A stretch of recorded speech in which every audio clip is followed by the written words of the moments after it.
A boy met the headless rider and kept her secret. Love in the shadows. Some secrets are... Hello everyone, welcome to What If Belle Became Secret Boyfriend of Celty Srowa movie. Before we start, please go support Justero9 for writing that awesome fanfic. This is the translated version I made. There will be some mistaken character's gender, but of course Belle is a male. Celty has some very shocking news to share with her entire family. Chapter 1.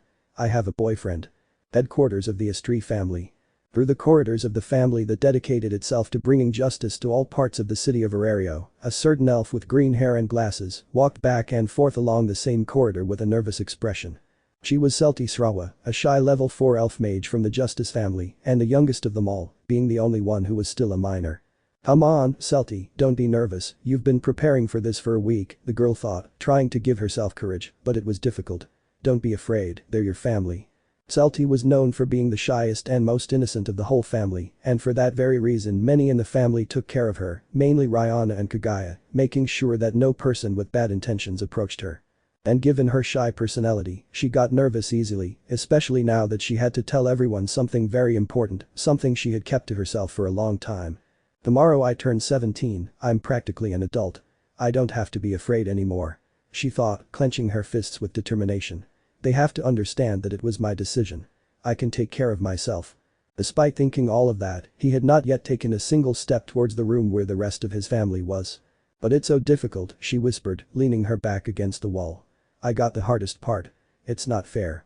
At that moment Celty felt like pinching the cheeks of a certain albino boy, but since he wasn't present, she couldn't do it and was left wanting. I never thought this moment would come. I would like to delay it a little longer, but I can't keep hiding it from my family, they have a right to know. Thinking about it, Celty stopped leaning against the wall and lowered her gaze. I trust them, I know they'll understand. And with those thoughts, Celty finally mustered up the courage to walk towards the living room, her heart beating 1,000 miles an hour, bringing her hand to her chest and taking a small necklace that hung around her neck, one in the shape of a rabbit. It's time.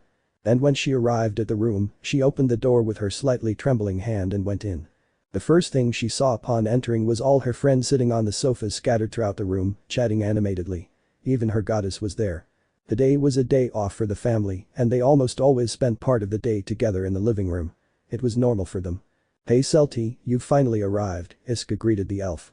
Hello, she greeted nervously, although none of them took it seriously because it was almost normal for them.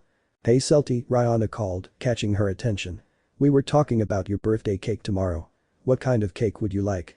The family never had surprise parties. The last time they did was for allies, and they ended up making a cake with a flavor she didn't like. So from that day on, they decided to always ask the birthday person what they wanted to avoid making that mistake. Chocolate? Allies demanded. Idiot, it's Celty we're asking, said Kagaya, giving her captain a light tap. Well, Celty began, nervously looking at all her friends who were waiting for an answer. I'd like it to be pineapple. Pineapple? They all said, surprised. Since when do you like pineapple? Rihanna asked, raising an eyebrow. Well, I developed a taste for it a few months ago, she whispered her answer. Okay, if you want pineapple then it'll be pineapple, Estrie agreed, excited to prepare the cake for her daughter. And after that they all continued talking about the birthday and what they would prepare.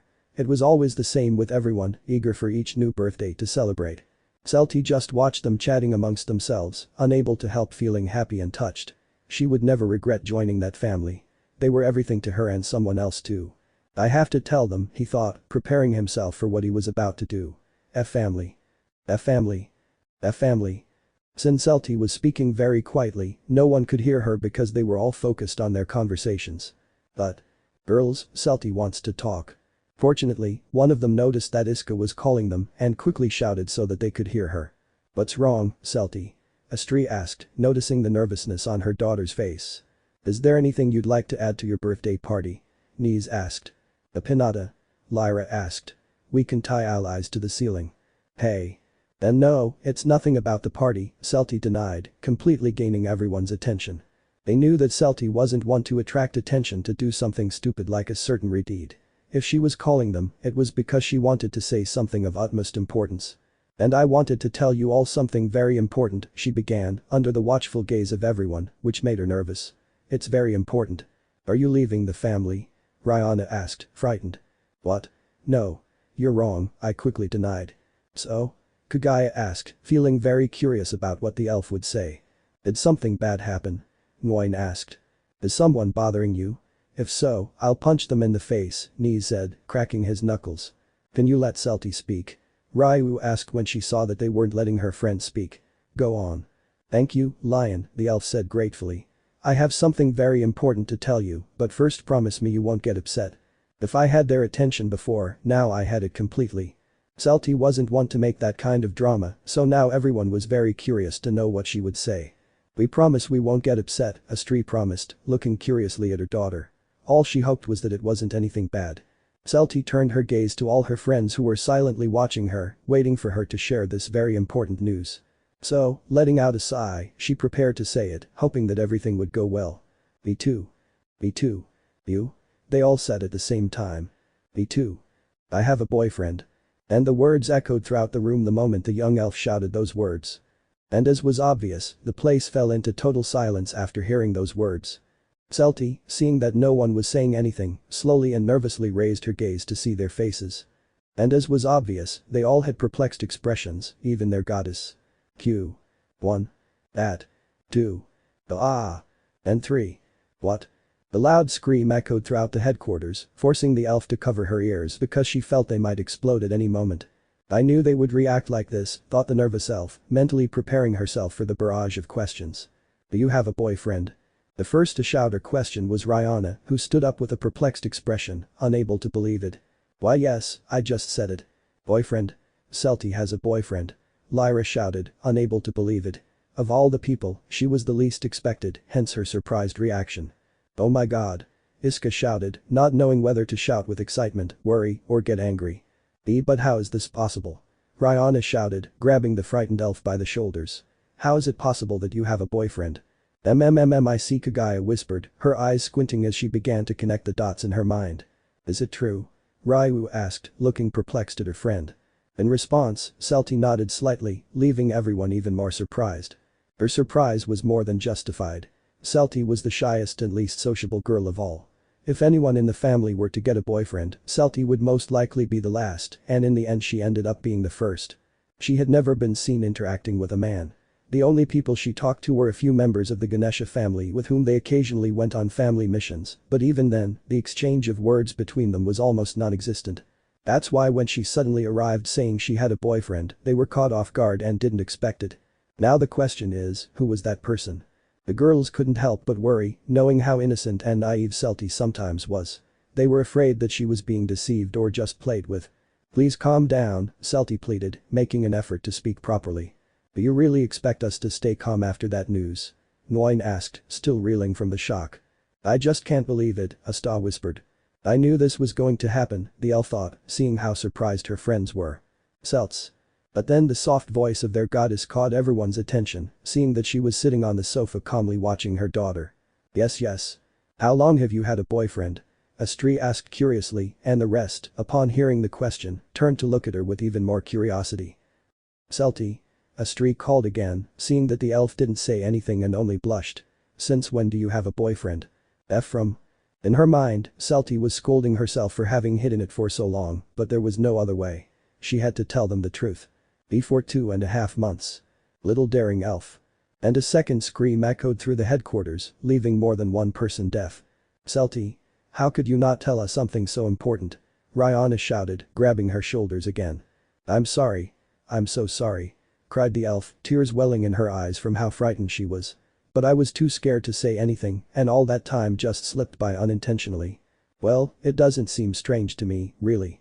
Celty has always been like that, so it doesn't surprise me that she kept it hidden for so long because of her doubts, said Mariu, understanding her friend who, although she wasn't as shy as Celty, also had a bit of that personality. But we're family, we're friends. Sisters. Rihanna shouted. Girls. Calm down, Astri said, silencing the entire room. Thank you. I am sorry, Celty whispered, looking down. I didn't mean to hurt your trust. The girls couldn't be angry with their friend when they saw her in that state. She probably came with all the excitement in the world to tell them that news and they ruined it. Celty, and no, Rihanna said, regretting how she reacted and immediately giving the elf a hug. I'm sorry, I didn't mean to make you feel bad. I'm just worried about you since you're dating someone we don't even know. We're afraid he might hurt you. Understand her, Celty, you know very well that Rihanna has taken care of you since you joined the family. In her eyes, you are her younger sister, Nese said, making the elf smile slightly. But I'm still so sorry for hiding it from you for so long, he apologized again. But look at that clever innocent elf, keeping such a secret hidden for almost 3 months, and nobody noticed, Lyra said with amusement. A little longer and we would have known the moment you were pregnant. No. Belle and I promise not to do that kind of thing until we're both 18. Celty shouted, embarrassed by what the hobbit had said, though she became even more ashamed when she realized what she had said. More than one of them couldn't help but laugh a little, making her lower her gaze, blushing. So his name is Belle, Kagaya whispered, bringing her hand to her chin. And at least we know it's not someone older than her. For a moment I thought it was someone twice your age, Noin said, a little relieved. And no, Belle turned 17 a month ago, he's a month older than me, Celty explained shyly, with a small smile as she thought of him. When the girls saw Celty's expression, they realized that she was truly in love, and since she was an elf, the boy she had fallen in love with was definitely her ideal guy, the one she wanted to be with for the rest of her life. Perhaps, just perhaps, that boy was a good person to Celty. But you hid it for 2.5 months. How did you do it? Lyra asked curiously. Well, when you used to go to the library, right? Kagaya asked. You've been going to the library every single day for months now. I imagine that's where they meet. In response, Celty nodded slightly. Little elf, you had that well hidden, Iska said. And to think that a few years ago Lyra laughed at you because you looked like a boy and now you have the body of a curvy young lady. It's no wonder you have a boyfriend. No, Celty quickly denied. Belle isn't with me for my body, he was the first guy who really tried to get to know me. As she said these words, Celty's expression changed to that of a girl in love. Even though I showed him from the start that I was a bookworm, he didn't distance himself from me. In fact, he tried to get to know me better, I think there was a spark between us from that moment on. Astrid couldn't help but smile sweetly as she saw how truly in love her daughter was with that boy and how curious she was to meet him. In fact, he had just had an idea. And how did it all happen? Enough with the questions. Before Noin could finish her question, Astrid interrupted her. I have a better idea to learn more about their story together, Astrid said, standing up and walking towards her daughter, Celty. And? How about inviting him to your birthday party tomorrow? Upon hearing Astrid's question, the girls opened their eyes in surprise, although in fact they also thought it was a very good idea to meet their little sister's boyfriend. What's wrong, Celty? Well, I suspected you'd say that, so I invited you 3 days ago, she confessed, blushing and feeling presumably bold in making that decision without consulting anyone. Sorry. Wow, I'm glad the goddess laughed nervously as she saw how her daughter predicted all of that. Celty inviting a boy to her house, our little elf is growing up, said Noin, wiping away a tear.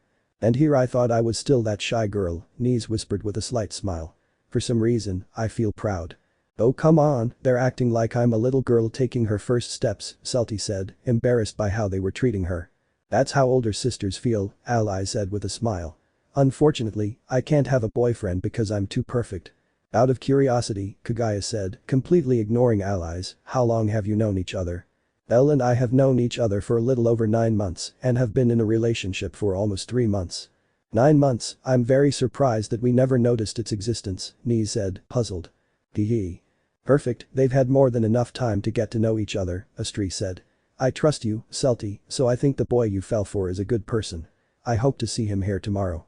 He's a great person, so please don't bully him, the elf pleaded, already knowing what her friends were like. We promise, they all said at the same time with an innocent smile. I'll believe them, she whispered, not very convinced. Hey Celty, Iska called. Have you two already kissed? The elf's cheeks flushed as she heard that question, and she lowered her gaze. I can't tell them that we kiss every day, she thought, embarrassed, not wanting to give that information to her friends. It was too embarrassing. I'll take that as a yes.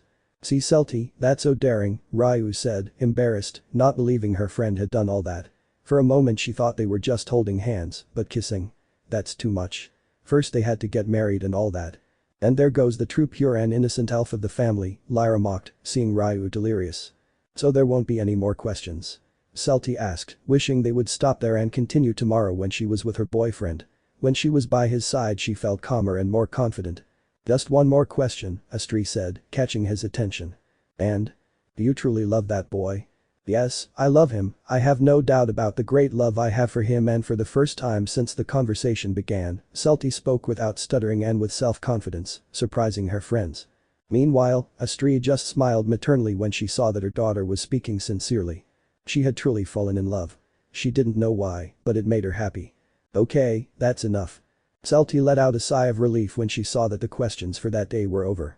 Once again, I'm sorry for keeping it hidden from you for so long, it wasn't my intention, Celty apologized, bowing slightly to them in apology. Don't worry, the important thing is that you said it, Rihanna said, gently stroking her hair. But I still find it hard to believe. It feels like it was just yesterday when a shy little elf joined the family wanting to be a mage, and look at you now, a grown lady making a boy drool over her. Celty looked down, blushing, but with a happy smile upon hearing those words. I bet that boy was the first one to confess, Lyra said with a mocking smile, not seeing the expression on the elf's face. Great. Then we have to work hard to prepare the party. It won't just be Celty's birthday, but we'll also meet her boyfriend. It'll be like a double party to celebrate their relationship, Astri said, her eyes showing her excitement. I just hope that boy doesn't get completely smitten by my beauty, Ally said with a proud smile. I'm so sorry if that happens, Celty. No. A shiver ran down everyone's spine upon hearing the elf's tone of voice, turning to look at her and seeing that she had empty eyes. Bell is my boyfriend, so don't try anything weird with him. Calm down, I'm just joking, Ally said, frightened and feeling intimidated by Celty for the first time. I hope so. And with those last words, her nervous expression returned. I'll go to my room for a while, I'll come back later to help with the party. You don't have to help since you're the birthday girl, but if you want to help us, I can't refuse, Astri said with a nervous smile as she watched how she had scared all her daughters with a few simple words. In the end, it may turn out that Celty has a jealous side towards her boyfriend. Woe to the girl who tries to flirt with him. Then I'll come back later and thank you for listening. And with those words, Celty left the room quickly, leaving her friends who remained silent, still processing all the information they had received. I saw my life flash before my eyes, Allies whispered, frightened. That's what you get for trying to steal your boyfriend, Asta said. But I was just joking. But who would have thought it? Said Kaguya, crossing her arms. She spent almost 3 months hiding the fact that she had a boyfriend. I don't know how she managed to disappear without a trace. Although I have to admit that she had been behaving differently for months, Iska commented. There were days when she asked me to put a little makeup on her, not too much, just a little to enhance her beauty. And you never asked him what he was doing? Niz asked. You should never ask the customer those kinds of questions. I shouted proudly. But I have to admit I suspected it a little. Now that you mention it, for the past few months she's started dressing in a slightly more feminine way, Mariu said. That's right, she even asked me to accompany her to a store to choose dresses for her, Rihanna added. And all that started about 5 months ago, 2.5 months before they started dating, the she-wolf whispered. That means she was trying so hard to win over that special boy. How sweet. Iska exclaimed, imagining how hard her friend was trying to get his attention. I can just picture her acting shy, trying to approach him and catch his eye. The others imagined it and had to admit that they found it very sweet. If Celty had done all that, it was because she was truly in love. Now all that remains is to find out if that boy is good enough for her, Kaguya said seriously. The moment I see anything suspicious about him, I'll cut him down. I hope not, I'm really excited to see them together, Iska said excitedly. I wonder what it will be like. Perhaps an elf, Noin said. Who knows, we'll have to wait until tomorrow to find out. Enough talk. Astri interrupted. We have a party to prepare and we're not even halfway there, we have to keep going. See Astri-sama. And so they all continued with the party preparations, only this time with a new topic of conversation. Celty's courtship. Well, there was only one who wasn't working. Kiss very daring. Ryu's mind was still disconnected. Meanwhile, with Celty. The moment she entered her room, she threw herself onto her bed, stifling a small scream that escaped her. I said it, I finally said it, she thought, feeling her heart race with nerves as she broke the news. Now they all know. At first she was scared, very scared when she gave the news, she expected them to be surprised, but she never imagined that much, especially Rihanna who got very upset. Now she felt guilty for having hidden something so important from them, but her fears always won when she wanted to tell them, and without realizing it, more than 2 months had passed. But now that enormous weight on his shoulders had disappeared the moment he told them everything, and what made him happiest was that his goddess took it well. She even invited her boyfriend to the party, fortunately she had invited him a few days before. And to think that just a few months ago I was acting like a fool trying to get your attention, she thought, blushing slightly as she looked at the rabbit collar around her neck. And now you're my boyfriend, I still can't believe it. For Celty, all of that was a dream come true. If the girls realized everything she did to make that boy fall in love with her, they would probably laugh, but not out of mockery, but out of tenderness. It was heartwarming to see how shy and innocent she could be, even clumsy, all because of that boy who stole her heart the first moment they locked eyes. Because yes, as absurd as it may seem, Celty Semi fell in love with him the first moment their eyes met. It was like a small spark ignited inside her, a feeling she couldn't explain at the time. Little did she know that this was only the beginning of a beautiful love story of conquest, something very difficult for a shy girl like her. And now. "Elle" was the soft whisper that escaped the elf, a whisper full of love and affection as she thought of that boy, feeling a warmth in her heart. "I'm 100% sure my family will like you."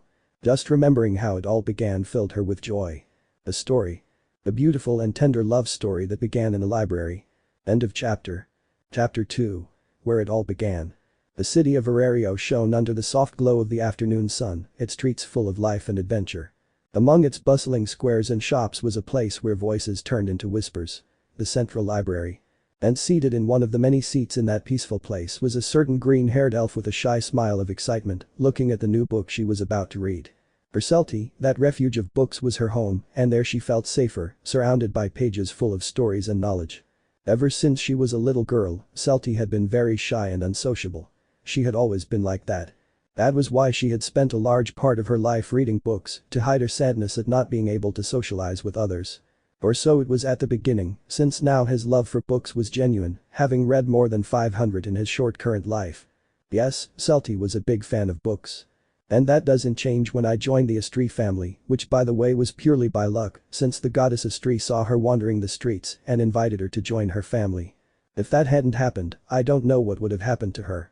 In short, at first she found it very difficult to socialize with her classmates, but as time went on, she became part of that wonderful family, her home. I loved them all, they were like sisters to me. But they were too noisy. Mainly allies.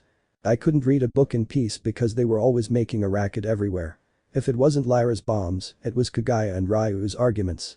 He wasn't even safe in the library because whenever he locked himself in there, allies would suddenly appear to look for some stories while singing loudly. Iridide's voice was beautiful, she could sing.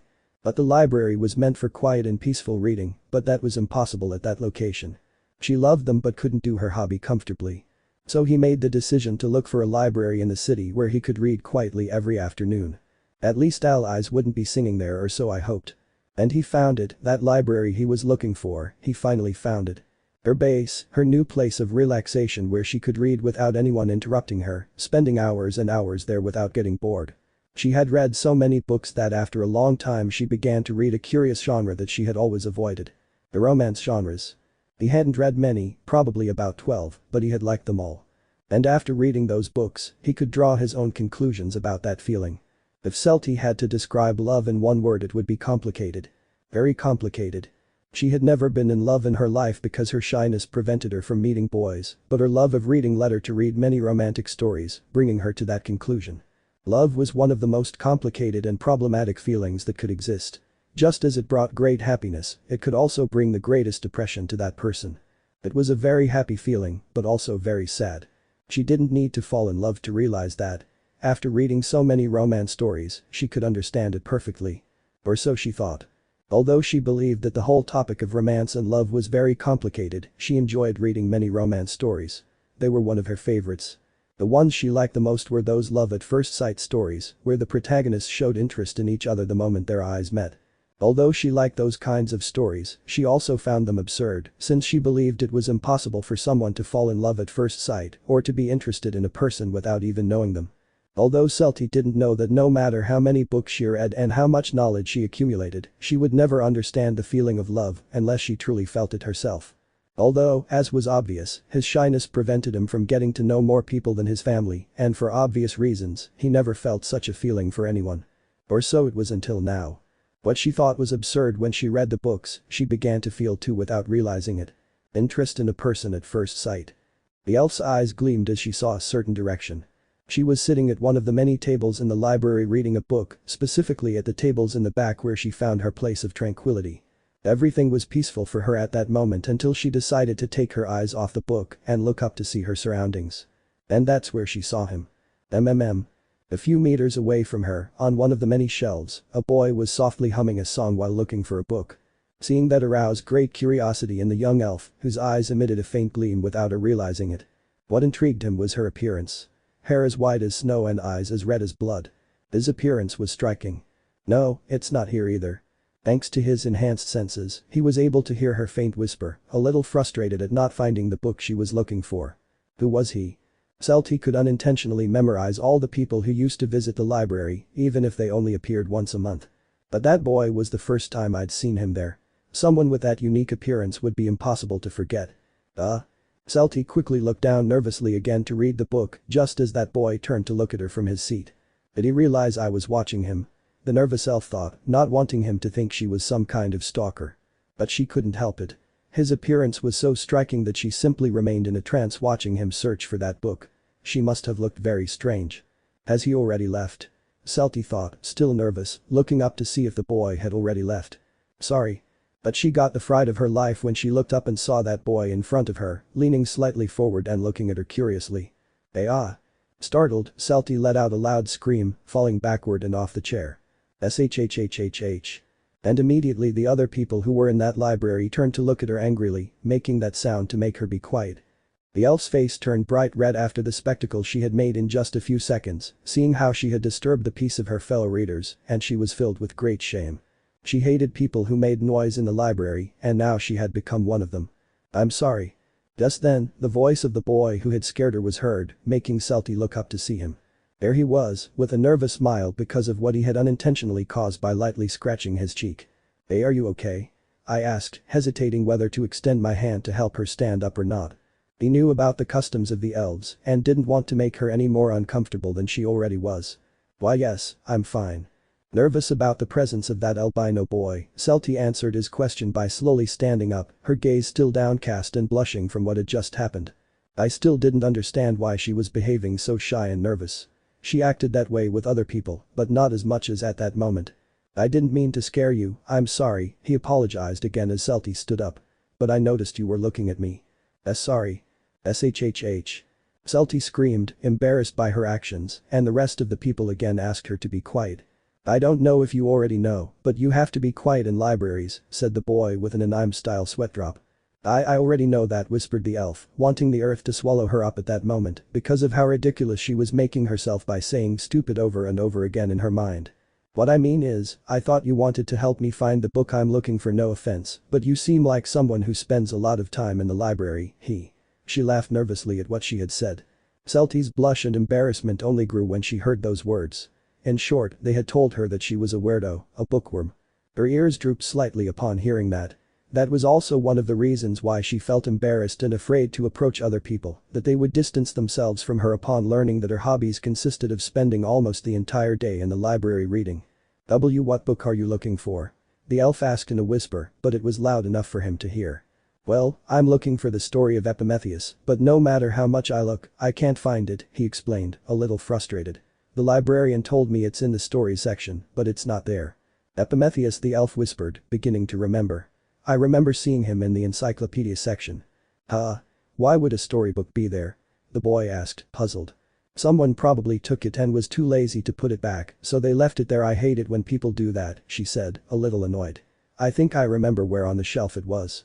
"Really? If you don't mind, could you help me?" he asked, smiling slightly again, making Celty feel nervous once more. "Sure, follow me." And trying to control her embarrassment, Celty began walking alongside that albino through the library to find the story of Epimetheus. She didn't know why, but his presence made her nervous, not in a negative way, but it was difficult to explain. All of that was new to her. "This library is very big," the albino whispered, looking around.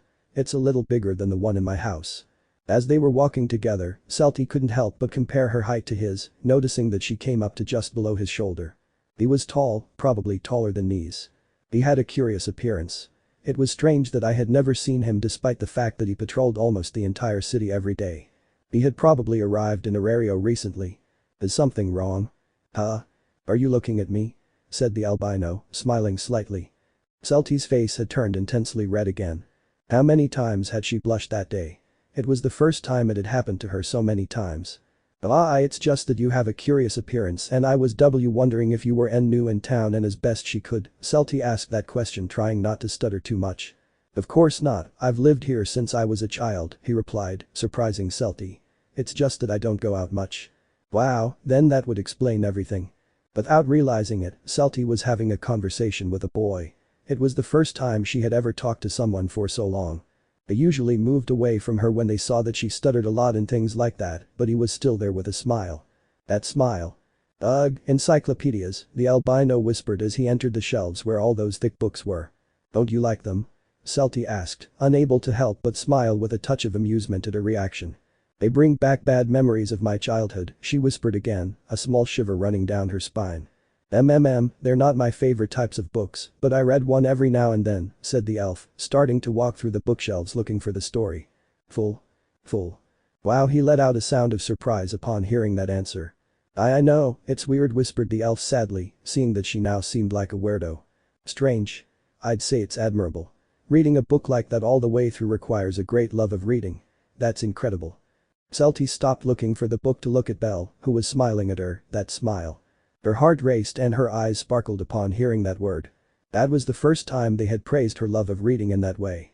The only ones who did were her goddess, Mariu, Ryu, and sometimes the other girls. It was the first time anyone outside the family had praised her like that. Normally they always called her a bookworm, but this boy was different. Is something wrong? And no, nothing. And this time, with a happy smile, Celty continued searching for that story under the watchful gaze of the albino, who only stared at that smile she wore. Her smile is beautiful, was the thought that crossed his mind when he saw the elf. I found it. And without losing her smile, Celty took the book the albino was looking for from the shelf. Epimetheus. Yes. That's it. And excitedly he approached the elf to take the book in his hands. Heavens. What nostalgia. Will you take it to your house? Yes, I'll read it there in peace. So when you come to return it, make sure you leave it in the correct section, so the next person looking for it won't have any trouble finding it. The albino smiled slightly when he saw that the elf was a bit strict and followed the rules when it came to reading. He thought it was cute. Don't worry, I'll make sure to put it in its proper place. Thank you so much for your help. There's no need to thank me, I like helping, and again I pass by his side nervously and shyly when I see him smile. Even so, thank you so much. If it weren't for you, I'd still be wandering around the library looking for the book, she whispered happily, looking at the cover. This is my favorite story and I haven't read it in years. You've just saved my inner child. Celty just watched him, seeing that happy smile on his face as he held that book. Perhaps that boy wasn't a lover of reading like her, but he loved a story with a great intensity, just like her. He was happy to see people like that. Although now that she realized it, she had been talking to that boy for quite a while and didn't even know his name. That was a big oversight on their part. By the way, what's your name? And after thinking about it for a long time, Celty timidly asked that question. My name is Bellcranel, he replied, smiling. And you? See, Celty Srowa, she answered as best she could, that smile always made her nervous. Oh, it's a pleasure to meet you, Celty, he said kindly. Are you always in this library? Why yes, I come here every day to read, she said, adjusting her glasses. And you? It's the first time I've seen you here. That's because it's my first time here, she replied with a wry smile. I don't usually leave my headquarters much. I'm only here because I'm accompanying someone and taking advantage of the moment, I decided to look for my favorite story. Headquarters? Are you an adventurer? And? Celty was surprised to hear that answer, since it was very difficult to find someone who was adventurous and had such a personality. He was probably a rookie. And what family do you belong to?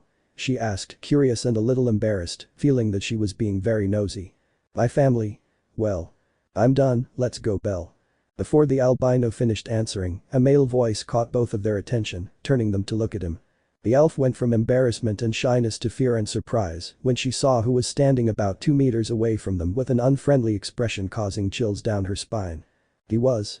Of course, Hedon-sensei, Belle said, smiling at the elf again.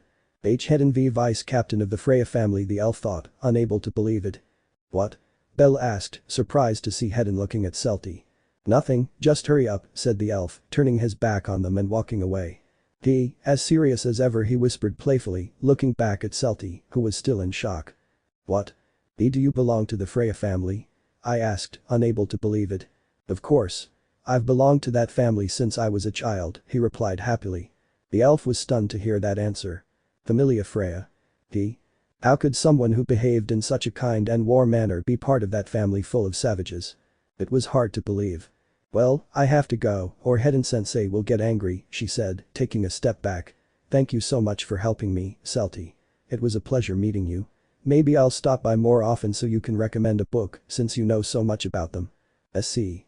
Then goodbye and thank you for your help.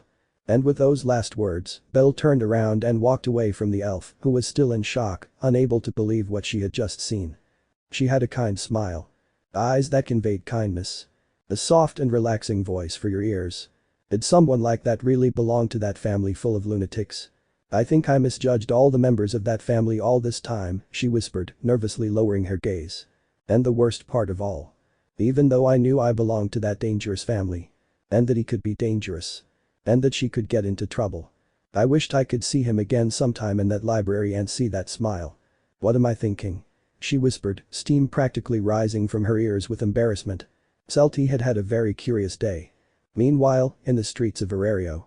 Elle and Hedin walked calmly towards the Freya family headquarters while the civilians moved aside in fear at the sight of the elf, who wore an unfriendly expression. They were both silent, Hedin serious and Belle smiling. Although he was smiling, you could see that he was sweating nervously upon learning that his teacher was angry. SC Hedin-sensei. What did I tell you? Answer the question, you damn rabbit. I told you not to get near the elves because they're dangerous, Belle whispered with a nervous smile. And what were you doing? Talking to A. The moment he answered, he received a strong blow to the head that almost knocked him to the ground. You really are an imbecile. But that girl seems kind, I don't know why she says all elves are dangerous. And he received a second blow to the head which this time sent him straight to the ground. It's because your naive mind doesn't know anything yet. I'll never understand Hedin-sensei, she thought, a tear welling in her eye. Celty doesn't seem like a bad person, she's nice. I have to be stricter with this imbecile's education, or at this rate he'll die young, Hedin thought, frowning as he looked at Belle, who had smiled slightly. There's no doubt he's an idiot. If only I had been stricter with him when he was a child, he wouldn't be so naive and innocent. Appa Hedin. A vein popped out on his forehead as he heard in his head the mocking voices of certain hobbits who were probably saying those words to him. So what are we going to do today, Hedin-sensei? You're grounded. What? Bellcranel, adventurer of the Freya family. Level. Alias. Very interesting. Headquarters of the Estrie family. The elf threw herself onto her bed after arriving at the library, her gaze fixed on the ceiling as she remembered that curious boy she had met there. I still can't believe I belong to that family, I whispered, remembering that kind smile. It's impossible. I didn't know the entire Freya family, but from what I'd heard, they were all obsessed with their goddess, even the women becoming hostile to anyone, even among themselves. But I treat her in a kind and respectful manner, and I don't insult her. They had altered the natural order of things. Was she the black sheep of the family? I think I need to stop judging people just by what others say about them. Celty, dinner is ready. Just then, her friend Ryana's voice was heard behind the door, letting her know it was lunchtime. And I'm coming. And standing up, Celty walked towards the door and left her room to go to dinner after having had a very curious day. Little did she know that this would not be the last time she would see that albino boy. And how much her life would change for the better. End of chapter. Chapter 3. Introduction. Will you stop following me? You're being annoying.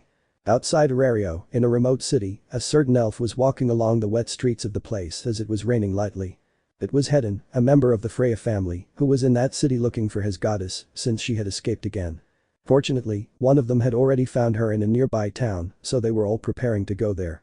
But Hedin, as he walked through those wet streets, began to be followed by someone, a small person who was already starting to annoy him. What do you want? Money. Hedin, frowning, turned around, seeing a small boy, no more than 5 years old, wearing tattered rags that served as clothing, which were already worn out. His hair appeared to be white as it was covered in grime, just like his body. Red eyes stared at him, unsure of what he felt. And what stood out the most? Shackles on each hand with a small chain hanging from them indicated that they had been broken. What do you want? But the boy did not answer, he simply stared at the elf who was also looking at him with a frown. Hedin was not stupid. Just by looking at the shackles on that child's hands, he could tell he was a slave. Perhaps in Arario that was forbidden, but in many cities and towns that was legal. Honestly, Hedin always disliked that kind of thing. The child still didn't speak, he just stared at him with that same expression that reflected nothing. Grrrrrrrrr. Even though the little boy's stomach had just growled, he still showed no expression. For a child his age to behave in that way was truly worrying. But that wasn't Hedin's problem. He just turned his back on him. Stop following me, brat. And with that whisper, she continued on her way to the nearest village to meet with her goddess. But again he stopped with a small twitch in his eye when he heard the sound of footsteps following him, the same sound that stopped the moment he stopped walking. "You're really annoying," I whispered, turning to look at him again. "Can you even speak? Or do you understand what I'm saying?" Normally a child that age would only spend their time talking or crying, but that little albino didn't. He just stared at Hedin with those eyes that conveyed a strange feeling. It wasn't sadness, nor anger, nor an expression of hunger. It was as if he were asking for something, but not money or food, or also as if he were analyzing it. "You damn brat. Here you are." Hedin frowned as he heard an annoyed voice, directing his gaze to that place and seeing a middle-aged man with a furious expression walking with a whip. "You damned boy. The customer who wanted to buy from you left, and all because you ran away," he said angrily, tightening his whip. "The other two who escaped with you have already been caught and punished, and you'll receive an even worse punishment for making me lose a valuable sale." Despite the man threatening to torture him, the little boy remained silent with that same expression that conveyed nothing, not even fear. "Come on. Hurry up and go back to your cell or you'll receive a much worse punishment." And without saying anything, the boy began to walk towards the man, obeying the order and showing no fear. Meanwhile, Hedin just watched him walk, a little puzzled by the little boy's behavior, not understanding what he wanted. "Understand?" The boy stopped when he heard Hedin's voice. "Weren't you following me so I could save you?" he asked, raising an eyebrow as the slave owner grew angry at him for wasting more of his time. "No." Hedin for a moment thought that the child would not speak, but for the first time he whispered a few words, a child's voice being heard, already muffled. "I followed him because his ears are funny and I wanted to see them closer," the boy said innocently. A strong twitch appeared in Hedin's eye upon hearing those words, wanting to give that insolent little brat a good whack on the head. "Damn dwarf," whispered the elf, staring into the child's eyes, just as the child was doing the same. "Are you one of those things they call elves?" the curious little boy asked. "And ignorant on top of that."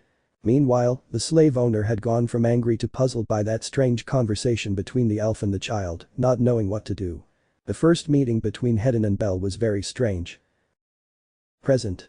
At the Freya family headquarters, in one of the many rooms of that enormous place, a certain albino was putting on some cologne before looking at himself in the mirror. His outfit consisted of black trousers, black shoes, and a long-sleeved shirt with black buttons. He needed a tie, but he didn't like them. "Well, I think I look presentable enough," he thought, unable to help feeling a little nervous. Reason? He was about to meet his girlfriend's family, and that made him nervous, almost as much as Hedin's lessons. "Don't get nervous, Belle. Celty already told everyone. All I have to do is introduce myself and make a good impression. Besides, it's her birthday, and I absolutely cannot ruin it," he thought resolutely. "This is a very special day for Celty, so nothing can go wrong." With those thoughts, Belle grabbed a bag he had on his bed and left his room, ready to go to his girlfriend's home. But as soon as she stepped outside, she ran into one of her classmates in the hallway, someone with gray hair and a serious expression. "Your horns." "Good morning, Horn," Belle greeted with a slight smile. "Where are you going dressed up?" the girl asked, raising an eyebrow in surprise. "I'm going to introduce myself to my girlfriend's family," he replied, still smiling, only this time slightly nervous. "Right, I'd forgotten you already had a girlfriend, and she had to be an elf," she whispered, rolling her eyes. "You're not an elf, and you're worse than one." "What did you say?" "Nothing." "Stupid rabbit," she said angrily, continuing on her way. "I hope you make a bad impression at that meeting." "Thank you for wishing me success," Belle said, watching the girl walk away. Belle and Horn's relationship was somewhat strange. At times the albino thought they were friends, only for him to suddenly start treating him in a hostile manner and insulting him. She didn't understand her partner even though she had known her for years. "Well, I think I'll go and tell Hedin-sensei that I'm going out," he thought, heading towards the library where he was probably. Along the way he would meet some of his family members whom he would greet and they would reluctantly return the greeting. Somehow Belle was the least hated member of the family, or rather, the one who was insulted the least. In the past some bullied him, but as time passed and Belle grew up, things changed for him and the family. He was no longer a weak child like in the past. "Hedin-sensei?" Belle entered the library looking for the elf and saw him sitting down writing some things in a notebook. "What do you want?" he asked without turning to look at him. "I'm going to Celty's birthday party, I'm going to introduce myself to her family," he informed the elf, who still hadn't seen him. "Do whatever you want, I don't even know why you're coming to tell me." "Freya-sama said to do it since you were worried when you couldn't find me." Hedin frowned upon hearing that. "That was when you were a kid, just get out of here," she said, no longer wanting to continue the conversation. Well, goodbye." So Belle turned around, ready to leave, but a few more words from the elf stopped him. Make sure you make a good impression and be polite, especially at mealtimes, he said without taking his eyes off the book. And this time, with a smile, Belle left the library, leaving Hedon alone, who let out a tired sigh. I told this idiot about elves so many times and in the end he's with one. Oh well. Hedon is papa. The vein popped out on the elf's forehead as he heard an annoying voice behind him, turning around to see one of the Gulliver brothers. They were burling. You damn dwarf, shut your mouth, and when did you get in?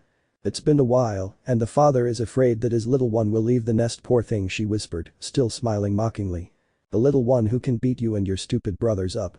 Shut up, it only happened once and Alfred had a fever so it doesn't count. You'd better leave, you're just bothering us. TSK, I'm leaving, but because I want to. And with those words Burling left the library, leaving Hedon completely alone. He just let out a tired sigh and continued reading his book, although at times he wondered how the idiot rabbit would fare in his presentation to the Estrie family. All he hoped was that he wouldn't do anything stupid and would behave himself. To this day, she still wondered why she decided to put that little boy in her care and raise him if she always hated children.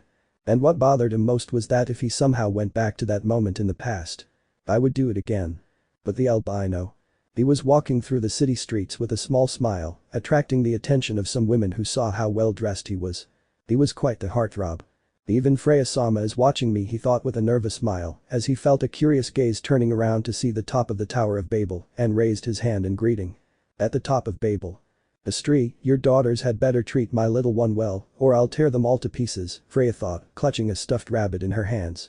I told Hedon to raise him better, and now he's a rebellious boy who hangs out with any girl without knowing if she's good or bad. Through his divine mirror I observe how the albino raised his hand in greeting before continuing on his way.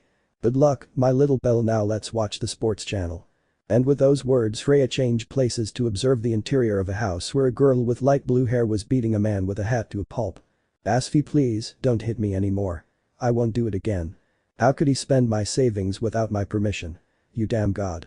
It's always entertaining to watch these two, Freya thought with amusement, beginning to drink her wine. Back to Belle. He was already close to reaching the headquarters of the Justice family, but suddenly stopped. It's very rude to arrive empty-handed. It's true that I'm bringing Celty's gift, but I'm not bringing anything for her family, that would be rude. Now I was unsure what to bring. I could bring a bottle of wine, but according to Celty, some people didn't like alcohol, and I didn't want to bring something that only a few people would like. The cake. The best baker he knew was on the other side of town, and he didn't want to run and get his clothes dirty. Not that he cared about such things, but he was about to meet his girlfriend's family. Presentation was the most important thing, or so Hedon always told him, who, no matter how much he ran and fought, never got his clothes dirty. How did he do it? Ugh, my nerves are making me not think things through, she thought, noticing the courthouse in the distance. I just need to bring a present for everyone. It was rare for Belle to get nervous, all thanks to the education he received from Hedon, but in situations like this, his emotions always dominated him. Come on. My dad, I mean, Hedon-sensei didn't raise a coward, I have to think things through. After those thoughts, Belle began to look around for something to buy until he saw a curious store which made a light bulb go off in his head. Perfect. This will be a good present for them, let's go. And with those thoughts, Belle walked towards that store to buy the gift before going to his destination. Meanwhile, at the Estrie family headquarters. In our protagonist Elf's room, she was brushing her short hair with a small smile while looking at herself in the mirror. The reason for her happiness was that she could finally formally introduce her partner to her entire family, and that at the same time made her a little nervous. Sometimes I forget that it's also my birthday, she laughed slightly, finishing brushing her hair. Her outfit, as was obvious, was a bit more feminine than what she usually wore, although it wasn't as if she disliked wearing her other type of clothing, especially since Belle himself told her that he liked seeing her dressed like that. But it was still a special day and she wanted to dress differently. Iska had told her that at events like this, she always had to wear clothes different from usual. I still can't believe all this is happening, she whispered, looking at her reflection in the mirror. In the past, she felt a little discouraged by her appearance, as even she herself knew that she looked like a boy. In her forest, she was always teased about it, even by Lyra, although Lyra's jokes never hurt her. But as time went on, her body changed, but her insecurities never changed her way of thinking, always dressing in those sweaters that were too loose for her. Although when she met Belle she had to overcome those fears, and now it was different, she was no longer afraid to try different types of clothes, no matter how feminine they were, although she was always embarrassed. Let's just say that falling in love changed many things in her, that and the encouragement she always received from her good friend Iska, who was in charge of making the most beautiful clothes for her. Okay, the girl should already be in the living room, only Belle is missing, she thought, walking towards the door. It would be best to go and wait for him at the entrance. If we're together from the start, we'll feel less nervous. And with those thoughts, Celty left her room and headed towards the entrance of the headquarters to wait for her beloved. Meanwhile, in the corridors near the entrance, Nguyen walked through the corridors with her hair a little wet, heading towards the living room. The night before she had gone to sleep a little late reading a romance novel, which caused her to wake up a little later than usual today. I just hope the party hasn't started yet, I'd be the worst friend if that happens, she thought, hoping it wasn't so. She was also feeling a little anxious to meet little Celty's boyfriend. I was curious to see what the boy who captured the heart of the shy elf was like. I wonder if he's an elf, he thought, touching his chin with a finger. Or a beastman or a hobbit, that would be interesting. Talk. But suddenly Nguyen stopped when he heard someone knock on the front door just as he walked past it. Huh? I wonder who that is. Curious, she walked towards the place and took the doorknob and opened it to see who the visitor was. And when she saw who it was, she opened her eyes slightly in surprise. The boy with completely white hair, red eyes, and a deep gaze. Dressed in an elegant yet informal way with that long-sleeved black shirt without a tie, giving him a unique look. Carrying a bag in one hand and a bouquet full of many roses in the other, which gave off a pleasant aroma just like him. And finally, a slight smile adorned her face. "Good morning, miss," Belle greeted, still smiling. Nguyen just stood there, still staring at him with that surprise in his eyes. Although that only lasted a little while, because seconds later he relaxed his gaze. She leaned against the doorframe and tilted her head slightly. And she smiled too, a slightly flirtatious smile. "Good morning to you too, handsome," she returned the greeting without losing her smile. And Belle just laughed a little nervously at the girl's attitude. "Are you lost? Do you want someone to guide you? If so, I can guide you wherever you want," he asked, winking at her. Normally Nguyen didn't behave like this with men, but when an attractive guy knocked on the door of her headquarters and greeted her, it was impossible for her not to. Besides being his type, that white hair and those red eyes were cute. And she was already approaching 22 and still hadn't found a boyfriend. She was missing her chance. "I'm not lost," Belle whispered. "So? You want to capture a maiden's heart? If so, you're succeeding," he said, tucking a strand of hair behind his ear. "My name is Nguyen. And yours?" "Bellcranel, nice to meet you." Nguyen's flirtatious expression turned completely pale upon hearing the name. Belle. It was the name of Celty's boyfriend. "Miss?" Belle was confused to see Nguyen remain silent with that pale face. "Alright." Meanwhile, Nguyen still couldn't believe she had flirted with her friend's boyfriend. When she woke up late, she thought he was probably already in the living room with Celty. She never imagined that that handsome boy would be him. Of course, she was also very absent-minded, not noticing small details like the roses or the bag containing a gift, but because she was looking at his face, she didn't pay attention to anything else. What had he done? About? And his blood ran cold when he heard a voice behind him, slowly turning around to find himself face to face with the shy elf Celty, who had a serious expression. "What were you doing?" The fact that Celty didn't have an angry expression made her even more frightening, remembering how she acted yesterday with allies when she made that little joke. Whose heart was he capturing? "Come on," Nguyen Sait repeated. "I just remembered I left your gift in my room, so I'll go get it. I'll leave you alone with your boyfriend. It was a pleasure meeting you, Mr. Bellcranel. See you at the party. Goodbye." Nguyen spoke so quickly that neither of them could understand her, disappearing from the place in the blink of an eye. "Wow, she's fast," Celty whispered, surprised by her friend's speed. Although seconds later she smiled happily, forgetting everything that had happened before, turning to look at the albino who hadn't even moved from his place. "Belle." I exclaimed, going to hug him, who accepted the hug, but without damaging the roses he was carrying. "Happy birthday, my beautiful elf," Belle whispered, placing a kiss on Celty's forehead, who smiled shyly and joyfully. Moments like these with her partner were what made the girl happiest, those sweet moments. "It makes me happy to see you, we haven't seen each other for 3 days," Celty said, pulling away from the hug and looking him in the eyes. "I missed you." "Me too, but I was busy with some mandatory training, and that prevented me from seeing you. Don't worry, the important thing is that you're here with me now." After those words, they both stared at each other with a loving smile, and seconds later Celty stood on her tiptoes and gave him a short kiss on the lips. Although it was embarrassing for her, she could control it. "Are you ready?" "Honestly, no, but I have no other option. I already did my part by telling them, so you can't leave, it's your turn. Don't worry, even if things are complicated, I would never leave you. Idiot, shall we go?" "Of course." And so, hand in hand, they entered the headquarters, heading towards the room, ready for that moment. Meanwhile, with the others. They were all gathered in the room, well not all of them, Nguyen was still missing, which some of them found strange that she wasn't there yet. But it doesn't matter. They were all there, ready to start the birthday party for the shy elf of the family, although the birthday girl was still missing and her boyfriend. Some, unable to help it, felt nervous, still unable to believe that Celty had a boyfriend. It was something they never imagined. Others were simply curious to know what his personality or appearance was like. And then there was Astri, who just smiled a little anxiously, wanting to see how the interaction of that couple in love was. And his thoughts were cut short the moment Celty entered the room with a slightly nervous expression. Good morning greetings shyly. Good morning. You look very pretty, Celty. Iska complimented, giving him a thumbs up. Thank you, Iska, I really like the dress, she said with a genuine smile, then looked at everyone. Celty didn't know what to say. Has your boyfriend arrived yet? Although Lyra directly asked the question, wanting to meet him just like the others. Why yes he's here she replied, blushing slightly. What are you waiting for? Let him in, it's rude to keep visitors waiting outside, Astri said with a warm smile. Well I whispered, turning to look at the living room door. Why you can come in. I'll bet $1,000,000 Valis that it's an elf, Kagaya whispered to Nise.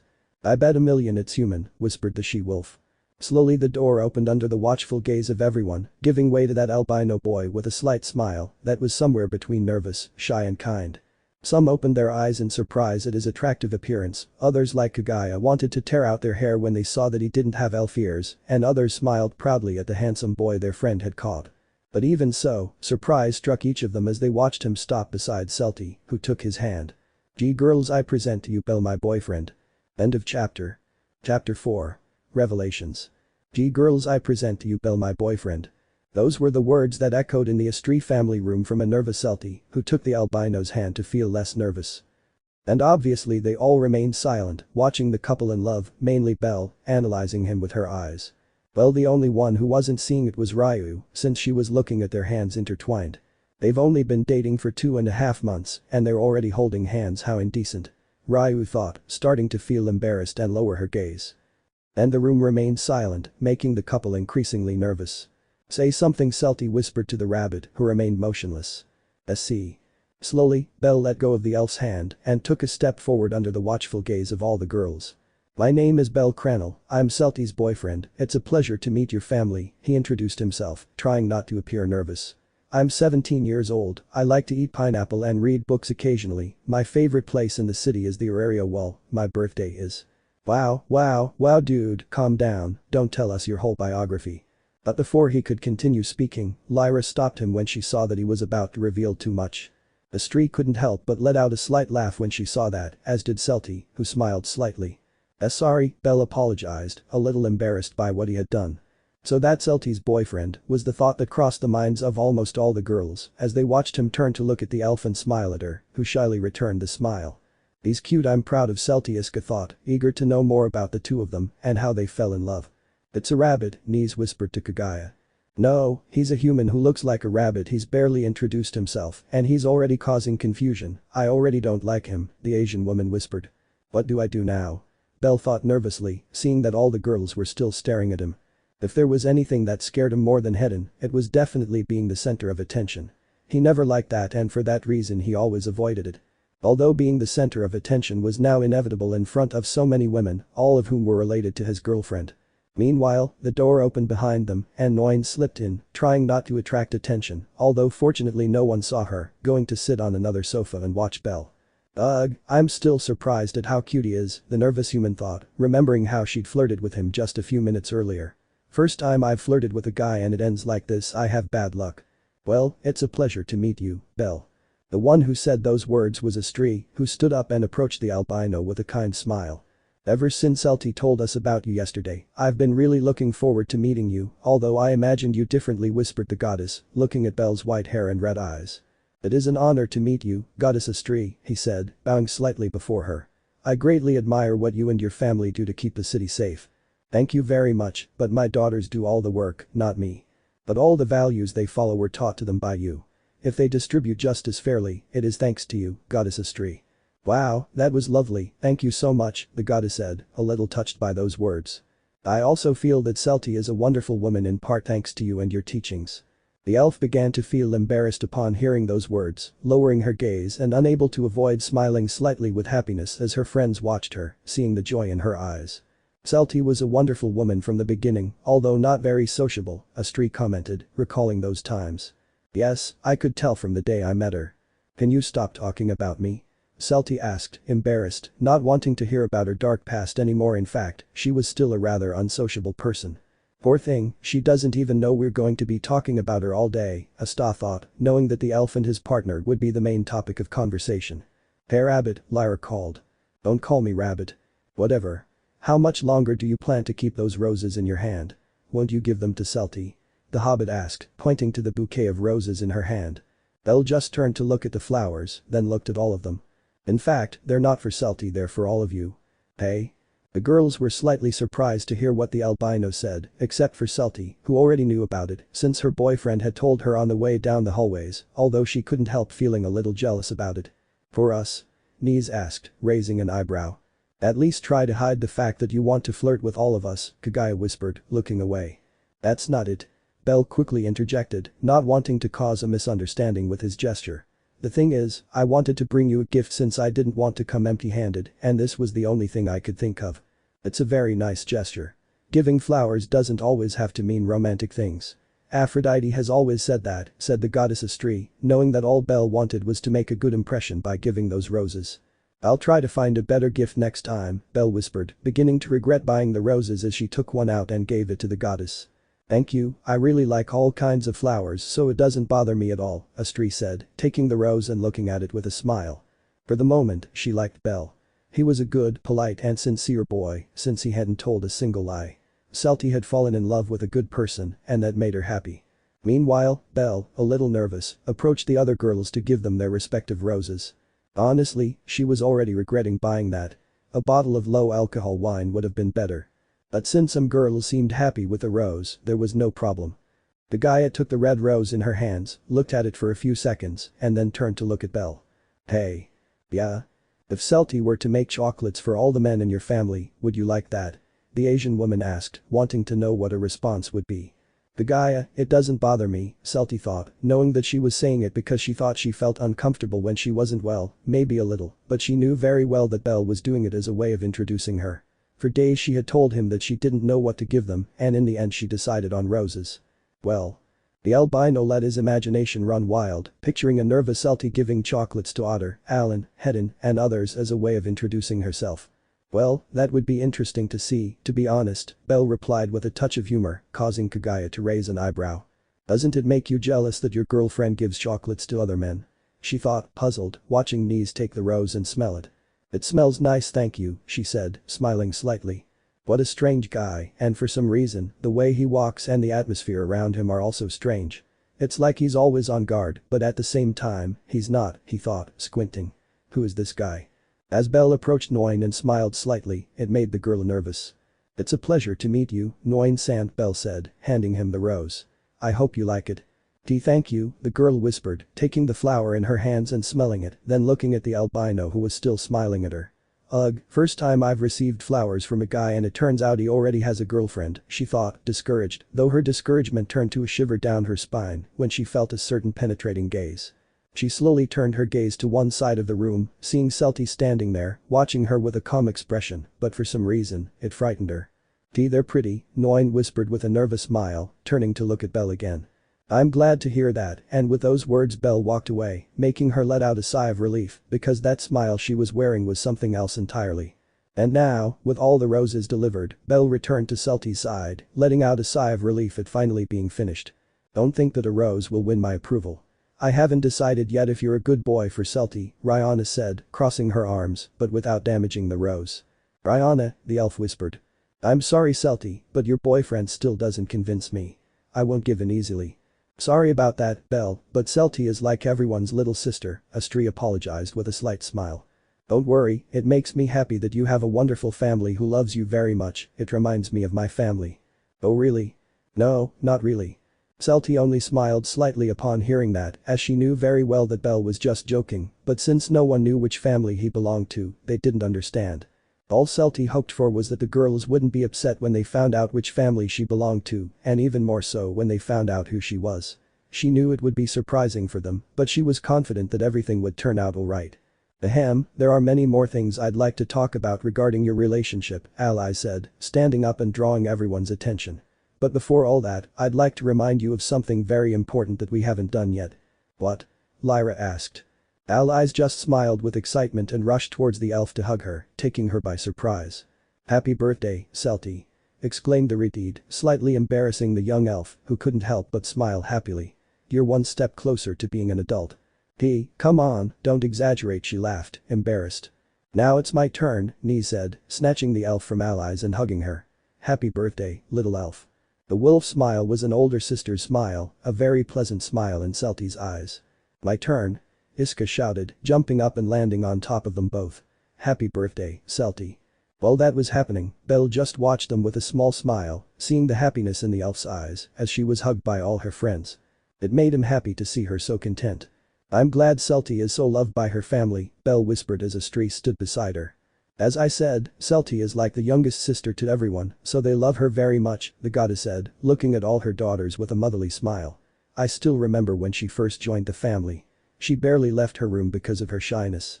I'd like to hear stories about it. Everything in its own time, Astrid said, turning to look at the albino. Belle, I know I still have a long way to go to get to know you, and the others have a long way to go to accept your relationship with Celty, but let me tell you that in my eyes, you're a good guy. I hope you take care of her and make her happy. Don't worry, Goddess Astrid, that has been my goal from the beginning, to keep that beautiful smile on your face, he whispered, turning to look at his girlfriend who was receiving a hug from Noin. For some reason, that hug seemed strange to him. I didn't know he was your boyfriend, I swear, Noin whispered as he hugged her, just loud enough for her to hear. Don't worry, I know very well that you wouldn't have done it if you had known the truth from the beginning, so don't worry, Noin. Thank you, I knew you would understand, Celty, you are a being of light, said Noin, stroking her friend's hair. But. If it happens a second time, I'll know perfectly well that it's no longer a mistake, so don't do it again for your own good. Meanwhile, Belle just watched them with a smile. They really do love each other, the albino thought, seeing that they had been hugging for a long time and wouldn't let go. Ah, friendships are the most beautiful thing there is, they're like Alan and me. Meanwhile, at the Astrid family headquarters. All the savages were already gathered in the headquarters dining room having lunch before returning to their intense training as was normal for them. And at a distant table sat a certain high elf quietly eating his meal in a very polite manner, listening to the sounds of arguments and fights in the surrounding area. Even though they had been doing it for years, he would never get used to it. It costs them nothing to keep their composure at mealtimes, you damned savages, Hedin thought irritably, hearing the sound of a plate hitting the table and seeing someone sit down opposite him. What's up, old man? It was Alan, who began to devour his food under Hedin's watchful, disgusted gaze. What a lack of manners, Hedin thought disapprovingly. And to think that idiot Belle was following in this imbecile's footsteps when he was a child, but nothing a few severe punishments couldn't fix. Hey old man, Alan called, stopping eating. What do you want, stupid cat? How do you think the rabbit is doing at his introductory meeting with his old lady's family? Asked the cat, chewing on a chicken wing.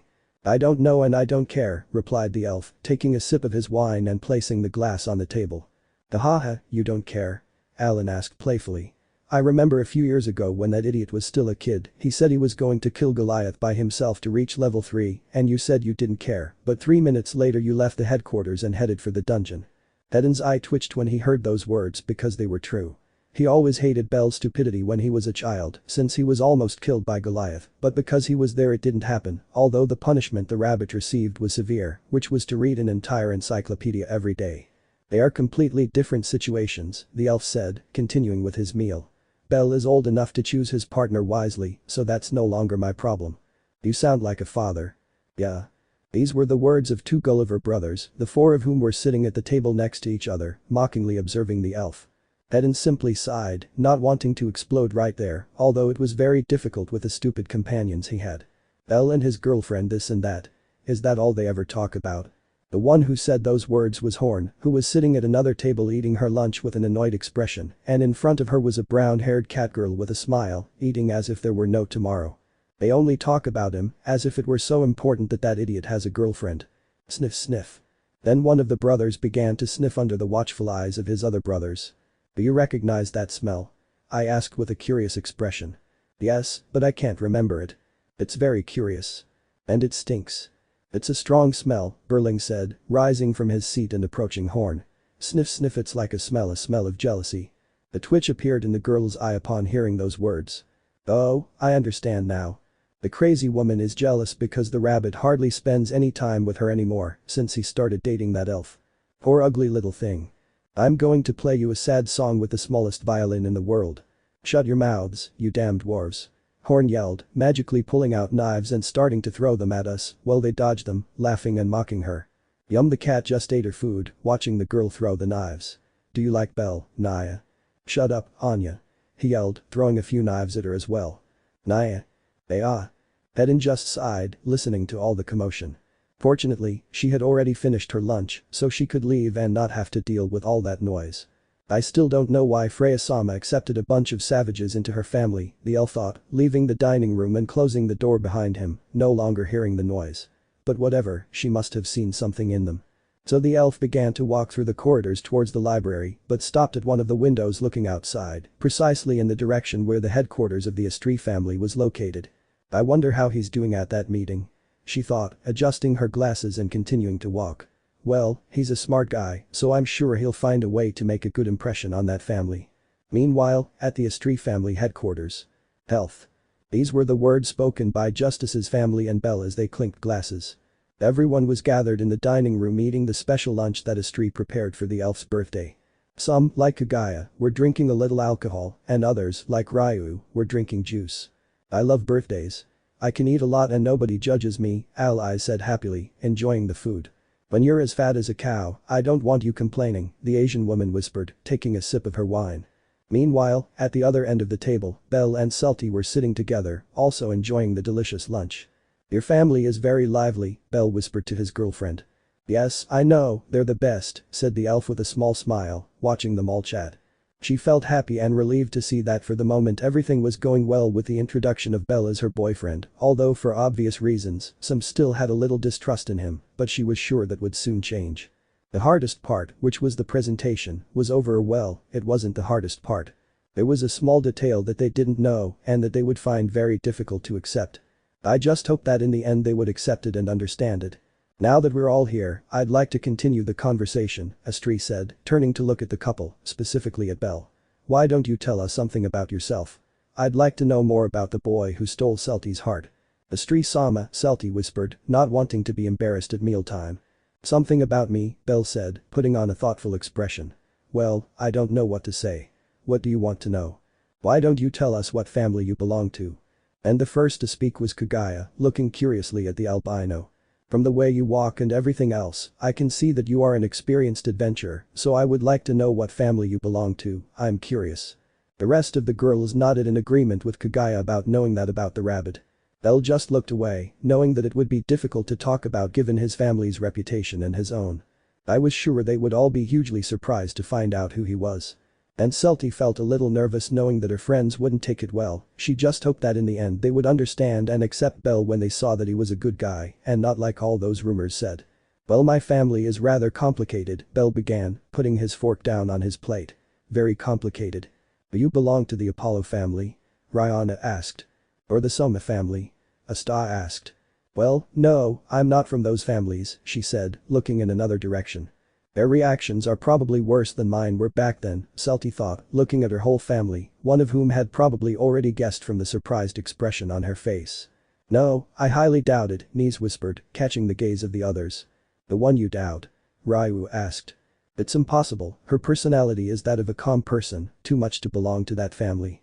Belle just smiled nervously upon hearing those words, knowing that almost all of his classmates were complete weirdos with anger issues. Only a few were spared, like Anya and Hogni, although the latter was weird in other ways. Are you saying she belongs to the Freya family? Kagaya asked, raising an eyebrow. That's impossible. Everyone in that family is a crazy person obsessed with their goddess. It's impossible that anyone would pay attention to another woman. I thought the same thing at the time, Celty thought. I don't think he's from the Freya family, Belle seems like a nice person, allies commented.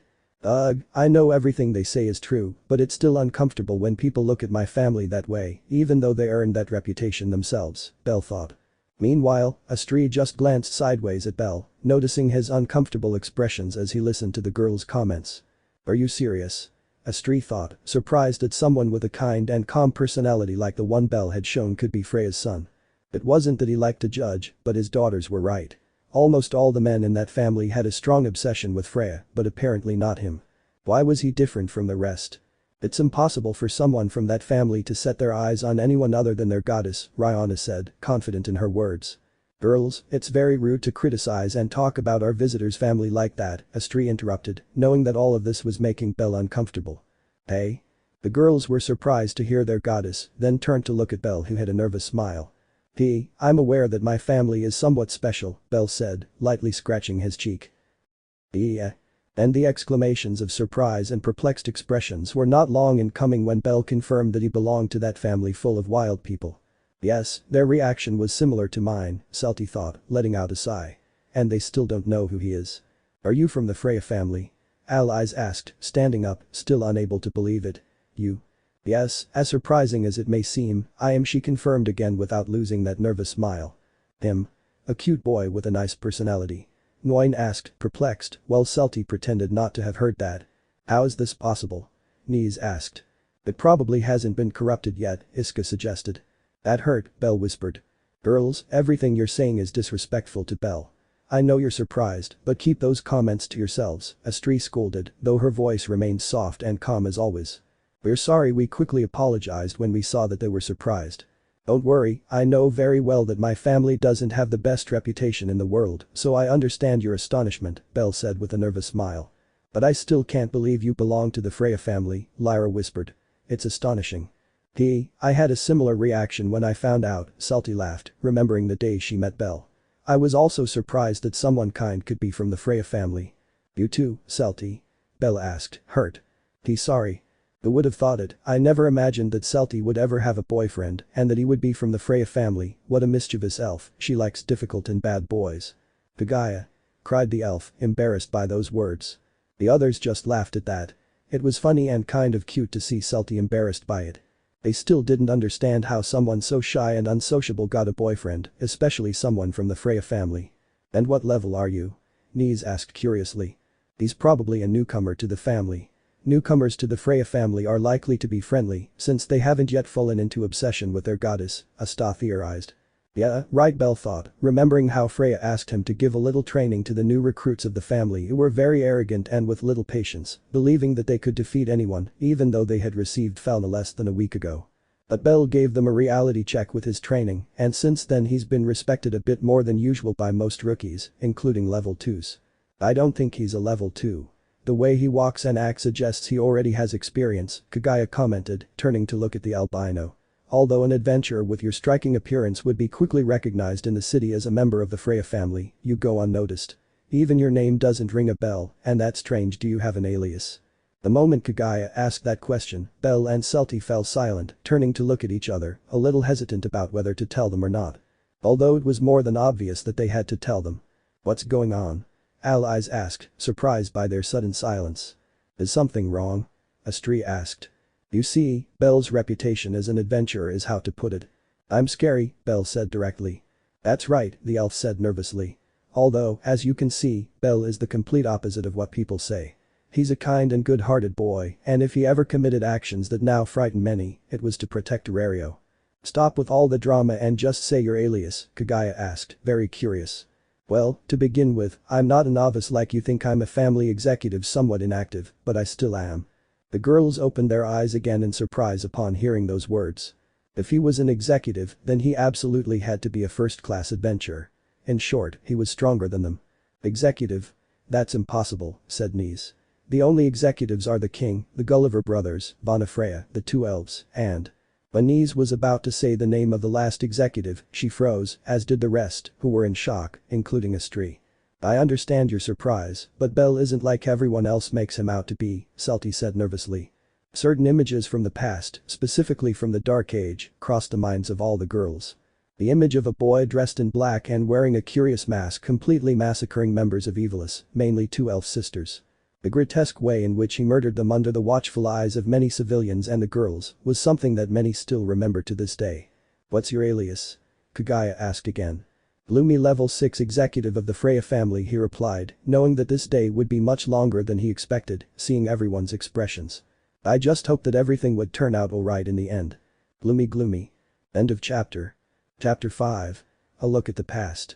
How did Celty know that Belle was one of the most feared and strongest adventurers in the Freya family? Let's take a look at the past. On a normal day like any other for the young and shy elf. But it wouldn't stay that way for long. "Where are you going, Celty?" Rihanna asked, watching her elf friend walk towards the exit of the headquarters with a small backpack on her shoulders and her trusty staff. "To the dungeon," he replied, turning to look at her. "Are you alone?" Confused, Rihanna approached her friend, crossing her arms. "But you never go to the dungeon alone," she said, confused. "Why only now?" "Well. I don't know," replied the elf, looking at the city through the window. "I just felt like going to the dungeon alone when I woke up today." And she wasn't lying. When she woke up in the morning, for some reason she felt like going to the dungeon alone to test her combat skills and so on. All because she was offended by a comment from a certain boy she had been seeing lately at a reading base. "Really? You usually prefer to spend time in the library." "I don't want to go there," Celty whispered, looking away with an angry expression that, for some reason, Rihanna found endearing. What happened now?" Rihanna asked playfully, seeing that reaction. "Nothing, I just want to prove that I am strong," he replied, gripping his staff. "To whom?" "We all know you're a strong girl, so you have nothing to prove." "I have to prove it to myself, that rabbit," she whispered with a determined expression. "Rabbit? I'll be back later, I'll buy lunch on the way, so don't worry about me." And with those words, Celty left the headquarters heading towards the dungeon for a new and epic adventure, facing off against the most powerful monsters in the dungeon. Where is the walking dictionary going? The one who asked that question was Lyra, who still had a sleepy expression, approaching the window next to Rihanna, watching the elf walk away from the headquarters. "To the dungeon to prove she's strong, and don't call her that. Celty has never gotten angry about my nicknames. Is she trying to prove she's strong? Is she going through a rebellious phase?" the hobbit asked, raising an eyebrow. "I hope not," Rihanna whispered worriedly, hoping Celty hadn't met someone who was influencing her badly. "If she's still not back later, we'll go look for her." "Celty is strong, especially when she's angry, don't worry," Lyra said, calmly walking away. "I'll go to the dining room and see if there's anything to eat." And so the hobbit left, leaving the human standing alone at the window, watching the place where her friend had gone. I wonder what's wrong with him," I whispered. Through the streets of Arario. Celty walked with a determined stride, ready for any adventure or challenge to show off her skills. "I have 5 mind potions and 5 healing potions in my backpack, I think that's more than enough for my exploration," he thought, watching people walk down the street going about their lives. "I just need something else." Celty deviated slightly from the path and entered a restaurant, emerging minutes later with a medium-sized box in her hands, which she placed in her backpack. "My lunch is the most important thing I can't forget," she thought, planning to eat it on the 18th floor. "Okay, now I'm ready to go into the dungeon." And so Celty continued her walk towards the dungeon, determined to have an adventure. But why this sudden change in her? Celty wasn't one of those who obsessed with going to the dungeon like almost all adventurers. She usually didn't pay much attention to it, only going when her friends invited her to explore and things like that. I never paid much attention to levels until now.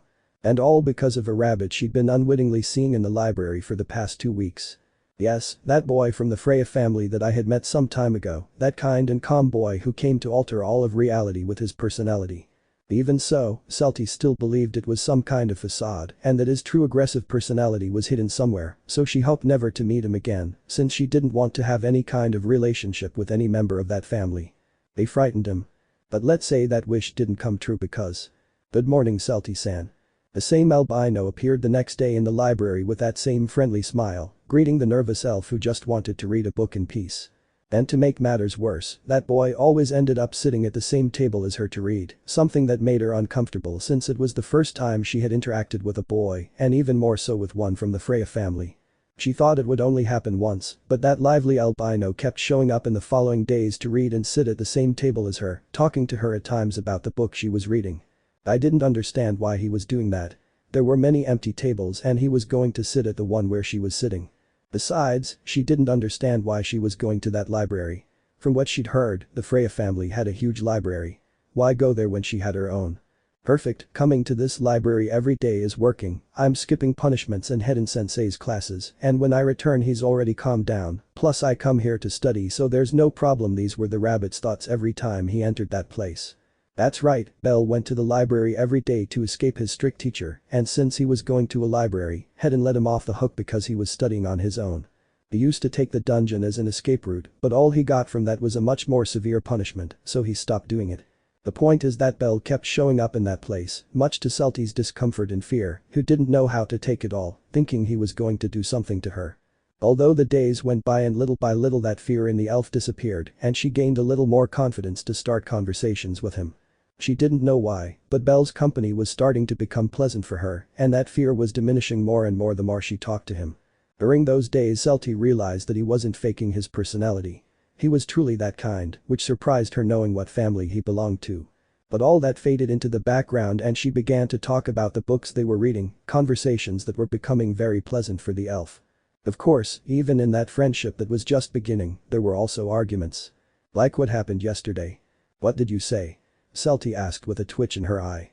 Elves who focus on magic are too weak in other aspects, Belle replied calmly, glancing at a book. Simply put, individually they will always lose, regardless of the opponent. That's the reality. Celty's tick became stronger at that moment upon hearing those words. Or at least that's what Alan says, though the cat said it in a more aggressive and offensive way. Good. Elle looked up after hearing the elf's angry tone of voice, seeing her stand up with an offended expression. So you think I'm weak in every way? And no, I wasn't saying it because of you. Fine, if you think I'm weak, then keep believing it, I'm leaving. And taking the book that Celty was reading, she turned around and left. Celty Srowa. Sorry. And now, thanks to that discussion, Celty made the decision to go to the dungeon by herself and put all her skills as an adventurer to the test. You'll see, I'll prove to you that I'm not weak, she thought resolutely without stopping her stride. I'm close to being level 4 and not many reach that level. I'm strong and when you see it, you'll regret having said those words. Although she was very determined, seconds later Celty stopped when she realized a certain small detail that she had overlooked. The rabbit wasn't with her to demonstrate his skills. I'm such a fool. She thought, ashamed of herself. How am I going to prove I'm strong if he's not with me? She was so determined that she completely forgot about that, realizing that all the exploration she was going to do would be in vain if Belle wasn't watching. She may be someone with a lot of knowledge and intelligence, but sometimes even she would do very silly things. Spending so much time with allies was affecting him. I see you're having problems, miss. Celty snapped out of her thoughts upon hearing a voice, directing her gaze to that place and encountering a curious person. There was a boy behind a table, the same table that had on it what looked like a crystal ball and a sign that said, "I'll read your future for 50 million valis." It was more than obvious that he was a fortune teller. Celty remained silent, watching as that person smiled at her while caressing her magic ball. Hello, hey, wait. The fortune teller didn't even have time to introduce himself before the nervous elf began walking quickly through the streets, ignoring the man's call. No. Don't go. The man pleaded. Is it because the price is too high? I can reduce it to 49 million. Brianna warned me not to go near those weird guys, it's best to listen to her, he thought without stopping walking and without turning to look at him. It's a canonical event that you can't ignore. Minutes later. Celty started walking normally the moment she no longer heard the screams of that weird guy.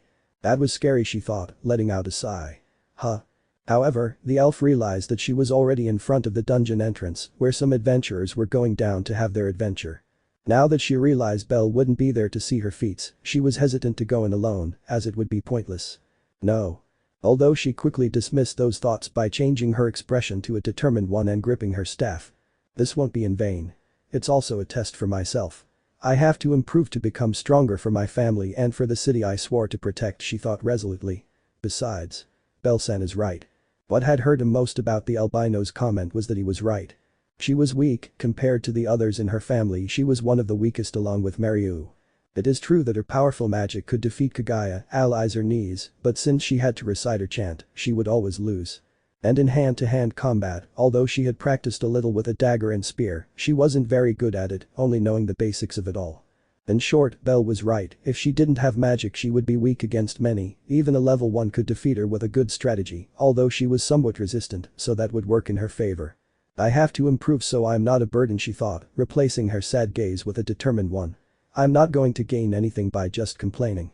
I have to strive to achieve something. She was aware that it would be dangerous to go alone, but she trusted that everything would turn out alright in the end. This is my first step towards becoming a very strong adventurer, she thought as she began walking towards the dungeon. I can't focus solely on magic. I have to improve. And determined, Celty entered the dungeon to have her adventure, hoping that nothing bad would happen to her down there, and if something bad was going to happen, at least it would give her time to eat her lunch. Meanwhile, at the Freya family headquarters. In the courtyard of the headquarters, a certain cat was lying on the grass with its eyes closed, enjoying the tranquility since many of its colleagues' trash were not at the headquarters, so it wouldn't hear their annoying voices. So, taking advantage of being alone, he lay down on the grass to sleep. Nobody knew it, but Alan really likes sleeping on the grass. The only one who knew this was his younger sister Anya, although she was very forgetful, so she had probably already forgotten that fact. Oddly enough, Alan also liked tranquility. What the hell? The tranquility was short-lived, as a rock the size of a football fell on his head. He stood up angrily and began searching for the culprit, the only one there being a certain rabbit in his adventurer's outfit and holding a mask. "You damn rabbit. Why did you do that?" Alan asked angrily, standing up. "Hey, Whiskers, let's go to the dungeon," Belle suggested excitedly. "Huh? Is that why you woke me up with a rock?" he asked angrily, ignoring that I called him Whiskers. "It was the only rock I found on the path. Unfortunately, I couldn't find a bigger one," he replied dejectedly. "So, what do you say? Shall we go?" "Go to hell, I'm not going to waste my time going to jail with you." "Really? Well, that's too bad then I think I'll ask Anya, we'll go alone, without anyone else with us, in those dark apartments yes, Anya will be good company." And with those words Belle turned around ready to leave, but Alan's hand stopped him. "Don't even think about inviting Anya," the cat threatened with a sharp look. "Why not?" "Because I say so." "So you'll come with me?" "I didn't say that." "So, should I invite Anya?" "No." "So, shall we go?" "No." "So I should ask Anya." "Fine, let's go, you damn rabbit." The cat agreed, losing what little patience he had left. "Seriously, you're too irritating. This irritating person is your only friend because I'm the only one who can stand your explosive personality." "Friends? Since when are you and I friends?" "Ever since we went to the casinos and lost half of the Freya family savings and promised never to tell anyone. It's strange because I usually have luck in those places, maybe it's because I was with you." "TSK, you damn idiot." So they both continued walking through the training yard towards the exit of the headquarters, although seconds later Belle smiled with amusement, remembering a certain detail. The topic that always made the cat seethe with rage. "Alan. What do you want? Maybe life made us friends. But your sister will make us family." The next thing Belle had to dodge was Alan's spear, which was headed straight for his neck to kill him. "You imbecile, you think you're so funny." "Wait, Alan. I was just kidding, you know very well that Anya is like a sister to me," he said, dodging all of the cat's attacks as he started to run. "It was just a joke." A certain lively cat was walking calmly through the corridors until she noticed through the window how Belle was running, followed by his enraged brother. Although to his eyes it seemed like something else. "I want to play too, Naya." Anya exclaimed excitedly, jumping out the window and starting to follow her brother. "Go get him, Alan, Naya." "Anya, stop getting in the way." "That's it, Anya. Keep holding him off while I escape." "Understood no." "Assault him." How noisy Horn whispered in annoyance, watching him from a hallway window before turning to look at Belle, who was laughing. His smile is so stupid. Horn's gentle gaze turned irritated the moment he changed his thoughts, stopped looking out the window, and continued on his way. They're behaving like children, he thought, going to the dining room to see if breakfast was ready. "Let me go, Anya." "No." Alan was strong enough to get his sister off him, but he didn't. The tsundere type, as Belle sometimes called him. In the dungeon. 16th floor. The first few floors weren't a big deal for Celty. Even though she didn't specialize in combat, she could easily get through them on her own. Although things changed from the 16th floor onwards, things were already a real challenge for her there. "And 7," Celty whispered after plunging a dagger into the chest of a minotaur, which turned to dust. "I've eliminated 7 minotaurs. That's progress." Minotaurs were known for giving level 2s a lot of trouble, even level 3s like Celty who only focused on magic. But even so, the elf had proven not to be weak, since she alone could take care of eliminating 2 or 3 minotaurs at once. Obviously, it would be a little difficult for her, but she would emerge victorious. "It's rather frustrating that Belle-san isn't here," Celty thought as a multitude of lightning bolts surrounded her staff, watching a pack of 20 minotaurs approach her. "No matter, I have to keep improving even if no one's watching." And with those thoughts, a great number of powerful rays shot out from the elf staff, destroying all the minotaurs that were going in her direction, leaving all the magic stones scattered on the ground. I forgot how exhausting it was to explore alone, Celty thought, feeling a little worn out. She took a mind potion from her pocket and drank it, feeling her energy return. "Okay, let's continue." Celty walked towards where all the magic stones were and began to pick them up and put them in her backpack. It was more than obvious that Celty's resistance was not as high as many, which is why she only had one mind potion left, although fortunately she still had all the healing potions, a sign that she had not suffered any damage on her journey through the dungeon. For a mage, she was strong and skilled in other aspects, despite not having trained much. I don't think I'll be able to make it to the 18th floor, the elf thought, realizing that a mind potion wouldn't be enough to sustain her on the journey. I should have brought more. If only he hadn't used his lightning magic so many times, he would still have a couple more potions left, but his trump card was always his magic. At that moment she realized that Belle was right, she relied heavily on her magic when fighting and that was fine, her job was to be the group's mage and support her companions, but as the albino told her, in a solo battle, she would always lose no matter what. Knowing that hurt him. I should ask Knees to teach me how to fight hand-to-hand or allies to teach me how to handle a sword. However, instead of becoming depressed, he became filled with determination to further improve his skills. It will be difficult but not impossible, she thought with a slight smile, adjusting her backpack on her shoulders. I'm going to show Belle-san that a mage can also be a great fighter. And without losing her smile, Celty turned around, ready to return to the surface, hoping that she wouldn't need to use that mind potion. But the moment he turned around, he froze completely. His blood ran cold and he gripped his staff tightly, fear beginning to appear on his face. When do I arrive? The frightened elf thought, having heard nothing behind her. In front of her was an enormous monster almost 3 meters tall, staring at her as if she were its new prey to be murdered. What surprised her most was that despite its large size, she didn't hear a single sound of it arriving there. It almost seemed as if it had followed her stealthily. An orc. She thought, frightened, seeing how similar his appearance was to those monsters. And no, he's much more powerful than an orc and irregular. Although she was nervous, Celty jumped back, taking advantage of the fact that the monster was just standing there watching her. But before she could move, a powerful blow struck her squarely, making her bones crack and sending her crashing into one of the walls of the floor, which cracked, causing her to fall to the ground. Ah! Celty could barely breathe because of the pain. The blow from that thing was so strong that it almost broke his bones. With just that one blow, he knew that monster was a level 4 with that absurd strength it possessed. I no longer had any doubt. That was an irregular. It hurts, he thought, trying to stand up, feeling a sharp pain in his shoulder and ribs. She had to hurry and chant her magic incantation quickly to turn that thing to dust, or else she would end up dead. But her intentions were interrupted the moment she heard footsteps stop in front of her.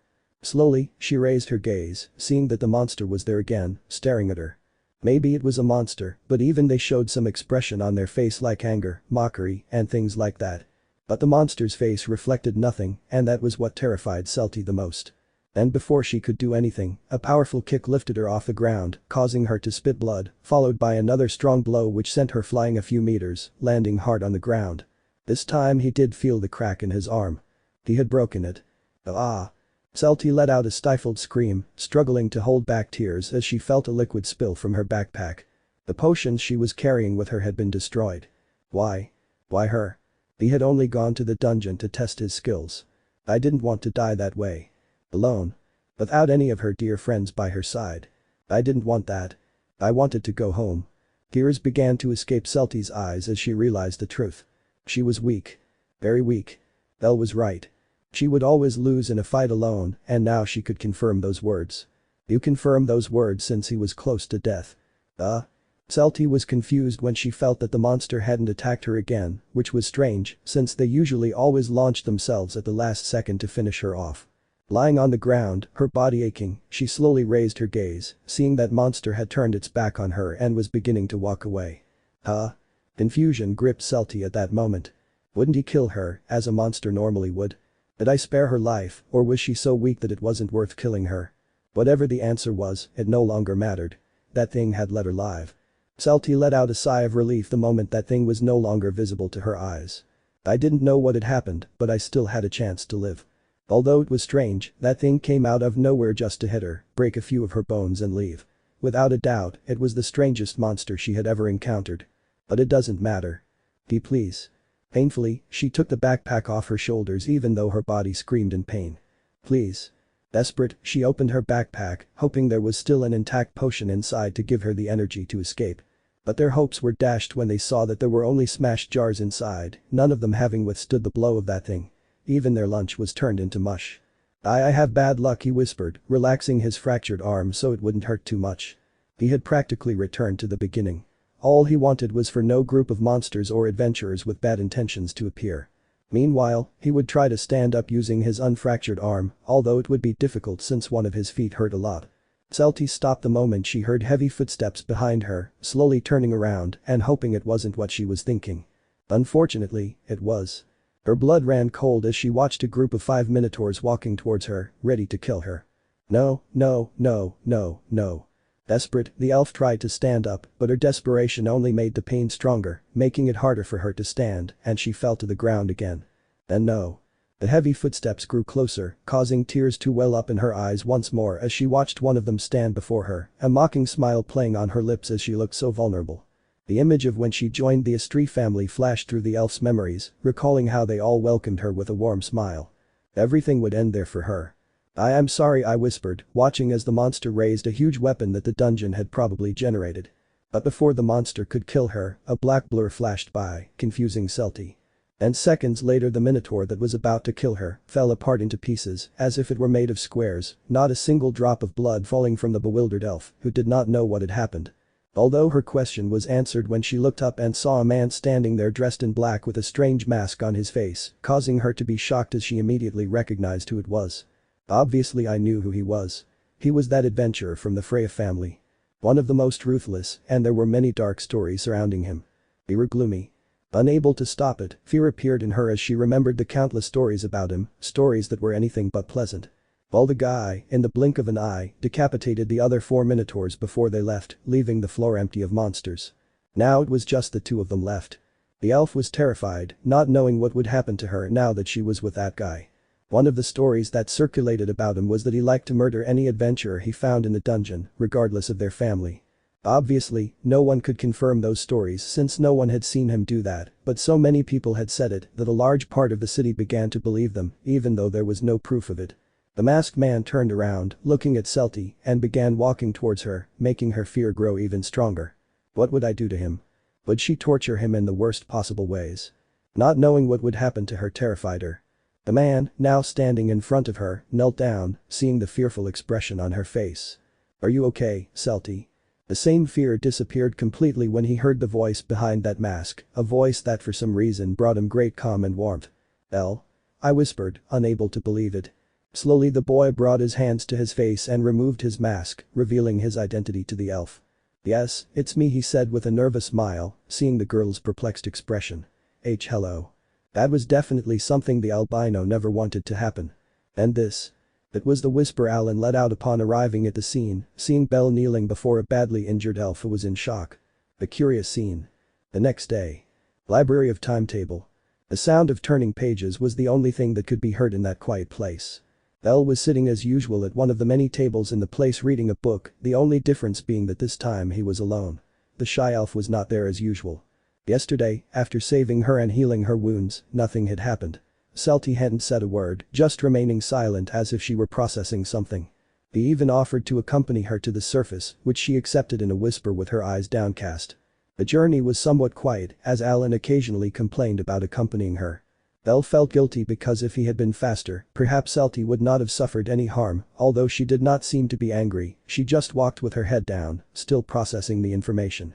And so it went until the end of the dungeon where Celty thanked him in a whisper and quickly left, leaving the albino a little dejected. It was more than obvious that he was afraid of her. And now, a day after that event, Belle arrived at the library, only to be slightly surprised that Celty was not sitting there at the table as usual.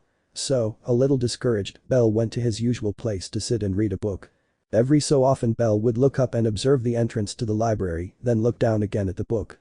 He had been repeating that action for over an hour since the moment he arrived. And that person she was looking for never appeared. Belle let out a tired sigh, closing the book he was reading, a sign that he would soon be leaving. It seems he won't be coming here anymore, he thought, somewhat discouraged, picking up the book and standing up. It's always the same. The reason Belle had no friends outside of the Freya family was because everyone, upon learning who he was, distanced themselves from him without hesitation for fear that he would do something to them. And apparently Celty had the same reaction when she found out who he was, no longer wanting to hang out with him. Even though most of the rumors about him were false, almost everyone believed them because if 100 people said that such a lie was true, that lie would become a truth in the eyes of other people, even if it wasn't. This is why Bell always avoided revealing his true identity to people he knew outside of his family. Unfortunately, Celty realized this, and so, that friendship that was just beginning was broken. I guess I'll have to settle for Alan's company, he thought as he walked towards the library reception and showed the woman the book he would take. Honestly, he had really liked Celty during those 2 weeks he had been meeting with her in the library, holding a faint hope that in the future they could be good friends and that he could reveal his true identity to her without her running away in fear. Unfortunately, that's no longer possible. I think I'll go train for a while at headquarters, he thought, leaving the library and starting to walk through the streets. Did he feel sad? A little, mainly because he had already begun to really enjoy the elf's company. But unfortunately, that company would no longer have it. Or so he thought. Bell-san. Before Bell could walk away from the library, he stopped abruptly upon hearing a female voice calling him. He slowly turned around, seeing that green-haired elf running towards him with a bag in her hands. For a few seconds the albino's eyes shone when he saw her there. Celty, he whispered as the elf reached him, breathing a little heavily. For a moment I thought you wouldn't be here anymore, Celty said, looking at him with a shy smile. The same smile that made Bell feel something strange inside him. What are you doing here? Bell asked, surprised. I thought you wouldn't want to come near me anymore once you knew who I was. I didn't understand it. The moment everyone realized it was the famous Gloomy, they all ran away from him in terror without hesitation, and you could see the fear in all their eyes. But that fear wasn't in the innocent eyes of that pretty elf. I didn't understand why. Huh? It would be very rude of me to treat the person who saved my life that way, the elf whispered with an embarrassed smile, looking away. The truth is that he was afraid at the time, although that fear gradually disappeared from the moment he took off his mask.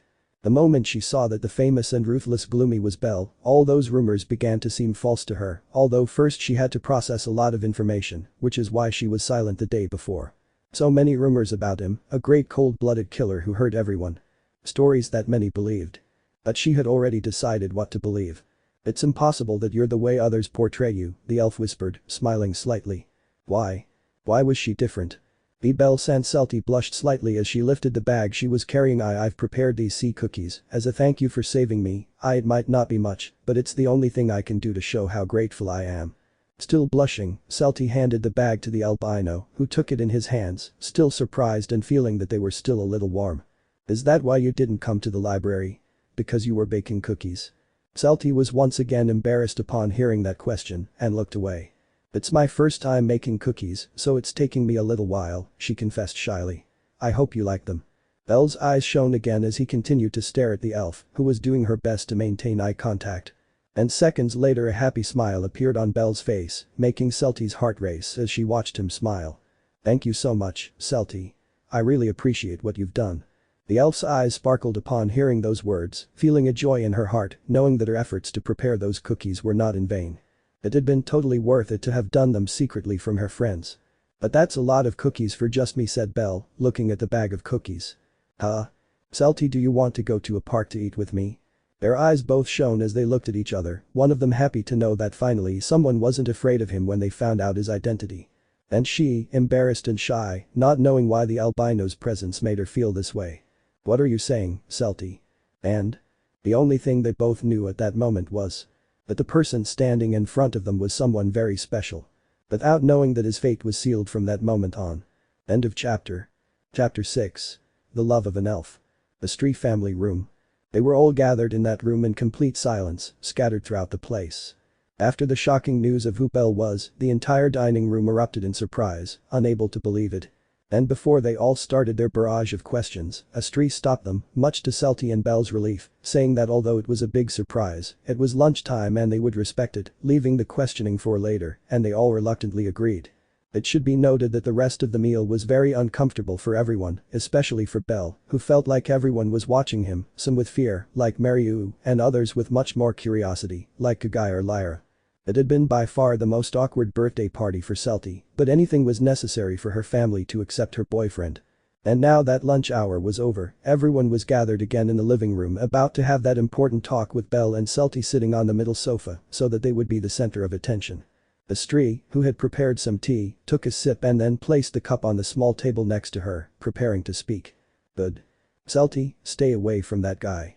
But before Astri could say anything, Rihanna shouted those words, pointing at Belle with a distrustful expression. "And no girls," beat Belle. Celty tried to speak, but it was in vain. "Celty, that guy is a complete danger," said Mariu, hiding behind knees. "He's a complete bloodthirsty maniac," Asta whispered. "I heard that he usually eats newborn babies once a month," Lyra whispered, remembering the many dark stories surrounding the famous Gloomy. "And that he gets into a tub with the blood of his victims," Iska added, crossing her arms. "And she eats pizza with pineapple," allies shouted. "Pizza with pineapple? Who invented that?" Belle asked, offended. "Girls, I know there are a lot of weird stories, but I know. I'll brainwash you," Rihanna exclaimed. "I'll sacrifice myself for you, Celty. While he eats me, you escape," Nguyen shouted. "What?" the elf whispered, her eye twitching as she heard those words. "Calm." Astri had to raise her voice a little to calm her daughters down, because at that rate they would say a lot of silly things that would offend the couple without knowing anything about the subject. "But Astri Sama," said Rihanna, feeling worried that her little sister was with that guy. "But nothing, I've told you many times not to judge people without reason, and that's exactly what you're doing right now," she said, looking disapprovingly at her daughters. "I thought it was okay that I was dating Celty.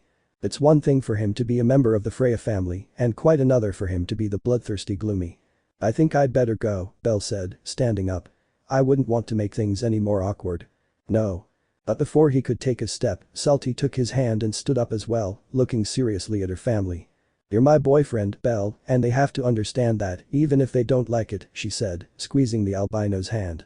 "Besides, those silly stories going around about you are false. I've never seen you eat pineapple on pizza." "Exact. Is that the only thing he's going to deny?" Lyra thought, with an anime-style sweat drop. "Girls, all those stories circulating about Belle are false and ridiculous. He would never do something like that," she said, taking a step forward. "I know it's hard to believe since it's something everyone believes, but I assure you it's not true. I know him very well, and I know what I'm saying is true." But Rihanna whispered uncertainly, looking at her friends in the past. There was a certain event in the Dark Age that caused Belle to gain that reputation in the city and the fear of many civilians. A huge massacre was caused by a masked member of the Freya family in the middle of the city, under the watchful eyes of civilians and some adventurers. And among those adventurers were some girls from the Astri family who saw everything, even Celty was among them. Certainly, the actions Belle took at that time were very questionable in the eyes of many, Astri whispered, taking a sip of her coffee. "But they were members of Evilis." Celty quickly spoke up in their defense. "If I recall correctly, there were also civilians and a few members of the Ganesha family," said Kagaya, narrowing her eyes. "How do you explain that?" "They weren't civilians," Belle said. "They were undercover members of Evilis, and the Ganesha family members were traitors." "What?" The girls and the goddess Astri were bewildered upon hearing those words, except for Celty, who already knew the truth about it all. "Traitors?" allies asked, surprised. "We didn't know anything about that. The god Ganesha decided to keep it a secret so as not to further upset the city. We were in the middle of a war, and for the civilians to find out that there were traitors in the families who had sworn to protect them, they would feel anything but protection." "That makes sense," Nese whispered, knowing it would have been a big problem if that had come to light back then. "But to murder them like that," said Astri, who, despite knowing they were bad people, did not agree with violent deaths at all. That I wasn't in my right mind and I acted on impulse," he replied, looking down. "Belle isn't a bad person," Celty said, not wanting her precious friends to look askance at the man she loved. "That would be something that would hurt him quite a bit. Freya-sama and Ganesha-sama scolded me for my actions, as I'm aware they weren't right. They were traitors, but it wasn't my place to judge them, much less kill them. I simply didn't think things through and did it," she whispered, clenching her fists. "They were with the Diz sisters, so I just unleashed my anger on them all." "That's right, the Diz sisters were also killed at that time," Lyra said, remembering those two elves. "What made you act that way?" "But I can't say it," she whispered, looking away. "I'm sorry." The girls were still not at all convinced by what they had heard, although they knew that the thing about the traitors was true, since Astri had not said that it was a lie. But even so, they found it difficult to trust the albino. In their eyes, what happened that night was done by someone sadistic and bloodthirsty who was not right in the head, and the fact that Celty was with someone like that worried them a lot. And the two of them knew it because of the great discomfort that was felt throughout the atmosphere. They both knew it would be difficult, but they didn't think it would be this difficult. For Belle, it would be difficult to gain the trust and approval of his girlfriend's family. "Belle isn't like that," Celty whispered very softly, feeling sad to see that things weren't going as she expected, and that hurt her. Not because it was her birthday, but because they were rejecting and judging the boy she loved. If things continued like this, they would never accept him, and that was something she didn't want. I believe you, Celty. And to everyone's surprise, and speaking for the first time in the entire conversation, Ryu said those words, capturing the attention of everyone in the room. I trust you're telling the truth, he said with a gentle look, making Celty's eyes light up with happiness. Lion, she whispered when she saw that her elf sister was supporting her. Hello? You? The one who distrusts everyone? Lyra asked, raising an eyebrow. And obviously everyone was going to be surprised by that since Ryu was usually the first to speak up, giving all the reasons why they shouldn't trust that person. But this time it was the complete opposite, as she was the one who believed in Bell, even though he had clearly proven to be a dangerous person. Eden-sensei was wrong again, there are more kind-hearted elves, Bell thought happily, seeing that someone else believed in him. I don't believe Cranel-san is the kind of person everyone says he is, she said, turning to look at the albino. I think we all often judge someone without knowing them and assume they're something they most likely aren't, and I don't think that's right. Astri only smiled slightly upon hearing what her daughter said. If Celty has decided to love Cranel-san despite all those horrible stories surrounding him, it's because she chose to meet the real him and ignore all of that, and Celty wouldn't be capable of falling in love with someone as awful as all those stories describe, he said, smiling slightly as he looked at the green-haired elf who was gazing at Ryu with admiration. So I believe in Celty, and especially in Cranel-san. The rest just stared in surprise at the elf after she had said all that, since it was very rare for her to say something like that. She was acting in a very mature way, and that didn't suit her personality. You're right, Ryu, you should never judge people without even knowing them. Astri congratulated her, making the elf smile sheepishly, a shame that increased a little more when she felt Celty go straight to hug her. Thank you, Lion, for accepting Bell, she whispered with a small smile. Why, you're welcome, said the elf, a little nervous from the physical contact. I just doubt Cranel-san is what everyone else says. And how are you sure about that? Kagaya asked, raising an eyebrow, as it was strange for Ryu to act like this. It was likely that she had seen something that made her think differently. Upon hearing that question, Ryu turned to look at Bell, who only smiled nervously. Certain events from the past came back to his memories, a scene he saw by mere chance while on patrol. I remembered it perfectly, the crying of a little girl who was playing with a boy while eating an ice cream, although unfortunately she didn't see where she was walking and ended up bumping into a certain masked man dressed in black who was accompanied by a silver-haired girl she didn't know. When the little girl bumped into the masked man, her ice cream fell on him and soiled his black outfit. It was more than obvious that the masked man was the famous and ruthless Gloomy. A few people around were frightened and worried about the girl, not knowing what her fate would be now that she had done that. Ryu was also worried, about to jump in and protect her, while trying to resolve everything peacefully, although she honestly felt nervous, as she was going to deal with a very dangerous level 6. But before he could do anything, he heard a soft, kind voice from under that mask that stopped the girl's crying. Sorry, it seems this silly boy spilled your ice cream, the masked man apologized, kneeling in front of the little girl and gently stroking her hair, making her stop crying. His voice was so soft and calm that it didn't sound anything like that of a ruthless monster. Here, buy a much bigger ice cream, and one for your friend too, he said, taking a certain amount of money out of his pocket and giving it to the girl, whose eyes lit up. Thank you, sir, she said with a big smile, turning around and running off with her friend. Perhaps Ryu couldn't see the masked man's face at that moment, but she was 100% sure he was smiling. And above all, he didn't think she was a bad person, as many people said. They told you, sir, whispered the silver-haired girl with a slight hint of mockery. If you wanted to annoy me, too bad, because that makes me happy, it makes me feel wise, said the masked man in a much more mocking tone.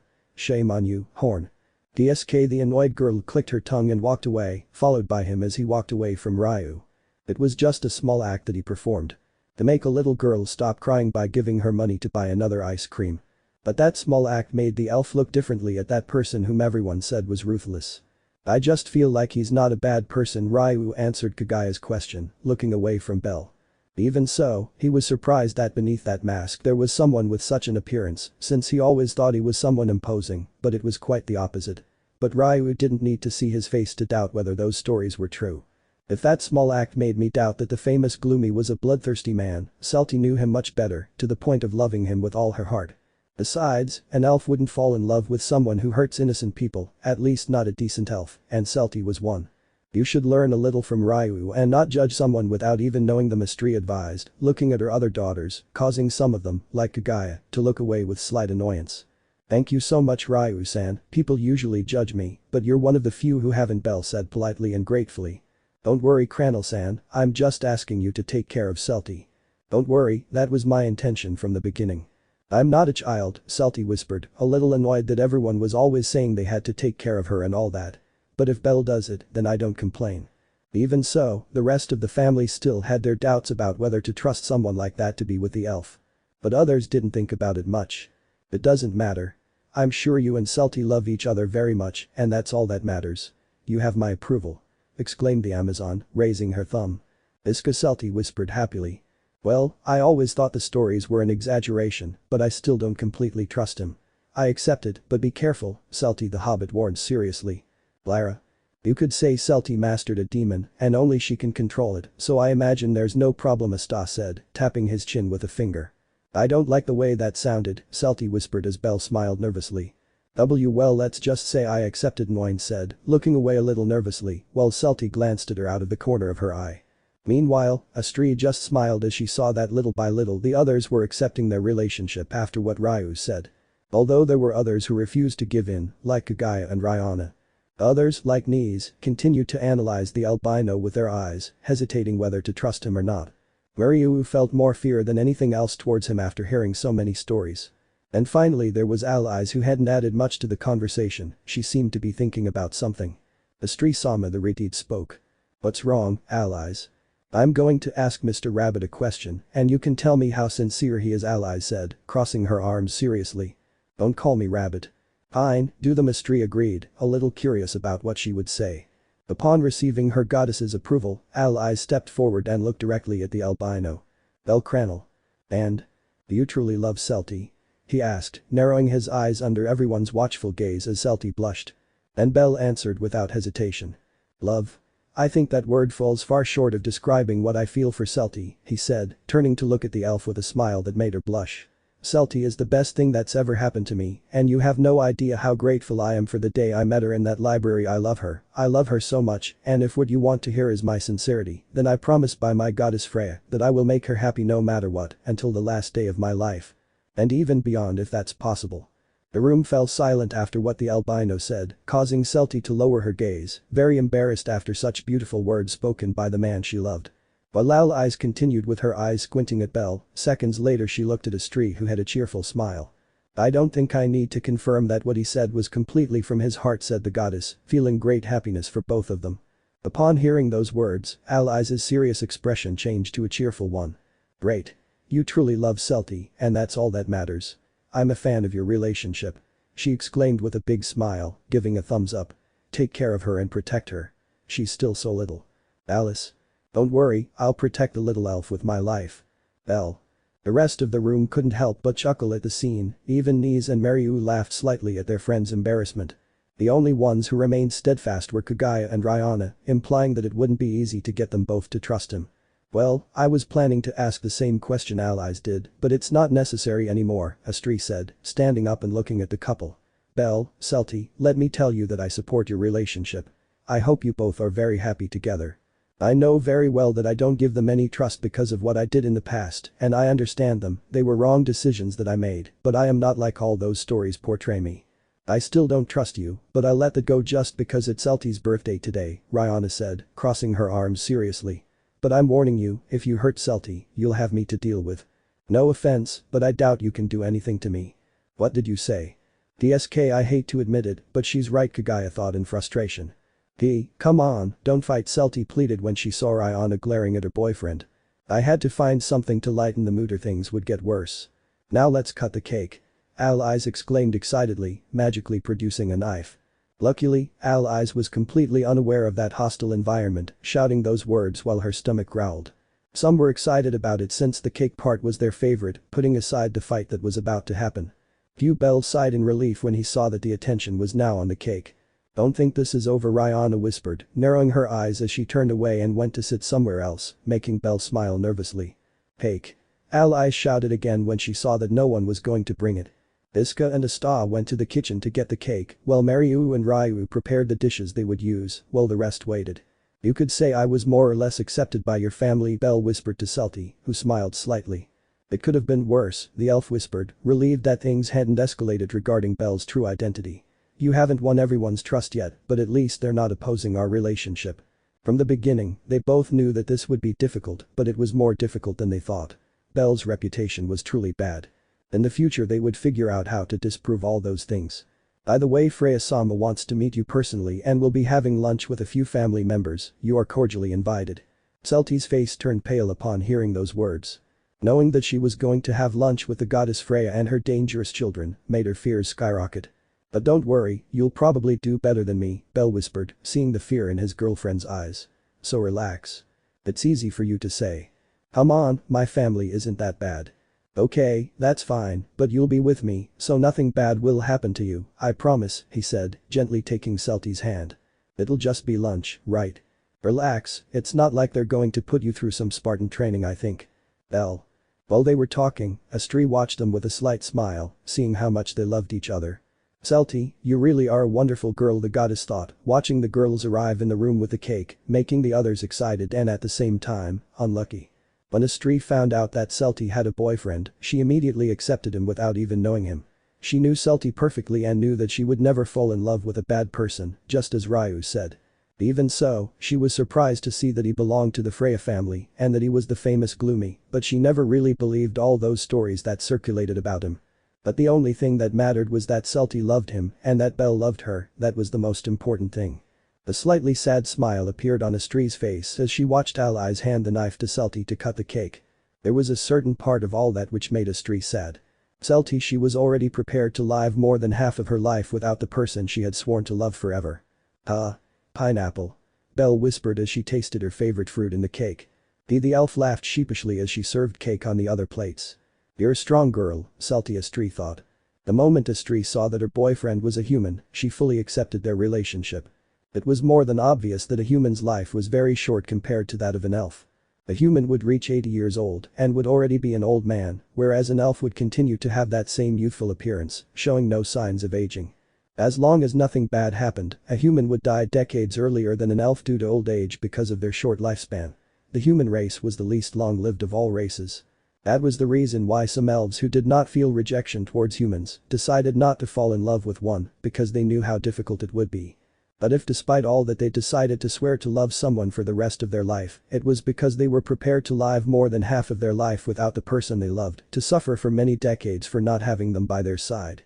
The fact that an elf loved a human despite all that is because the love they felt was too strong that they could not ignore it. And Celty knew all that. She was already aware that if nothing bad happened in their lives, Belle would die many decades before her. She was already prepared for that pain. Hey Celty. Why is my piece of cake so small? Allies complained. You said you were on a diet. But today is an exception. Celty, Astri thought, seeing the elf smile, you truly love him despite everything. Astri saw Miss Celty called, wanting her goddess to come closer so she could give her cake. Astri just smiled and came over to eat cake. The both of you, I wish you all the happiness in the world together, the goddess thought, watching them smile. May these decades be the happiest of your lives, may your love continue to grow stronger, and may life continue to smile upon you in this way. The love of an elf was definitely one of the strongest that could exist. Just by looking into Celty's eyes, one could see the enormous love she felt for the albino and vice versa. At times she wondered what their love story was like before reaching that moment. Surely they had many adventures together. At some point, she would like to listen to them carefully. Meanwhile, she would enjoy her daughter's birthday party. Hee. And Celty just smiled happily, enjoying that moment with her family. Even though inside she was dying of fear at the thought of having to have lunch with her boyfriend's family. But she would leave that problem to the Celty of the future, hoping that everything would turn out well, hoping that the god of good luck would smile upon her. End of chapter. Chapter 7. Female. Headquarters of the Astri family. No, not this one either. In the room of a certain shy elf, Celty was looking for some clothes in her wardrobe to wear before going to the library as was her custom. This one less. And every outfit she took out, she discarded. With a frustrated expression, Celty looked at the mountain of clothes on her bed. It was all the clothing she had discarded. Ugh, I have nothing feminine, whispered the dejected elf.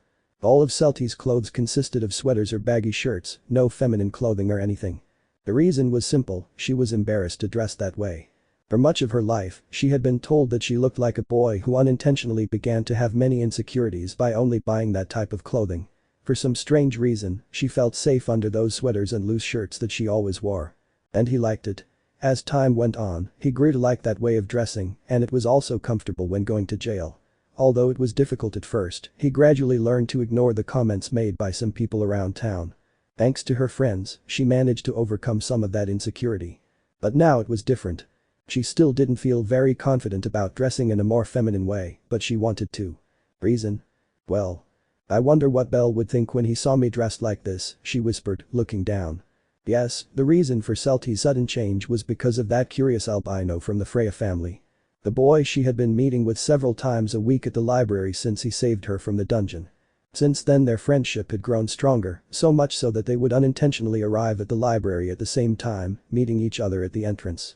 She didn't know why, but Celty began to feel a strange sensation inside her every time she met with him. Without meaning to, she acted a little more shy and stuttered more than usual when she was around him. And her interest in him had also increased over time, always having a sparkle in her eyes whenever she looked at him. It was very nice and all, but it also started to awaken some insecurities now that she met with him almost every day. For example, their way of dressing. She wanted to dress in a much more feminine way and know what Belle would think about it, whether he liked her outfit or not. She was very excited to see his reaction to seeing her dressed like that, since she usually dressed in a very unfeminine way. Unfortunately, she didn't have any nice clothes, and that had discouraged her. What do I do? She whispered, looking at the few clothes she still had in her closet, all of them the same old thing. The few dresses I had don't even fit me anymore. She had in her wardrobe a beautiful blue dress, a dress she remembered very well having last worn when she was about 14 years old. Hopefully, I tried to fit it on him, believing it would fit him perfectly, just like in the past. But she was greatly surprised to find that it was too tight and she felt embarrassed as she looked at herself in the mirror. She didn't know when it happened, but without realizing it, her body had changed and she didn't know if it was good or bad, since her only pretty dress no longer fit her. And with that, his only hope of surprising Belle vanished. Maybe I should give up. Cute, feminine things aren't for me, she whispered dejectedly, returning to her usual loose-fitting clothes. Besides, Belle will probably laugh when he sees me dressed like this. I look ridiculous. Celty had very low self-esteem, something she tried to hide at all costs, so as not to worry her family with her silly problems. It was something she couldn't avoid. Depressing thoughts came out of her involuntarily. Besides, it's not like he's going to notice me any other way, I whispered, thinking of the smiling albino. Although seconds later he was embarrassed when he realized what he had thought. I'd better put all the clothes back in the closet, she thought, blushing, as she began to put all the clothes she had taken out into the closet. Celty knew very well what was happening to her, and she knew the risk that continuing like this would entail. But she ignored it, since all she wanted was to keep seeing him and spend pleasant moments in that library. Even though he was not going to see her as anything other than a friend. Thinking about the word friend, Celty remembered a certain detail she had forgotten. A certain animated little person who could help her with all that. Perhaps her hopes were not yet dashed to look feminine that day. In another room of the Estrie family headquarters. With a lively smile, as was characteristic of her, Iska was sewing a new dress, as was her usual routine. Brianna had asked if she could make a special dress for her, and obviously Iska, happy to help her friend, agreed. She loved making all kinds of clothes. It was her hobby. She spent most of her money on fabric and makeup. You could say she was the most feminine girl in the family, much more so than Alice or Mariu. And given her great skill in making clothes, her friends always came to her when they wanted a dress, shirt or pants with a specific design, and she always happily agreed. She obviously received payment for it, although it wasn't necessary according to the Amazon, but she always accepted it. Just a few more touches and it'll be finished, she thought, setting the dress down beside her bed, wanting to rest her hands for a bit. If I ever retire from adventure, I'd love to open my own clothing store. I'm excited about making lots of clothes. Iska loved her hobby very much. Talk. The Amazon's thoughts were interrupted when she heard a knock on her bedroom door, catching her attention. It's probably Alice with another ridiculous request, the Amazon thought, letting out a tired sigh. The only one I hesitated to make clothes for was Alice, since she asked for clothes made with materials that were impossible for her to obtain or too expensive. Like a sweater made with dragon skin, a very rare and expensive material. Obviously, she couldn't go and get him from the dungeon, since her family couldn't even dream of going down to the floors where those monsters lived. And buying them was even less expensive, they were too costly, taking up all her savings, and the Redeed couldn't afford them, since she was always in debt from buying silly things in the city, like a plush toy that could talk when squeezed. She was happy with that plush toy. Talk. I'm coming. Hoping it wasn't her special captain, Iska walked to the door and opened it. Celts. The Amazon was surprised to see the shy family elf in front of her. It was very rare for Celty to come into other people's rooms, and if she did, it was because it was something important. Hello Iska, are you busy? She asked a little nervously. Actually, no. What do you need? She asked curiously. Do you want me to accompany you to the dungeon? No, it's nothing like that. In fact, I wanted to know if you could help me with a certain issue. Aha, and that would be it. Celty just moved her gaze a little nervously, still hesitating to ask for help about it, but in the end she decided to do it. You see, today I wanted to dress in a slightly more feminine way, and I wanted to know if you. Celty's words were cut short as Iska didn't let her finish, grabbing her arm, pushing her into her room, and closing the door. Finally. You've finally asked me for clothes. Iska exclaimed happily, her eyes beaming. I thought this day would never come. What? I've always wanted to make beautiful dresses for you, and this day has finally arrived. There are so many things to do, I don't know where to begin. For a long time, the Amazon wanted to make custom clothes for Celty because, according to her, all kinds of dresses would look beautiful on her since she was like a pretty doll with that white skin. Unfortunately, the elf never made such a request until now. Iska, calm down, I don't want you to make a dress, I just wanted to know if you had anything feminine in your closet that you could lend me, she explained nervously. I don't want it to be too feminine, just enough so I don't look weird. I see, so you want something to use right away. Unfortunately, I don't have the skill to sew at high speed, the Amazon whispered, pacing around the nervous elf, studying her.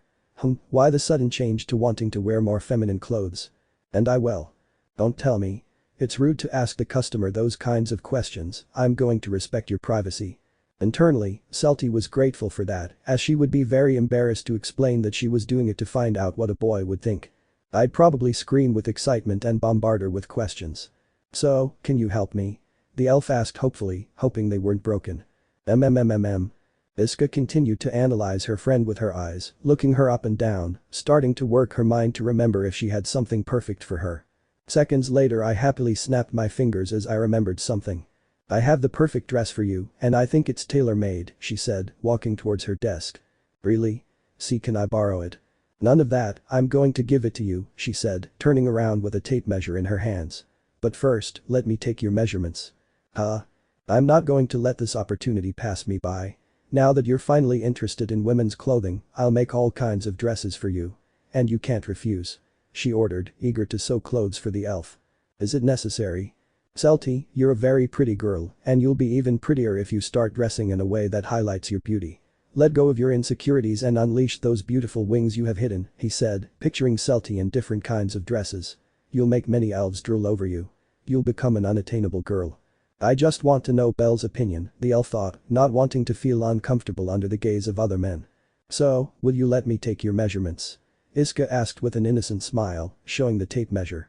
Okay, Celty said, having no other option, and accepted her friend's request. Perfect. I'll just take your measurements and give you the dress to try on. I can't wait to see you wearing it. And with excitement he approached the elf to take her measurements while she was a little embarrassed, hoping it would be over quickly. I wonder if Belle is already in the library, she thought a little shyly, remembering the albino. You look very beautiful. Honestly, Celty was also curious to know how she would look in that type of clothing. I just hoped I wouldn't look ridiculous. Some time later. Through the streets of Arario. It's really a nuisance walking with you. The very curious duo was walking slowly through the city. They were Belle and Horn, the latter of whom had an irritated expression or at least pretended to. You're the one who's been following me, you stuck to me like gum the moment I left headquarters, Belle said, turning to look at her friend. I still didn't know what kind of relationship I had with Horn since she mostly argued with him. It was rare. If walking with me bothers you so much, then I don't know why you're following me, Belle said, puzzled. I'm curious to know what you do, the girl replied, walking a few inches behind Belle. Every day you disappear from headquarters and return hours later with a happy smile. Hedon is always very irritated because you skip his classes. So? I don't know why you want to know what I do if you always say you don't care, she said, managing to see the library in the distance. I just want to make sure you're not doing anything that would embarrass Freya-sama. I know you, and I know you tend to do stupid things from time to time, I explained, frowning. It's not like I care about you or anything. Sometimes I don't understand why you don't like me, Belle whispered boredly as he continued on his way to the library. Because you're so careless, she said, looking down. I always have to be behind you to make sure you don't do something stupid. They had known each other since they were children. Belle was about 8 years old when Horn joined the family at the same age. And a week after Horn joined, he started following Belle. Freya always found it funny to see little Belle leaving the headquarters followed by Horn, who was always a few centimeters behind him, according to her, making sure he didn't do anything stupid.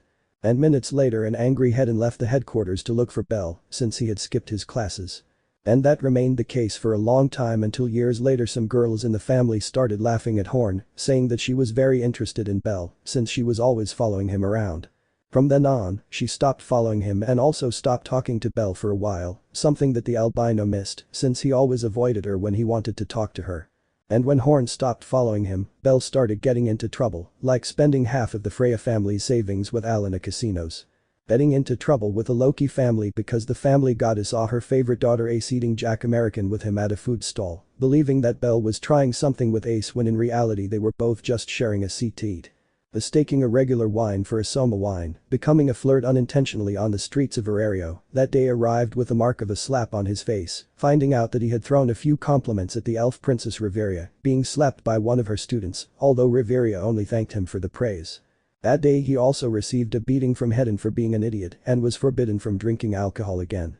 He was also nearly abused by a group of Amazons when he first reached level 5, as he got lost on his way home and ended up in an alley that connected to the pleasure district. That day he was saved thanks to the god Hermes, who took him out of there, not wanting the paradise of men to be destroyed by an angry Freya. Belle could easily have gotten rid of them, but being somewhat innocent in certain aspects, he didn't realize their bad intentions.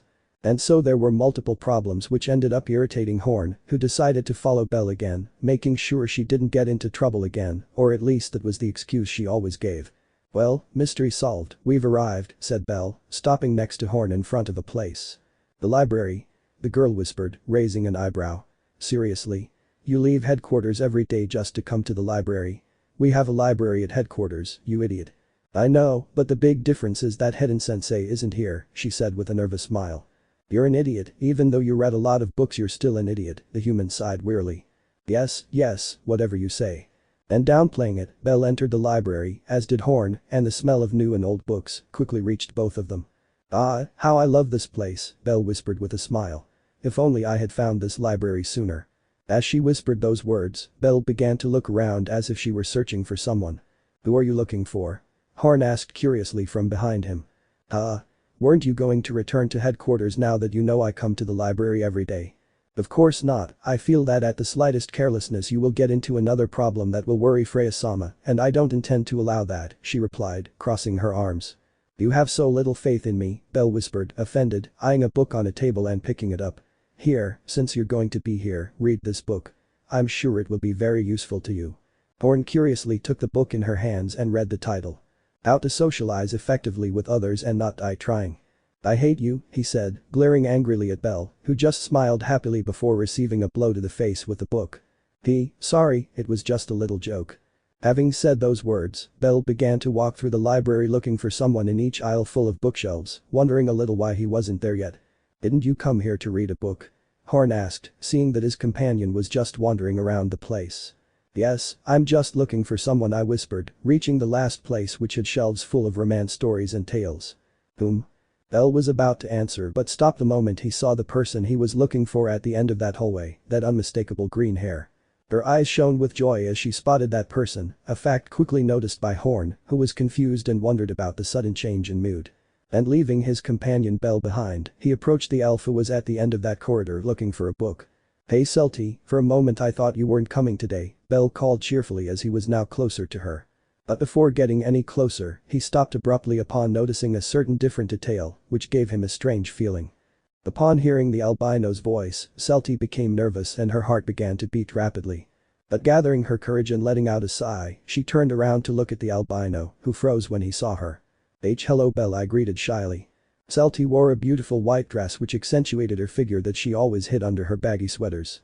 When Iska showed her the dress, she seriously doubted that something so beautiful would look good on her, but in the end she put it on after receiving encouragement from her friend. She felt strange, very strange dressing that way, even though Iska told her she looked beautiful. And she felt too nervous when she went out into the city dressed like that, attracting the attention of some boys her age, mostly elves, feeling very embarrassed. But that was nothing compared to what she was feeling at that moment when she saw Belle staring at her. She even had a little lip gloss on her lips, which she put on at the insistence of the Amazon. She was putting all her effort into dressing that way, all to find out the opinion of the boy in front of her, an opinion that made her very nervous because she didn't know what he would say about it. I just hoped it wasn't anything negative because it would hurt her heart a lot. For a moment I thought you'd already left, Celty said, trying to hide her embarrassment and nervousness. I came a little late, so I thought you wouldn't be here anymore. Oh no, I was late too, Bell began, coming out of his initial shock. I was helping Hogni look for Satan in the basement. Satan? It's a dog I adopted a week ago. Ah. Celty found the name very strange, but decided not to investigate further. According to what Bell had told her about some members of the family, this Hogni was one of the rarest and strongest at the same time. And after that short conversation, silence returned to the hallway, making the elf feel even more nervous. And Bell, well, he didn't know what to say, seeing Celty dressed like that took him by surprise, noticing something he had realized since the day he met her, but that was now more obvious. Although their silence was broken the moment a third voice was heard in that hallway. Who is she? A slightly curious female voice was heard. A strange feeling of unease appeared in Celty's heart as she saw a beautiful gray-haired girl position herself next to the albino. It seems that he had not arrived at the library alone that day. Horn? What are you doing here? Bell asked, puzzled. I've been with you since we left headquarters. That's right, I'd forgotten. Idiot, the girl whispered in annoyance.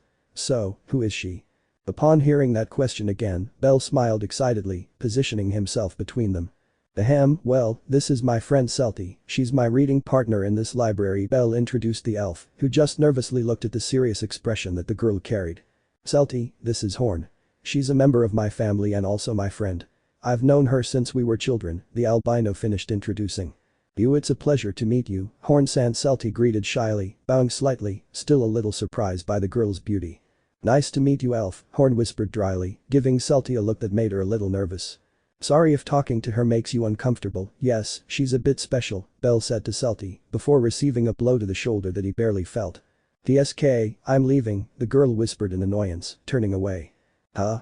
I thought you'd be with me to make sure I didn't get into trouble. I don't mind. And without letting him say anything else, Horn left the place, leaving Celty and Bell alone in that hallway. Is she angry? What did I do now? Bell whispered, scratching his cheek, puzzled. Do you not get along with her?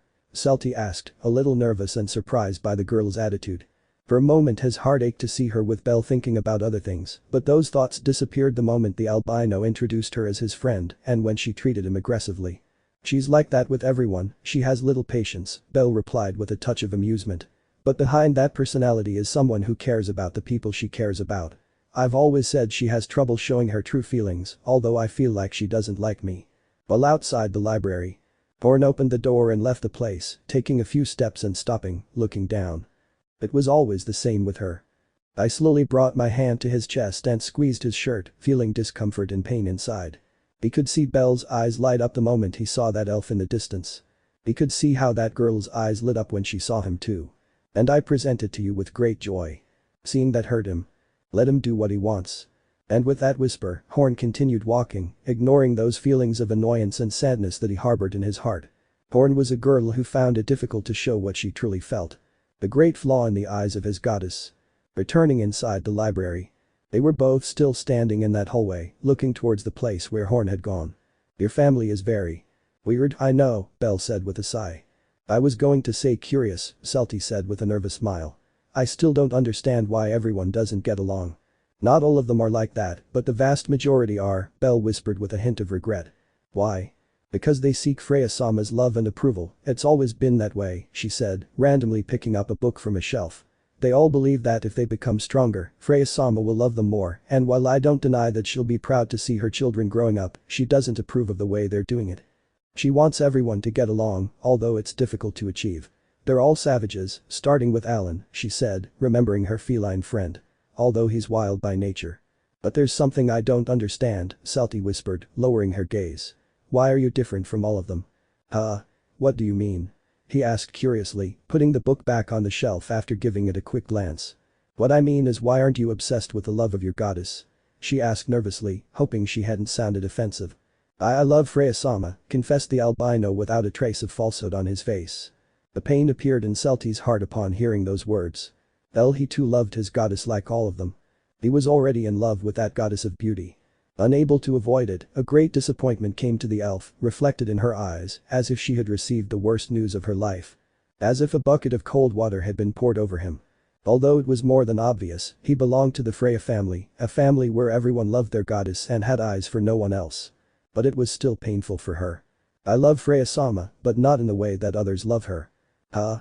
Celty's sad expression turned into a confused one upon hearing what the albino said. What are you talking about? What I mean is that I love Freya-sama, but like a mother, I whispered with a slight smile. To me, she's the mother I never had. That's the kind of love I feel for her. Celty simply opened her eyes in surprise upon hearing those words, seeing the smile on his face. He loves her like a mother. She took care of me since I was little, so I guess that's why I saw her that way. Elle never saw Freya in any other way, never felt any kind of attraction to her, not even now that she was a teenager. He did not deny that his goddess was beautiful, but he could not have any kind of reaction when he saw her, not even when he was about 12 years old and Freya asked him to bathe with her. That day, all he did was complain in the tub that he did not want to bathe that day, while Freya, with a slight smile of grace, washed his hair. Perhaps because she looked at her as her mother, she couldn't have such reactions. In fact, he had never had any kind of reaction towards any woman in his entire life. Or at least it was the case until now. I understand, so the goddess Freya is like your mother, the elf whispered with a relieved smile. Today, for the first time in his entire life, he had a different kind of reaction to a girl. Celty was confused when she no longer heard Belle talking, turning to look at him and seeing that he was staring at her. Seeing her eyes, which shone with joy and curiosity. Her lips, which shone slightly from the gloss she had applied. And that beautiful white dress she was wearing. I really didn't expect to see her dressed like that day. It caught him off guard and caused a different kind of reaction in him. For the first time, he stuttered and felt embarrassed being in front of a girl, like any teenager who is in front of the girl he is interested in. What's wrong? Celty asked, embarrassed to see Belle staring at her. Is there something wrong with me? And at that moment Celty remembered that she was wearing a different outfit than usual, as she realized that Belle was looking at her dress and began to feel insecure. For a moment she began to feel afraid, thinking that he would tell her that the dress she was wearing didn't suit her at all, or that it wasn't her style to dress femininely. But what she said was something that moved his heart like crazy. Trying to hide his slight embarrassment, Belle looked away and said a few words. Nothing, it's just that you look prettier than usual today. Celty's eyes opened in surprise upon hearing those words, feeling her heart beat faster and her cheeks flush. You always are, but today you look very pretty, he whispered, turning his back on her, as he didn't have the courage to look her in the eyes after saying those words.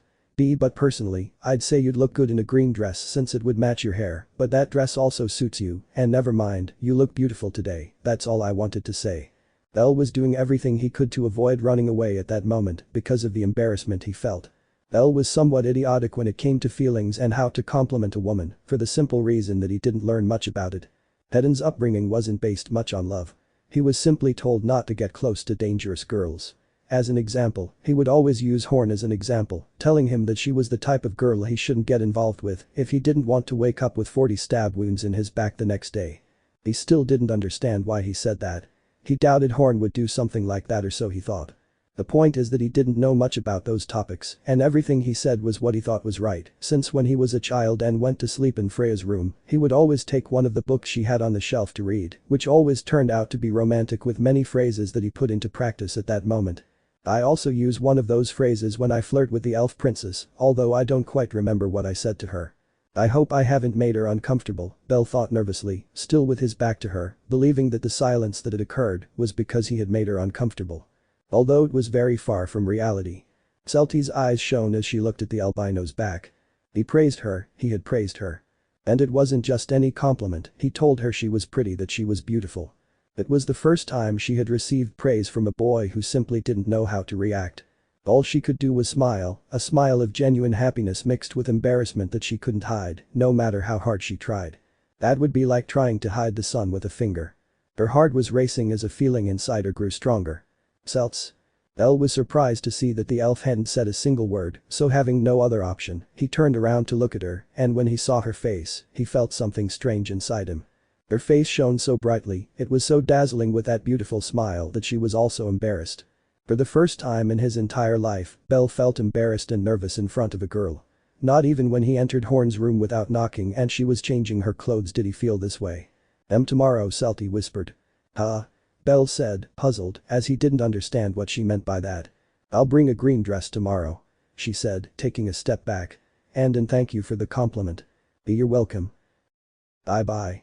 And without giving her time to say anything, the elf ran out of the library while her face turned redder. Wasn't she going to read today? Bell thought, confused, as he watched his friend leave. More importantly, what's wrong with me? Thinking about that, Bell placed his hand on his heart, feeling it beat faster with each passing second as he remembered Celty's smile. And that strange heartbeat was worrying him. He definitely had to be sick. Meanwhile, at the Estrie family headquarters. Iska was walking calmly through the headquarters corridors towards her room, thinking about what kind of dress to make. She still had to finish Ryana's dress and was planning to make some for Celty, although she didn't yet know how to make them. But before she could think of anything else, the door to the headquarters was suddenly flung open, startling her. The shock turned to surprise when she saw Celty, who was beaming with joy as she looked at her with admiration. "Get out." Before she could react, Celty lunged towards the Amazon and gave her a tight hug, taking her by surprise, since she wasn't much for physical contact. "Thank you. Thank you so much, Iska," I exclaimed, still hugging her. You're welcome," she whispered, puzzled, since she didn't know why he was thanking her. Although it didn't matter, Celty was very happy, so there was no problem. Slowly Celty pulled away from the hug and looked at the Amazon with a gleam of happiness in her eyes. "Iska, can you make me a green dress? Please, I'll pay you well for it," she asked, eager to try it on. "Green? Like the green of your hair?" "Yes. I feel like it would suit me, and if you do it, it will be even better." Iska smiled with joy upon hearing those words. It was rare for Celty to be positive, and that made her happy. Besides, I trusted her to make a beautiful dress. I wasn't going to disappoint her. "Of course, Celty. He'll make you the most beautiful dress he's ever made." "Thank you so much." I knew there was something to it all. Celty wouldn't just ask for dresses like that for no reason. There had to be a reason behind it all. She was getting an idea but wouldn't ask. She would respect her friend's privacy. "Then let's go to my room to see what the design of your dress will be like." And so the two friends went to the Amazon's room with Celty radiating great happiness at the praise the albino had given her. Although later she would feel ashamed remembering that he called her beautiful, it was harder to see him the next day. Meanwhile, at the Freya family headquarters. Precisely in the infirmary. Elle was lying on a stretcher being attended to by one of his friends, listening to his anecdote. "Then my heart went thump thump thump at that moment, it was weird," Belle recounted with a worried expression. "Be honest with me, Hythe, do I have cancer?" "Are you an idiot?" the girl whispered, a little anime-style sweat drop appearing. End of chapter. Chapter 8. Class S Exam. Through the corridors of the Freya family headquarters, a certain tall elf was walking slowly and with an elegant posture, as was normal for him. He also wore a grumpy expression, although it wasn't unusual. He was always like that. He was heading to his office. Although he was not a captain or vice captain, he had his own office to take care of certain family matters. Normally, their time during the day was divided in many ways. He would have breakfast, go to the office to take care of some paperwork, which usually took him all morning, then he would have lunch, and after that he would relax for a few hours reading in the library, because after that came one of the most stressful moments of the day. Belle's classes. Just thinking about the albino rabbit made him frown. Belle had enormous potential both in combat and in the classroom. His ability to memorize and analyze information was incredible. He was a very talented boy, but there was a problem with all of that. Belle was a lazy boy when it came to both studying and training. He had been like that since he was a child. He wasn't one of those typical guys who were obsessed with the dungeon. It's true that sometimes he liked to go there of his own free will, but normally he didn't like to explore or train. He was someone who liked to lead a quiet life, although Hedden never agreed with that, since seeing that he had potential, he wanted to give him the best teachings, and he reluctantly accepted. If Belle weren't so lazy, he'd already be nearing level 7, but since he reached level 6 just a few months ago, he'd completely relaxed. All he did was wander around the city, and once a week he went to the dungeon to earn money to contribute to headquarters through taxes. He really was a guy who caused a lot of stress. And besides, those classes he had with Belle in the afternoons had stopped because, according to him, he was studying in the Orario library, something that didn't convince Hedden very much. In short, Hedden felt that Belle had become a rebellious teenager, and that angered him. He felt he wasn't being strict enough with him. He was sure that Freya had influenced him when he was a child. She spoiled him a lot, and even if he did some tasks or exams badly, she always rewarded him with lots of sweets or by buying him some story about heroes. And thinking about the rabbit. The smiling albino, dressed in civilian clothes, was walking down the corridors towards him, noticing the elf's presence. "Good day, Hedden-sensei." Belle greeted, walking past him and continuing on his way. Hi. Belle stopped abruptly upon hearing Hedon's words, losing his balance slightly but without falling. Slowly and a little nervously he turned around and saw the elf. Is something wrong? I asked, smiling slightly. Where are you going? The elf asked, raising an eyebrow. Well, I'm going to the library to study, that's what I'm going to do, she said with a nervous smile. Studying? I don't really believe you anymore, to be honest, she said with a stern look. I'm starting to think you're just going to waste your time reading books about heroes. Of course not, what do you think? He said, offended by those words. I'm going to fill my brain with wisdom. Really? Very interesting. So, since you're so full of wisdom and knowledge, I don't think there'll be a problem if I give you a test tomorrow. Go ahead. I'll show you that The class exam. Belle's confident expression shattered completely upon hearing those words, feeling as if his heart almost stopped beating. Class S? He asked, frightened. Yes, a Class S exam. Hedon's Class S exams were known to be the most difficult in the entire city, far more difficult than any other. But how did the city find out about that? Well, Belle was friends with one of the guild's advisors, Ina, one of his few friends, and elf who was proud of having a lot of knowledge about many things, and when Belle told her about that exam, she didn't think it would be so difficult. So Belle asked Hedon for a class exam and took it directly to the elf to answer. And then he got a big surprise when he barely managed to get 30 points out of 100, in short, he failed. Ina became depressed when she realized that her knowledge was not as great as she believed, and word spread that one of the smartest advisors had failed the elf exam. A very difficult exam. Belle had taken that exam 3 times in his entire life, and on all 3 occasions he couldn't even reach 10 points. I was afraid of him, very afraid, because when he failed he received severe punishments, and today history was going to repeat itself. I'll be waiting for you tomorrow in my office at 8 in the morning, so you can take the exam to see if you really study in that library or just waste your time.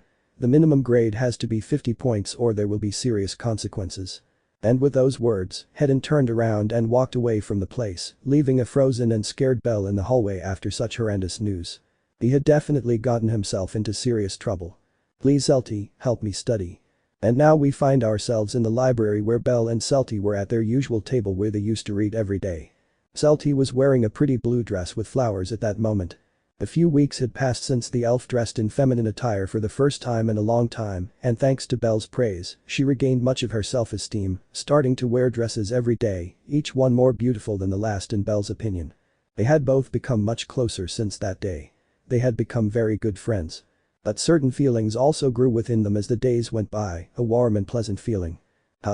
Study. Celty, puzzled, put the book she was reading aside and looked at Belle, who was sitting in front of her with his hands clasped together. Yes, I want you to help me study, he said, looking at Celty as if she were his last hope. I'd love to help you, but why do you want to study? Is there an important exam coming up? The elf asked with a curious expression, an expression that was cute in the albino's eyes. But it was not the time to admire her beauty. Her life was in danger. So without waiting, Belle filled Celty in on what had happened that morning and how difficult Hedon's exam was, causing the elf to open her eyes in surprise at times as she listened to her friend's stories. I see, so it's the famous Class S exam, Celty whispered, tapping her chin with a finger.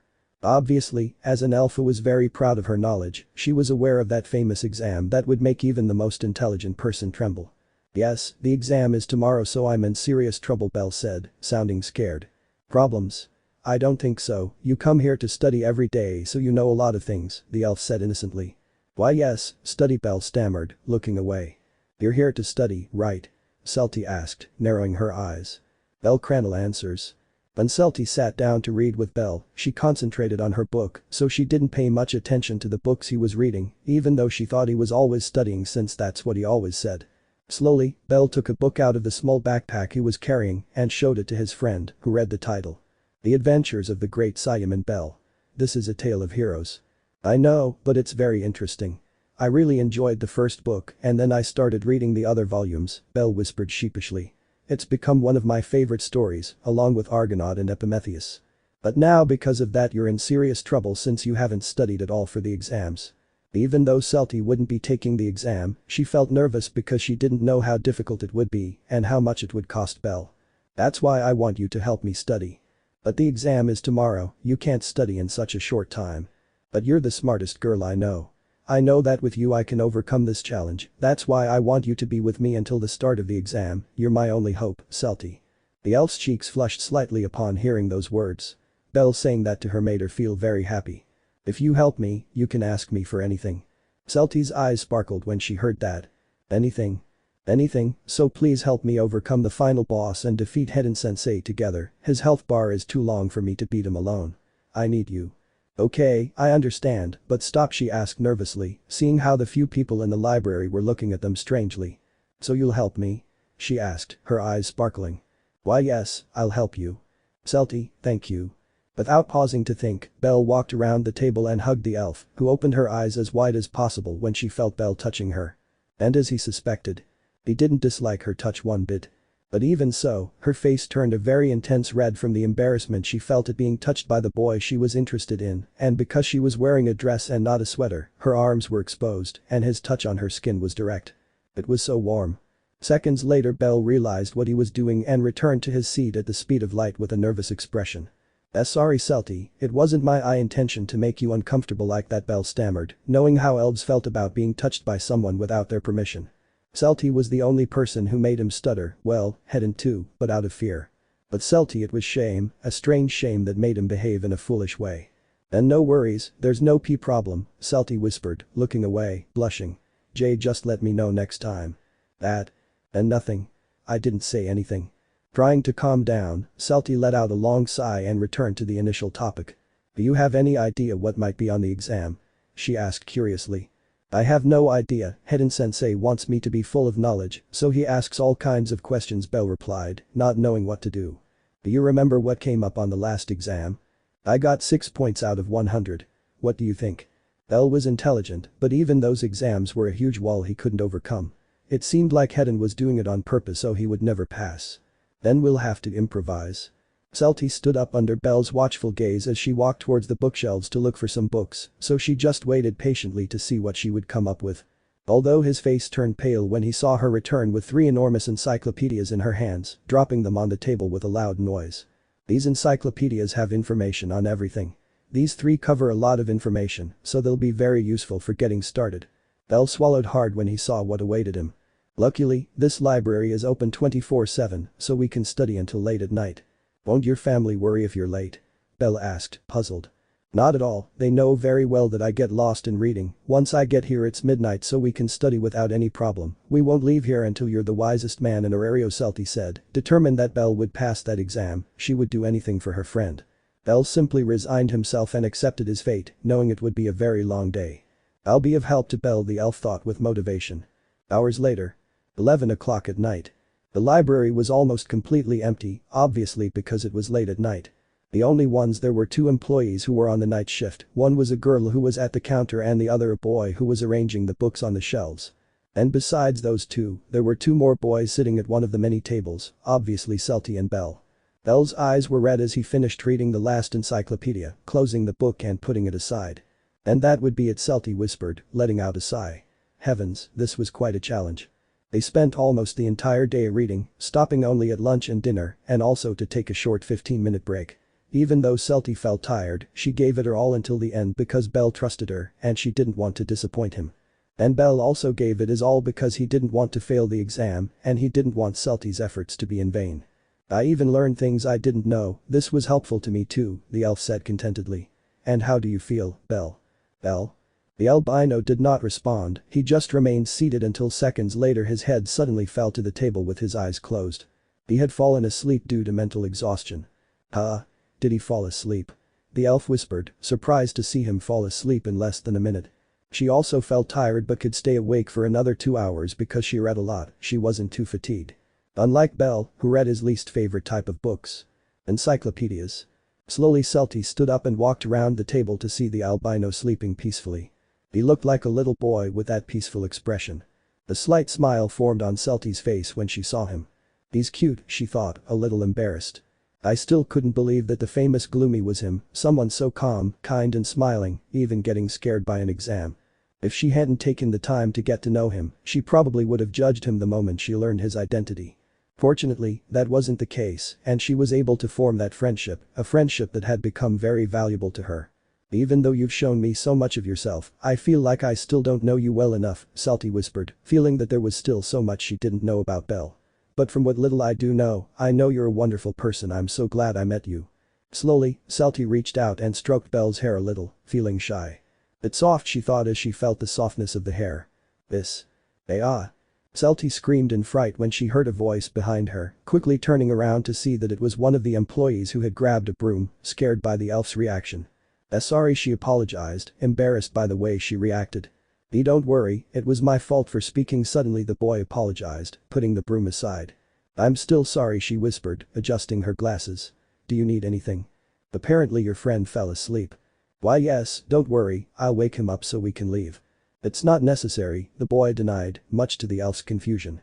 "You're not the first person to stay up late studying and fall asleep, so we've taken measures to prevent it." "Measures?" The boy walked away from them, only to return seconds later with a blanket. "You can let him sleep on the sofa that's right there and cover him with this blanket." "Huh? Seriously?" "Of course, as I said, it's not the first time this has happened, so it's fine if I sleep here so you can go home in peace." "Wow, that's very kind of you," said Celty, since normally in other libraries they would remove the person from the premises. "Well, I'll leave you now. I still have a lot of shelves to organize," the boy said, placing the blanket on the table. "And not to be nosy, but I heard you have an important exam at 8 in the morning, so I'll make sure you wake up if you haven't already." "Thank you so much." So the boy left, leaving Celty with the sleeping rabbit. "I wonder if your family will be worried when they don't see you arrive," she thought anxiously, though seconds later she remembered who her family was. "No, I don't think they'll be worried." Celty looked up and saw the clock hanging on the wall. It was 11:10. If she didn't hurry and return, her goddess would worry about her, as she usually waited for her when she didn't return to headquarters. "Oh okay, let's go." And with embarrassment, Celty took Belle's arm and put it over her shoulder to lead him towards the sofa. Belle was the only boy she had ever been in contact with, and all of this made her very nervous and embarrassed. Her heart felt like it was going to jump out of her chest. So I hurried over to the sofa and gently placed him down without waking him. It was strange that he hadn't woken up with all that commotion, especially since he was in first class. Perhaps he was very tired. What he didn't know was that Belle completely let his guard down with someone he trusted completely, falling into a deep sleep like a log. But the moment he sensed the slightest hostility towards him, he would suddenly awaken to attack. I had received a great deal of training on that. "It's not very cold, but just in case." Celty gently placed the sheet over Belle with a slight smile, watching him sleep soundly. He was like a child, or rather, he behaved like a child at times when he was looking at a story that interested him. That side of him seemed very tender and cute to her. "I'd better leave." As much as she wanted to stay with Belle and keep him company, she had to return to her headquarters or her goddess would worry. She didn't like leaving him alone, but she trusted that nothing bad would happen. So, walking towards the table, she picked up her small backpack containing a book and approached Belle again to say a few words. "Good luck on the exam, Belle, I'll be supporting you. Good night."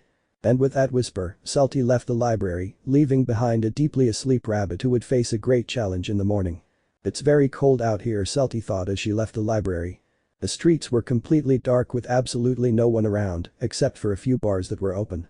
"I'd better hurry." Not wanting to get too cold, Celty ran with all the speed her level allowed to get to her headquarters as quickly as possible, where her goddess was indeed waiting for her.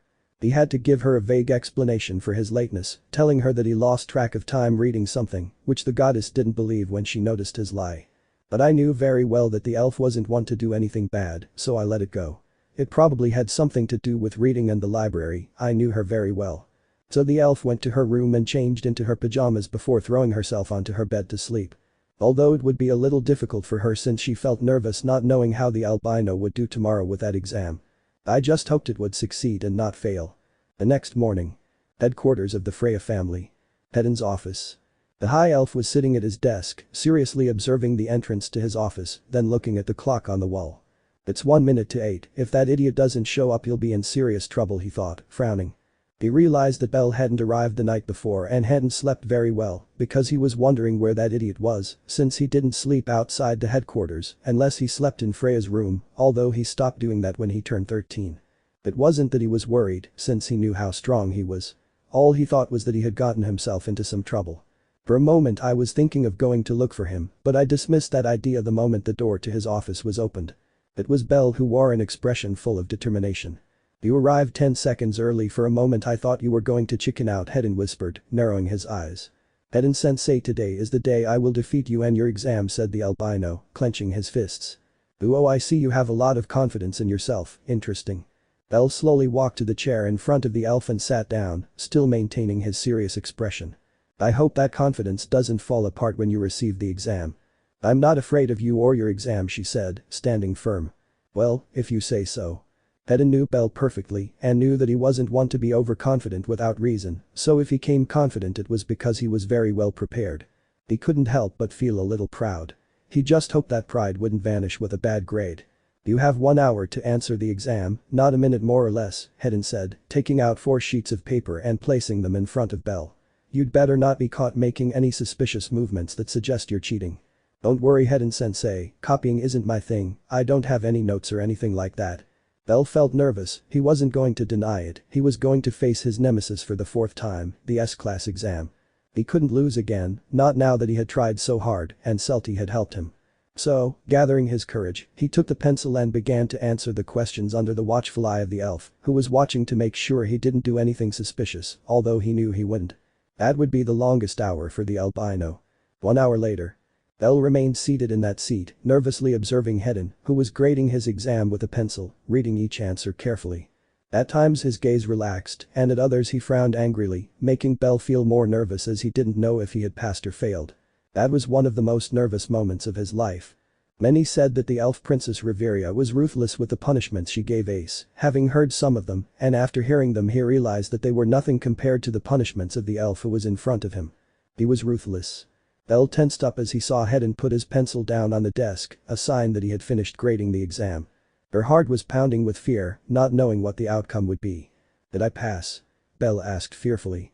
Hedin just stared at the albino with a stern look, making him frightened. For a moment I expect the worst. But seconds later the elf's gaze softened. You can leave. Hey? I said you can leave, go read some book about heroes at that library or do whatever you want. That means, she whispered as her eyes lit up with excitement, not believing that this was happening. The moment in his life that he thought he would never achieve was just a step away from happening. 50 points out of 100, you managed to pass with a minimum grade, he said, looking at the exam. You've really surprised me this time. You managed to surpass any previous record, but that doesn't mean anything. You'd better get a higher grade on the next exam. I hope you don't neglect your studies. Yes, Hedin-sensei. I won't disappoint you. And with a happy smile, Belle stood up and ran out of the room, making the elf let out a tired sigh, leaving the exam on the table. For a moment I didn't expect anything from him, but I had to admit that he surprised me, although it wasn't enough. I've softened up a lot with that idiot, Hedin thought, glancing at the exam. He lied. Belle didn't score 50 points. Belle's actual grade was 49 points, in short he failed by only 1 point. But Hedin could see how this time Belle had put in a lot of effort on that exam, surpassing all previous scores that had not even reached 10 points. And it was only because of that great effort that he decided to give her the missing point to pass the exam. I have to be stricter with him. And putting the exam away in one of his drawers, he continued with his paperwork, unable to help feeling a little proud of himself. Although I wouldn't give him even half a point for the next exam. Aurario Library. Celty was as always sitting at her favorite table reading a book, although every so often she looked at the entrance to the place waiting for the albino. It was already 9:30 in the morning, so it was very likely that the exam had already finished. I wonder if Belle managed to pass, she thought nervously, not knowing how he did. She couldn't sleep well at night because she was thinking about how Belle would do on that exam. She just hoped he wouldn't fail since she herself saw how hard he tried for it. Besides, he didn't know what would happen if he failed. Perhaps they would ban him from the library, and if they did that, he would never see it again. Thinking about that scared her. But before she could think of anything else, the library door was opened by a smiling Belle, who quickly began looking around for his friend. And the moment he found her, he quickly went to her to give her the good news. Celty. The elf snapped out of her thoughts upon hearing the albino's voice, seeing him standing before her with a smile full of happiness. A smile that made her heart beat strongly. I passed the exam. Luckily the library was empty on that side, so no one would complain about Belle's shouting. Oh really? Celty's face lit up with happiness upon hearing those words. Yes, Celty. I passed the exam. For Belle, that achievement was like having killed the black dragon. He had managed to pass the most difficult exam in Aurario. And all thanks to that smiling, beautiful elf standing in front of him. I really wanted to give her a hug, but I knew very well that it would make her uncomfortable, so I held back. Congratulations, Belle. Your efforts paid off. Even though she didn't take the exam, she was still very happy for him. Thank you, Celty, if it hadn't been for you I wouldn't have been able to achieve this, Belle said gratefully, still smiling. Come on, you were the one who put in the effort, I didn't do anything, whispered the embarrassed elf. Of course. You stayed with me until the end to help me study, I'm really grateful to you. The elf only felt a warmth upon hearing those words. It made her happy to see him so content. Thank you so much, Celty, I will never forget what you did for me, she whispered, still with that joy in her eyes. Celty just lowered her gaze with a smile and blushed upon hearing that. It made her feel special. So, as I promised, you can ask me for anything you want, said the smiling Belle. Whatever you want. Celty had forgotten that part of the deal. Sure. Whatever you want, so don't hold back. The elf lowered her gaze, thinking about what to order. There were so many options. If you want a new magic, I can give you a golden grimoire. Those are very special. I can also give you a very powerful magic stone for your staff, Belle said, offering a few options with a smile. Although Celty wasn't listening, she was only thinking about a certain request that embarrassed her. I can also give you a special dress resistant to magical and physical attacks, or one of those limited edition books you like so much. You can even ask me for money, so go ahead, don't be ashamed of your request, I'll give it to you without any problem, you're a very special friend after all. Despite the many options she gave, including some very tempting ones, Celty had already made her decision. I want. With a blush on her cheeks, Celty looked up and observed Belle, ready to make her request. I want you to have a date with me. Hey? End of chapter. Chapter 9. Gathering information. What do you do on a date? That was the question that was going through Belle's head as he walked through the corridors of his headquarters without any destination. 2 days had passed since Celty asked him to go on a date with her, and as expected, Belle accepted since he had promised her, agreeing that they would go out that Sunday, still having a few days to do so. But there was a problem with all of that, and that was that Belle didn't know what to do on a date since he had never been on one. When I was a child, I only thought about playing silly games with Anya, in addition to studying with Hedon. When he turned 10, he focused entirely on physical training and studying, and obviously he continued playing with Anya. And now that he was a teenager, he no longer focused much on those things. All he did was wander around the city, go to the dungeon, and take Hedon's exams. I had never met a girl to go on a date with. The closest thing to one was when I went out with Anya to buy things to eat, mostly sweets, or to go to lunch at Mia's bar, although Alan usually went with them. I had no experience in that area. This is complicated, I whispered without stopping walking. Celty had asked him for that as payment for helping him study, and he didn't want to let her down. He wanted that date to be special to show her how grateful he was for the help he received. I didn't want it to be a complete disaster and end up disappointed. But no matter how much he thought, he couldn't think of what to do at that moment. I don't think I have any other option, he thought seriously. Maybe he had no experience in it, but he wasn't alone. He had a huge family who could advise him on those matters, even if it wasn't the best idea. But I had no other choice. He would ask his colleagues for advice after all. How bad could it be? The fact that. What do you do on a date? We find ourselves in the basement of the Freya family where a certain dark elf was looking for something in some huge boxes, and next to him was a small dog which was sitting. They were Hogni and his pet Satan. And standing in front of them both was Belle with a notebook and pencil to write down the most important information he heard. Quote, Hogni whispered. So you're already at that point in your life. Which moment? The date is the first step in the mating ritual. Ritual? Belle would always find Hogni's way of speaking very confusing. But it was valuable information. Mating ritual, Belle whispered, writing those words in the notebook. What else do you know about dating? It's one of the most difficult moments in life because you have to have very high stats if you want to succeed. My stats, the last time I updated my status they were still at H. I'm not referring to those, I'm referring to life statistics, charisma, beauty, popularity, socializing, courage and many more. If those statistics are very low, you can be sure you're going to fail the mission. Woof. Barked the little dog at what his owner had said. I want to improve my stats, Belle whispered, returning to writing in her notebook. And how do I do that? You have to do side missions before going on the main mission if you don't want to fail, or you can risk it without training. Many succeed on their first try saying those words. Hogni took a small ball out of the box I found it. After that, he dropped it to the ground and Satan started playing, running all over the place following the ball. And how high do I need my stats to be? That depends on your partner. Some are too demanding, and you have to have very high stats, even have a lot of money, while others aren't so demanding. Simply having high charisma is enough.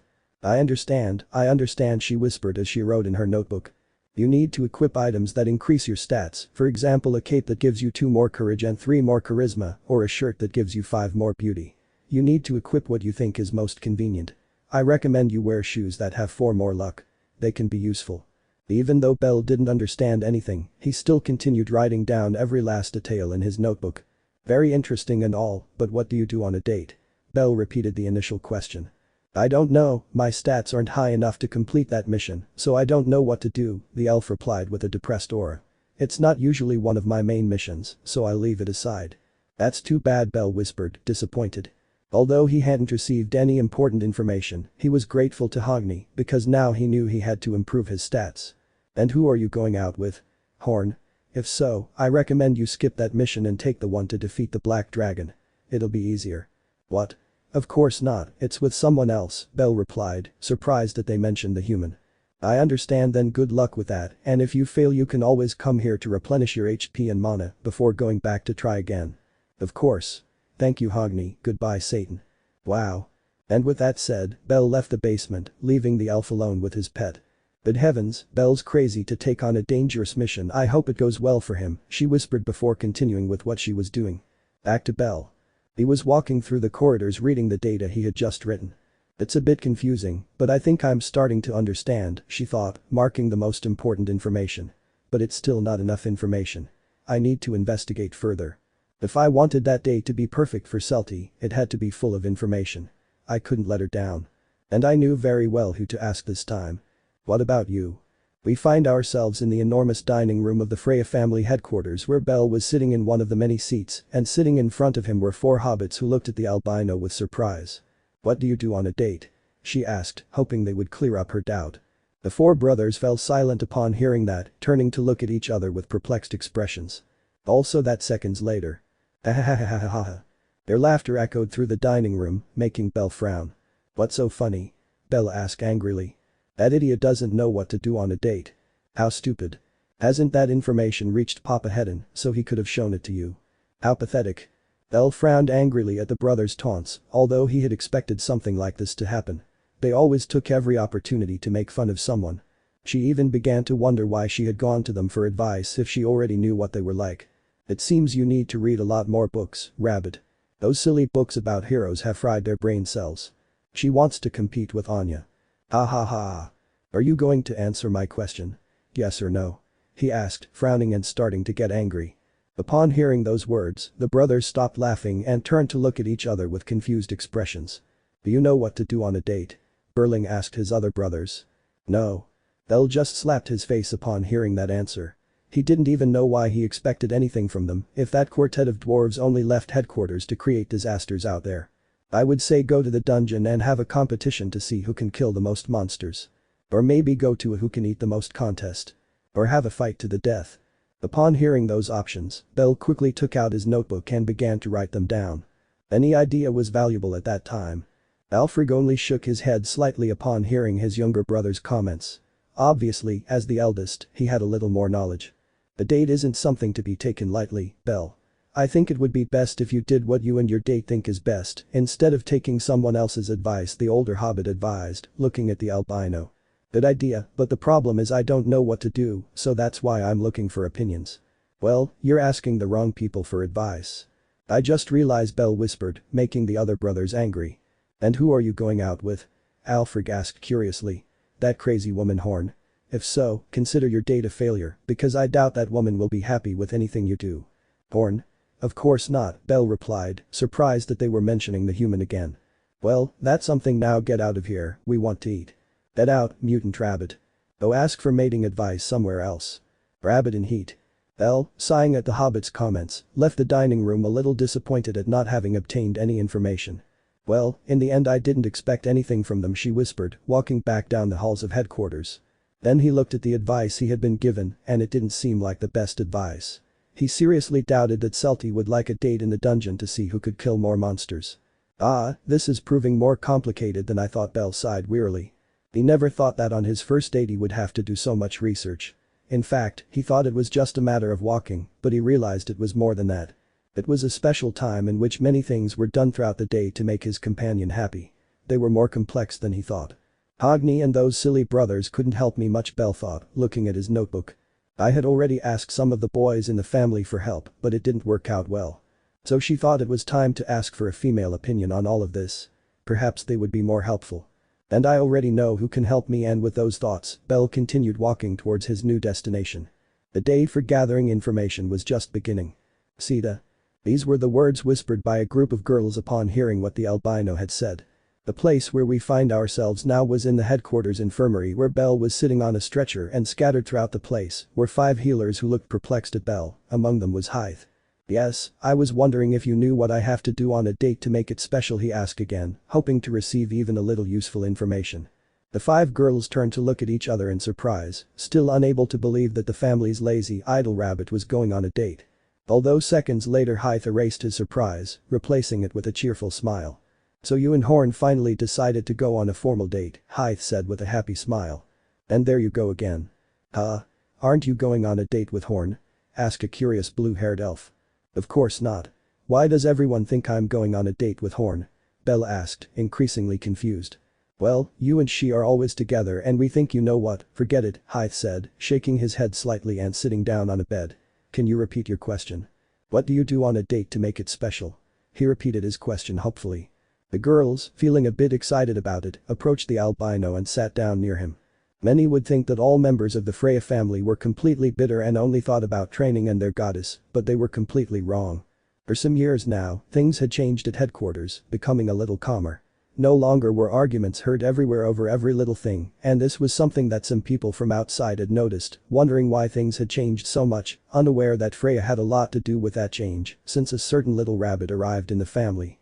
Unfortunately, he couldn't erase the death battles they always had in training, although thanks to that training, they were very strong. Apart from that, they had become somewhat calm, although if provoked, there would be problems. Appointment to Freya-sama and Hedda know about this? Asked a curious black-haired wolf girl sitting next to the albino. No, I haven't told them yet, Bell replied, wondering whether to ask them for advice too, although he hesitated with Hedda. What's the purpose of the date? Hythe asked, sitting on the bed across from Bell. Why are you going out? Well, she helped me with some things, and as a thank you, I told her she could ask me for anything she wanted, and she chose a date. It's just a way to thank her for her help. Upon hearing that answer, the girls turned to look at each other with surprised expressions as they realized what it meant. And you think that quote is just a way of saying thank you that she came up with? Asked an Amazon who was a healer, as surprising as that may seem. What other meaning could it have? Bell asked, puzzled, causing the other girls to slap him in the face. Except for the she-wolf, who grabbed him by the neck with her arms and began to strangle him. You really are an idiot rabbit. He yelled, using all the strength he had. Hey, wait. Bell shouted, trying to break free from the grip. I don't know why I'm not surprised, Hythe said, letting out a sigh. Bell has always been like that, a blonde elf laughed gracefully. Despite Hedden's education, there's a part of his stupidity that refuses to leave him, the Amazon said, throwing herself onto the bed. I pity the girl who asked him out. Luna let him go, Hythe asked the she-wolf now known as Luna, who let him go, still unable to believe he was an idiot. Elle could easily break free from the grip, but Luna was a strong level 4, and if she wanted to break free, she would have had to use a lot of force and damage her a little. Elle did not like to hurt women unless they were his enemies, as happened with certain elf sisters. So, a date as a thank you for helping you, Hythe whispered, bringing a finger to his chin. Out of curiosity, what race is he? An elf. No, Bell, you're screwed. Yelled the Amazon, still lying in bed. That's offensive, whispered the blonde elf, annoyed by her friend's shout, and the other blue-haired elf nodded in confirmation. An elf. This will be more difficult than I thought, Luna said, lowering her gaze. For starters, I've never had a date with Freya-sama, so I don't know what to do on one. For starters, you'll never get a date with Freya-sama. Do you really think you have any chance? The Amazon asked mockingly from the bed. What did you say? And the beastman slowly turned to look at her with an angry expression, the veins on her forehead standing out. That Freya-sama will never consider you as a possible date, is the reality. And what about you? What kind of Amazon becomes a healer? Oh, I know, you're so terrible at hand-to-hand combat that they didn't know what to do with a burden like you, so they sent you as a nurse, so you'd be useful for something, graceless Amazon. Take back what you said, Freya-sama said that my healing magic would be very useful to help others, she trusts me. He pities you, that's what he meant to tell you. You damned wretch. And losing patience, the Amazon lunged at the wolf and both fell to the ground, hitting each other and pulling each other's hair. They've started again, I'll go get some alcohol, we've run out, whispered the blue-haired elf as she left the infirmary, followed by the other elf with a nervous smile. Both were level 2s. They didn't want to be in the middle of a fight between two wild level 4s. Girls, calm down. Bell is here to ask us for advice, we should help him, Hythe said, trying to get the two to stop fighting, as it wasn't the first time this had happened. And what about you, little wolf? You're only a warrior because someone else already had the job of washing dishes. This isn't even your family. You should be in the Ishtar family like just another prostitute. Oh. Don't compare me to those filthy women. For your information, I'm still pure. While they were fighting, Belle remained seated with a blank face, not knowing what to do. Girls, behave yourselves in front of Belle. What kind of image are you projecting? Hythe shouted, trying to separate them. But then Luna threw a punch towards the Amazon, who ducked, hitting Hythe in the face. The infirmary fell silent upon seeing that, both girls with pale faces upon realizing what they had done. And Belle, seeing a trickle of blood running down Hythe's nose, slowly stood up and backed away. Hythe, sorry, the bee hit wasn't meant for you, the she-wolf apologized, trying to control her fear. I didn't do anything, the nervous Amazon said. So neither of you wants to understand the easy way, Hythe whispered, her gaze darkening, sending a shiver down both their spines. You want me to get tough? Well, you've succeeded. No, wait. And before they could do anything, Belle left the infirmary and closed the door, listening to the sounds of banging and things being destroyed inside.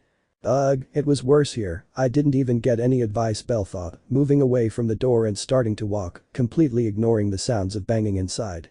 Being girls, I had much higher hopes that they would give me better advice, but in the end they were less useful than Hogni or the Gulliver brothers. This is getting more and more complicated, he thought, leaning out the window and watching the city while letting out a sigh. I was on the third floor of the headquarters. Some of his teammates were in the courtyard of the headquarters training as usual. The truth is that he didn't have any hope in any of them either. His options were running out and he couldn't think of anyone else who could help him. Unless. I think she could help me, Belle thought, remembering someone. I hope she's not too busy and can give me some advice. And with those thoughts, Belle ran out of headquarters in the direction of his new objective. Meanwhile, in the infirmary. That's enough. Hythe shouted, breathing heavily, looking at her two companions whose hair was as disheveled as her own. Let's stop fighting and help Belle. She began, Luna whispered, crossing her arms and looking away. I only spoke the truth, said the Amazon, mimicking the wolf's action. Stop acting like girls, Hythe said, adjusting his hair before turning to look at where his friend was standing. Sorry about that, Belle, but let's get back to the original topic. I have a few tips that might help you a lot, Belle. The girl was surprised not to see Belle anywhere in the infirmary. Where is that rabbit? Luna whispered, looking all around. I think she's gone, said the Amazon, shaking her head slightly. Great, because of you she left, now her date's going to be a disaster. We were her only hope. Hythe exclaimed, glaring at the two of them, who just looked away. I just hope she takes some good advice and her date doesn't go badly. From the look on her face, she seemed really excited about it. Relax, it's Belle, I'm sure she knows how to handle it. I hope so.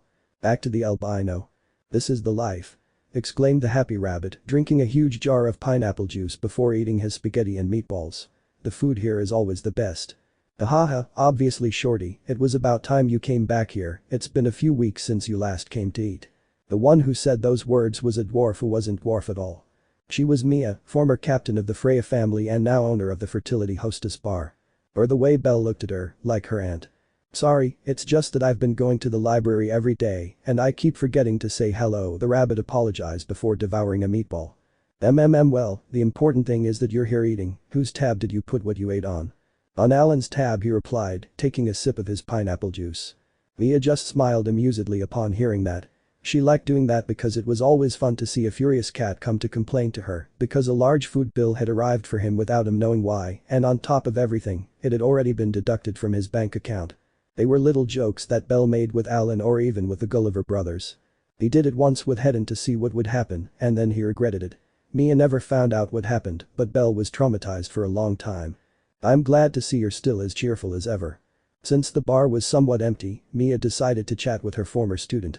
And yes, Belle was trained by Mia when he turned 12. The albino had gone through various training sessions with the strongest members of the family. The toughest training? Hogni's. Hey, if you ever want, you can work here as a waiter.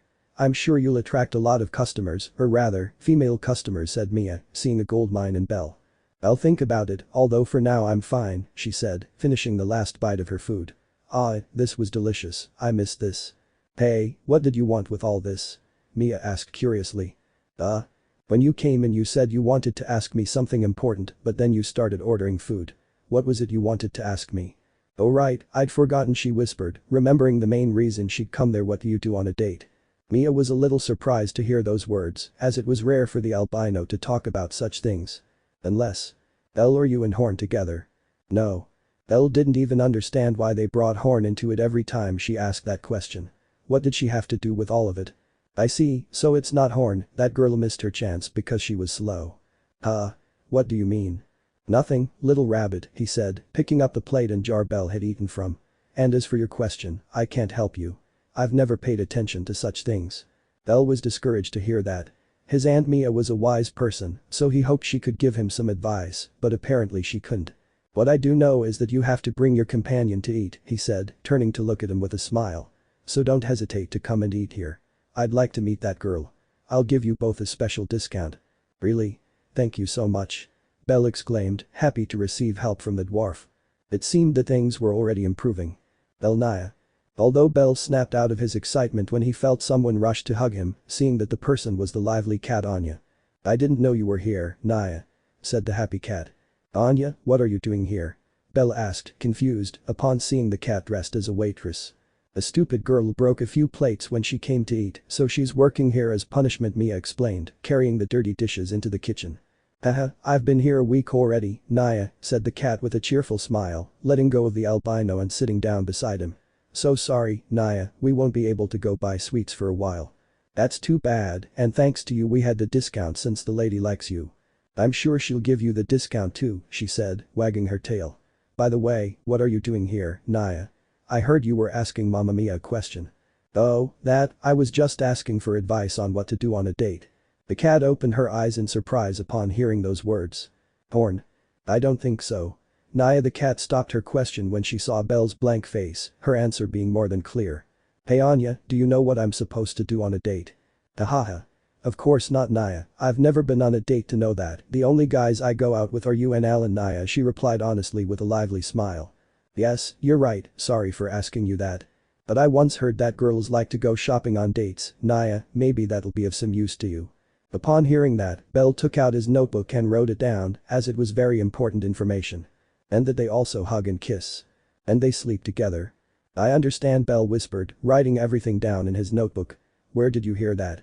From some Amazons who were passing by on the street while I was sweeping outside the bar, she said with an innocent expression. I hope I've been of help. Believe me, Anya, you were more helpful than others.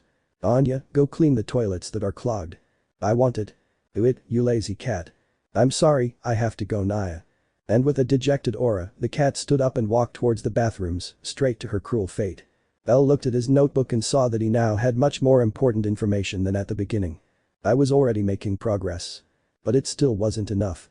I had to investigate further if I wanted it to be special. Very interesting. If Belle were asked about the history of Aurario, elven history, all the floors of the dungeon, scientific things or mathematical problems, he could answer like a true scientist. And someone like that didn't know what to do on a date. He was very intelligent and very stupid at the same time. I think I've got my next target for gathering information, Belle thought, thinking of a black-haired cat. Although I doubt it'll be of any help. Freya family patio. The members who had been entering had already left the place to go explore the dungeon, leaving the courtyard empty. Or well, not so empty. Lying on the grass with his eyes closed, Alan was enjoying the breeze of that day. It was the month when Aurario had very refreshing breezes and winds, and he liked those days very much. Alan was another one who had relaxed a lot. He was no longer as aggressive as in the past, although if provoked, he would become the most violent person. But apart from that, he was a quiet person if you didn't mess with him. I think I'll go for a walk around the dungeon later, meanwhile I'll get some sleep, the cat thought, relaxing his body so he could sleep. But before her body could relax. What the hell? A stone fell on his head, causing him to sit down angrily, looking around for the culprit. Hello, mustaches. You damn rabbit, stop doing that. Alan shouted furiously, throwing a quick punch at Belle, who barely managed to dodge it. Wait, Alan, I didn't come here to fight. Shouted the albino, watching as the cat grabbed his spear to attack him. You have 3 seconds to give me one good reason not to kill you, he said, gritting his teeth in anger. Well, I came here so you could give me some advice. Advice? And you wake me up with a rock on my head for that? I ask angrily. It's something I've done since I was a child. I don't want the traditions to be lost. Alan just clicked his tongue in annoyance at hearing that. He really hated that the albino always did that, even though being level 6 he barely felt the blows, but it still infuriated him. Although that anger didn't last long, knowing what Bell was like. "You're a pain in the neck," he said, leaning his spear against the wall and crossing his arms. "So? What did you say you wanted? That you could give me a few tips." "Advice? About what? About how to stop being an idiot?" "No, what happened was." "Are you asking the flea-ridden cat for advice? Are you serious?" A third female voice was heard in the training yard, causing Alan to frown angrily once again. "Huh? Horn?" Bell whispered as he saw the girl walking towards them. "You must be very desperate to ask that cat for advice," he said, looking at Alan with disdain. "Huh? What's that Sundeer doing here?" the cat asked angrily, making Horn frown. "You'd better go do what you do best, which is nothing." "I didn't come to see you, flea-ridden mangy fellow, I was looking for Bell." "Of course, you have to be seeking their attention in order to continue living." "Shut your mouth." Alan and Horn never got along. For some reason, every time they looked at each other they always ended up arguing over some silly thing. They were like oil and water. "Why were you looking for me, Horn?" Bell asked curiously. "Freya-sama told me to tell you to go to the Tower of Babel to see her. It seems she wanted to tell you something," he replied, turning to look at him. "That was all. And also, deep down I was dying to see you, Bell. I hate you, but at the same time I want you to pay attention to me." A vein popped out on Horn's forehead as he listened to the cat pretending to do his voice and say those words. "You have the word Sundeer written on your face. You really are hateful." "What? Do you want to fight me? Are you an idiot?" "Relax, the idiot title is yours, and I don't intend to take it away from you." Stupid conceited girl. Elle could only observe the tension that had formed around them both, sensing that they would soon launch an attack. "Ha! I can even defeat you without even touching you, that's how useless you are." "Well, try it, you damn shitty cat." "Huh?" Elle was surprised to hear strange battle music begin to play around them. The battle had already begun. Alan has encountered a wild horn. Alan Saka a bellcranel. Bell. But what? Alan. The rabbit can defeat you without even moving. Horn. We'll see about that. The wild horn uses stabbing. Bell and Alan have dodged the attack. Horn TSK. Alan. Is that all? Horn. Shut up. Alan. Ha. Finish her off, rabbit. Bell. Bell has used charm. It's super effective. Horn's points have been reduced to 0. Bell has won the fight. You gain 500 experience. What is this? Bell is evolving. Bell? What? Alan has cancelled the evolution. What was that? Bell whispered, puzzled, seeing how everything had returned to normal. Meanwhile, Alan, with a mocking smile, approached Horn, who was on her knees with a frustrated expression. "That's cheating," the girl said angrily. "I told you I could defeat you without even touching you. You didn't even do anything. That's why. Hey, I know you two don't get along, but right now I need some advice, so fight another time." Bell joined the conversation, wanting to hear Alan's advice before going to his goddess. Maybe Horn could help him too. "DSK. What the hell do you want to ask?" Alan asked irritably while Horn just paid attention. "What do you do on a date?" Both were surprised to hear that question, and even more so Horn, who felt something strange inside her. "An appointment? A doctor's appointment?" Alan asked, raising an eyebrow. "No, idiot, just a normal date." "What did you call me?" "Is?" Bell and Alan remained silent as they listened to Horn speak. "Is the date with that elf you introduced me to that day?" I asked, looking down. "Of course, it's with her." And Bell replied happily, making the human clench her fists. Horn. Bell was confused when he saw her stand up, turn her back on them, and start walking. "Want some advice to make the date unforgettable? Take her to a cliff and push her off." And with those words Horn left, leaving both boys in the yard, with Alan's face turning white upon hearing that advice. "She's a total Sundeer," Alan said, shaking his head slightly before turning to look at Bell, who was writing down Horn's advice in his notebook. "You idiot, don't write that down." "I'm just joking," he said, putting the notebook away. "Although I don't know why Horn gave that advice. Maybe he doesn't know much about the subject." "Sundeer, that's what it is. You're the same. You better shut your mouth, rabbit." "Well? So what? Are you going to give me some advice?" he asked, taking out his notebook and pencil again. "What the hell do I know about those things?" "I'm not interested," replied the cat, throwing himself back down onto the grass. "I can't believe you woke me up for something so stupid." "It's not stupid, it's important to me." "Whatever, I'm not interested," she said, closing her eyes. "Besides, it's a date. I've heard that on those things, women go wherever they want and men just follow them. You shouldn't even worry about it. I promised Celty that I would prepare everything for her. Celts. She's the girl I'm going out with. It doesn't matter. Weren't you with Freya-sama? If you're so worried about that, ask her. Do you think he'll want to help me? Most likely, now get lost, you're bothering me. Fine, thanks for nothing, Alan, and with those words, the albino turned around and began to walk away. I didn't expect anything from you, and yet you still disappointed me. Just go away and let me sleep. And after a few seconds Bell had already left the place, leaving the cat alone, who opened his eyes looking at the blue sky with nostalgia. So, a date, then I whispered, watching the clouds drift by, remembering a girl with white hair. I wonder what's become of Den if she's probably in the dungeon, like usual for her whatever.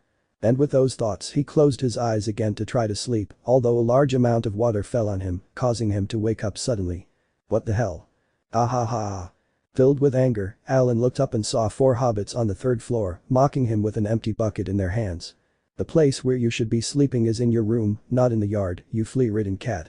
This is for making a fool of myself in front of Freya-sama during training. At least you took a shower today. I smell wet earth.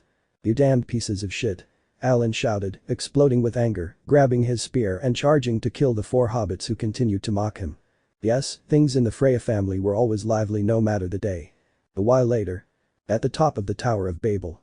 Bell was walking slowly towards his goddess's room to find out what she wanted. He felt a little disappointed since he didn't receive good information except for Mia's invitation and Anya's data. Other than that, he didn't have good results with anyone else. Celty really likes a challenge, he thought, getting closer to his goddess's room and seeing Otter leaning against the wall with his arms crossed. Hello, Captain. Hello, Bell, the man greeted calmly. Hey, I have a question. Don't you get bored of standing in front of a door all day? Bell asked curiously, stopping in front of him. No. Oh really? And?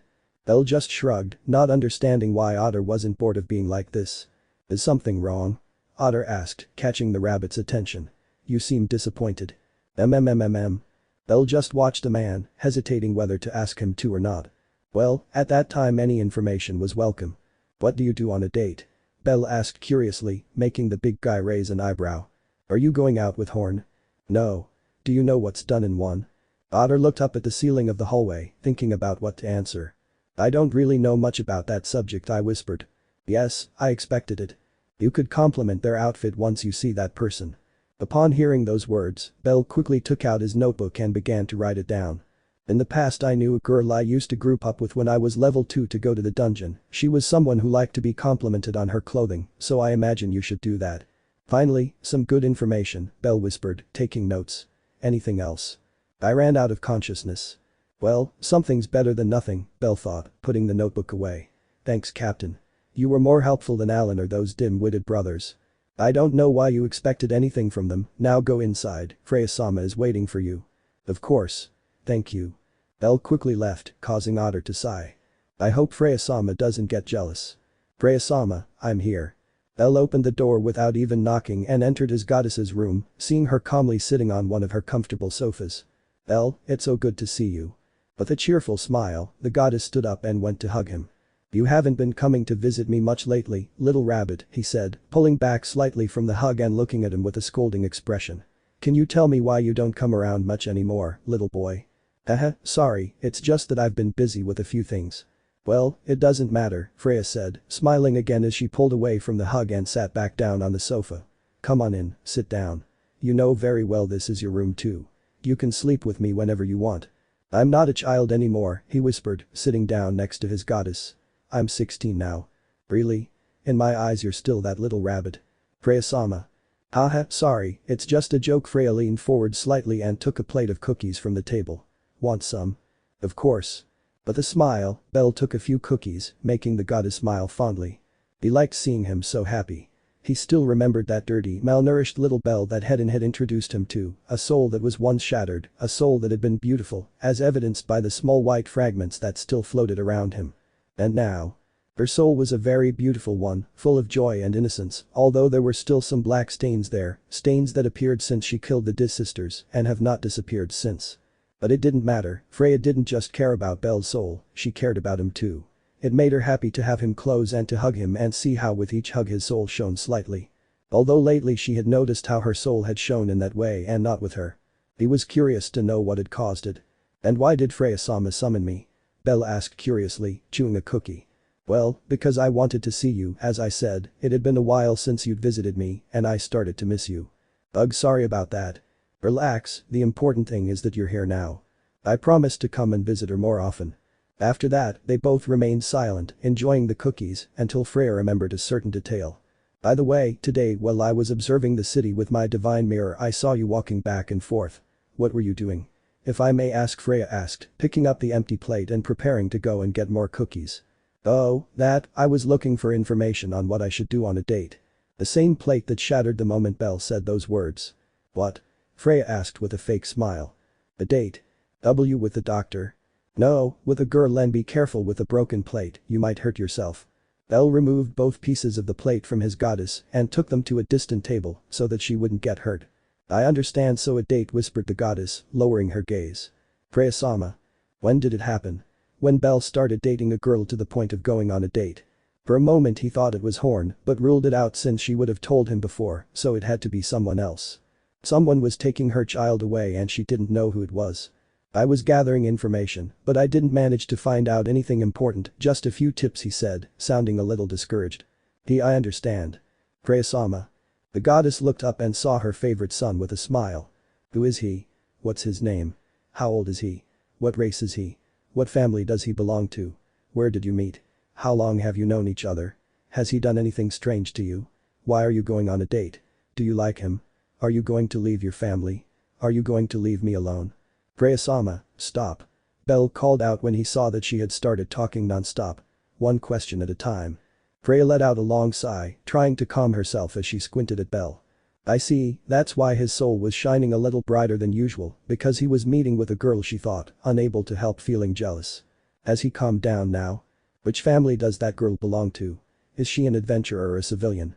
I asked curiously. Belongs to the Estrie family. Freya opened her eyes in surprise upon hearing those words. The girl from Estrie? Who is she? I asked with great interest. Her name is Celty, she is an elf with green hair. Freya began to remember things from when she went to visit Estrie, recalling that in the background there was always an elf reading a book. Oh, so it's that sweet elf, I didn't know you two were close, she said, letting go of her initial anger and turning to curiosity. Well, we met some time ago, and now we're friends, he whispered, slightly embarrassed, making the goddess smile.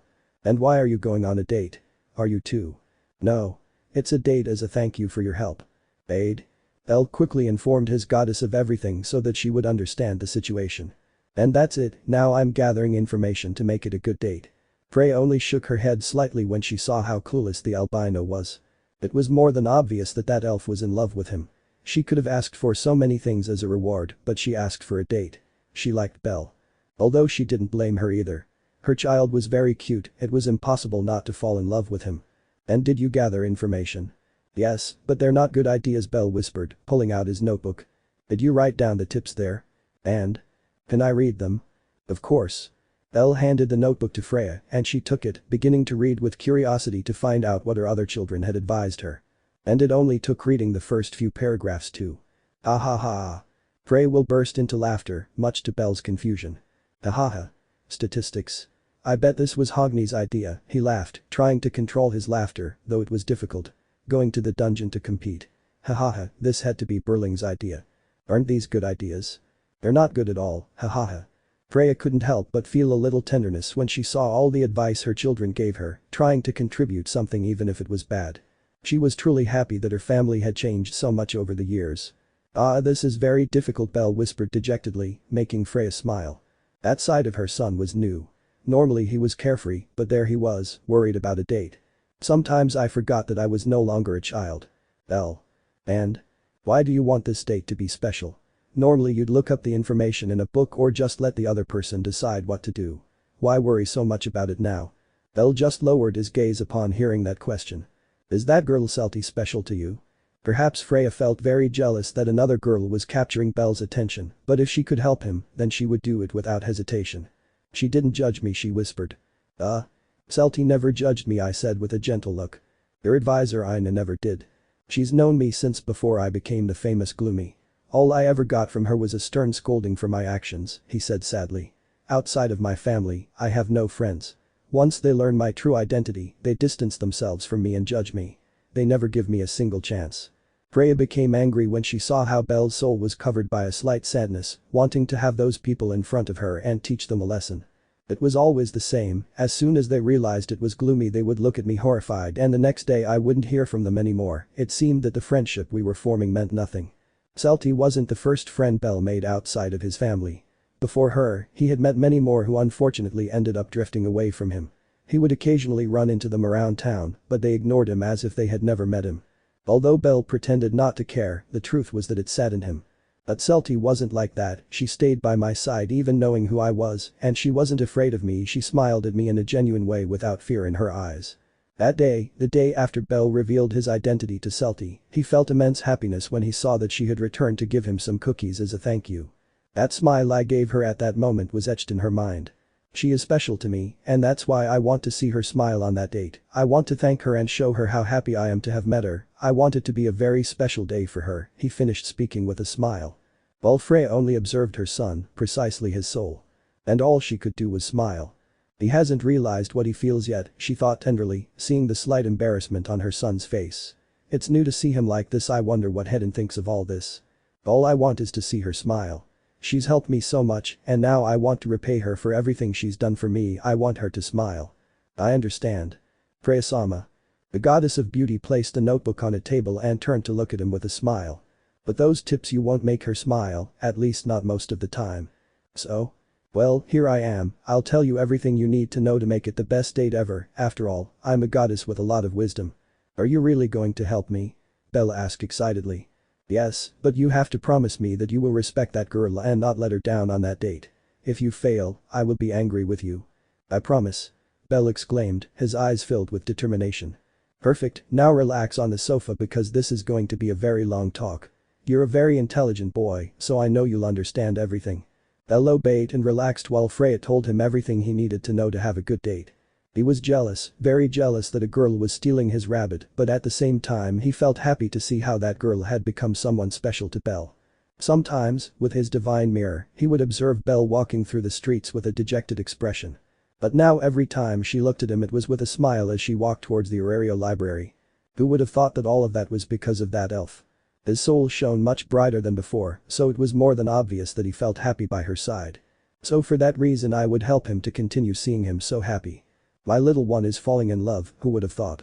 Belle would spend the next few hours in Freya's room, receiving all sorts of information to ensure their date was a success. The best of all. End of chapter. Chapter 10. Bad Omen. Sunday. Belle and Celty's date day. Belle slowly left the headquarters to begin walking through the city streets. Her expression was somewhat nervous, but she knew how to hide it. His outfit consisted of black pants and black shoes with a long-sleeved white button-down shirt.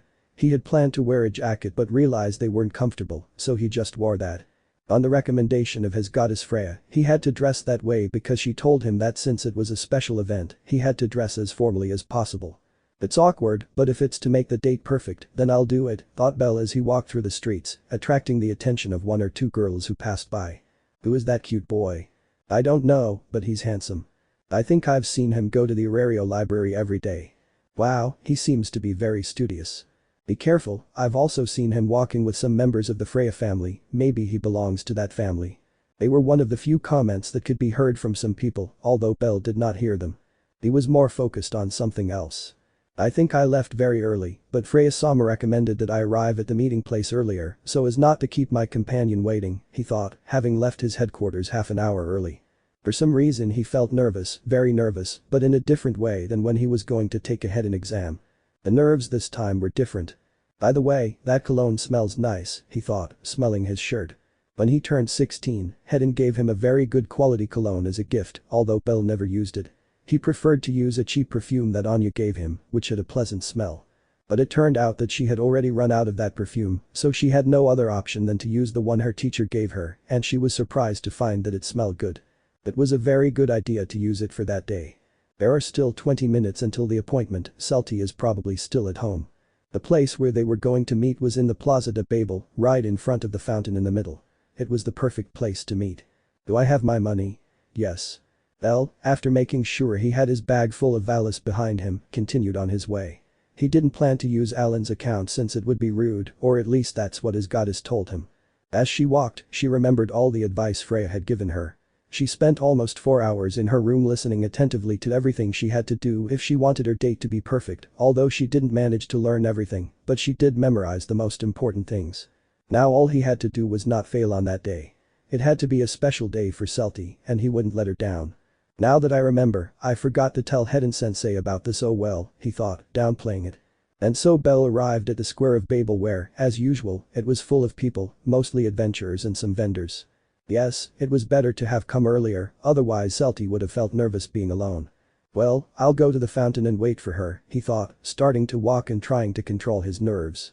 And it was obvious that he was nervous. That was new for Belle. It was his first date, and from what he heard from his goddess, they were much more complex and very important, much more so for women, now understanding why Celty asked for that. He couldn't fail, not when his friends had given him words of encouragement as he left the headquarters. Words of encouragement from Hogni. Remember Belle, the pinky finger. Words of encouragement from the Gulliver brothers.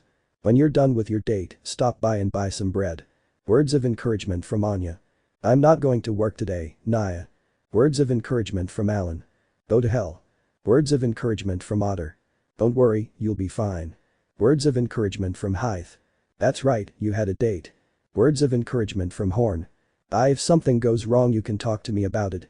She definitely couldn't fail after receiving all the encouragement from her family. That day would be a success. Belle was a little confused as he got closer to the fountain, noticing how some people turned to look in the direction he was heading, mostly men. And thanks to my enhanced senses, I hear some of the comments. Hey old man, who's that pretty elf standing over there? I don't know, but she really is very beautiful. He's been standing there for about 15 minutes now, it looks like he's waiting for someone. I think I remember her. Isn't she one of the girls from the Justice family? Now that you mention it, it's true. Her? But they don't look alike at all. This girl is very beautiful. I thought she was a boy. I wonder who she's waiting for. Those were some of the many comments Belle overheard, making him nervous as he realized they were talking about Celty. Has he arrived yet? No. The date hasn't even started and I've already failed one of Freya-sama's pieces of advice. To arrive before my date, he thought, dejected. Why would Celty be there? There were still about 10 minutes until the date started, and from what I heard, she had already been standing there for about 15 minutes. He was truly punctual. But it didn't matter anymore, he had to hurry and not make her wait. So, increasing his pace, Belle got closer and closer to the fountain, beginning to notice a head of green hair, which made him smile slightly with joy. Real elves are beautiful, old man. You're right. And the moment Belle heard those words, he could see Celty perfectly, and the moment he saw her he froze completely. For a brief moment, he even forgot that he had to breathe. What if we ask her out? Of course not, idiot, if he's standing there it's more than obvious that he's waiting for his partner, that guy is very lucky. The voices around him began to sound lower and lower to Belle, until he could no longer hear anything, only concentrating on seeing that elf. Celty. A few meters away from him, she stood in front of the fountain, looking embarrassed and shy, her gaze lowered as she waited for him. It was obvious that she had not yet noticed his presence. In his eyes, the elf shone with that expression of innocence and shyness she had. It was obvious that she felt that way since she heard the comments around her. She was so beautiful. Celty, a little embarrassed, looked up to see if Belle was approaching and was surprised to find him standing a few meters in front of her, staring at her.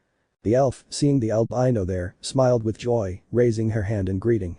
And Belle's heart beat like crazy when he saw her face, which shone with joy. She really was very beautiful. It was the first time a girl had made him feel all those kinds of emotions. Without waiting, Celty quickly walked towards him, getting a clearer view of his clothing, an outfit that made his beauty stand out even more. Celty, what are you doing here? The date hasn't started yet, Belle whispered, watching as she stopped a few centimeters away and looked at him while still smiling. That smile would end up killing him. The same would apply to you. It seems we both decided to arrive at the place early. The elf laughed, slightly embarrassed and happy to be there with him. The enormous excitement she felt all week for the appointment day had made her very anxious, and now that it was the day of the appointment, the excitement and nerves made her leave her headquarters much earlier. Obviously it was embarrassing for her to stand there for many minutes listening to men's comments, saying she was very beautiful and so on, not being used to people praising her. Although the only compliment that could make her truly happy at that moment was from the boy standing in front of her. She spent a good while getting ready for that. Obviously, the outfit she was wearing had been made by Iska, which she was very grateful for. She was a little hesitant to wear something revealing since as an elf, she wasn't used to dressing like that, but in the end she mustered up the courage to do it and was very surprised by her appearance, even wondering if it was her or someone else.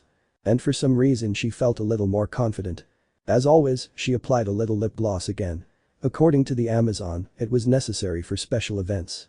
As for her hair, since it was short she couldn't do many hairstyles, she had simply brushed it very well and applied a special hair cream.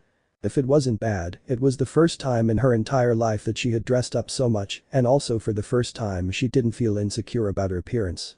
After all, I knew that.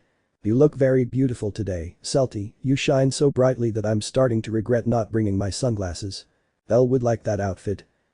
Come on, don't exaggerate, the elf laughed, a little embarrassed. But thank you, your words make me very happy. 10 points for me. Thought Belle, celebrating that the praise had gone well. It was good to have remembered Otter's advice. Why you look good too, Belle you look handsome she whispered, much more embarrassed. She wasn't used to saying those kinds of words. In fact, it was the first time she had ever said that word, but she couldn't deny what she was seeing. Belle was a handsome boy. Thanks Celty, I was actually unsure if it was the right outfit, but if you like it, then there's no problem. Yes, it was the best idea not to have used a sack. Have you had breakfast yet? Actually, no, I was so excited I forgot to eat breakfast, Celty replied with a slight nervous smile. She was lying.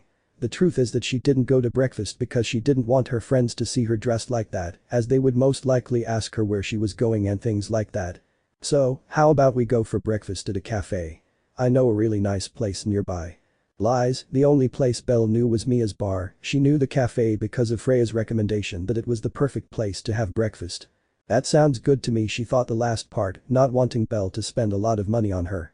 In fact, she had even brought some of her savings to help pay for something. Perfect. Let's go then. With a smile, Belle extended his arm toward Celty, who looked at him confused and surprised. What's wrong? The nervous elf asked, knowing what that meant. And it's just that. That was obviously Freya's idea, since Belle wouldn't have thought of something like that. According to the goddess, he had to be chivalrous at all times with his partner, and that was one of her many pieces of advice. Offer her his arm for her to take. Obviously Freya said it to find out how far that elf was willing to go, how determined she was. Yes, Freya was watching them with her divine mirror. Sorry I thought it was the right thing to do on this occasion.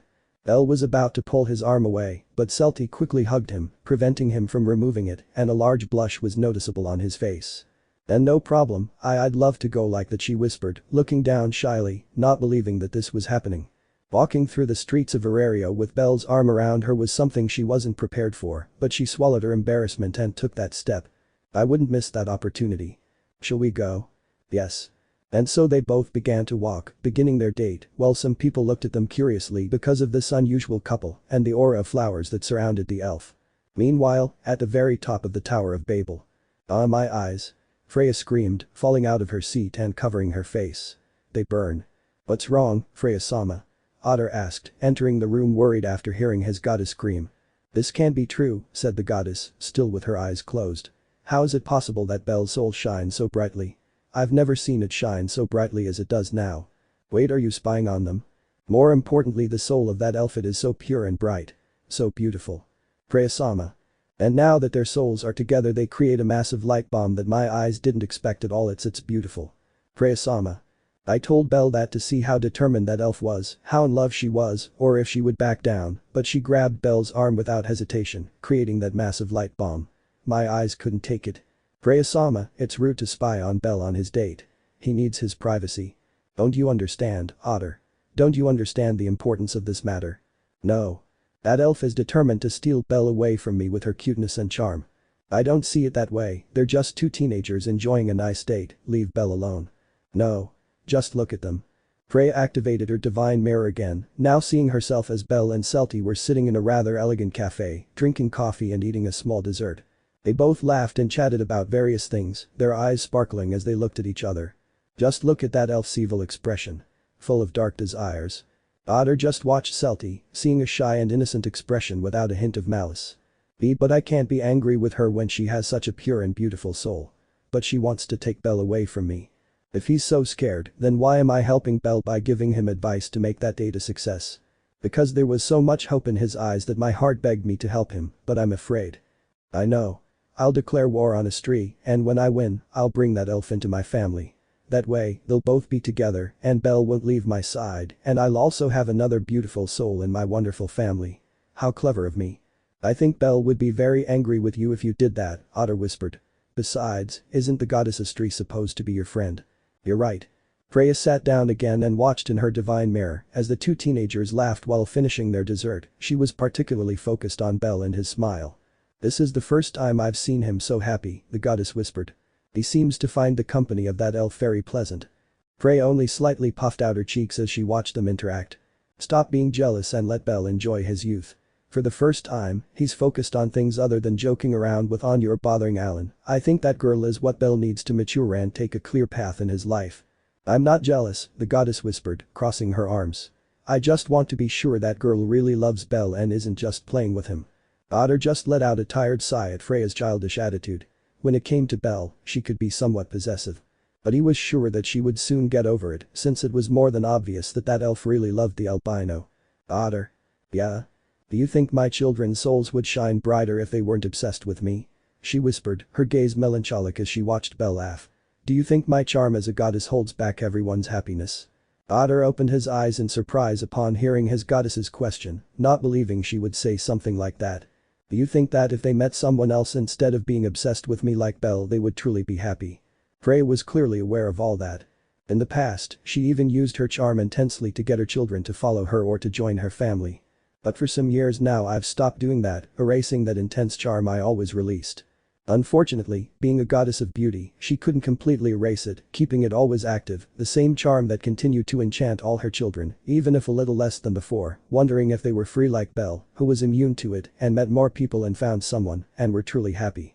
Because she felt that none of them truly loved her and that it was all thanks to her charm, the same charm that prevented them from being happy and made them think only of her.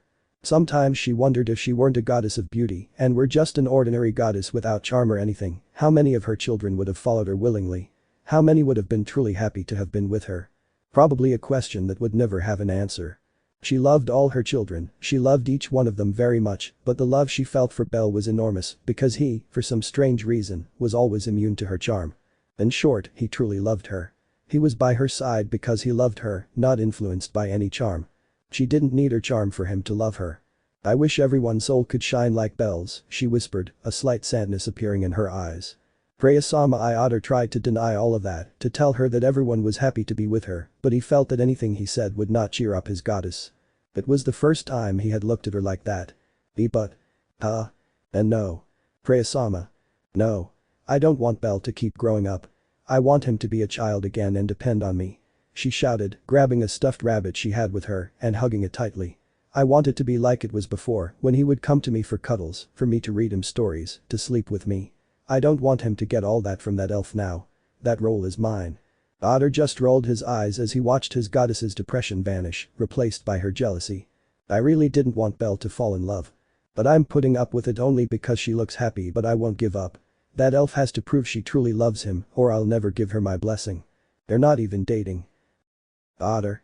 Yeah? Can you bring me a cake? Watching them eat made me hungry. As you wish. Otter quickly left the room, leaving his goddess alone, who could only jealously observe Belle and Celty's date. Freya was truly very jealous when it came to Belle. Back to the couple. That cake was really delicious, Celty said, leaving the cafe with Belle, hugging his arm again as before, and starting to walk through the city. That's right, even the coffee was delicious. I think I'll come here more often, Belle commented with a smile. And it's not that expensive, I'll invite my friends next time, I'm sure they'll love it. Neither of them had even realized that they were walking like a couple in love through the streets with the elf happily hugging the rabbit's arm. They were simply so focused and happy in their conversation that they didn't realize it well. Celty was starting to notice because of the slight blush she had, but she decided not to say anything. She felt so happy to be with Belle like that, it was so warm. So where are we going now? Celty asked, eager to know what else they would do on this date. Asking him for that as a reward was definitely the best thing he could have come up with. Let's see, I was thinking of taking a walk around town and seeing if we can find anything interesting before lunchtime, Belle suggested, seeing that it was barely 9 in the morning. They had plenty of time to have fun. What do you think about going to the northern part of Arario? I heard there are some new stalls there, it would be interesting to take a look, Celty suggested, having heard from a star that there was a wide variety of stalls in that area and what better way to explore than with Belle. That sounds good to me, it's not a place I usually visit often, it will be fun. So they crossed paths and began their walk towards their new destination while chatting and laughing about anything and everything. For some strange reason they always had something to talk about and that was a point in their friendship since they would never get bored in a conversation. I'm glad she's having fun, the albino thought, watching the elf smile as she told him some anecdotes from her first year in Arario while they arrived at their destination. She had received so much advice from Freya to make that date a success, but among so many, there was one that was the most important. Have fun, enjoy the day together no matter where you go, laugh, chat, have a good time. If she smiles there's nothing to worry about, just strive to keep that smile, nothing else mattered, and he was determined to accomplish that no matter what. It was strange. That elf had become someone important to him without him realizing it, so much so that he had slightly changed the way he acted in her presence. He didn't want to look foolish like he mostly did with Anya or Alan, just to annoy them. He wanted to act nice in front of her. When I told Freya about it, she just laughed, telling me that my feelings were normal and that I would soon understand why. Wow, there are more people here, Celty said as they entered the northern part of Arario. There were many different kinds of stalls. Almost nothing related to adventurers, which made it pleasant for both of them. And there are a lot of stalls. It's not an area I usually visit much, or rather, it's the first time I've been here in a long time. It seems like a lot of things have changed. Let's take a look. And with excitement in her eyes, Celty began to walk and take a look at each shop and stall she passed along with Belle. Freya told him that most of the time he didn't need to worry so much on a date since the couple usually walked around the city doing random things, whether it was going to a park, taking a walk around the city, going to a theater, among other things. The only important thing is to take your companion out to eat at a decent place that isn't infested with drunk people, a nice place where she feels comfortable. He planned to go to Mia's bar and knew that during the day there were no drunks, those were generated at night, so he could rest assured that it would go well. And as Freya said, as long as they both have fun, everything will be fine. Look Belle, a necklace with your face on it. Huh? As they passed a jewelry stand, Celty said those words, catching Belle's attention and making him move a little closer to see what it was about. And he had an anime-style sweat drop when he saw that the necklace she was talking about was a necklace with a rabbit on it. Funny. Sorry, but I had to say it, she laughed innocently, a laugh that only made the albino feel tender. But the necklace is very pretty. I wonder what the price is. Upon hearing those words, a memory came to Belle's mind, one of the many pieces of advice from his goddess. Belle, if you see that your companion is interested in something, whether it's an object or food, don't hesitate to buy it for her, as long as you have enough money to do so, but you have plenty of money, if you want to see her smile do it, even if it's the only gift you give her all day. Excuse me, Belle called to the man who was selling the necklace, who had a bored expression. Yeah? How much is the necklace worth? 500,000 valis, and that's with the sale, the man replied. I'll buy it. Huh? No, wait. I didn't say that so you'd buy it for me, Celty said, not wanting Belle to spend unnecessary money. She didn't want to seem like she was taking advantage of him. She was happy just walking with him. I already know that, take it as a gift from me, one as a thank you for everything you've done for me, she said with a warm smile. But I haven't done anything. Believe me, Celty, you've done more for me than you know, she whispered, taking the necklace and giving the money to the man. But will you reject him even though I've already spent the money on him? I doubt the guy will accept him again. You can have your refund if she doesn't want it, said the salesman. Be quiet. Hee. Celty, seeing that, couldn't help but laugh slightly. Belle really was a special boy. Okay, you win, she said with a smile. But next time I'll give you a present and you won't be able to refuse. She knew it would be useless to go against Belle since he was stubborn, so she had no choice but to accept the gift. I understand, I'll be eager to receive it. Feeling a little embarrassed and shy, Celty turned her back on Belle. See, can you put the necklace on me?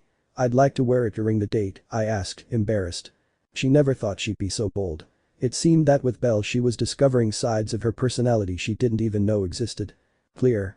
And without hesitation, Belle approached her and began to carefully place the necklace around her neck, creating a rare, rosy atmosphere around them both.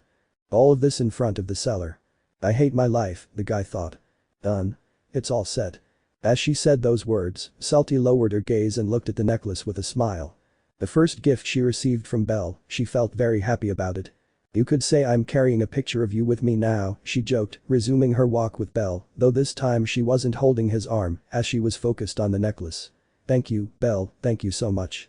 Thanks to you for helping me with the exams, if it weren't for you I'd be in the middle of the desert alone with an empty bottle. Haha, what a good joke. Which joke? Celty stopped laughing when she heard that.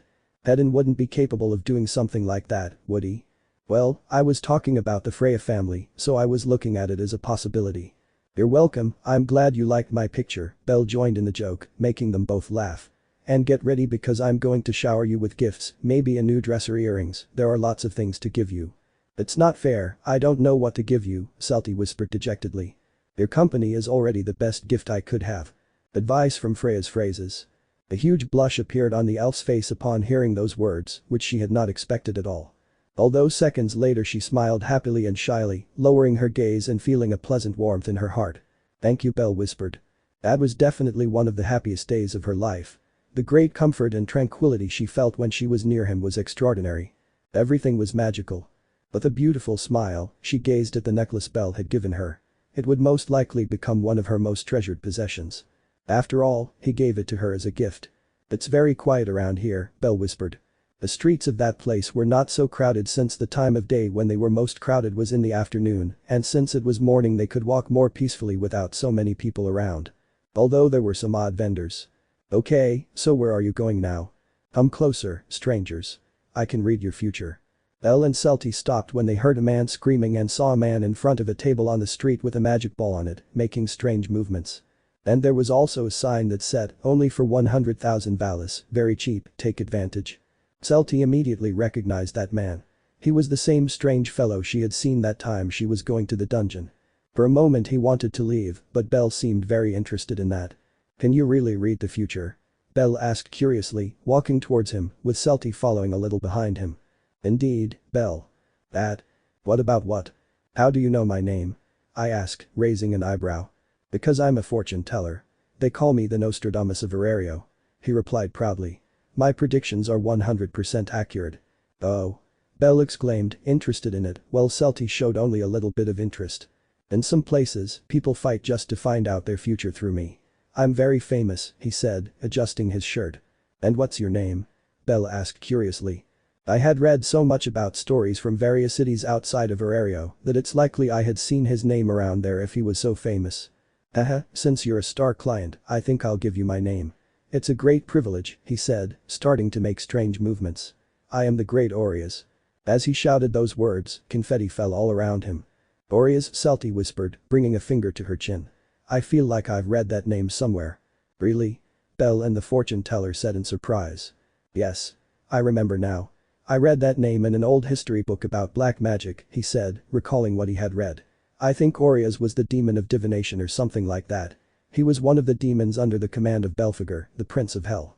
I'm no longer under that wretch's command. I'm now an independent demon. He shouted, offended. I mean, I didn't know about that, my father gave me that name, maybe he got inspiration from that book, he explained, somewhat nervously. That's obvious, demons don't exist, or at least there haven't been any records of them for thousands of years. I wonder if a Sri Sama knows anything about them, Celty whispered. Do you want me to read your fortune, yes or no? There's a line of customers waiting. Belle and Celty turned around, noticing that there was no one behind them, and had a little anime-style sweat drop. Do you mind if I read my future? I find it interesting, Belle asked, looking at the elf. Not at all. In the meantime, I can go buy some crepes at that stand, Celty suggested, pointing to a stand a little ways away where a woman was selling crepes. Don't worry, it's on me. Well, I don't think this will take long. With a slight smile, Celty walked away from the albino, who turned to look at the fortune teller who was writing some things on a piece of paper. Okay, you can do it now. Do what? Read my future, Belle whispered with an anime-style sweat drop. Oh, right. Very good choice, sir, he said excitedly, taking his magic ball and cleaning it with a cloth. But first. Aureus extended his hand, making it obvious what he wanted beforehand. Belle easily took 250,000 Valis coins and gave them to the fortune teller. Money wasn't a problem for him. After all, he had sold 2 grimoires he had on his bedroom shelf to have enough money for the date. Perfect. Now with the offering the gates of hell, the gates of the astral world will open for me to see your future. I wonder what will happen, Belle thought, a little anxiously. Meanwhile, with Celty. Give me 2 crepes, the elf asked the woman with a slight smile. Right away, miss, she said, starting to prepare them. I see you're very happy. Hey? Excuse me for being nosy, but I can see the happiness on your face. I'm glad to have clients like you. Celty just smiled sheepishly upon hearing that. It seemed her emotions were being read like an open book. I bet it's because of that boy, right? Upon asking that question, both turned to look at Belle, who was listening to what the fortune teller was saying, causing his expression to change drastically. Why yes, it's because of him, she whispered, embarrassed. I knew it. I'm very good at noticing all those kinds of things. Every day I look at different types of people, and I'm usually right sometimes, the saleswoman said proudly. You must really love him, right? In response, Celty nodded, slightly embarrassed, unable to deny it. Little elf, I'm going to give you a few tips to help you win over your boyfriend. Upon hearing that, Celty paid close attention, wanting to know what he would say. Most men are very oblivious, so you'll never achieve anything with subtle hints. If you want to catch one, you have to go for it without hesitation. Jump? She whispered nervously. You have to be as direct as possible if you want him to start noticing you, it's the only way. That's it. I know you're an elf and it's difficult for you, but it's the only way. Boys are much more complicated than you think, although, of course, it's just my opinion. If you want to take it at your own pace, then there's no problem. Just make sure that out of all the small steps, you take one big one, just to ensure victory. I understand, whispered the elf, becoming even more confused than before. And here are your crepes, and sorry for being nosy, but I like watching couples interact and give advice. Don't worry, no problem, thanks for the advice, she said with a smile, taking both crepes. Although I feel that part of the victory is already in your hands. Celty was about to say something, but the sound of something breaking into pieces caught her attention, making her quickly turn her gaze to that place. And the first thing she saw was a crystal ball shattered on the floor, and then she saw something that surprised her. It was Belle, who had a darkened expression, gripping the fortune teller's collar tightly, who only had a slight smile. It was the first time I had seen that expression on her face. Thank you for the crepes. And after giving the money to the woman, Celty quickly went towards them, worried and wanting to know what had happened. I knew Belle and I knew that he wouldn't react violently to a civilian. He wasn't that kind of person. Come on, buddy, I have nothing to do with divination. My job is simply to convey it to the client, Aurea said with a friendly smile, not feeling intimidated by Belle's expression or the force he was exerting on his shirt collar. You paid me to see the future, and that's what I did. Belle gritted his teeth at the sight of the man's smile. He felt angry, he hadn't been that angry in a long time. Belle. But Celty's sweet voice caught his attention, directing his gaze to her, seeing that she was by his side with a worried expression. Did something bad happen? The elf asked, holding both crepes in her hands. He didn't like Belle having that expression on his face. It didn't suit him. Seeing Celty's concern and realizing that if she continued like this she would ruin the date, Belle let go of the guy who was still smiling. It's nothing, she whispered, taking the crepe in one hand and gently taking Celty's hand in the other, which surprised her. Let's go. And without turning to look at the guy, Belle started walking without letting go of the elf's hand, who just kept watching her intertwined hands, feeling something strange in her. Come back soon, dear customers. Aurea said with a friendly smile, watching them walk away while straightening his shirt. That's the downside of working in fortune telling. Some customers get angry. After that I observed the crystal ball shattered on the floor. Out of the corner of his eye he looked all around and, seeing that no one was watching him, he made some quick movements with his hands, causing the magic ball to rebuild itself and return to its original state, as if it had never been broken into pieces. I think I should bring my parrot and the cards back. At least those don't get torn, she thought, placing the ball back on the table and smiling. Come in. I can read your fortune. Back to the couple. Celty called to the albino who was still walking. Are you okay? Did anything bad happen? She was worried about him. Belle wasn't the type of person who would react like that, something must have happened. If something bad happens, we can end the date here, she said, not wanting the albino to be forced to end the date if he was in a bad mood. We can continue another day. Before she could say anything else, Belle stopped, letting go of her hand, and with that same hand gently touched her nose while smiling happily at her. Of course I'm not going to end the date. I'm enjoying it. He said, smiling at the elf. But a moment ago.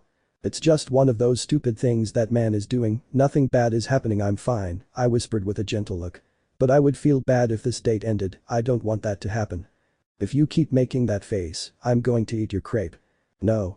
Celty quickly took a bite of her crepe, preventing Belle from fulfilling his mission. Haha, you look like a squirrel when you eat. Don't laugh, she said, embarrassed, then lowered her gaze. But are you really okay? I am fine, nothing bad is happening, I whispered, still smiling. So let's continue with our date. We still have many places to see. Yeah. And seconds later Celty regained her beautiful smile, eager to continue with that. For a moment I got very worried thinking that something bad had happened, but if Belle said that everything was fine, then it was. Besides, she didn't want the date to end either. She was really enjoying it.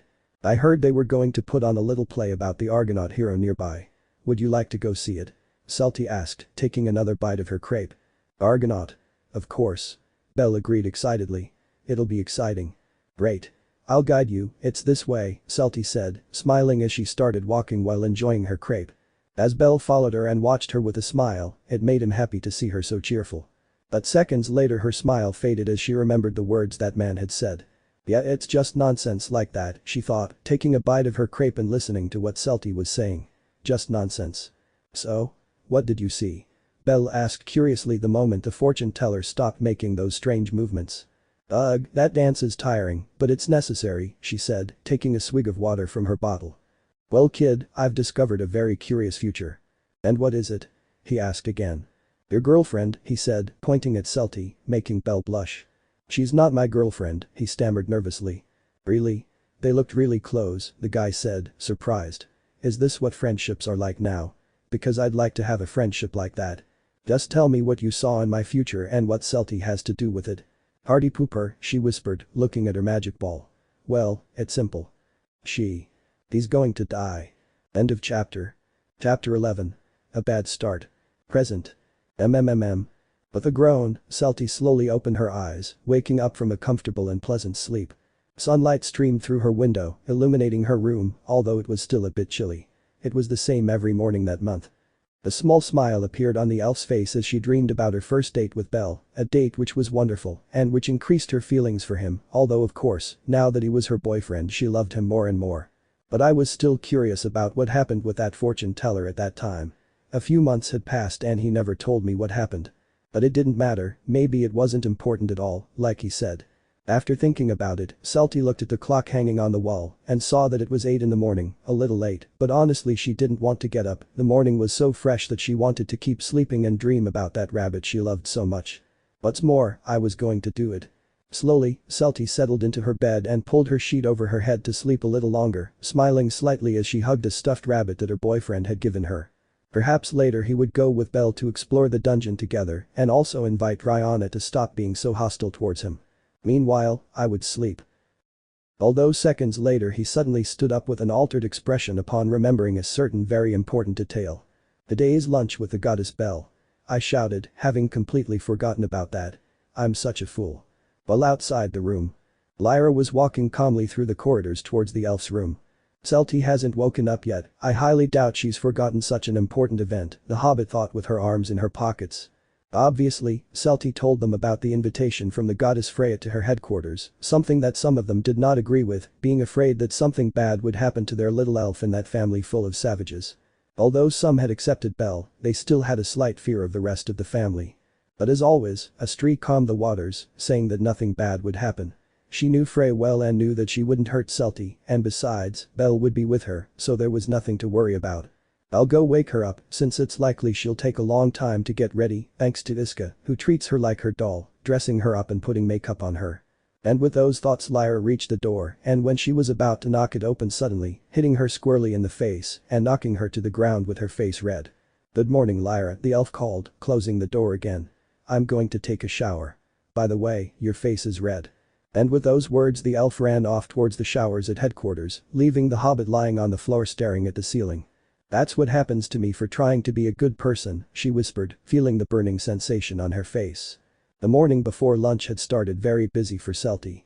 Headquarters of the Freya family. Things were different for the mutant rabbit. He had woken up 2 hours ago to train, something he had been doing since he started dating the elf, even before that. And now, after an intense training session, he was having breakfast in the dining room along with the rest of his family, who were scattered all over the place, chatting, arguing, or simply eating. A normal morning, as usual. Alan, pass me another loaf of bread, Belle asked, holding the bread basket a little way away from him. There's only one left, and it's mine, said the cat, continuing to eat. But you still have 5 on your plate, complained the rabbit, frowning. Yes, but I'll eat it when I'm done with these 5. You selfish, damn cat, I hope you choke and die. Why are you arguing, Naya? The one who asked that question was Anya, who arrived where they were and sat down with her plate of food. 10. Alan took the 5 loaves of bread he had with him and gave them to the cat and took the one that was left in the basket. "Thank you, Naya," she said happily, starting to eat. "I see, so you were keeping them away from Anya, you should have told me from the beginning," Belle said, smiling at the cat. "Shut up, I did it for that bunch of idiots," said the grumpy cat, watching the Gulliver brothers walk from table to table, checking which basket still had bread for them to eat. "Damn gluttons. Deep down you love Anya a lot, I knew it." "Shut up already. Alan is the best brother, Naya. You shut up too." Every morning was like this in the Freya family. Many would think that at mealtimes they would all do it with long faces and in silence, but they also sometimes behaved like a normal family, having conversations and all that, although most of them were arguments and debates. "Well, Naya. Yeah? I remember you told me yesterday that you would make an important announcement today. What was it, Naya?" the curious cat asked. "That's right, I have to give the warning, thanks for reminding me, Anya," Belle said, gulping down his juice and standing up. "An advertisement." "What advertisement?" Alan asked curiously. While Belle was clearing his throat, preparing to make the important announcement. "Hey, you bunch of social misfits." It was the loud shout that echoed throughout the dining room, catching everyone's attention, who frowned angrily. "What did you say, Belle?" Hedon asked, sitting at a separate table and looking at Belle angrily. Except, Hedon-sensei. "Is that what you think of me, Belle?" Hogni asked, who, far from getting angry, became depressed. "And also with the exception of my good friend Hogni. And my honorable captain. Are you serious? And the reliable Hythe. Naya. And Anya. And what about us?" asked the Gulliver brothers. "You can all rot. What do you want, you damn rabbit? Speak up and stop ruining the food. Idiot." These were some of the comments from some members, making Belle smile graciously. "I wanted to make an important announcement today," she said with a happy smile. "And what is it?" Hythe asked curiously, and sitting next to her was Horn, who was just observing the albino. "My girlfriend is coming to the headquarters for lunch today," he shouted excitedly, his eyes beaming with happiness. "And what the hell do we care?" asked a human, raising an eyebrow as the rest nodded. "Good question, Armando," Belle said, giving the boy a thumbs up. "Well, there are 2 reasons why I'm telling you this." Hedon just lowered his gaze and continued with his meal, already aware of the whole matter. After all, Freya had told him that she had invited Belle's girlfriend to lunch, and obviously he would be at that lunch as Belle's non-father. "First, I kindly ask you not to bother or intimidate Celty, or there will be serious consequences. This message is for Bill's group, I know you and I know you like to bother others." As he said those words, Belle turned to look at a table some distance away, where a group was sitting consisting of a human, 2 beastmen, an Amazon, and a dwarf. "Rot in hell, rabbit." Next message. "Since it's a lunch, everyone is cordially invited. Anyone who wants to join us can do so, just let us know right now so we know how much food to prepare." He's taking his girlfriend's visit very seriously. He's matured since he met her, Otto thought, feeling a little proud of Belle. Obviously he would be at that luncheon, after all Freya asked him to be there. "You idiot, it's supposed to be a small lunch, and he invites the whole family, he's got shit instead of brains," Hedon thought with a twitch in his eye as he watched what Belle was doing. "Me? I want to be at lunch, Naya," Anya shouted, raising her hand excitedly. "Alan and I will be at lunch." "What? I didn't say anything," said the grumpy cat. "Perfect. Alan and Anya are on the list. Who else?" "I would like to be in that ritual," Hogni said, raising his hand. "Great. You'll be the life of the party, Hogni. Anyone else?" "Me. And Horn wants to be there too, but he doesn't want to say so." "Shut up, Hythe." "Horn and Hythe, great. With female presence, I'm sure Celty will feel more at ease. Does anyone else want to be at lunch?" "Gulliver." "And what are you going to eat?" Burling asked curiously. "The top-notch buffet, it will be huge where you can eat whatever you want." "And what about drinks?" Grr asked. "Pineapple juice and apple juice. For safety reasons there will be no alcohol." "And for dessert?" Valen asked.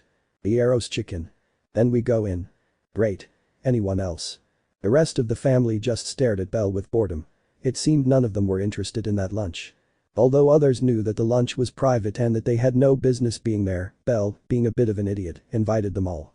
It wasn't that they completely hated Belle.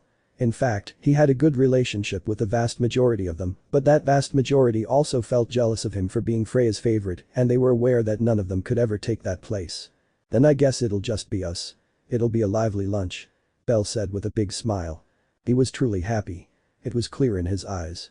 His girlfriend Celty coming to his headquarters had him incredibly excited, so much so that he'd been eagerly awaiting the day. In the end, something good came out of his relationship with that elf, Hedin thought, watching Belle sit back down and chat with Alan and Anya. Ever since he started his relationship with Celty, even long before, Belle had begun to change. He took his studies with Hedin much more seriously, as well as his training in the yard with the rest of the family, having multiple fights with Alan. Although he hadn't stopped being a joker with his friends, he had also changed somewhat in that aspect, becoming a little calmer. Otter was right when he said those words to Freya. That girl was what the albino needed to have a clear path in his life. We'll see what this elf he's so smitten with is like, Hedin thought, closing his eyes and continuing his breakfast. According to Belle, she's very intelligent. I think it wouldn't be a bad idea to give her my exam and see what grade she gets. Hedin had already prepared his test for Celty. Could she pass it? Meanwhile, at another table, Horn just watched the happiness in the albino's eyes as he talked to Alan and Anya. He was genuinely happy about his girlfriend's presence at the headquarters and that made her uncomfortable. Horn? What's wrong? Hythe asked, noticing her friend's expression. Nothing's happening, she whispered, lowering her gaze and continuing with her breakfast. Lunch at the Freya family headquarters would really be very lively. Some time later. Headquarters of the Estrie family. They were all gathered in the room watching the mountain of nerves that was the green-haired elf. Do I really look good?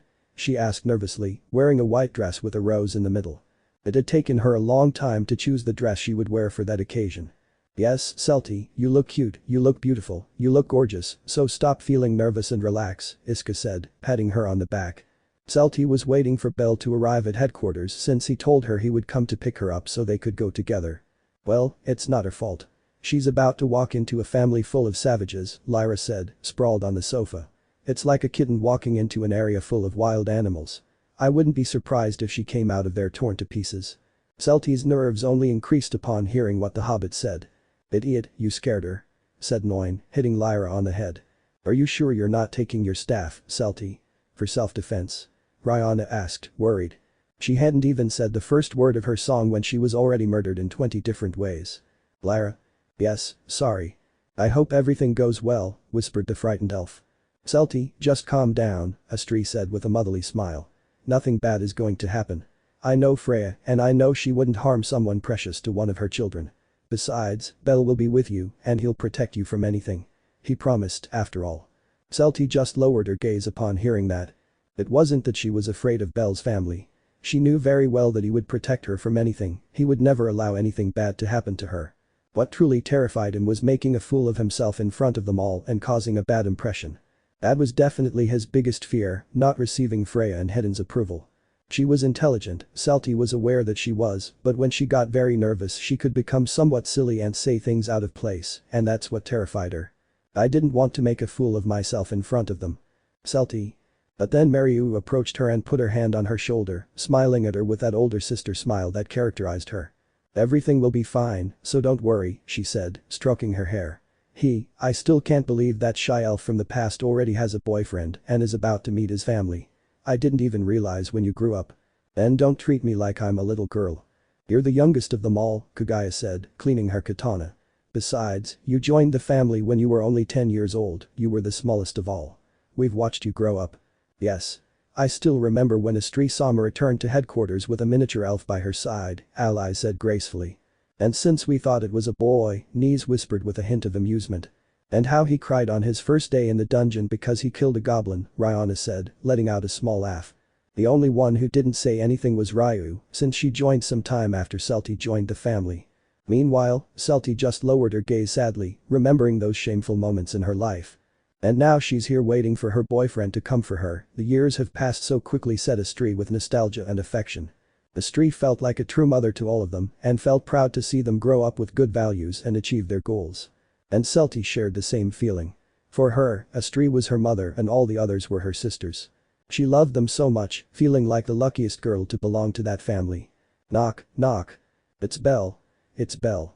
Celty narrowed her eyes when she heard Noin say the same thing as her, turning to look at her, which made her nervous. And I'm also excited for lunch, I wish you success, whispered Noin, frightened by the elf's gaze. I'll go open the door. And a lively ally stood up and left the room towards the entrance of the headquarters while the rest stayed waiting. And Celty's nerves returned as she got closer and closer to her confrontation with the Freya family.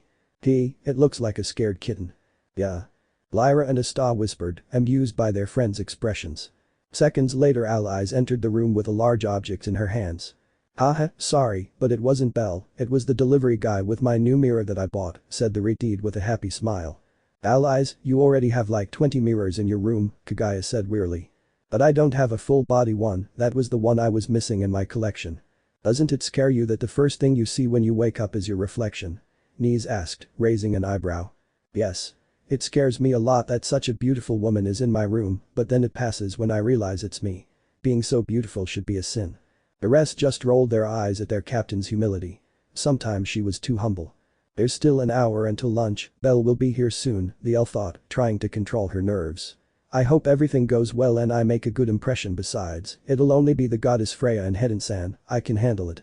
Since Belle said it was going to be a small lunch, she thought it would just be her goddess and her non-father.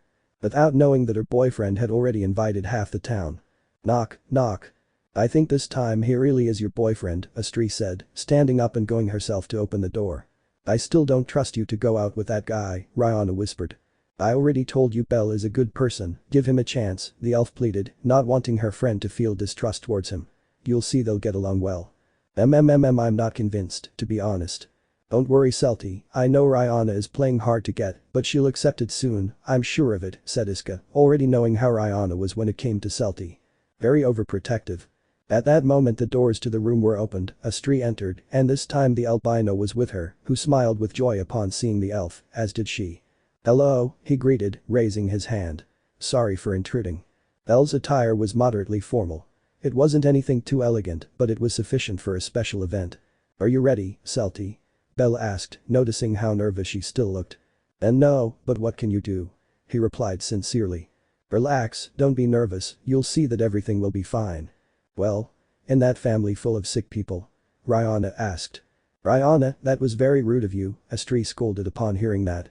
Don't worry, Astri-sama, she's right, my family is full of sick people, starting with Alan, Belle said with a touch of humor, while Rihanna frowned, seeing that her provocation hadn't worked, and the others smiled nervously. I hope you bring Celty back to us safe and sound, Nies said. Don't worry, Celty will be more than safe with me. I'm leaving Celty in your hands, Belle. I hope you enjoy your lunch. Say hello to Freya for me, Astri said with a charming smile. Of course, I'll tell her, and thank you very much, she said, then looked at Celty. Shall we go? SC. And letting out a sigh to calm herself, Celty stood up ready to leave with Belle. VSSST, Celty. But before she left, Lyra called out to her, catching her attention. Take this slip of paper with you, I whispered, handing the small note to the elf. It has the correct words written on it to introduce yourself to the goddess Freya. Read it when you're standing before her. Oh really? Yes, trust me, with this part of lunch will be a success. Celty just smiled as she put the note in the small bag she was carrying. Thank you Lyra. You're welcome and good luck. Now that was said, Celty walked towards Belle, who offered her his arm, which she took without hesitation. Ryu almost convulsed when he saw that. Then we're leaving, Celty said, turning to look at her family. Luck. If the battle is too difficult, don't hesitate to retreat. If things get complicated, unleash your most powerful magic. While you're at it, tell them wonderful things about your beautiful captain. If there's any food left over, bring some. What color do you want your coffin to be? Try not to come too late or I'll come looking for you. Celty just smiled upon hearing those words, some better than others. Take care of her, Belle, Astri whispered. Of course, Astri-sama. And with that said, they both left the headquarters under the watchful eyes of all those who peered out the window to see them walk away until they were no longer visible. And there goes our little elf, Nies whispered. Like a real woman, facing her mother-in-law, Lyra said gracefully. What did you give Celty? Kagaya asked, squinting at Lyra. It's a secret, she said with a playful smile, making everyone look at her suspiciously, already familiar with that smile. Meanwhile, Astri just kept watching the place where they had gone with a warm smile. Good luck to both of you, she thought. I'll be eager to hear your story, Celty. Well with the couple. Belle and Celty were walking hand in hand through the streets of Aurario, Belle smiling and Celty with a nervous expression. What's wrong, Celty? Are you sick? Belle asked, concerned as he noticed his girlfriend's nervousness. And no, I'm just scared, she confessed, looking down. Scared? Why? It'll just be a quiet lunch, nothing more besides, you're with me, so nothing will happen to you, she said with a warm smile, which calmed Celty down a little. It will just be the two of us, Freya-sama and Hedden-san, right? I asked hopefully. Just us. Of course not. The captain, Alan, Anya, Berling, Alfred, Grur, Valen, Hythe, Horn, Hogni and Satan will all be there. It'll be a lively lunch. The albino replied excitedly. Unlike Celty, who began to tremble like jelly upon hearing that all the executives would be present. Their chances of that lunch being a success had been reduced to as little as 5%. Don't be afraid, Celty, you'll see everything will be alright, Belle whispered, noticing the fear in her eyes. He approached her and kissed her cheek, not caring that they were in the middle of the street. Freya-sama will like you. You have it easier than me. Your friends still don't fully trust me. They trust you, they're just playing hard to get, the elf whispered, embarrassed by the kiss on her cheek, though she didn't complain. Do you really think everything will be alright? Of course. You're the most adorable elf I know, it's impossible for anyone to hate you. At the Freya family headquarters, Atsundir sneezed. Don't call me adorable. But you are, beautiful, intelligent, kind, adorable. Did I already say beautiful? Oh okay, I understand now, she whispered, embarrassed. There were always times when Belle would praise her like that when she felt sad or nervous, and although those compliments made her happy, they also embarrassed her. By the way, what are you carrying in your other hand? Belle asked curiously. These? They're cookies I made for everyone, I didn't want to arrive empty-handed, she explained, although she was already starting to regret making so few since she thought it would only be the four of them, she never imagined the whole band would be there. They definitely should have prepared more. Really? Freya-sama really likes cookies, so she'll be pleased with your gift. You're already way ahead, so don't worry. I hope so, she whispered, still nervous. And their nerves increased when they saw the imposing headquarters of the Freya family in the distance, smelling the scent of death. The moment of truth was very close. Calm down, Celty. You've been preparing for this for days. You'll win her family's approval. Celty thought, gathering her courage. I'm going to my destiny, and I'm going to win. Well, it seems the captain is waiting for us, Belle said as he stood in front of the enormous headquarters, seeing Otter leaning against the gates. Celty's courage vanished when she saw the enormous man in front of her. He looked like a tiny mouse next to her. Hey Captain. Belle greeted cheerfully. I see you're already waiting for us. Freya-sama told me to wait for you in case there were any problems with the other members. Lunch will be on the top floor. I understand, by the way, let me introduce you to Celty, my girlfriend, he said with a smile, pointing to the elf. Otter turned his gaze to her, who was watching her life flash before her eyes. The strongest person in Arario was standing before her. He was so imposing. But I couldn't back down, I had to be brave. And nice to meet you, my name is Celty Srowa, she stammered, giving a slight bow. I'm Belle's girlfriend. Gathering her courage, Celty stepped forward and extended her bag of cookies. I brought this small present for the meal, I hope it will be to your liking. Originally, she planned to give them to Freya, but due to nerves and not knowing what to do, she decided to give the cookies to Otter. Celty's cookies are delicious, Belle praised the elf. Meanwhile, Otter just watched the frightened little mouse, who still had her hands outstretched, waiting for him to take the cookies. Thank you, she whispered, taking the bag with the intention of opening it and eating one. No. Celty exclaimed, startled by Otter's shout, causing him to stop and turn to look at her. Those cookies are for everyone after lunch, so wait, and I'm sorry for shouting, please don't kill me. Okay, I'll spare your life this time. Captain, don't bother her, Belle said, seeing the elf start trembling like jelly again at those words. Celty isn't good with those kinds of jokes. Since I'm your girlfriend, I thought I'd have your sense of humor, Otter said, implying he was just joking in his own way. Freya-sama is waiting for you, come in. And opening the gates, he gave them both passage to enter the headquarters of the friendliest family in Arario. Come on, Celty. And taking her hand to make her feel safer, they entered the headquarters with Otter following behind them. Since only a few of them would be at lunch, they wouldn't eat in the main dining room. On the top floor of the headquarters, there was a large pleasant space that Freya usually only used when she came to visit, although it had now been prepared for this special moment. As they walked through the hallways, Celty clung to Belle as she watched a few family members go back and forth, observing them for a few seconds before continuing with their own business. I could see others training in the yard from the window. Others chatting. And others just sitting around doing nothing. Seeing that was strange for the elf, since she had expected anything but that. I had heard that they were a very violent and hostile family who didn't even get along with each other.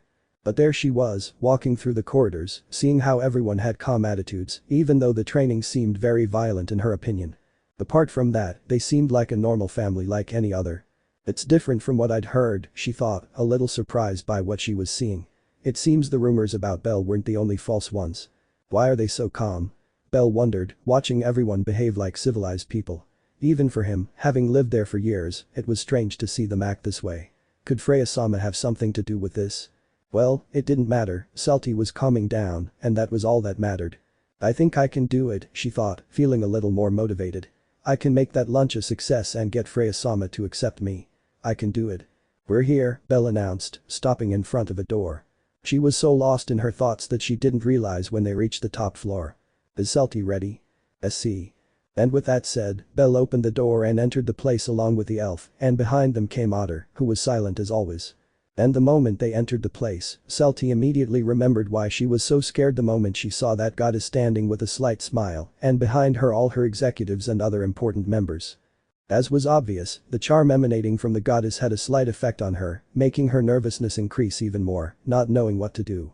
So that's the rabbit's girlfriend, she looks like a skittish mouse, Alan thought with amusement. We're here, Freya-sama, sorry for making you wait, you're probably hungry by now, Belle apologized with his cheerful smile. Not at all, in fact I was eager to talk to Celty-chan, I haven't felt hungry, said the goddess, staring at the elf who was becoming increasingly nervous. And it didn't help that everyone behind her was also watching her, especially that hostile look from the gray-haired girl behind Freya. It's nice to meet you, Celty-chan. Belle has told me a lot about you. I know we've met before, but I think this is the first time we've formally introduced ourselves. Welcome to my headquarters, the place where the kindest and most generous family in the city lives, full of people who are always willing to lend a hand to those in need. That's a lie. Shut up, Hogni. He silenced me. Anyway, it's nice to meet you, I hope you feel comfortable here. Celty, you have to say something, Belle whispered when he saw that his girlfriend had remained silent. Why yes. Because of the great nerves she felt, Celty had remained in a trance, not knowing what to say. Luckily, her good friend Lyra had given her a little note for the occasion, so she quickly started looking for it in the small bag she carried with her. While the rest just watched her curiously, Freya mainly wondered what the little elf was planning. And after a few seconds, Celty found what she was looking for, taking out the small note, much to everyone's curiosity. What is that? Freya thought. And without even pausing to read it in her mind to see if it was something bad or good, Celty read it aloud, overcome by nerves. Without knowing that this would be a big mistake. Hello mother-in-law, your son also calls me Mamio. The entire place fell silent after Celty said those introductory words, then went blank when she realized what she had said. We're in trouble, Hedon thought, shaking his head slightly. Gradually, a faint blush appeared on the elf's face. And a strong tick began to appear in Horn and Freya's eyes. Ahaha. And the loud laughter of Alan and Burling echoed through the place, making the elf's blush explode in a deep red as she realized the ridiculous thing she had just done. Let me go, Otter. And before Freya could do anything, the big man stopped her with one hand, preventing her from jumping towards the elf. Let me go. That elf just declared war on me over Belle. She shouted, trying to break free from his grip. I wanted to keep the peace, but she asked for it.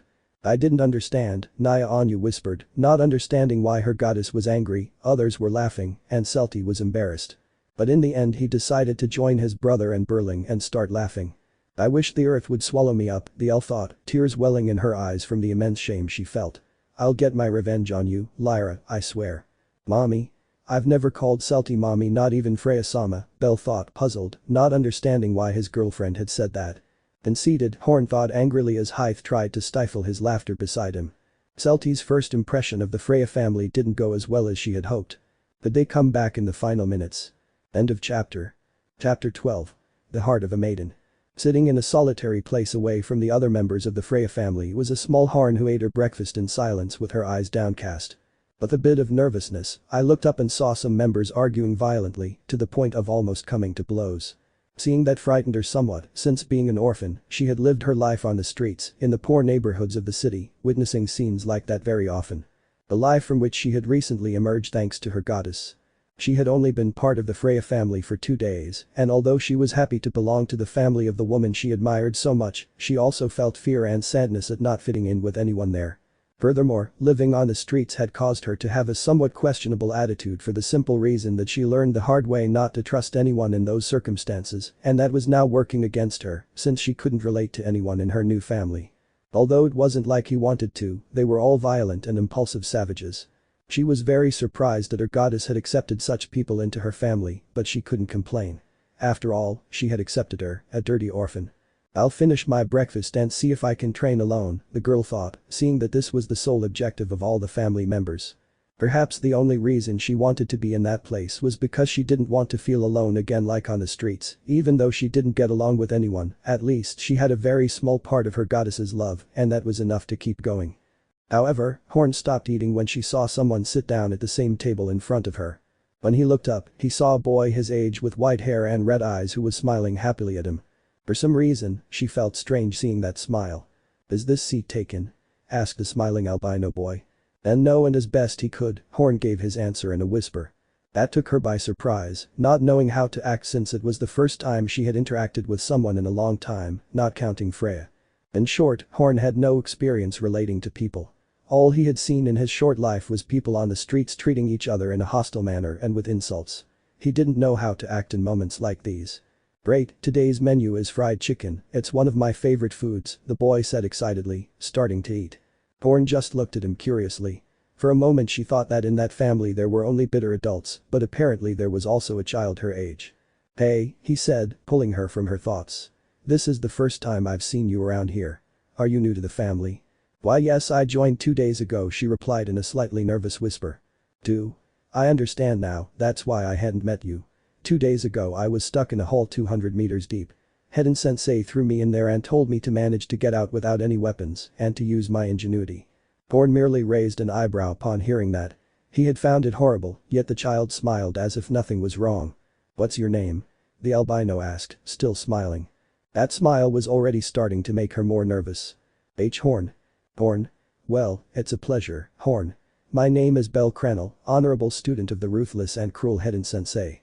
He introduced himself with a big smile, although he quickly turned around to see if his teacher was there, but luckily he was nowhere to be seen. "The pleasure," Bell whispered.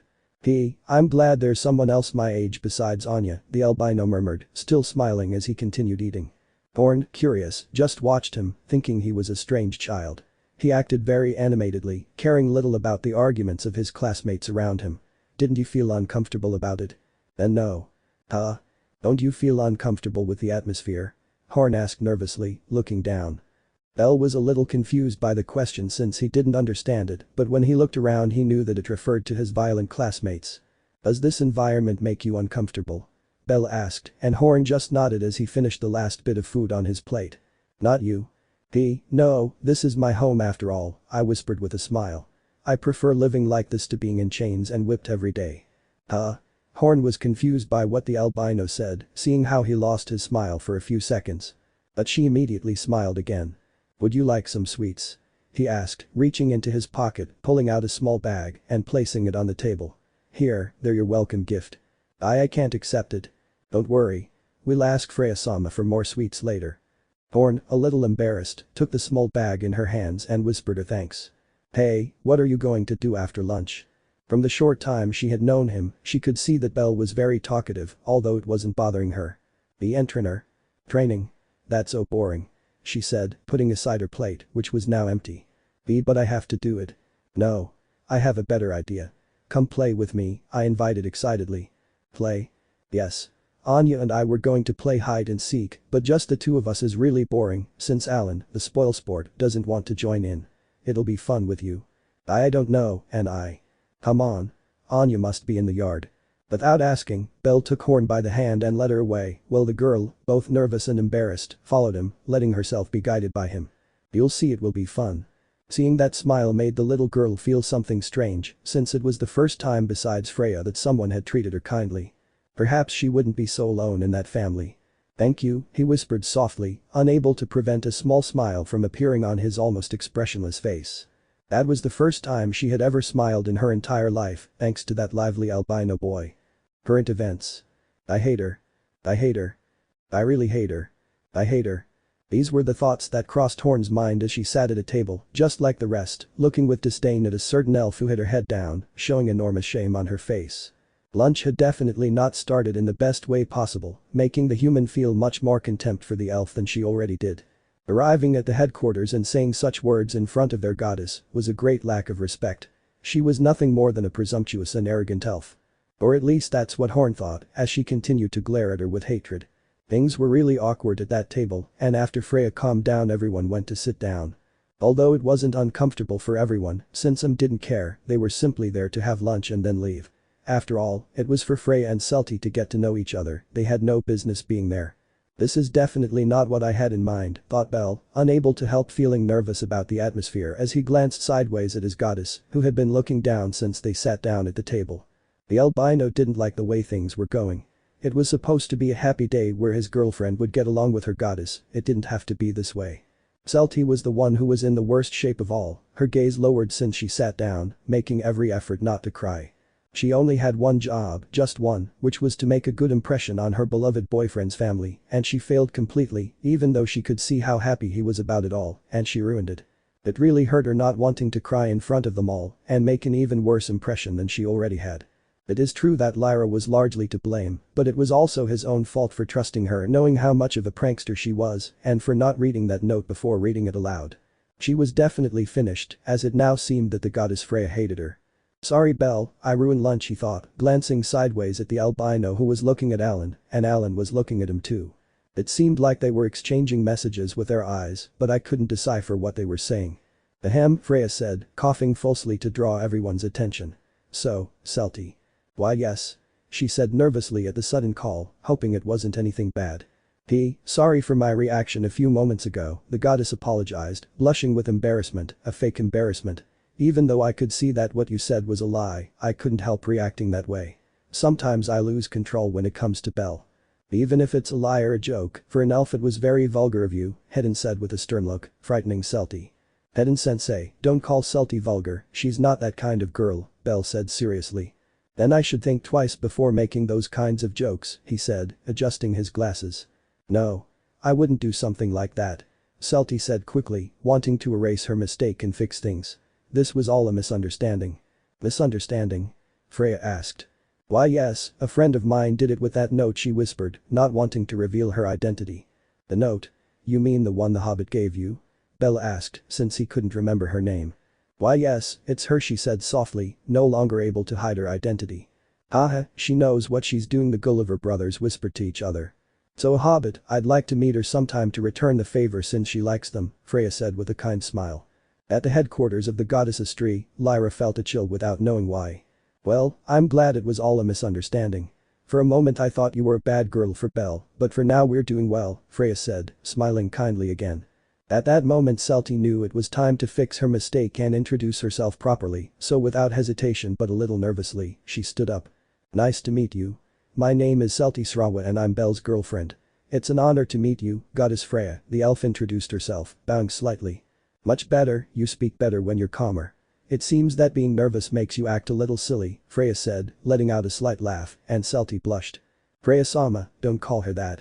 I'm sorry, he apologized, seeing that his son hadn't appreciated the joke. The pleasure was all mine, Celty. Maybe we got off on the wrong foot, but I hope things will go well now. Why yes. And also apologies for the presence of so many family members, at first it was just going to be us, but Belle had the idea of inviting the others. Belle let out a nervous laugh upon hearing those words. Belle gets along well with everyone in the family, or so I think, but those closest to him are all those at this table. As his girlfriend, you have the right to know. Celty glanced sideways at the rest, realizing that most of Belle's friends were executives. And some friends too. They're pretty, Celty thought, seeing the smiling Anya, Hythe smiling kindly, and finally Horn, whom she recognized from the time she went to the library. Huh. Celty was surprised and became a little nervous when she saw the look Horn was giving her. It was a sharp and hostile look, and she didn't understand why he was looking at her like that. Did I do something wrong to her? The elf thought, feeling a little nervous under that gaze. She didn't know why, but it seemed as if the woman hated her. I seem to remember that she's a good friend of Belle's, or so she told me. Naya. Nice to meet you. Anya spoke, capturing everyone's attention. My name is Anya, and I'm Belle's best friend. I used to plan to marry him. What? What? Huh. Those who said those words were Alan, Celty, and Horn, who looked at Anya in surprise. Naya. You damned rabbit. What kind of ideas were you putting into Anya's head? Alan shouted, magically pulling out his spear. Damn womanizer, Horn whispered contemptuously. Hey, wait, I didn't do anything, Belle tried to defend himself as he saw the rabid cat about to attack him. Ha ha ha. Although Freya's laughter calmed those present, who turned to look at her. Oh, what memories. I'd completely forgotten about those events, the goddess whispered with a faint smile. Don't worry, Celty, she added, noticing the elf's frightened expression at what the cat had said. It's not that they were actually going to get married. It was just a game Anya played with Belle when she was a child. I remember her always saying she would marry him. And how come I never found out about that nonsense? Alan asked, frowning.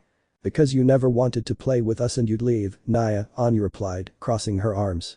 That's right, we even played at being brave warriors in an evil castle, and we had to defeat the evil wizard who was in the dungeons. It was you, Hogni, said Belle, turning to look at the elf. Now I understand why they always entered my base with wooden swords and attacked me while calling me an evil sorcerer, the depressed elf whispered. Sorry about that. I understand, so they were just games, Celty whispered, a little calmer. Don't worry, no one will take it from you, Freya said with an amused smile, making the elf blush again. While sitting in his seat, Hedin watched Celty as she smiled nervously at Belle, who smiled warmly back at her. Is he really as smart as Belle says? Because he's proving me wrong, she thought, crossing her arms. On more than one occasion, Belle had told Hedin how intelligent Celty was, even that he could match him in intelligence, something the elf doubted a lot, and now even more so after seeing how he behaved. I still hadn't completely convinced him. Well, we can continue chatting later, we need to start lunch. As Freya said those words, she snapped her fingers, and the family's personal chefs entered the place with trolleys full of trays of food, which they placed on the table. I forgot to ask Belle about your preferences, so I ordered a little bit of everything. I hope you like it. Thank you very much for the food, she said, surprised by the large amount of food on the table. It was the first time she had seen so much food on a table. Sometimes she forgot that her boyfriend was rich. For now we can eat and then we can talk as much as we want, meanwhile let's enjoy the food, Freya said with a warm smile, making Celty nod. Immediately the Gulliver brothers filled their plates with food and began to eat as if there were no tomorrow, just like Alan, who started filling his plate even before Freya said anything. That action made Hedin frown in displeasure, looking at them with disapproval. You all behave yourselves in front of Freya-sama. They stopped eating when they remembered that Freya was present, since they normally ate without the presence of their goddess and were used to eating like that. Embarrassed, they began to eat in a more civilized manner, while Freya smiled with grace and tenderness. Go ahead, eat with confidence, Freya said to the elf. Thanks. Don't be nervous and just enjoy the food, it's delicious. Belle, with a warm smile, handed her a plate of food, which made her feel some of her nervousness disappear. She smiled back at her boyfriend, and they held hands for a few seconds before starting to eat. Hythe just watched out of the corner of his eye as Horn lowered his gaze upon seeing that scene, but instead of having a look of hatred or disgust, it was one of sadness. Horn, the girl thought, not liking to see her like this. Lunch itself was very peaceful for Celty, and she had to admit that the food was very delicious, especially the shrimp, which were her favorite part of the meal. The Freya family chefs were professionals. Besides that, there were no conversations that made her uncomfortable at that moment. Everyone focused on eating, although Freya occasionally shared some things or asked some questions, such as her age and how her first moments as an adventure were. Things were calm, which was strange since I expected him to interrogate her intensely or something, but I was wrong. Or maybe he was saving that for when he was alone with her. He also got to know Belle's friends, Anya and Hythe, better, learning that Anya was like the best and first friend the albino made in that family. He liked her because she was a very lively and energetic girl. Hythe, on the other hand, was a calmer person, finding out that she was the one who always took care of him when he was injured and was also a good friend of his. For some reason, she felt that Hythe, in addition to that kind personality, had a strong and angry one. For obvious reasons, I didn't talk to Horn, just like the rest of them, since they were only focused on eating and didn't seem interested in talking to her. I didn't know if that was good or bad. Putting aside the beginning, things weren't going so badly now. At least she no longer noticed that nervous look in her boyfriend's eyes, which made her feel guilty. They just hoped things would stay that way. After a while, lunch was over, which had been delicious. She felt a little jealous that Belle always ate like that, although she didn't know that today was the exception, since the goddess Freya was present.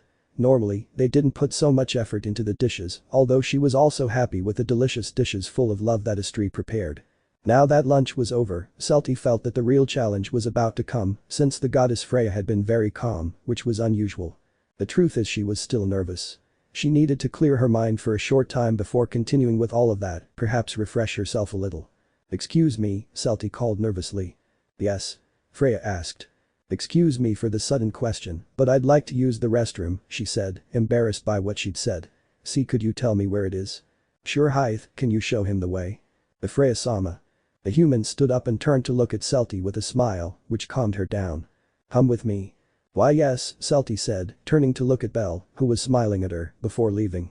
I'll be back in a moment. Sure, I'll be waiting for you. Thus both girls left the room, leaving the rest alone who remained seated in their seats. After making sure they had left, Bell turned to look at his goddess who was smiling at him. "Well? So what?" Freya asked. What did you think of Celty?" Well, I'd say she's kind, polite and sweet," she replied, making Belle smile happily at the answer. "Although she's too easily frightened. Celty isn't always like this, it's just that Hedon-sensei has been looking at her sternly throughout lunch, so it's impossible for her not to be scared," he said, looking reproachfully at his teacher, who frowned. "How unfortunate it is if he gets scared by a glance," whispered the elf. "Well, it's not just any look, it's your look, the look of a bitter old man," Burling said mockingly, making Hedon turn to look at him angrily. "I'm glad you're liking Celty," Bell said happily, watching his goddess, ignoring the fight that could break out between his master and the hobbits. "Yes, although I feel I still need to get to know her much better," she whispered, looking at all her children. "And that's why I want to make a request of all of you including you, Bell." "Huh?" While Freya was saying that, Horn just watched the place where Hythe had gone, and the elf frowned slightly, intending to leave the dining room. But Celty. After Hythe guided her to the women's restrooms and thanked her for it, Celty locked herself in, letting out a long sigh to relax. It was the first time her body had felt so nervous and full of tension throughout an entire lunch, but she was still able to enjoy the delicious food. Having lunch with her boyfriend's family was something she had never imagined a year ago. She hadn't even imagined having a boyfriend, but now there she was, trying to win over her goddess. "Even though I haven't done anything, I feel tired." Still a little nervous, Celty walked towards the sink, looking at herself in the mirror and trying to control her nerves. "Well, maybe we started off badly at the beginning, but for the moment we're doing well, or so I want to believe," she thought with a nervous smile, taking off her glasses to wet her face a little and see if that would make her nerves disappear. At the moment, Belle's family was surprising her, thinking they would be savages who would try to kill her, but no, they behaved calmly, probably because her goddess was present, since she could see the boredom of being there on their faces. Perhaps that was enough to maintain composure at lunchtime and show good manners. Although among them there were 3 people who made her much more nervous. One of them was obviously Freya, who doubted that he had only invited her to lunch. They hadn't even spoken during lunch. The other was Hedon, who knew from Belle that the elf had raised him since childhood, so he was a kind of father to him. His stern gaze frightened her, not knowing if he liked her or not. And lastly, the one who made her most nervous of all was Horn. She didn't understand why that girl looked at her with such contempt, since she had never exchanged words with her except in the library when they introduced themselves, yet she looked at her as if she had done the worst of evils. Did he dislike her? "Well, Kagaya told me it's impossible to please everyone, so it's obvious I won't be liked by Belle's whole family," she thought, a little discouraged. "But oh well, I won't speak to them, and that way there won't be any problems. Yes. That'll be best." Astri always told her that the only way to avoid problems with someone she didn't get along with was to not associate with that person, and that was the best thing to do. She didn't want to have problems with one of Belle's friends, even though she didn't understand why she looked at her like that. "Well, I think I'm ready to go back," she thought with a smile after wetting her face and putting her glasses back on. But before anything could be done, the door was opened and someone else entered the bathroom. And the person she saw made her surprised and nervous. It was Horn with that contemptuous look that characterized her.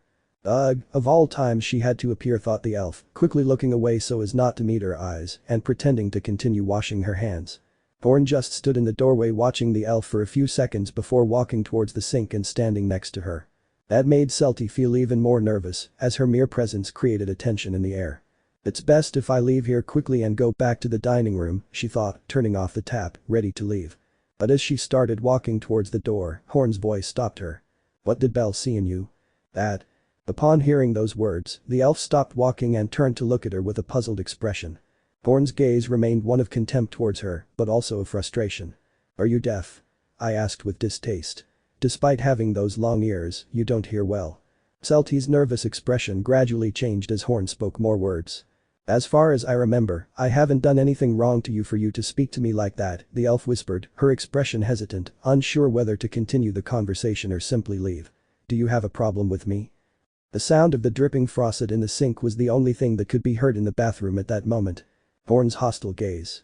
And Celty's gaze, which wanted to back away and leave, but something told her that she had to stay and listen to what that girl had to say.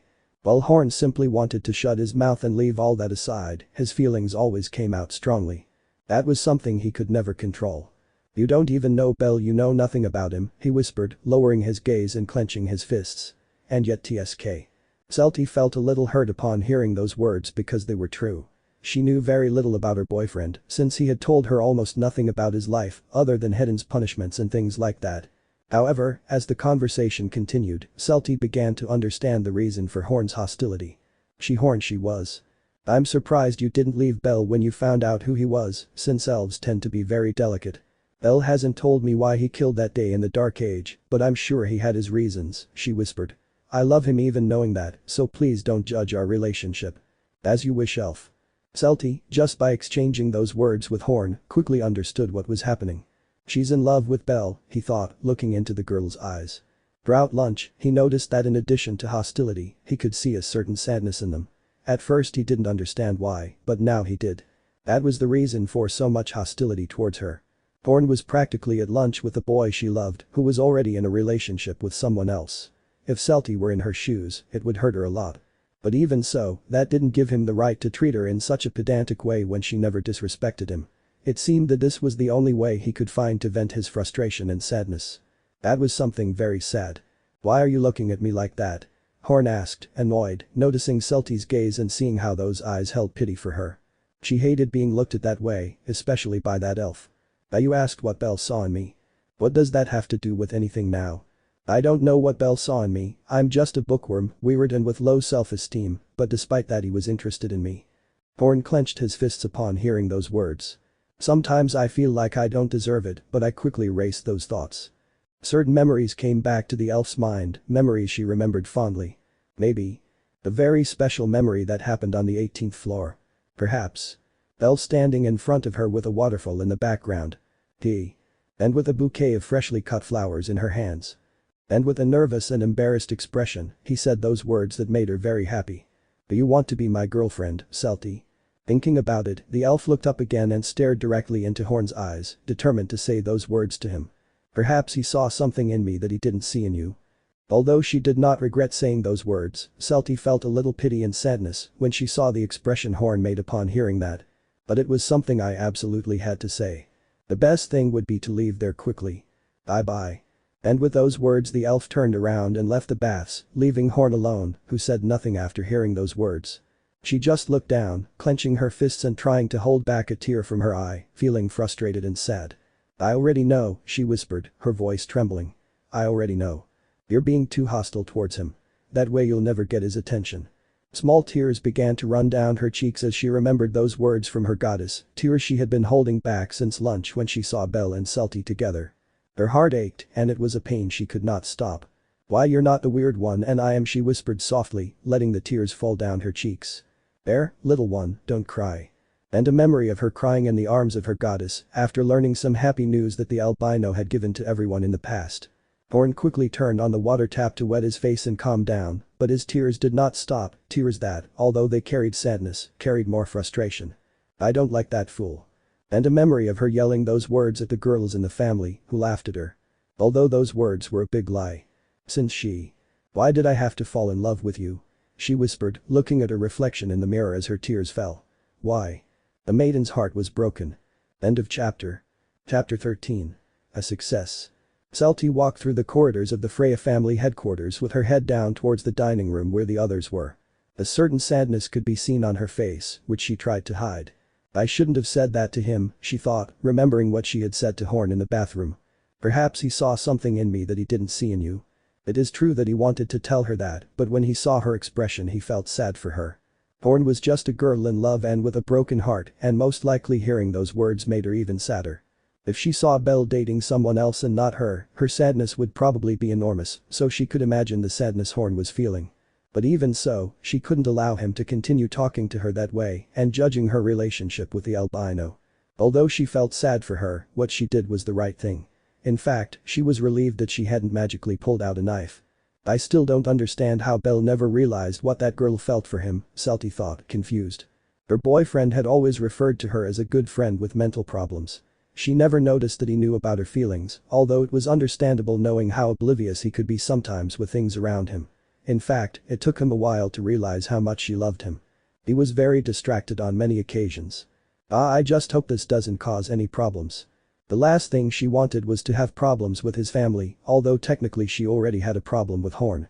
I just hoped it wouldn't all get any worse. After those thoughts, Celty arrived at the door where everyone was gathered, so she patted her cheeks a few times to try to relax and not worry Belle. Well, this isn't over yet. I feel like things with Freya-sama aren't over. I have to earn her trust. She felt nervous, but with Belle by her side she could handle anything. Unfortunately, this time it would not be like that.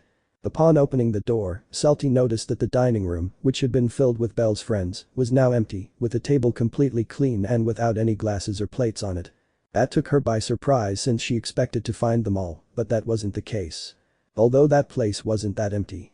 Seated on a sofa near the balcony were Freya drinking some tea and reading a book, which she put aside the moment Celty entered the room. "Wow, for a moment I thought you weren't coming," Freya said, smiling slightly. This time Celty got very nervous, quickly understanding what was about to happen.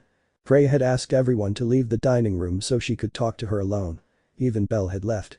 I was completely alone in this. It's not fair, I was with Belle the whole time when I introduced him to my family.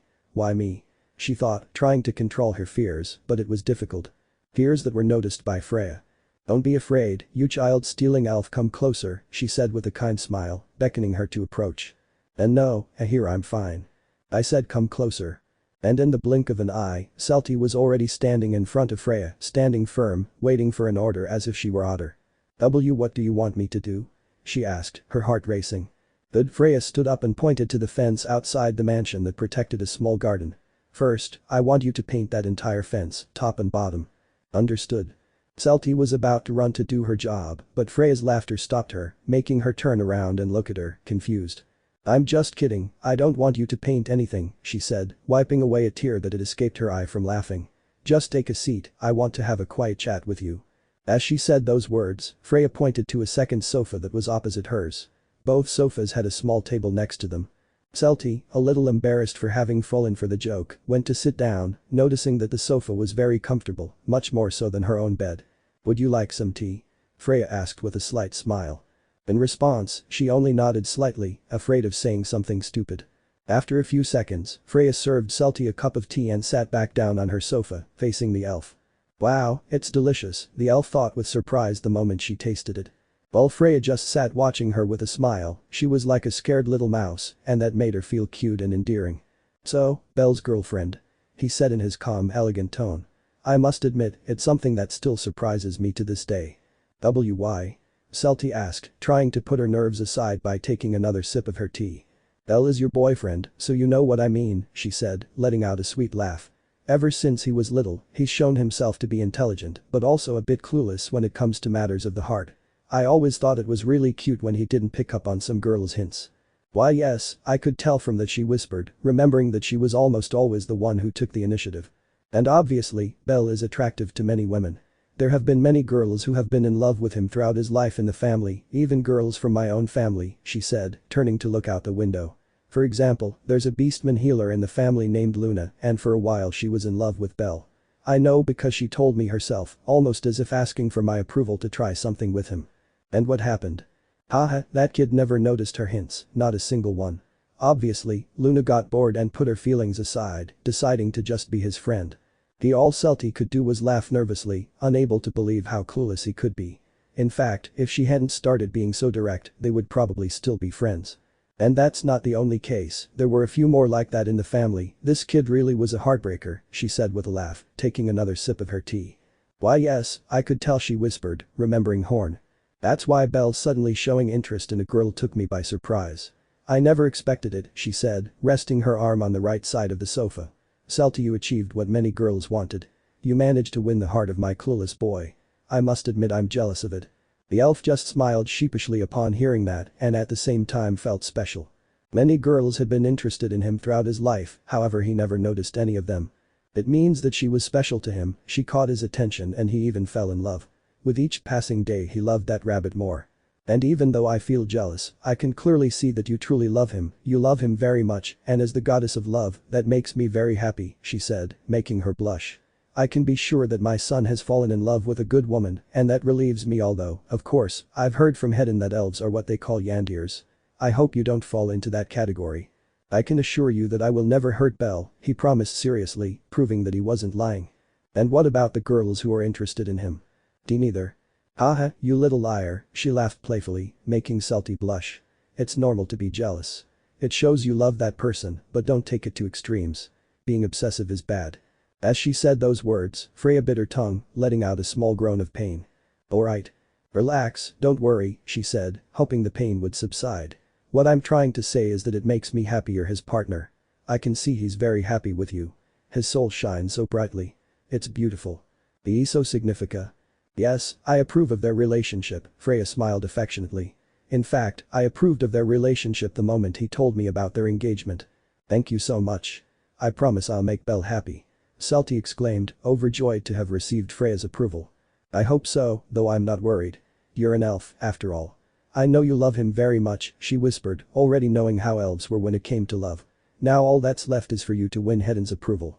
Mr. Hedon. Although that proud elf won't admit it, he sees Belle as if he were his own son, and I'm sure Belle sees him as his father too. Celty just smiled when she heard that, because when Belle talked about him, she noticed that he had a lot of affection for him. I don't know if he has something planned for you, but it would be best if you spoke with Hedon before you leave, to meet your father-in-law, Celty smiled again, only this time nervously, since that elf really did command respect without doing practically anything. What's Mr. Hedon like with Belle? You know, like a father, Celty asked curiously, wanting to know more about her boyfriend. Freya's smile faded when she heard that question. What is Hedon like as a father? And? Freya just stared at the ceiling, trying to remember some good memories about them. Sometimes he would observe them with his divine mirror and see some interesting things. Flashback. A few years ago, when Belle was still a 10-year-old boy, Hedon enrolled him in a children's knowledge competition. He didn't usually take him to events like that, but Freya told him to do it. The point is that he registered him, and the albino kept qualifying and winning like a true champion until he reached the final. Unfortunately, or perhaps fortunately for both of them, their opponents were Riveria and her little ace, whom she had also entered in the contest, somehow reaching the final. Riveria and Hedon didn't exchange a word, they just stared at each other and nodded, a sign that they respected each other, but wished their pupils would win the competition. Ace. But the soft voice, Riveria knelt in front of the little girl, who seemed a little afraid that she might forget a question. And? Let me tell you that I am very proud of you, you have shown me that you have worked hard in your studies, you are a very intelligent girl. As I said those words, I stroked the girl's hair and she smiled slightly. Let me tell you that whether you win or lose, I will still be very proud of you. After this, we will go to a stall that sells those potato things you like so much and we will eat. The girl's eyes lit up with happiness upon hearing those words. Oh really? Yes, now go and try to win, although you've already shown me how amazing you are, Riveria whispered with a motherly smile, stroking Ace's hair, who smiled happily again. Little Belle just watched that interaction before turning to look at his teacher, who was also watching him. You'd better win, Belle. I won't allow my pride as a teacher to be tarnished by your stupidity, much less in front of that rock. You have to win, no matter what, or you'll see the consequences, Hedon warned, adjusting his glasses. And if I win, what are you going to give me? He asked curiously. An encyclopedia to fill you with more knowledge. What if I lose? A ticket to go to the desert without water or food, with all expenses paid for a week. Now go and win this. Yes, Hedon-sensei. He shouted in a military pose. Strict parents created strong men. That was something Belle had learned over time. So both children walked to their seats where they had a button to press to answer the question. For the Jag American, little Ace thought resolutely. So I don't have to go to the desert, thought little Belle, determined to win that encyclopedia even though he hated it. And so one of the most devastating battles that could have taken place in Arario began. Belle and Ace pressed the button as if their lives depended on it, answering question after question without making a mistake while glancing at each other, hoping their opponent would make a mistake. DSK, she turned out to be smarter than I thought, Hedon thought, wrinkling his forehead, while Riveria smiled proudly. Now for the last question, said the man who was in charge of testing the children. It should be noted that they had a few spectators, in fact quite a few thanks to Hedon and Riveria being there. All the previous questions were difficult, but this one will be easy, only the one who presses the button the fastest will win. Upon hearing those words, Belle and Ace stared at each other, ready to make their move. Okay, here's the question: if you overtake the third-place driver in a race, what position do you finish in? And at the speed of light, Belle touched the button before Ace, causing her to lower her gaze in despair, knowing that she had lost. Well, Mr. Belle, what is your answer? The answer is second, I would come in second place, Belle said with a proud smile. Hedon couldn't help but slap his face when he heard that. He's an idiot, she thought, her eye twitching. Incorrect answer. The man shouted, startling Belle. Huh? Why? Little Ace, what is your answer? the man asked, looking at the blonde who smiled happily, knowing it was her victory. Third, if I overtake the third one then I'll be in third place, she said with a sparkle in her eyes, knowing that Riveria was proud of her. That's right. Ace is the winner of this contest. Shouted the man as the spectators applauded and the girl went straight to hug Riveria, knowing she would eat a lot of Jag-American. I knew you could do it, Riveria whispered, stroking the girl's hair. Meanwhile, Belle, with a blank face, approached Hedon, who had a tick in his eye. The easiest question in the competition and you got it wrong, I whispered with a stern look. Second. Are you serious? In my mind, the answer made sense, the boy whispered, still unable to believe it. That makes sense because you also came in second. Belle was discouraged to hear that, but instantly became frightened when he remembered his punishment. Does that mean he'll send me to the desert without food and water? Upon hearing that question, Hedon let out a tired sigh, then lowered his gaze and looked at him. No Belle, I'm not that ruthless to do that. The boy's eyes lit up when he heard that. I'll give you a bottle of water, you'll have to manage it well. Ah. End of flashback. I'd say he's both a good and a bad father, Freya replied with a friendly smile. When she found out about the punishment he had given her, she strongly reprimanded Hedon and ordered him to go and get him from the desert and pamper him for a week with all his whims because of how cruel he had been. When Hedon found him, he was talking incoherently because he had eaten a desert fruit that made people see hallucinations. Belle was really crazy that day. The point is that they both love each other in their own way. I understand, Celty whispered, not very convinced by that answer. But let's stop talking about that and tell me about you and Belle, Freya asked curiously. About us? Yes, I'm very curious to know what Belle is like as a boyfriend, she said with a slight smile. What's he like with you? The Pews. Celty was embarrassed to talk about it with her. Celty, don't be nervous. Although she smiled maternally at that. From now on, you're also one of my daughters since you're his girlfriend, so don't be afraid, trust me. Besides, we can talk about something we love in common and you don't know how happy that makes me. Belle is a very special boy and I'm glad you've noticed that about him. Little by little, Celty's nerves disappeared as she heard those words and a smile began to appear on her face. I know I just said you're like a daughter to me, but also think of me as a friend you can tell your problems to. If something happens with Belle, don't hesitate to tell me and I'll see what to do about it. Freya-sama. And that's why I'd like to know what my son is like as a boyfriend. I'm very curious because even though he's intelligent, he always behaves somewhat childishly, although it's my fault because I spoil him a lot, but I don't regret it. Upon hearing that, Celty smiled happily and shyly as she began to speak.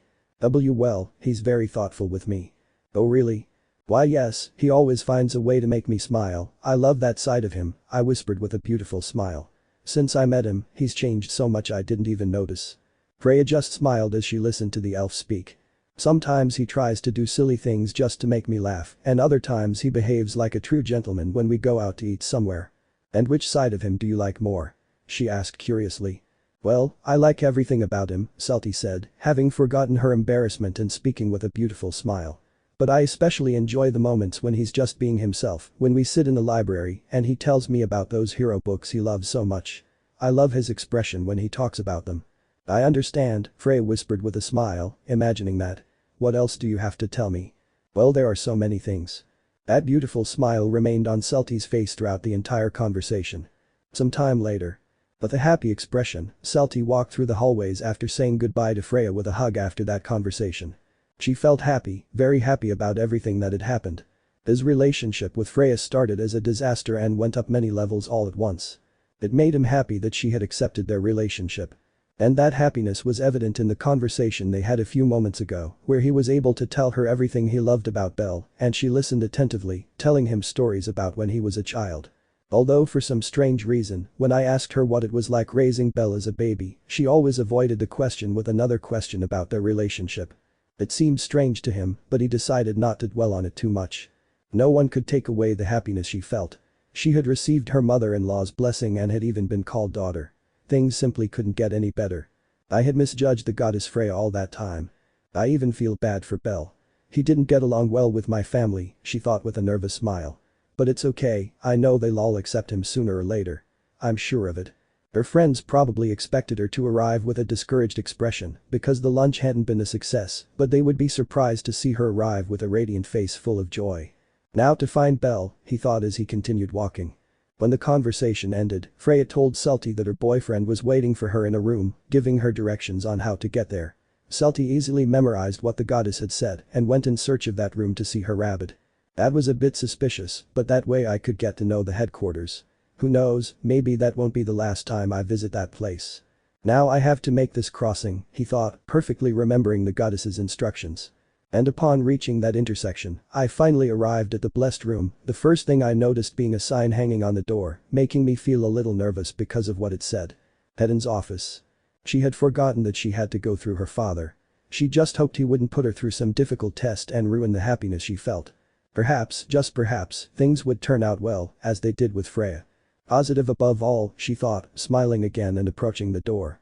Talk. Celty, don't go in. Please don't come in here. Not even 2 seconds had passed since she knocked on the door when her boyfriend's screams were heard on the other side. This greatly worried Celty, who believed someone was harming him, so ignoring his words, she opened the door to help him. But what she saw confused her, as Bell was sitting on a sofa with a cup of coffee in his hands, and Hedin was sitting in front of a desk with his arms crossed. I warned you, Bell whispered, taking a sip of his coffee. Idiot, Hedin thought, shaking his head slightly before looking at Celty. Take a seat. As she said those words, she pointed to a seat that was in front of his desk so that they were face to face. That made Celty nervous, but she obeyed nonetheless and went to sit down facing the high elf. Hello. So, Celty Srowa, Hedin whispered, staring at her intently as if analyzing her. Bell has told me a lot about you. I understand. In fact, he talks about you too much. I hope you don't dislike what we have. Bell can do whatever he wants with his life, he's 17, and he's free to have a girlfriend and have a dozen children if he wants to, as long as he doesn't ask me to take care of them. Upon hearing those words, the elf and the rabbit felt a little embarrassed. But even so, I raised this fool, and I'd like to get to know the girl he praises so much better and see if what he says is true. What is he saying? That you have much more knowledge than I do. The moment he said those words, Celty turned to look reproachfully at Bell for the trouble he had just gotten her into, but he just looked away, feigning ignorance. One of the things he talks about most is your intelligence. He says your knowledge is enormous, and I'm really curious about it, so I'd like to test you and see if what he says is true. What kind of test? The class exam or what? Are you scared? Class S? That seems low to me, to be honest. Don't you have one of Class SS? Celty asked seriously, adjusting her glasses. Bell's jaw dropped when he heard the way Celty spoke to Hedin. She had a lot of courage. If there was one thing the elf disliked, it was being called fearful or cowardly when it came to knowledge. That she would never allow. A slight smile appeared on Hedin's face upon hearing what the elf had said. He had to admit that she had guts, much more guts than the rabbit when it came to such things. Unfortunately, I don't have a more difficult exam, but this one is more than enough to test you and see how intelligent you are, she said, opening one of her drawers and taking out a few sheets of paper with a pen and ink. Are you willing to take the exam? Yes, I'm ready, said the elf, standing firm. Her pride as a lover of knowledge was at stake. Good. The elf calmly handed the pages to Celty and the quill with the ink where it was, and she immediately began to read them out of the corner of her eye. Since you say you have a lot of knowledge, you have 40 minutes to answer everything. 40? That's. Shut up, Belle, the test is for your girlfriend, not for you, the elf said seriously. But. Belle is silent, I'm trying to concentrate, and Celty silenced him with those words, not complaining about the weather at all. And the albino, like a scolded puppy, lowered his head and continued drinking his coffee. You can begin, said Hedin, starting the clock. So Celty, without even pausing to think, took the pen, filled it with ink, and began to write. He didn't even stop to think or hesitate before answering. He read each question and responded instantly. Hedin noticed this and couldn't help but be surprised by the speed of his responses. Well, but if the answers are incorrect, his speed is useless, he thought seriously. While Celty, focusing all her senses on those sheets, continued answering the questions non-stop, one after another. I read this in that book a year ago, and I learned this when I still lived in my old forest. It was truly incredible how much information the elf could retain. It was as if it was all already part of her without her having to make any effort to remember it. For her it was like moving her arms or her legs. Incredible, thought Bell, gazing in wonder at his girlfriend. The ticking of the clock could be heard in the office, along with the sound of the pen writing on the sheet. Hedin kept his eyes closed and his arms crossed, patiently waiting for the elf to finish. Bell was nervous, not knowing how well he would do. And Celty felt a slight excitement when answering that exam, since it was like a challenge for her, knowing that it was the most difficult in Arario, and she loved challenges when it came to knowledge. And after about 20 minutes. Term. Hedin opened his eyes upon hearing what the elf said, watching as she put the feather aside and pushed the leaves aside a little. You still have 20 more minutes. Are you sure you don't want to check the answers? No, I trust that they are all correct, she replied confidently. She was confident when it came to knowledge, and Hedden liked that. Okay, then let's see. Hedden took the exam papers and began grading them under the watchful eyes of the couple in love. Bell was nervous, not knowing how it would go, although he was also surprised by how quickly he finished it. Meanwhile, Celty just sat there calmly, confident that everything would be alright. Hedden's eyes carefully read each question, noticing at times how he frowned and then relaxed. It was difficult to read what he was thinking. However, no matter what expression she put on, she didn't scare Celty, who remained confident in herself. And after a few long minutes the elf stopped reading, leaving the papers on the desk and then resting his arms on it to look at the elf. I narrowed my eyes without taking my eyes off her, as if I were analyzing her. How did it go? And the first one to ask a question was Bell, who was worried. But he was ignored. Is something wrong? Celty asked, starting to feel nervous because of his gaze. Now what I'm wondering is how did someone as intelligent as you fall in love with this airhead?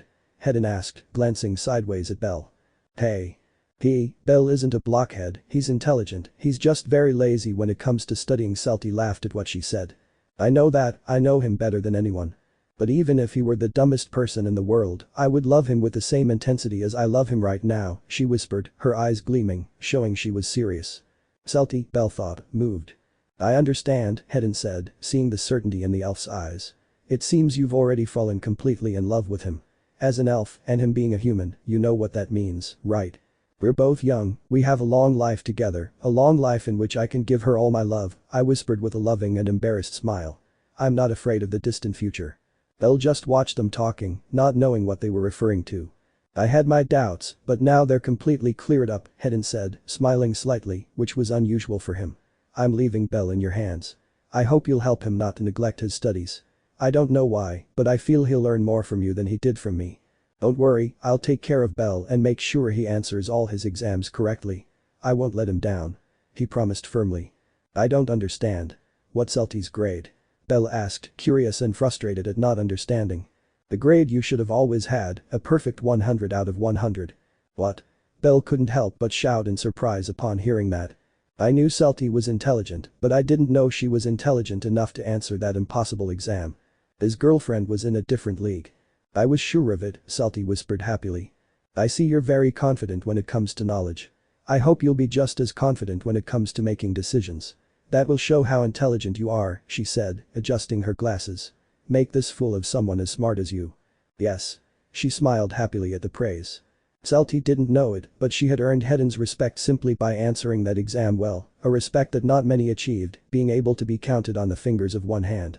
It could be said that lunch with the Freya family had been a complete success if you disregarded the subject of Horn. Perhaps it started off on the wrong foot because of Lyra, but luckily everything turned out well. He had his father-in-law's approval. It was a victory for her. And some advice from me, Hedden said seriously. You two are young, so I ask you to refrain from carnal acts. It's too soon for you. You don't need to increase Arario's population. It's not your time. Yes, although he wouldn't admit it, Hedden always wanted to make fun of Bell in that way at least once, and he had to admit that he found Bell's reaction funny. Hedden-sensei. Bell shouted, blushing and starting to complain. Meanwhile, Celty looked down, her face completely red from what had been said, imagining some very unholy things with her boyfriend. That would be very difficult for both of them to achieve, but they would make the effort not to increase the population. Celty's lunch with the Freya family was a success. End of chapter. Chapter 14. Lack of trust. Brianna watched in confusion as Celty walked down the hallway of the headquarters in her direction. But I noticed she was different. Her clothes were no longer those pretty dresses she always wore that made her look like a princess, not anymore. Celts. Her clothes were completely black, a black shirt with a low neckline, black pants that clung to her body, something unusual for that shy elf. She wasn't wearing her glasses either, which was much stranger since she never took them off, her nails were painted black, her eyes were lined, and what surprised her most was seeing her lips painted with black lipstick. No. That wasn't the most surprising thing. The most surprising thing was that tattoo on his shoulder. A tattoo. She was a criminal. Celty. Rihanna shouted when she got close. What are you? What do you want, Rihanna? The elf usually used a kind and sweet tone of voice, but this time it was different. It was cold and indifferent. What happened to you? She shouted in alarm, not believing that this girl was her sweet Celty. "PSK, you're very noisy," the elf whispered indifferently, continuing on her way and leaving the headquarters. "Wait. Where are you going?" Brianna, worried and still unable to believe it, followed Celty to the exit, seeing that albino boy at the entrance of the headquarters, whom her friend had introduced as her boyfriend. He was dressed similarly to her, completely in black, pants, shirt and a black vest with spikes on his shoulders, and next to him was a very strange thing, as she remembered it was one of those new inventions that Asfi was creating with magic stones. It was what she called motorcycle, a completely black one with flames painted on each side. "Finally you're out, baby," Bell said, approaching his girlfriend and giving her a kiss. "Sorry, Rihanna, that loudmouth stopped me," he said irritably. "Shall we go?" "Of course." "See Celty," Rihanna whispered, still in shock, not believing it was her. "Ah yes." Before leaving, Celty stopped and turned to look at Rihanna. "Tell Estree that I won't be back for a week." What? Why? "Hurry up, baby, Hogni's waiting for us in the alley to give us our weed," Bell called, taking out a cigarette and starting to smoke it. "I'm going to do drugs," Celty said, turning her back on him. "And don't bother me, I'll be in a house Bell bought, I'll be fine." And with that said, Celty got on the motorcycle, taking the cigarette that Belle had started to smoke herself, and the loud sound of the motorcycle began to be heard. "Let's go, darling," whispered the elf, hugging him from behind. "Of course." "And no, see Celty, don't go." Brianna started walking towards them as the motorcycle started up and began to speed away from there. "No, Celty. Come back." But she was ignored, watching as they disappeared, leaving her on her knees with tears in her eyes. "Celty. Come back." "No." With a disturbed expression, Rihanna woke up in her bed, looking around and seeing that it was dark, a sign that it was still night, realizing that it was all a nightmare. "Celty," she whispered, relieved that it was just that, a bad dream, wiping the sweat from her forehead. Although seconds later he clenched his fists knowing that this was not a dream. It was a glimpse into the future. "That wretch is going to corrupt Celty. I can't allow it." In one of the many parks in Arario, 3 people were sitting on a bench eating ice cream. One of them was Belle, who was eating a chocolate ice cream. The other was Celty, who had a strawberry ice cream that was almost finished. And finally, sitting between them was Rihanna, who was slowly eating a mint ice cream while glancing sideways at Belle. What's she doing here?" Belle asked, raising an eyebrow. "I'm asking myself the same question," Celty whispered, puzzled. "What are you doing here, Rihanna? Is something wrong?" It wasn't that she disliked her friend's presence, but it was strange. They were both eating ice cream together when Rihanna suddenly appeared, also with ice cream, greeting them and sitting between them, separating the couple in love. "Nothing, it just seemed like a beautiful day to go for a walk and I saw them," she said with an innocent smile. "You're right, today is a very beautiful day and the grass is greener than ever," said Celty with a cheerful smile. "Grass? What grass?" Rihanna asked, agitated. "The grass.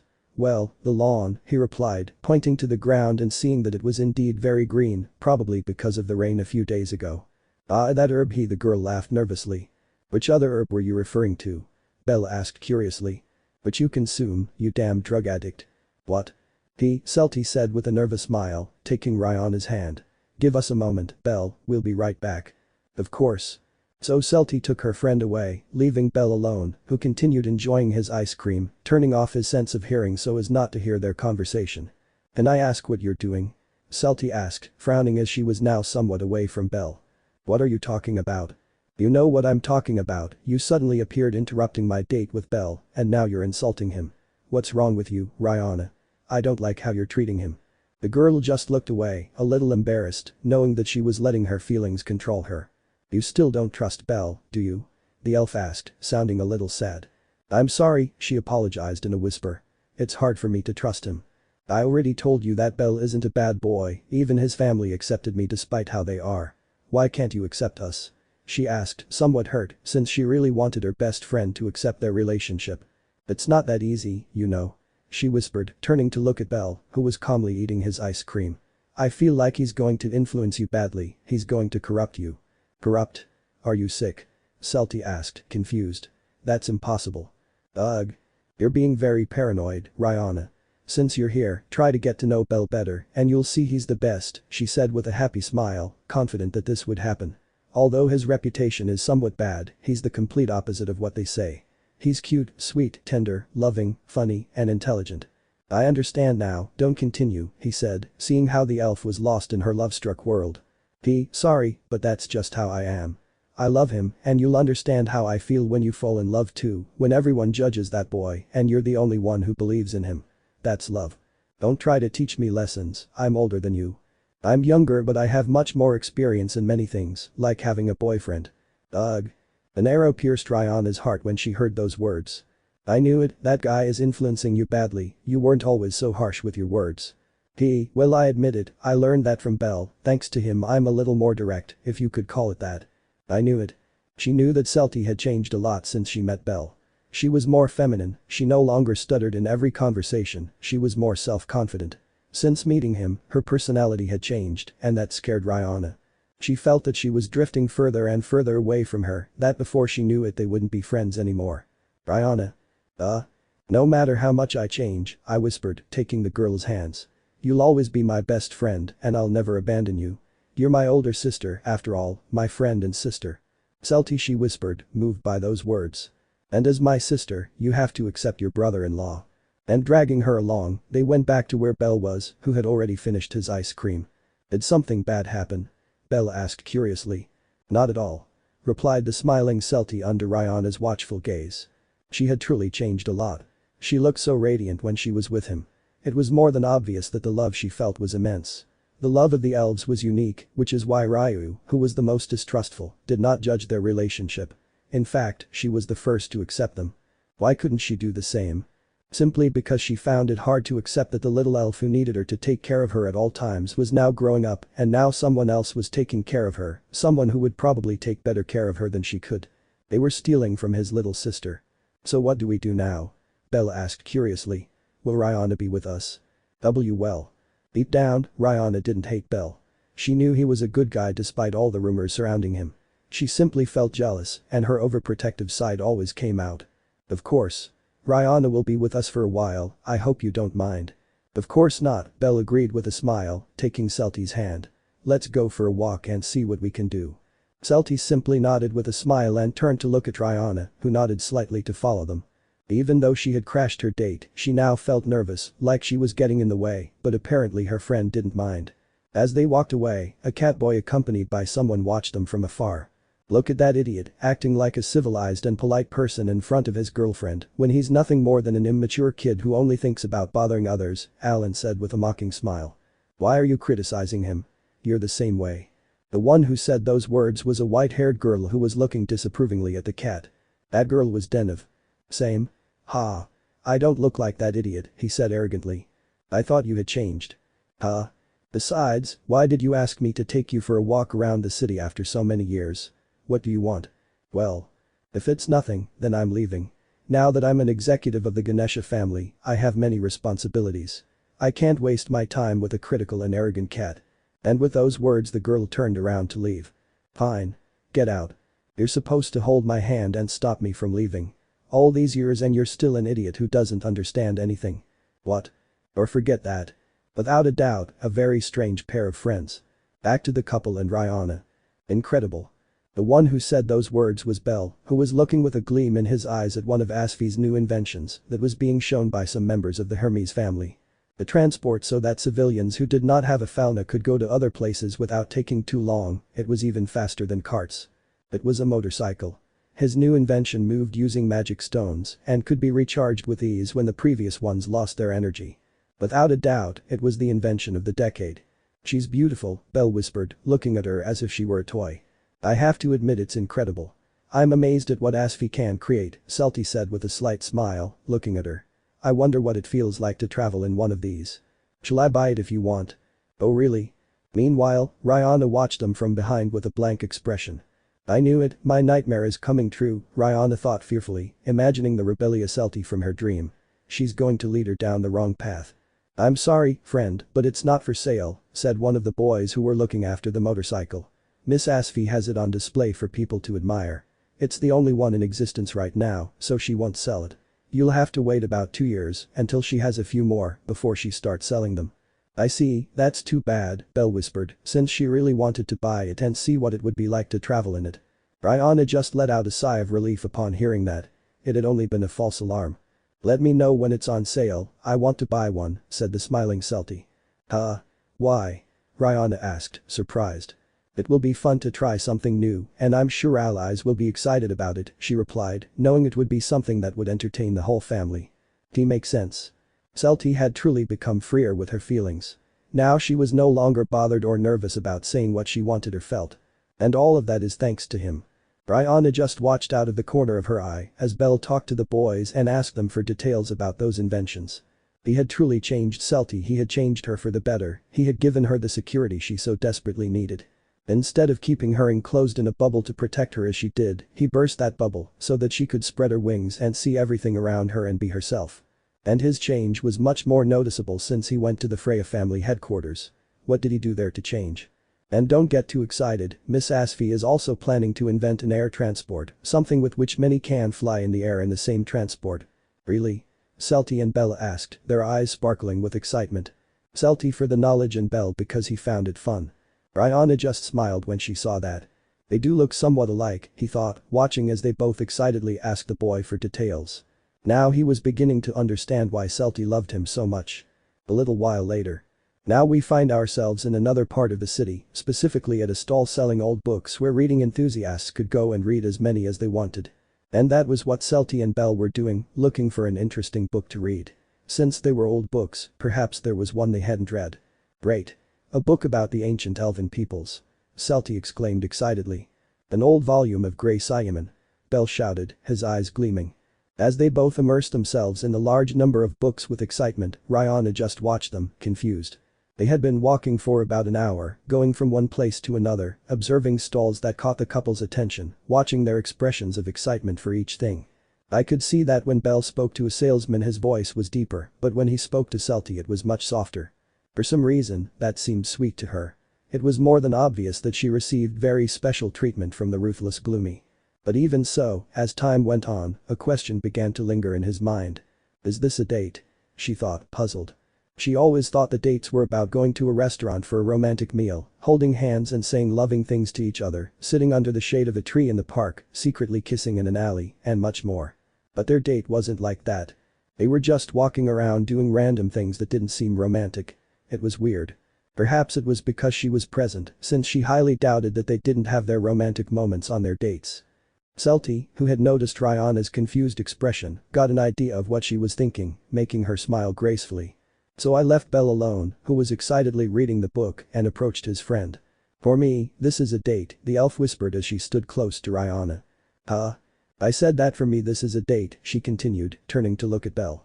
When you love someone so much, any place, no matter how simple, will be special to you, very special. My dates with Belle are always like this, going from one place to another, looking for something to do or being in the library reading, they are moments that I wouldn't change for anything. Rihanna simply observed the special gleam in the elf's eyes. Could someone truly exist who loved a person so much? The relationship, the love they felt for each other, was much more special than anyone could imagine. Belle is the person I love, he is not what everyone says, and I know you will see the same thing I see.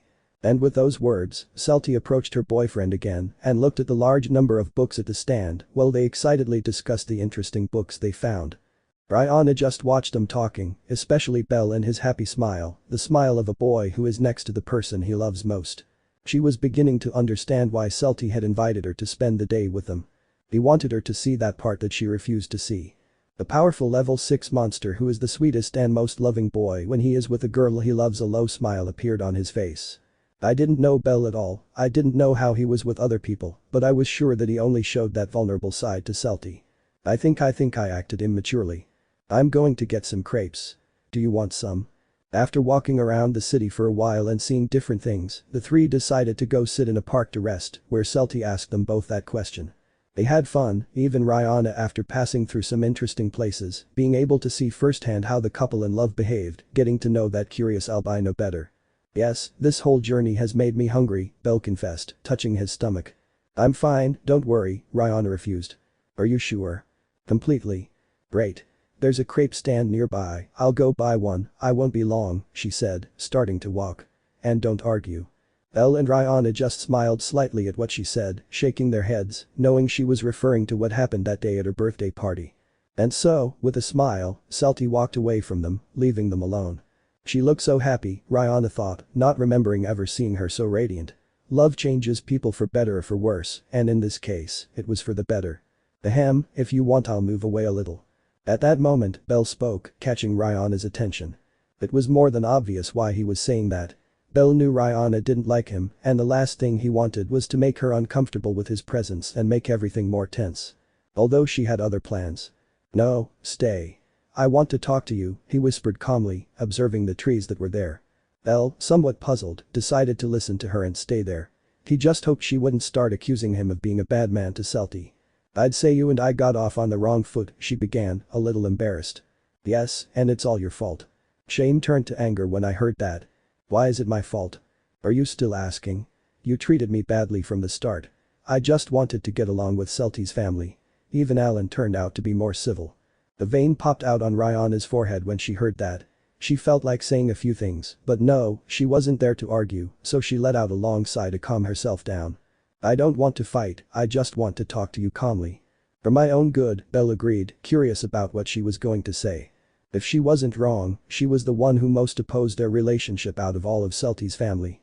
Perhaps the conversation had something to do with that. First of all, I apologize for interrupting your date today. No problem, Celty was happy, so that's all that matters, he replied sincerely. She really likes you. Not as much as the one who has you.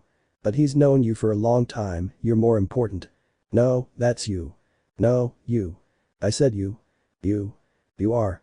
You are more important to Celty. You. No, you. People passing by just stared at them in surprise, making them both realize how ridiculous they were being and quickly regain their composure. Okay, I'll accept, Belle agreed. But you're not far behind either. Let's stop arguing about who loves Celty more, Rihanna whispered, embarrassed. That's not why I asked to talk. So? He asked curiously, not understanding anything. First, well, I would like to apologize to you, she said sadly. Why is that? Isn't it obvious? I treated you horribly the day Celty introduced you, I shouldn't have acted that way. Oh, don't worry. I come from the Freya family, so I'm used to mistreatment, he said with a calm smile. Besides, it's obvious you distrust me because of the things people say. You just wanted to protect Celty. But even so, the way I acted wasn't right, that's why I apologize, but as you say, all I wanted was for Celty not to get hurt. I understand, and don't worry, I would never hurt Celty, he promised with an expression full of determination. I know that, just seeing you today I could tell, she whispered, looking down. You two really love each other. You have no idea, Belle said with a smirk. Not only had Celty changed, but Belle had too since their relationship began. Perhaps it wasn't as noticeable as with the elf, but his family could tell, especially Hedon. What I'm trying to say is that I was wrong. You're not a bad guy for Celty, despite all the rumors about you, you've proven me wrong, he said, lightly scratching his cheek. You've shown me that you truly love her and that you'd be incapable of hurting her. I could tell by the way you look at her. What can I say, that little elf drives me crazy, he joked, making Rihanna laugh a little. Who would have thought it, Celty making a man drool over her. Not quite like that, I think. Perhaps so, after all she was the only woman who had ever caught his attention in his entire life, even though he had been surrounded by many. Perhaps the real reason I didn't want to accept you is because I was jealous, she whispered softly. Are you in love with Celty? No, you idiot. I yelled, hitting him on the head, which he barely felt. Celty is like a sister to me, and well, I felt like I was drifting away from her and that she wouldn't need me anymore. Why did you think that? She loves them too much to abandon them. I know, but she has changed so much these last few months that I was afraid she would change so much that she wouldn't be able to call me her sister or friend anymore. I understand now, sisterly jealousy, you remind me of Alan, I whispered, remembering the rabbit cat. He's immature, I'm aware of that. I wouldn't call it immature, it's just fear of losing something you want, but don't worry, no matter how much Celty changes, she will always be that same sweet and tender book-eating elf that we all love. You're right, I'm starting to think I was just worrying about nothing, she laughed, feeling a weight lifted from her shoulders as she spoke to the albino. You know, even now I'm starting to feel relieved that you're her boyfriend, even though I was jealous at first. Why the relief? Because I know you will take care of her and respect her, I feel safe knowing she is in your hands, because I am sure that she will never be harmed. I don't know why you give off that confidence, she whispered, standing up. Although I promised to protect her, Celty is a strong girl who knows how to take care of herself, but just in case I will be behind her protecting her. I hope you don't fail me, bellcranel, he whispered, bowing slightly. I'm leaving Celty in your hands. I hope you love and respect her until death do you part. Hold on, I'm not getting married yet, Belle joked playfully as Rihanna laughed. Knowing Celty, she would surely love to marry you. It's no wonder she's already imagined a whole life with you. Although it's still very early, it's an idea that I don't dislike, to be honest. I'm sorry for judging you, he apologized, turning around and starting to walk away. Huh? Are you leaving already? Obviously, this is her date, I'm just in the way, she said with a wry smile, starting to walk away. Tell Celty we'll meet at headquarters and that she can stop by and buy some bread on the way. Of course, it was nice talking to you. Goodbye. Belle said, happy that everything had gone well with her and that she had accepted their relationship. For a moment he thought she was a grumpy girl, but apparently he was wrong. She turned out to be a nice person, she was just worried about Celty. And Rihanna. Then the elf arrived at the park with the 2 crepes in her hands. He said he had something to do and left, he told me to stop by and buy bread when you get back home, he informed, taking the crepe his girlfriend gave him and starting to eat. I understand, Celty whispered, sitting down beside him. So what? I asked, seeing the elf smile. Did you talk to Rihanna? I knew it, leaving us alone was part of your plan, you evil elf, he whispered, gently pinching Celty's nose, who couldn't help but laugh. Don't blame me, I just wanted you two to get along. Well, let me tell you, your plan worked. Let's just say we made peace, she said, taking a bite of her crepe, making Celty smile happily. I knew it. Rihanna was just playing hard to get, but deep down she trusts you. She exclaimed, happy that everything turned out well. You know, Celty, I think you should go out with her tomorrow or one of these days. I don't think you go out with your friends much. You know, going for a walk or something, I think that would make Rihanna happy. It took Celty a little while to understand, but the moment she did, she smiled slightly. You're right, tomorrow I'll ask her if she wants to go shopping with me for clothes, I'm sure she'll be excited about it, she loves shopping for clothes after all. Believe me, he'll be happy about it. After that, the couple continued enjoying their crepes while thinking about what to do for the rest of the afternoon. Meanwhile, with Rihanna. She was walking calmly towards her headquarters with a slight smile. Now that she had spoken with Belle, she felt calmer and felt she could trust him to take care of Celty. She had only worried about nothing. It was just the jealousy of an older sister.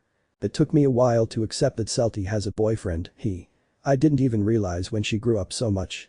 If she keeps going like this, Lion will look like the youngest of them all, haha. She laughed, amused, since Ryu was still the most innocent, not to say ignorant, of the family. I wonder if I'll ever meet a boy I love as much as she loves Belle. Rihanna thought about it for a few seconds, but then shook her head with a smile. Nah, I don't need a boyfriend, I'm fine being single, she said, stretching her arms and looking at the headquarters in the distance. What would happen? What if that boyfriend was actually a member of some evil organization who betrayed her trust and then died? No, she wasn't ready for that kind of suffering. It was better to be safe, to be single. That's how I was happy. And to think it all started with that silly dream. Celty doing drugs. What a load of rubbish, he thought, observing their headquarters in the distance. It's impossible that she would act like that, although if it weren't for that dream, I never would have approached them and talked to Belle. I suppose something good came of it. Although it was just a dream, the mental image of Celty dressed in black, with her lips painted black and that serious expression, he would not get out of his mind. But she had to admit that she looked good in her dream. She looked like a bad, rebellious girl. But it's good that it's just that, a dream, she thought, letting out a soft laugh.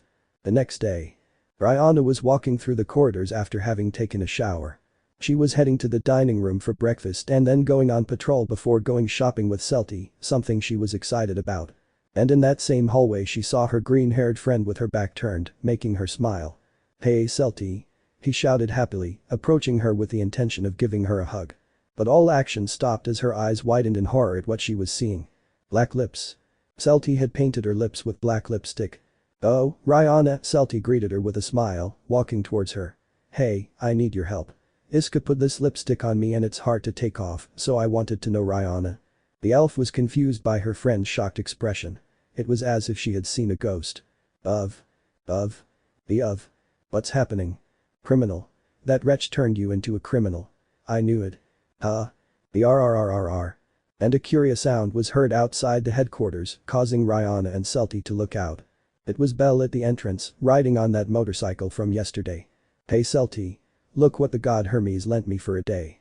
Belle shouted excitedly, making noises with the motorcycle. The elf's eyes sparkled at the sight. Incredible. Do you want to go for a walk? It'll be amazing. And? Rihanna's expression was filled with horror upon hearing that. Her dream was coming true. If things continued like this, Celty. Get out of here, you drug addict with no future. Drug addict? As if I were Hogni. You won't lead Celty astray. The rest of the Astri family had only peeked out the window with amused smiles, watching Rihanna argue with Belle about not contaminating Celty, and him telling her that he was envious because she wouldn't be riding the motorcycle, all while the elf carefully observed the motorcycle, wanting to investigate what materials it was made of. Yes, that was a normal day in that family full of civilized women. Just another day. End of chapter. Chapter 15. Visit. Hedin was walking through the corridors of the Freya family headquarters with a long face, as was normal for him.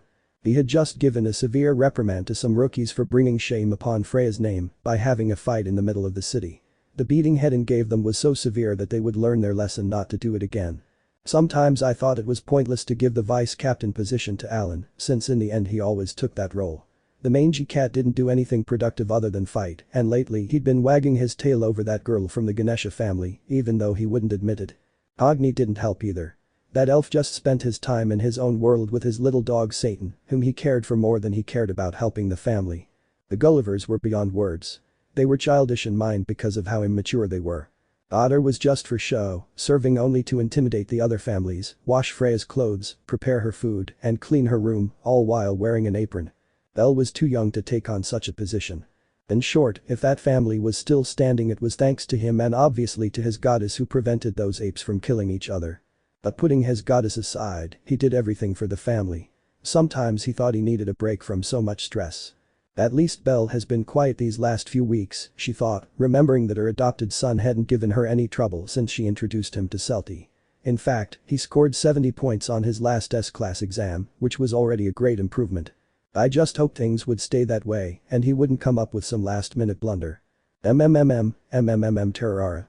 The smiling Belle was walking down the corridors in his direction, humming a song while carrying a backpack on his shoulders. He looked very happy. Hedin frowned. When he was very happy it was because he was going to do something mischievous, he knew him very well. Hello, Hedin-sensei. Belle greeted cheerfully, walking past him while inwardly praying that he wouldn't be stopped. Unfortunately, Hedin grabbed him by the collar of his shirt, preventing him from walking any further. Where are you going with that backpack? Hedin asked, raising an eyebrow. Well, that way, she replied with a nervous smile. Answer me, he ordered, his gaze darkening. Well, today I'm going to sleep at Celty's headquarters, he replied as his voice became softer with fear. Hedin opened his eyes slightly surprised to hear those words. Although seconds later a proud smile appeared on his face. That's it, champ. The elf congratulated him, patting him on the shoulder. Belle was surprised by his adoptive father's strange behavior, but seconds later he also smiled happily. Are you seriously? But his happiness was short-lived as Hedin grabbed his face and slammed it against the wall, causing him to fall to the ground in pain. Obviously not, you idiot, Hedin said, his eyes darkening. May I ask whose permission you'll have? And I am already of legal age. You're 17, she reminded him, frowning. Are you serious? You're going to sleep at a headquarters where only women live. Me too. You've probably invited yourself over. Go back to your room and unpack your things, he ordered authoritatively. But Celty invited me, even the goddess Astri agrees, Belle tried to defend himself, not wanting to miss this moment. Astri's food had seemed very delicious to him, and this was the opportunity to try it again. I know how elves are, if that girl invited you she has other hidden reasons, and you, like an idiot, don't realize it. Hey. Go back to your room now. No. What did you say? I said no, Belle said, standing up and facing Hedin. I've already made up my mind to go, and neither you nor anyone else is going to stop me. I've said case closed. Sorry. Belle. Celty screamed in horror when she saw her beloved boyfriend at the gates of his headquarters, beaten to a pulp and with his clothes dirty. It looked as if he had been given the beating of his life. The girls who were present at the headquarters just watched curiously, wondering who had left someone so powerful in such a state. Obviously they already knew that he would be sleeping at headquarters that night. For a moment some of them weren't very happy about it, but in the end they accepted. Obviously, some of them would be very alert to protect Celty, Rihanna. What happened to you? Celty asked, kneeling in front of her badly injured boyfriend. I convinced him, Belle whispered, his smile twisted with pain. I convinced Hedin-sensei to let me out. It was easy. You'll be sorry if you leave that elf hanging. You have too many responsibilities with your family to be involved in such matters. If you do, I'll kill you. Haha, I convinced him on the first try, I left him speechless, haha. I knew it was a bad idea. She said worriedly, helping him walk. Celty had no ulterior motives in inviting Belle to sleep over. In fact, all she wanted was to invite him to dinner, since it was the time when everyone was at headquarters, and given that the first meeting didn't go very well, she wanted to have a second one. And since they ate rather late, Astrid had the idea of her staying over that night. Obviously, the elf happily accepted. It would be like a sleepover with her boyfriend. Although it apparently wasn't so easy with his teacher, Hedin was strict. "You're badly hurt," Celty whispered, walking towards the headquarters. "I'll treat your wounds and you can take a shower. Give me your backpack. I'll carry it. The paracetamol and I'll be as good as new," he smiled crookedly, letting out a groan of pain. Ayana laughed from the window when she saw him in that state. He deserved it, according to her. "Wait, is she really going to sleep here?" Nguyen asked, surprised, as she thought they were joking. "Yes, that's why Celty was happy," replied the smiling Iska. "I highly doubt Celty or that guy have ulterior motives," Kagaya whispered, seeing no malice in either of their eyes. In fact, they both seemed somewhat innocent in many ways. Honestly, Kagaya didn't care if Bell slept at headquarters, as long as he didn't do anything weird, everything was fine. "Ugh, a boy will be sleeping at headquarters," Nguyen thought nervously. "Oh wow, what happened to you?" The one who asked that question was Astrid, who seemed a little worried when Celty and Bell entered the headquarters, seeing the latter badly injured. For a moment she thought he had been mugged in the street, but then she remembered that he was level 6.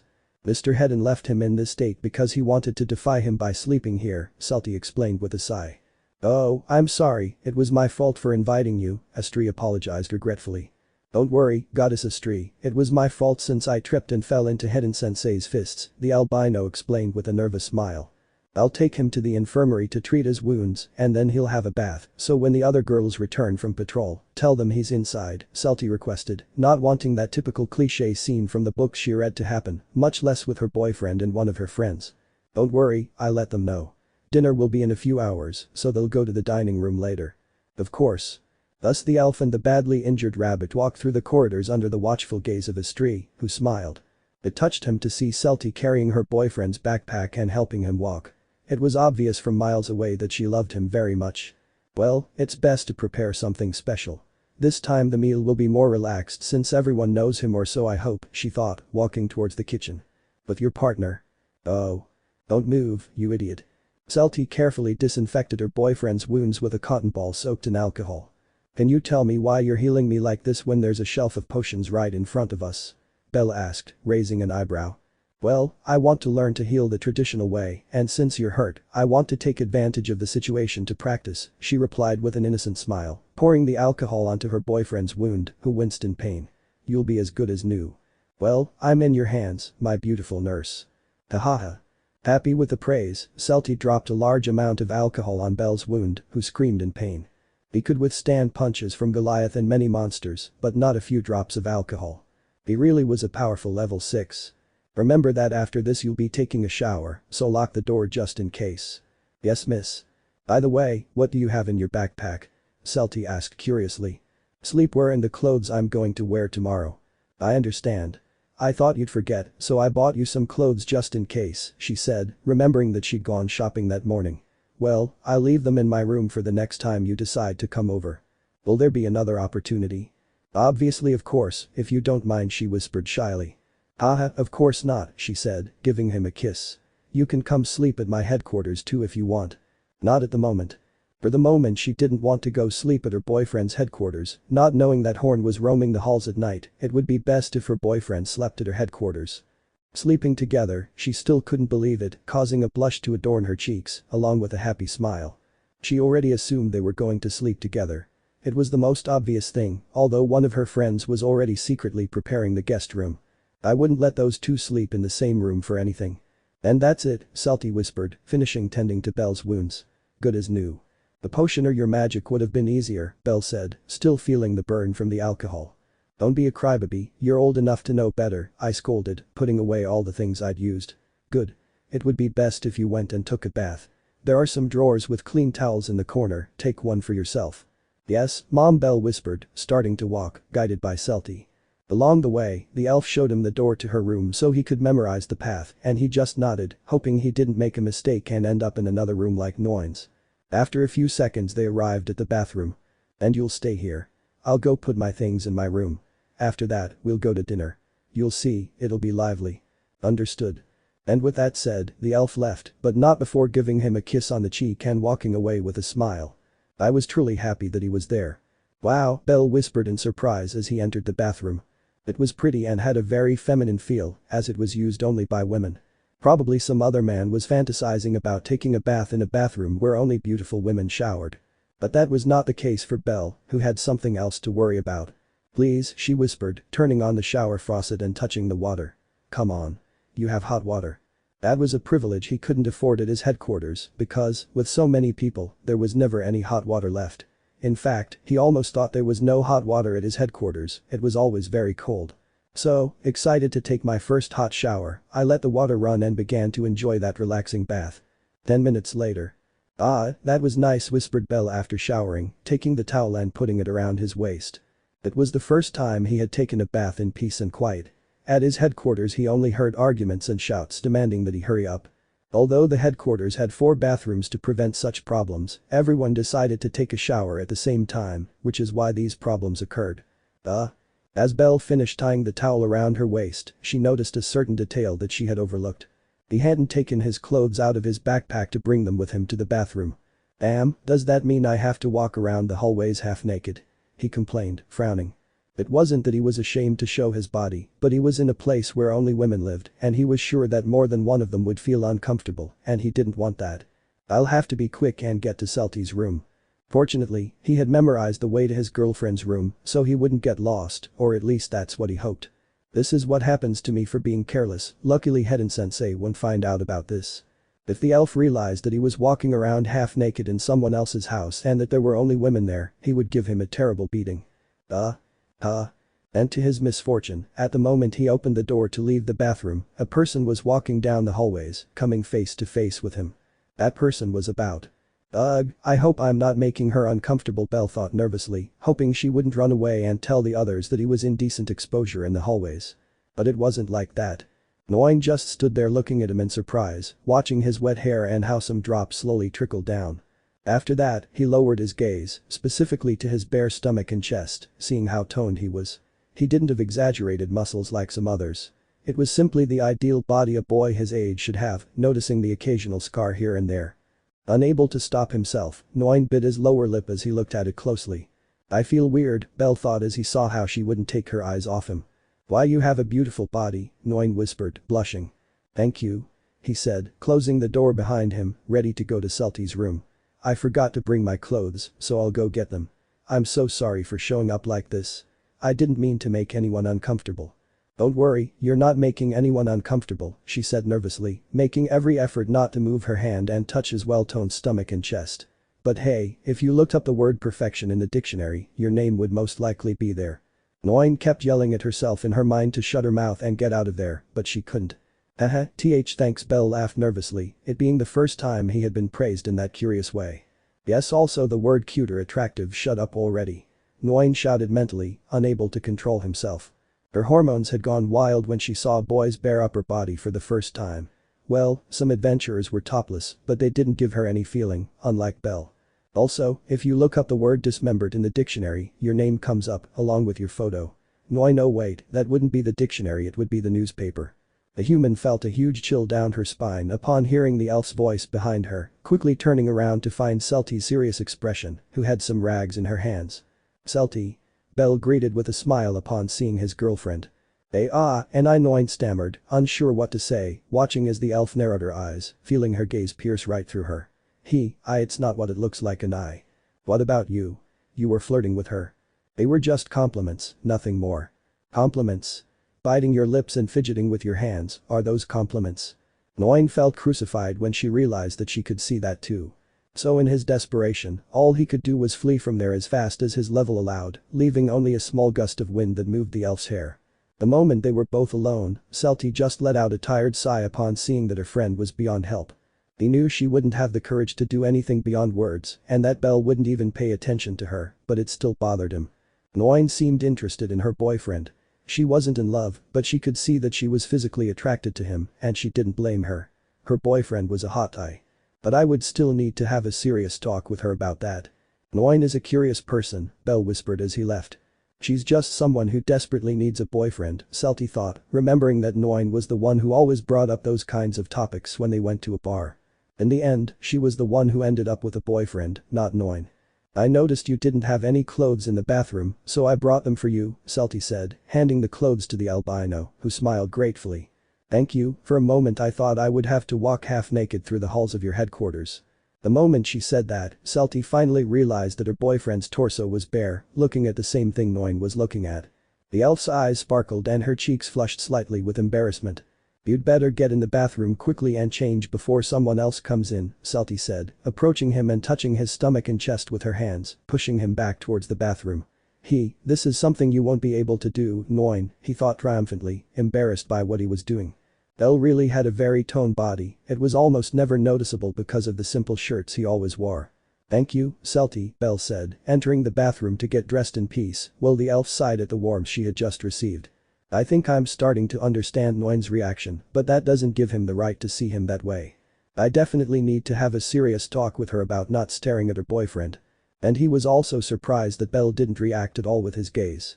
Anyone else would have noticed and tried to take advantage of the situation, even just a little, but Belle didn't, only taking it as a compliment. Either he was very absent-minded or he only had eyes for her, not caring about the looks of the others. Thinking about the second option made her jump for joy because it made her feel even more special than she already did. Celts. The elf jumped in fright when she heard her boyfriend call her, seeing him peek through the door. What's happening? Can you wait for me in your room? I have a surprise for you, she said, her eyes showing excitement. Surprise? What surprise? Curiosity reached the elf, wanting to know what it was. When her boyfriend said it was a surprise, it really was a surprise. It's a secret. Okay, you still remember the way to my room, right? Belle nodded slightly in response. Then I'll wait for you there, don't be long. So Celty, a little anxious, left and Belle went back to lock himself in the bathroom to get dressed in peace and quiet and give his beloved elf that surprise. What happened to you? Rihanna asked, confused, as she saw Noin enter the room looking pale and flushed. Then nothing, he replied, taking a seat and trying to calm down. He wouldn't get the image of Belle out of his mind for a long time, nor the threat of Celty. Belle was like forbidden fruit that I couldn't touch. Why did he have to be so cute? If I, from another reality, have the opportunity to be with him, then I'd better take advantage of it and not let him go, she thought to herself, still a little flushed. Celty, you're very lucky. Rihanna just shook her head slightly, getting an idea of what her friend was thinking. What's she looking at in that hopeless drug addict? He thought disapprovingly. Ah, these teenagers nowadays. And with those thoughts, Rihanna continued reading the newspaper, waiting for the others to return from patrolling. Some time later. Belle let out a happy sigh now that he was clean and dressed. He needed a good bath to soothe the pain from the blows. As Celty sat on the bed, smiling at him, for a moment she thought it would feel strange to have her boyfriend in her room, but it wasn't like that. It was nice. So this is your room, Belle whispered, looking around.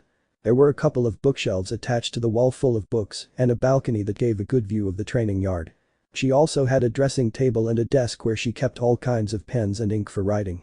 On her bedside table next to her bed were two small pictures, one of her with her whole family, and the other was a photo of the two of them with her giving him a kiss on the cheek. He remembered that photo. It was taken during their first week of dating. She must have kept it very well hidden so that no one would discover it. There was also a wardrobe where he could see all the dresses his girlfriend had worn on all their dates, including dresses she hadn't worn yet, wanting to see how she would look in them. And finally I noticed the color of the walls, a soft blue that was pleasing to the eye. What do you think of my room? Celty asked nervously, hoping he would like it.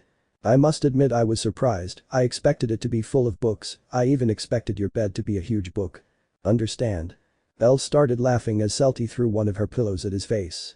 Yes, sorry, it's nice, much better than my room, he said with a slight smile, looking at his girlfriend. I like it. Now I'm curious to see what your room is like, Celty whispered with her eyes narrowed as he smiled nervously again. The Gulliver brothers stopped the moment they passed Belle's room. Is it just me, or did we just hear a sheep in the rabbit's room? Valen asked, raising an eyebrow. Nah, it's you, Burling denied. Hewitt. Now it's a duck. Someday I'll show you my room, she promised with a nervous smile. The elf was only surprised by that behavior, but decided not to ask any more about it. By the way, you said you wanted to show me something important. What was it? The elf asked, putting her feet up on her bed and looking curiously at the albino. Oh. I'm so glad you reminded me. Excitedly, Belle walked towards his backpack, which was on the elf's bed, opened one of the small bags, and took out 2 tickets, showing them to her. I got 2 tickets for that event where one of your favorite riders will be presenting, he said, watching Celty's eyes light up. Really? He exclaimed, unable to believe it, taking both tickets. Yes. They were the last ones available, so I was able to buy them. I knew you'd like them, he explained, sitting down next to her on the bed. Celty was very happy about the news. She had read all of that author's books and wanted to ask him so many questions, like what he was thinking when writing a particular scene, and also ask him for a signature in her favorite books. And when is the event? The elf asked, full of excitement. For the day after tomorrow. And just as her smile appeared, it also disappeared when she heard the date. What's wrong? Belle asked, surprised by the sudden change in mood. I won't be able to go to the event, I'm sorry, she apologized, sounding dejected. Huh? Why? It's a unique event since I highly doubt the author will return to Arario for a long time.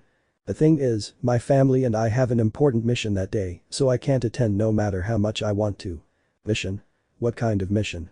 When asked that question, the elf put on a serious expression. We're going to the dungeon to catch the Rudder family. Rudder family? Oh come on. Don't you know them? Nope, who are they? A band of musicians. They are one of the few families left from Evilis. At the moment he said those words, Belle also adopted a serious expression. Evilis? I thought that organization no longer existed. There are still a few families left. We recently found out where they're hiding, in one of the lower levels of the dungeon. We captured one of their members and he spilled all the information, so as a family of justice, it's our duty to hunt down these criminals. That sounds complicated. Do you want me to come with you? I can ask Alan or Hogni to join us too. I appreciate the help, but I highly doubt the girls will accept. He's an enemy we've been tracking for a long time, so they want to hunt him down themselves. Celty smiled proudly at those words. Besides, we're strong. We can defeat them and take them to the jail where they belong. It's our duty as a family of justice. What levels are the strongest around? The maximum level 3. Then they'll be fine. With your powerful magic you'll pulverize them all, leaving not even their ashes behind. My intention isn't to kill them, just to take them to jail, he chuckled, then returned to his dejected expression. So that's why I can't go to the event, sorry Belle. Don't worry, it's an important mission so he understood, although it's a shame, you really like that author's books. Yes, but whatever. If you want, you can give me some books and I'll go to the event so he can sign them for you. That way I can give them to you when you get back from that mission. Would you really do that for me? Celty asked happily. Of course. You're my sweet girlfriend after all. Oh Belle. I love you. And throwing herself towards him, she gave him a loving kiss on the lips, falling back onto the bed while letting out soft laughter. Although I must admit I was very excited to go together, the elf whispered, pulling away from the kiss. But I can't neglect my duties as part of the Justice family. People need this strong elf to keep the city safe. Don't exaggerate, silly, she whispered, giving him quick kisses on the lips. When the mission is over, I'll take you somewhere very special as an apology for today. Then I hope you surprise me. And with that said, they exchanged a few more sweet kisses. Perhaps that was something that Celty was very embarrassed about at first, but as time went on it became something she loved very much. Kissing him made her feel very happy. Ah, my eyes. Freya fell from her seat again upon seeing the massive light bomb they were both creating. It was too much purity for her eyes. The moment she learned that Belle was going to sleep at Astri's headquarters, she wanted to see just a little bit to see what he would do, and the moment she activated her divine mirror, the light hit her, being too much. Meanwhile, Otter just let out a tired sigh, seeing that his goddess would never give Belle any privacy with his girlfriend. End of chapter. Chapter 16. Departure. At the Astri family headquarters, a quiet yet lively dinner was taking place at a table where only women were seated. Although this time it was different because there was someone infiltrated, a boy sitting next to them enjoying the delicious food prepared with much love by the goddess of the family. I miss this flavor, Belle thought with a smile, happily eating. Love, that was something the food at their headquarters lacked. The chefs, although good, didn't give it that touch that beautiful goddess gave it. He felt blessed to taste that food made by divine hands. Do you like Belle's food? Astri asked in her angelic voice. I love them. It's the best food I've ever tasted. Wow, thank you, she said, touched and grateful, touching his cheek. Celty, who was sitting next to her boyfriend, felt a little jealous of her goddess since she couldn't cause that reaction in him.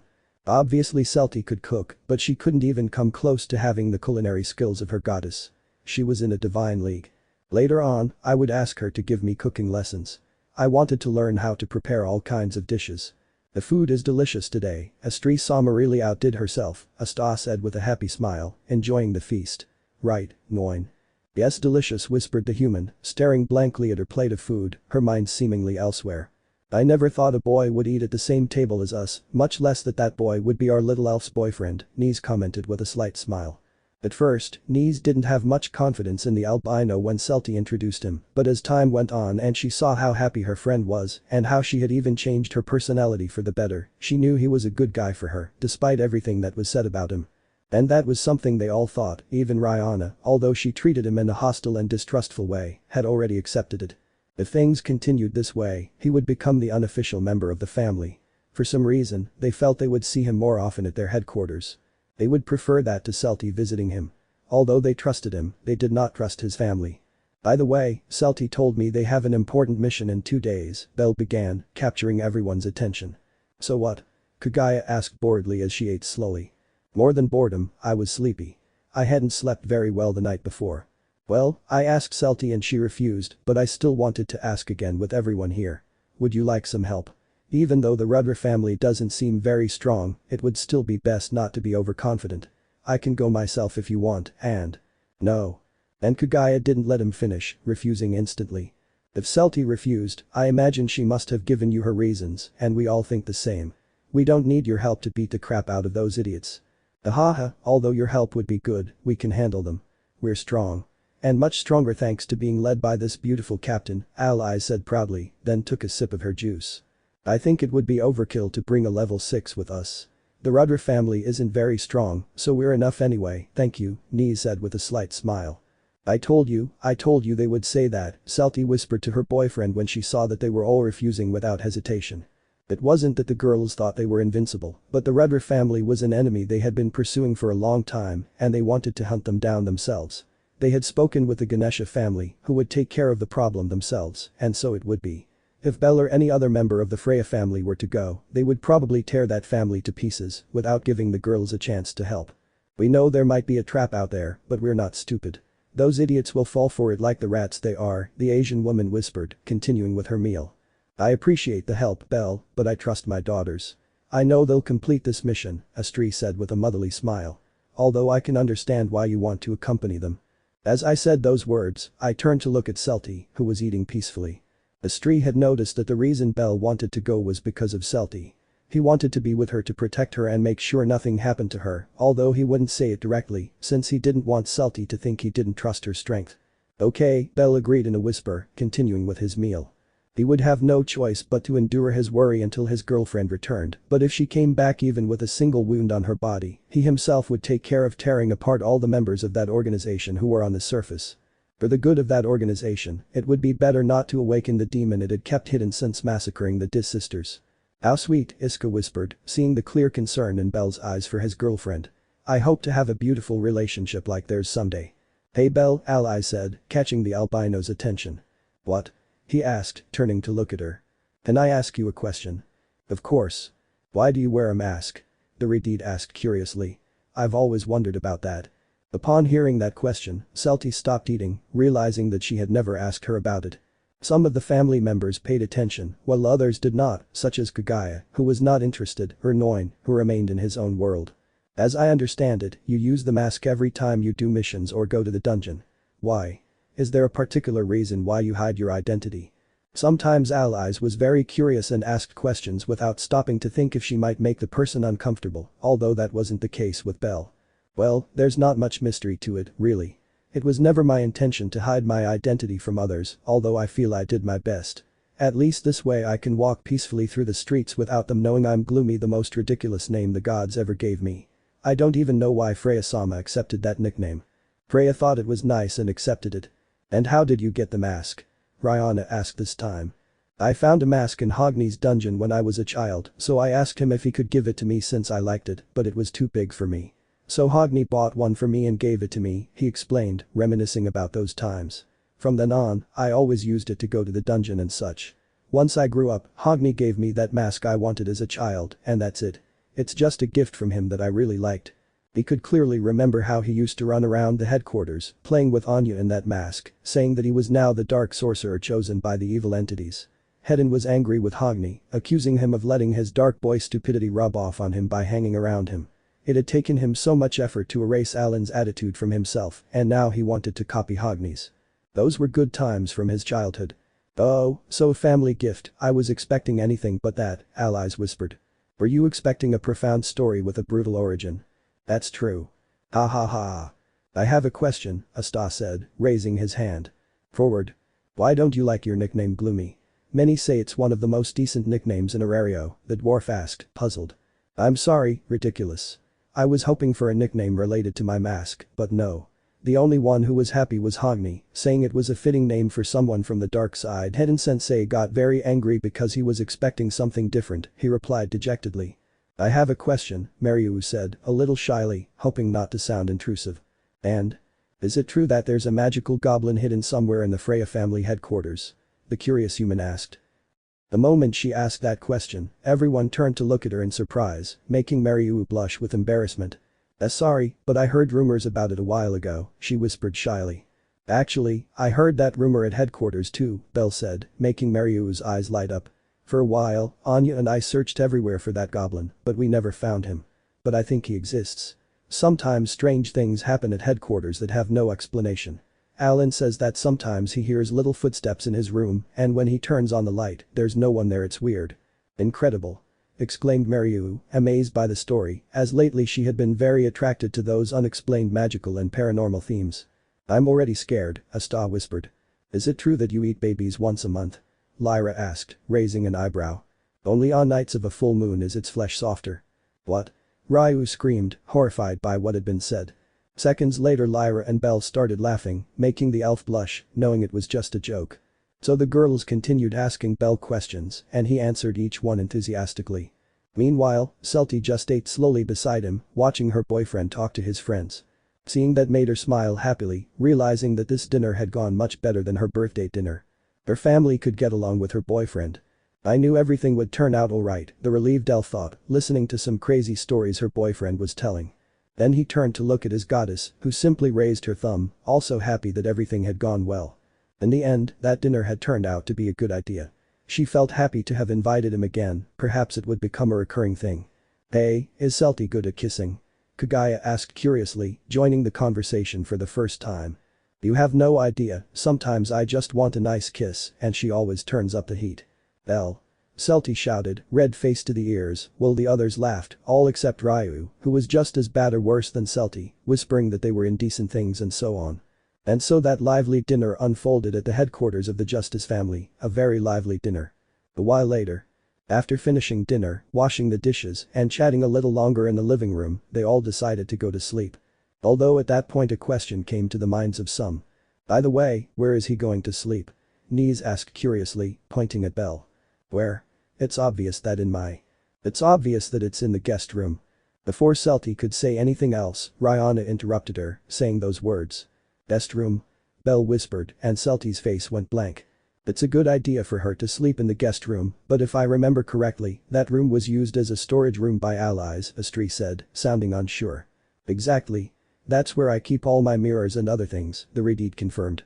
No problem, I cleaned that room this morning so our guest can sleep there peacefully, he said, crossing his arms. What about my things? The Redeed asked. Well.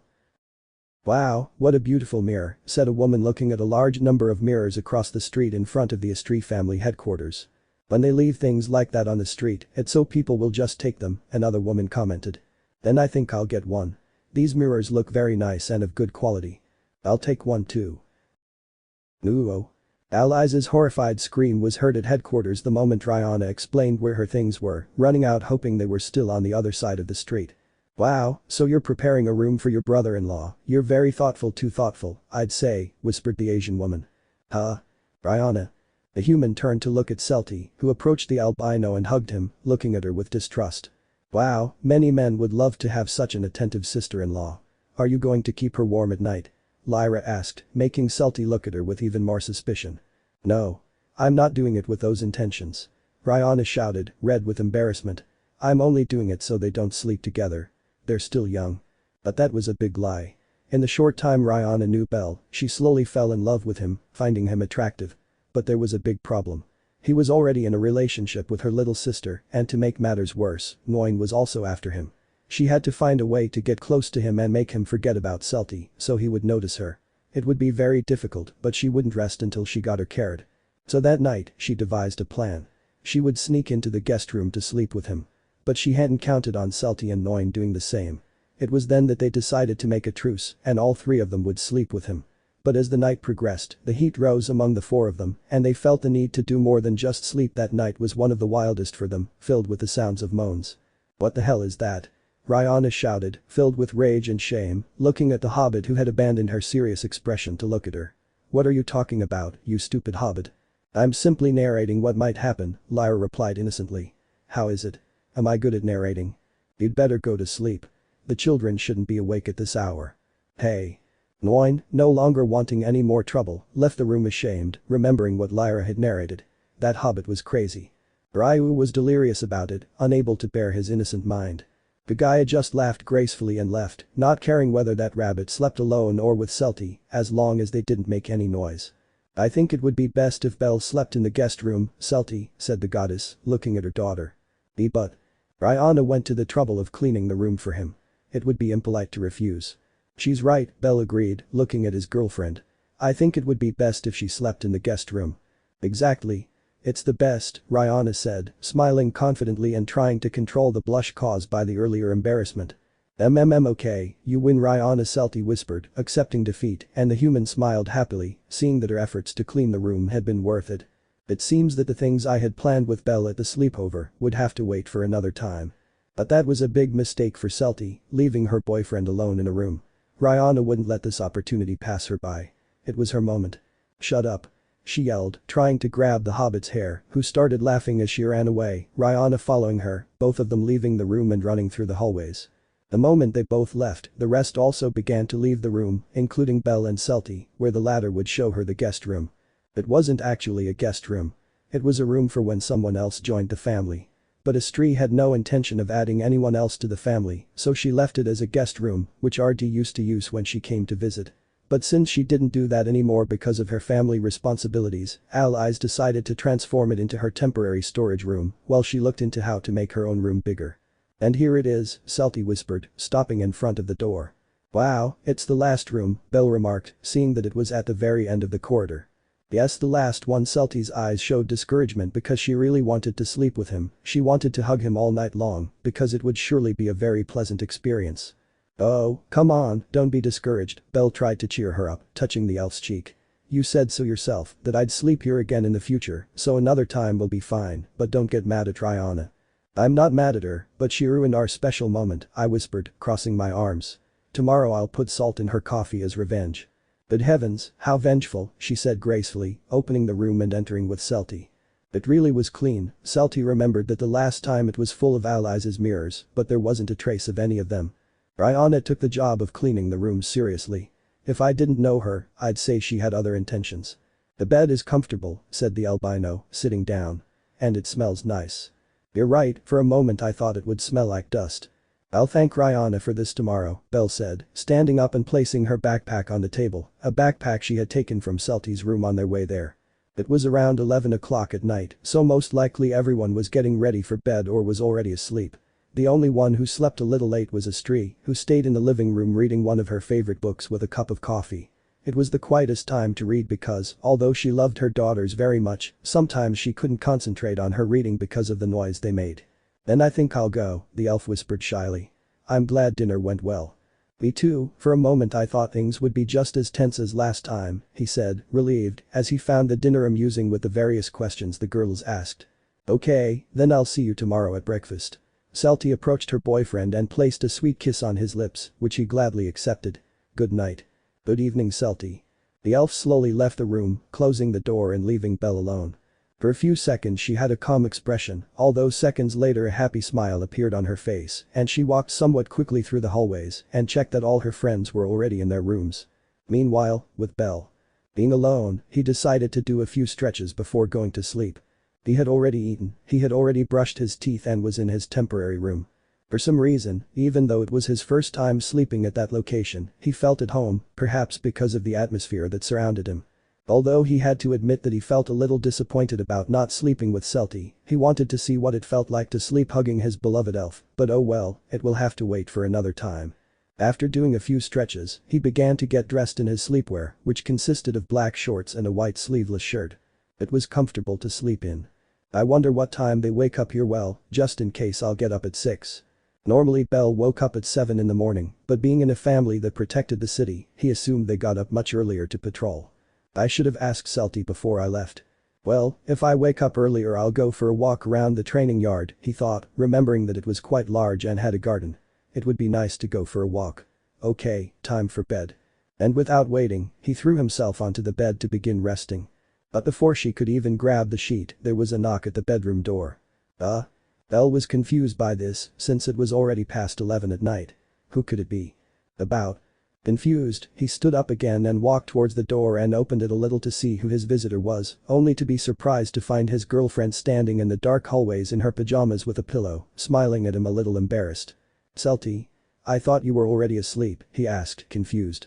"Can I sleep with you?" the elf asked without hesitation, a blush rising on her cheeks. She had tiptoed through the corridors so as not to wake anyone. The only one who saw her was Astri, who, after reading her book, went to her room and saw her daughter walking slowly, which amused her, so she let her continue on her way. "Sleep. But Ryanna's asleep, so she won't notice," he whispered, hugging his pillow. "Or don't you want me to?" Belle didn't think about it much, he just opened the door wider for Celty to pass through and then closed it. Finally, what he so longed for would come true. To sleep while embracing his tender and cute elf.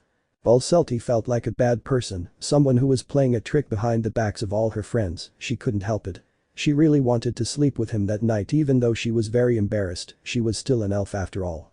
"Come in, I was just about to go to sleep," Belle whispered, turning off the light, but the room was still perfectly illuminated by the moonlight. Celty placed her pillow next to Belle's, with her on the left side and him on the right.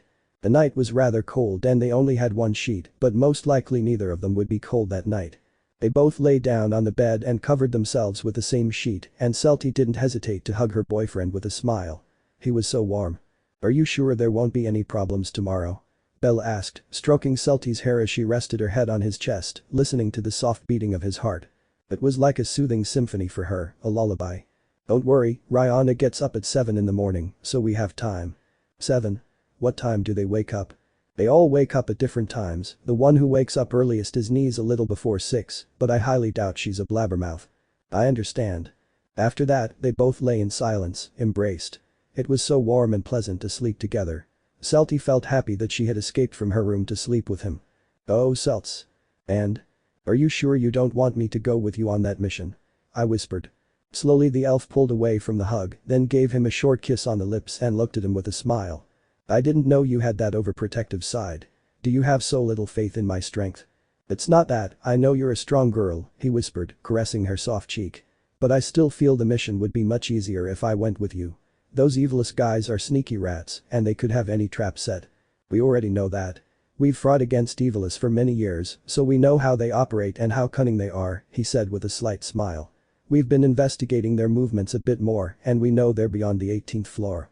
It's more than obvious they have a trap set, but we won't fall for it easily." "Wow, you've really changed a lot since the day I met you," he whispered, caressing her cheek. "I remember you were a shy girl who stuttered every 2 seconds, but that's the side of you that made me fall in love." "Don't remind me," she pleaded, embarrassed. "But when it comes to fighting Evilus, I'm much more confident. The Dark Age taught me never to hesitate." At first Celty was very afraid when she fought, but as time went on that fear faded away as she fought more seriously with Evilus, leaving no room for doubt. One simple mistake and it could cost many people their lives, and I couldn't allow that. Unfortunately, at times he had made mistakes in the fights that, however small they were, cost the lives of 2 or 3 civilians he had sworn to protect. That always filled her with a deep depression, but her friends always cheered her up, like Gaia who told her that it was impossible to save everyone and that she simply did everything she could. All those experiences made her mature as a person when fighting against Evilus, but that attitude only came out when she was fighting because when she was just a normal civilian going about her life, she was a nervous and unsociable girl. Of course, that was until she met Belle, and she gradually changed thanks to him and, of course, to her own effort, which encouraged her to change herself. That boy who was by her side had done so much for her, she loved him very much. "So don't worry, we'll all be fine, and we'll put all those criminals behind bars," she whispered, giving her a sweet kiss on the cheek. "Trust me more." "Of course I trust you, but don't ask me not to worry, it's normal." Belle returned the kiss, making her chuckle softly. "But fine, I won't insist on going with you anymore. Also, remember that you have to get me that signature in my favorite books," she reminded him, giving him another short kiss. Yes, I had forgotten. Be silly. But even so, if those bastards inflict even a small wound on you, they'll wish they'd never been born. Wow, my cute boyfriend is showing his bad side, Rihanna was right, she joked, letting out a laugh. I like it. If they look for me, they'll find me, that's why I always lose at hide and seek, she confessed, embarrassed, making Celty laugh a little more before giving her another kiss. I love you, silly. Me too. They spent a few minutes giving each other affectionate kisses on the lips until sleep overtook them, falling asleep in close embrace, it being the first time they had slept so comfortably. The next day they forgot to wake up early and were discovered by Rihanna, who scolded them under the amused gaze of the rest. And so time passed in the city of Arario until the day of the mission arrived. The mission to defeat the Rudder family. It's been a while since we did an important mission, Iska said, cracking his knuckles in front of the Tower of Babel. The Rudder family is one of the few families left. Once Evilus falls, it will be practically eradicated, Asta whispered, adjusting his armor. They were all standing in front of the Tower of Babel, ready to leave. Even Astri was with them to say goodbye and wish them the best. Haha, this perfect captain is back in action, Evilus, your beautiful nightmare has returned, Allies boasted with an arrogant smile as was normal for her. Please, all I ask is that Allies doesn't have that attitude when she's an old woman, Ryu thought, looking at her friend, knowing that would be a headache. What are we waiting for? Lyra asked, her hands in her pockets. Waiting for the young couple to say goodbye, Kagai replied, glancing sideways at Belle and Celty chatting a few meters away. Then if they approach you, kick them in the testicles, that always works to give them a final blow, Belle advised his elf. Isn't that fighting dirty? They are Evilus, you have to go and win. I understand. Hey lovebirds. Hurry up. Lyra shouted, making them both laugh. Then I think I'll go, Celty said, gripping her staff. Before you go, here, Belle handed Celty a bag, which she took curiously. Rihanna told me you'd be camping one night on the 18th floor before going after the Rudder family, so I asked Mamma Mia to make you one of her special meals. This will definitely give you the energy you need to keep going. It's a bento. Belle, thank you, she said, touched, taking the bag and noticing how heavy it was, a sign that it contained a lot of food. Don't you think it's too much? If your friends take you away, you'll have enough for yourself. You're right, she laughed, then leaned in and gave him a hug and a kiss. Thank you, I love you. I love you too. They're so sweet, Iska whispered, touched, watching them from afar, while Kagaya just rolled her eyes, wanting to leave and finish that mission. Well, he'll probably be back in 2 days, so you'll have to find something to keep you occupied while he's gone, joked the elf, taking a few steps back. I'll play a few pranks on Alan, it's always fun, he said, raising his hand in farewell. You're very naughty, goodbye, see you soon. Goodbye, Celty. So the elf turned around and walked towards her friends, also saying goodbye to her goddess and starting to walk towards the dungeon. But before going in, I turned to look at Belle one last time and smiled at him, raising my hand in farewell, which Belle also did. And so, with that farewell, the family of Justice entered the dungeon, leaving only the goddess and the rabbit at the entrance. And they left, Astri whispered, smiling slightly. And? Come on, don't be sad, you'll see her again soon, Astri said with a beautiful smile, seeing the sadness in the albino's eyes. It makes me so happy that you love Celty so much, you two are so cute. Thank you, he said, a little embarrassed.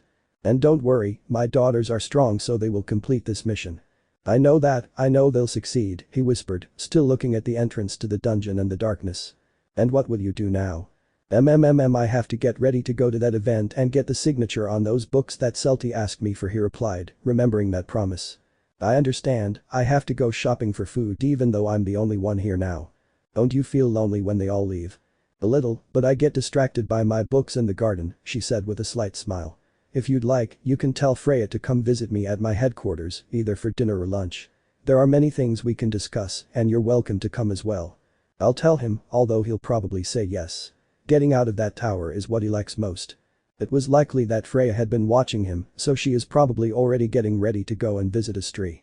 Okay, then I won't distract you any longer, you have to go to that event and I'll do the shopping. Sure, see you later, Belle said, watching the goddess walk away. The two began to leave, but not before turning to look once more at the entrance to the dungeon.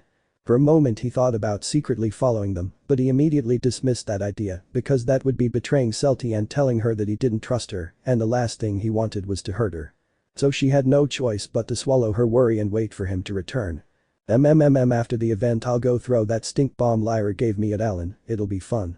And with those thoughts, Belle walked away from the dungeon entrance, hoping that this mission would end soon so he could see his girlfriend safe and sound again. Damn, he never thought that having a girlfriend would also cause that kind of worry. I'm hungry, he thought as he heard his stomach rumble. Let's eat. And with that said, he left the place, it being the first time since he met her that he would be away from Celty for a long time. He would feel strange and lonely, but he could handle it. He just hoped it wouldn't last too long because he would get bored of not having her around. The Astri family's mission to capture the Rudder family had begun. End of chapter. Chapter 17. Wrath. Kind and calm people usually tend to be very peaceful, not bothering others and just living quietly. But there was something that was usually said about those people, at least the vast majority of them, and that was not to mess with those kinds of people. Provoking a kind and calm person would be the worst thing you could do. Arousing their anger was something many did not want to do. Although these people usually stayed away from those kinds of problems, there were times when not much could be done because the problems reached them. That was the case of bellcranel, the youngest executive in the Freya family. Bell was usually a kind and quiet boy, joking with those he considered his friends, but he would never get into trouble with people who had nothing to do with him. In short, a peaceful boy who just wanted to have fun with his loved ones and live happily with his beloved girlfriend. But like many, he had a side that he had only shown once in his life, a bloodthirsty side full of anger if a loved one was ever harmed. Although on that occasion his anger and bloodthirsty side did not come out because a loved one had been harmed, but because the harm had been done to him. I remembered it perfectly. That day in the Dark Ages. A somewhat rainy day. Wearing his mask and suit, he jumped across the rooftops looking to help someone. Although his family did not focus on protecting the city in that way, he would occasionally go out to look for some member of Evilus. And that day he met some people he never thought he'd meet again in his entire life. Those people who had made his life a mess before he was found by Hedon. Explosions in a certain part of the city caught his attention, prompting him to go and see what was happening and if he could help anyone. He had seen the Astri family in another part of the city, so they would take some time to arrive, so he would go and fight. After all, he was level 5, so he could handle the enemy as long as there weren't too many of them. But upon arriving at the place, he saw something that made the cheerful smile he always wore disappear completely. If it weren't for his mask, many would have been surprised by his radical change of expression. And her gaze. Oh dear, it seems someone annoying has just arrived. TSK and I thought it was my beloved Hogni. Sometimes he would hear Hogni Yehedin talking about 2 annoying elves from Evilus who wouldn't leave them alone. 2 elves known as the Dis Sisters. Bell never paid any attention to those elves, believing they were just another crazy woman from Evilus like that Valletta. But I never expected it to be them. I would never forget their faces, their laughter. His village was filled with cries of agony. People who greeted everyone every morning were being murdered. His friends, with whom he occasionally played, massacred. And his grandfather hid him in a closet, telling him not to come out until he told him to which he nodded in fear, watching as he came out with an axe to defend his cabin, or rather, his grandson. Bell obeyed despite crying his eyes out. He was scared, very scared. And a powerful roar was heard as a powerful light illuminated everything, even the wardrobe through the small holes. She didn't know what had happened to her grandfather, and that terrified her. Footsteps approaching. Footsteps accompanied by soft laughter. I found it. And a dark elf opening the wardrobe with a creepy smile that filled him with panic. At first he thought they were going to kill him, and that was going to happen, but when both elves saw his appearance they reconsidered. At that moment, with his body beaten to a pulp by the dark elf, he listened to their conversation, learning 3 things. They had gone to massacre all the people in the town because they were passing through and were bored, wanting to kill a few people. Her grandfather was dead, although they said he was a god because of a pillar of light that rose to the heavens, something she didn't understand, but as time went on she came to understand it. And finally, both needed a good amount of money to buy some weapons, and since he had a curious appearance, they decided to sell him as a slave, thinking they would get a good amount of money since they didn't find much in the cabins. After setting the whole town on fire, they took him away tied up to another place. He traveled with them for a week where they barely fed him and gave him more beatings than water. And after a torturous journey they arrived at a deplorable village where they treated his wounds and took him to a slave trader to be sold. Because they had white hair and red eyes, they were given a good amount of money, which they handed over to that man without hesitation. Goodbye, little one. That was the last time he saw those elves who ruined his life just because they were bored. I would never forget their faces, their disgusting faces, and their voices. He spent a year and a few months as a slave, suffering in many ways, until he saw Hedon in that place and decided to take him without paying a single cent. The seller didn't complain because the dead obviously couldn't complain. And from then on, Bell's life had changed for the better. Maybe he wasn't in the most loving family, but he was happy. All the love his goddess gave him was more than enough. Obviously, inside he felt sad for not being able to say goodbye to his grandfather and his friends from the village, but he knew he had to move forward in this new life for all of them. And he also understood that his grandfather was a god, although he didn't know what god he was, but it didn't matter to him. For him, he would always be his grandfather. And so was his life as Heden's adopted son, a good life, or at least that's how he saw it, gradually overcoming his traumas as a slave until he became that cheerful and joking person. It was surprising that he managed to recover mentally. She wanted to leave her past behind, to forget all those bad memories, even though it was difficult for her. But even so, he knew that all of that was forgotten, that he would never again see those slave owners who whipped him every day, he would never look at their horrendous faces again. But I never imagined. Those Diz sisters that Heden and Hogni spoke about from time to time. Let those same damned elves make his life and childhood a living hell. It was as if life itself. They were served up on a silver platter so that he could take revenge. I think that masked man is a member of the Freya family. Hey. Where is my beloved Hogni? They were killing people in that area until he arrived, ceasing to pay attention to the civilians who ran away in fear. Only a few stayed nearby, and just by looking at them, he knew they were members of Evilis, even though they were dressed as civilians. Just by looking into their eyes, I could see the evil they possessed. I'm talking to you, stupid. DSK, is he mute? Bell jumped down from the roof, ending up a few meters away from them. Thanks to his mask, they couldn't see his expression. Do you remember me? He whispered, a rather stupid question, since it was obvious they wouldn't recognize him because of that mask. Huh? What are you saying, idiot? Tell me where my beloved Heden is. I want to cut off his beautiful face. Those weapons they have, did they buy them with the money they received for selling me out? Both elves stopped insulting him upon hearing those words. Could it be you? Bell was controlling his body so as not to lunge and kill them in the worst possible way. His thirst for blood and his enormous hatred were immense, completely erasing that cheerful and joking boy. Now he was just someone with a single goal. Kill those bitches. Wow, so you're still alive. Hey, you're not a slave anymore. Little bunny, did you find your grandpa? One of them mocked, remembering him. Bell didn't know what happened next. Rage and bloodlust dominated his entire body, disconnecting his mind from all reason, moving only to kill. I simply ceased to be him. When he regained consciousness, he noticed that he had many wounds on his body, some more serious than others. The lower part of her mask had broken a little, revealing her mouth and showing her clenching her teeth. His hands were covered in blood, which was still dripping. And beneath that mask, those red eyes full of anger could still be seen. And in front of him stood they. The Diz sisters, or what was left of them. It was difficult, very difficult to beat both of them, but the moment he had them cornered he didn't hold back.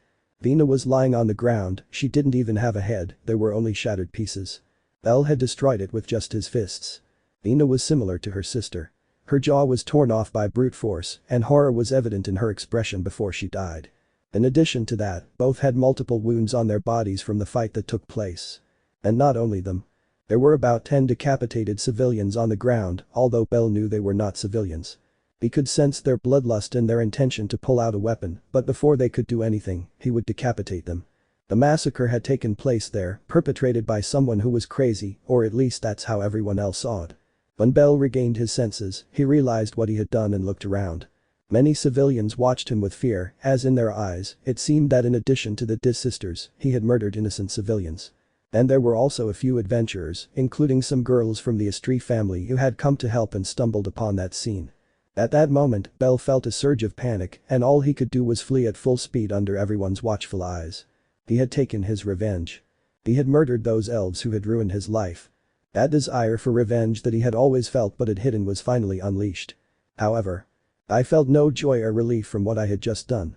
He didn't regret it, but he wasn't proud of what he had done either. It was a strange, unexpected discomfort. Protests against the Freya family were swift, demanding answers about what one of its members had done by killing innocent civilians. Heden, fed up with all of this, went to talk directly to Bell and ask him why all of this was happening. Even though she adopted him, she never asked him how he became a slave, and he hadn't brought up the subject either, so she didn't pressure him about it. But no more, I had to know why he did that, why he killed the Diz sisters like that. Not that he cared that those stupid elves died, but he knew Bell, he wouldn't do something like that. Bell was afraid. He thought he would be expelled from the family for what he had done. He was scared knowing how word was spreading that he had murdered civilians, even though he knew they weren't. She was afraid of what Heden would say, but she still mustered up the courage to tell him the truth and reveal her past. There were many things I was thinking about while I was telling him everything. That he would punish him for his actions. For tarnishing the name of their goddess. For acting so savagely despite the way he was raised. That he would feel disappointed. That they would expel him. So many thoughts, but none of them were the right ones. What Hedin did was something no one ever expected. She simply stood up and approached him with a calm expression, not with the typical frown she always wore. And when I was in front of him, I hugged him. It wasn't the most affectionate hug he'd ever received, just a simple hug with a couple of small pats on his back. If he wasn't mistaken, that was the first and only time Hedin had ever hugged him in his entire life, something that took him by surprise.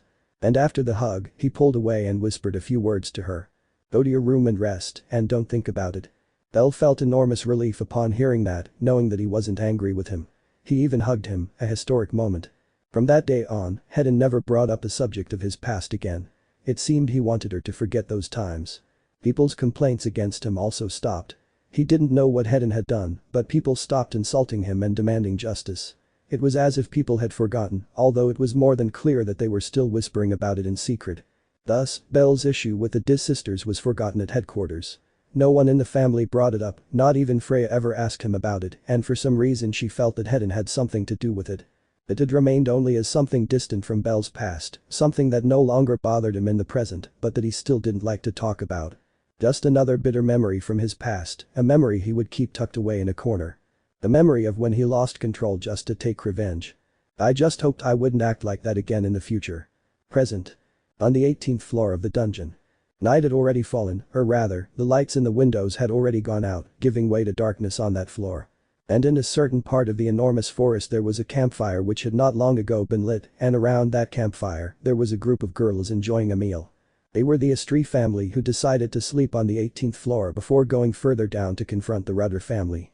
Wow, this is delicious, Mariu commented, taking a shrimp from the bento that Belle gave to Celty. You're right, it's very delicious, Asta agreed, also taking a shrimp and happily eating it. Let me see, Rihanna whispered, taking one and chewing it. Delicious. Celty just watched with an anime-style sweat drop as all her friends took food from her bento box without even asking permission. It's a good thing Belle put out extra food, otherwise I wouldn't have had anything for myself, the elf thought, slowly eating the few shrimp that remained. I'm so jealous. I wish I had a boyfriend who would make me such delicious meals, Iska said, leaving Celty's bento alone to eat her own. I think the same, Rihanna whispered, embarrassed. DSK, as if giving a bento is a big deal, said Kagaya, eating the food she had brought. She says that because there isn't a single man who can stand her disgusting personality, the hobbit mocked, causing a vein to pop out on the oriental woman's forehead. Hahaha. I too would like a man to feed me, but my perfect personality and beautiful appearance make all men give up quickly, Allies exclaimed proudly. More like because they feel sorry for you, Noin whispered under his breath. Ugh, at least I don't want to steal my friend's boyfriend. Oh. I remind you that Celty threatened you the day before he was introduced. I was just kidding.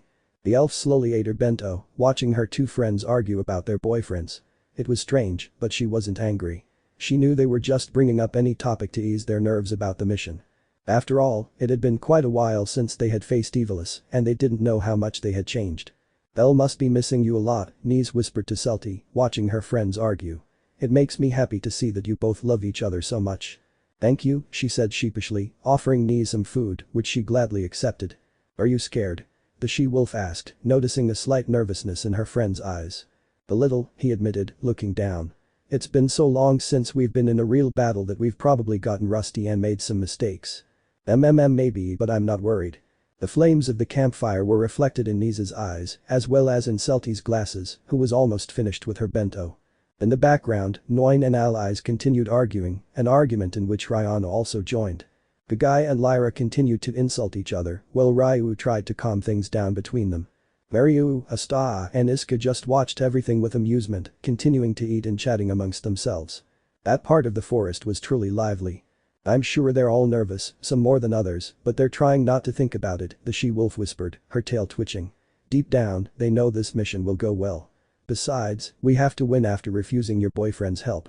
If I die, I'll die of shame in the afterlife, since I told him we could handle this. Celty couldn't help but laugh a little at what her friend said, who smiled at having achieved her goal.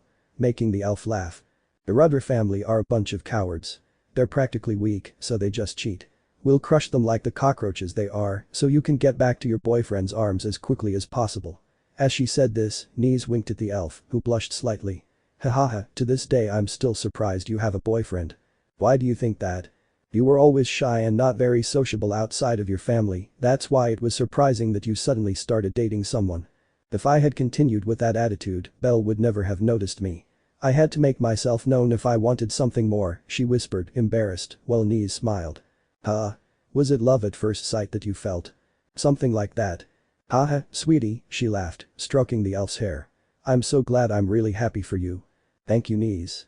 If you ever have children, I hope you name me their godmother. I'm the best option among all these crazy women. It's still too soon to think about children, the red elf stammered, her face flushed from ear to ear, as Niamh laughed again. But I've already thought about it. I hope you've chosen me as a possible candidate, I asked as the elf nodded. It was obvious that Celty would imagine a whole life with Belle, after all she had chosen him as her eternal partner and didn't want anyone else. As a last resort, I hope you leave Allies and Kagaya alone. Those two will be the worst godmothers, the wolf recommended. I'll keep that in mind. That's how the girls spent the night in that apartment until it was time to go to sleep, where they would take turns on guard duty. The first on watch would be Kagaya and Niamh, who were the ones who could stay awake the longest. The rest took their sleeping bags and spread out around the campfire. They weren't going to pitch a tent for just one night, nor did they want to carry so much luggage, opting for the easier route. Near the campfire, the elf had laid down her sleeping bag, leaving her glasses aside, and watched as the embers of the campfire were still alive. It would take a while for them to go out completely. Some of her friends were still whispering among themselves, and others were already fast asleep, allies. For some strange reason, Celty was finding it a little difficult to sleep, perhaps because it had been a long time since she had slept that way. I wonder what Belle is doing, she thought, remembering her boyfriend's smiling face, which made a slight smile form on her own face. It's probably nighttime on the surface too, so he should be sleeping.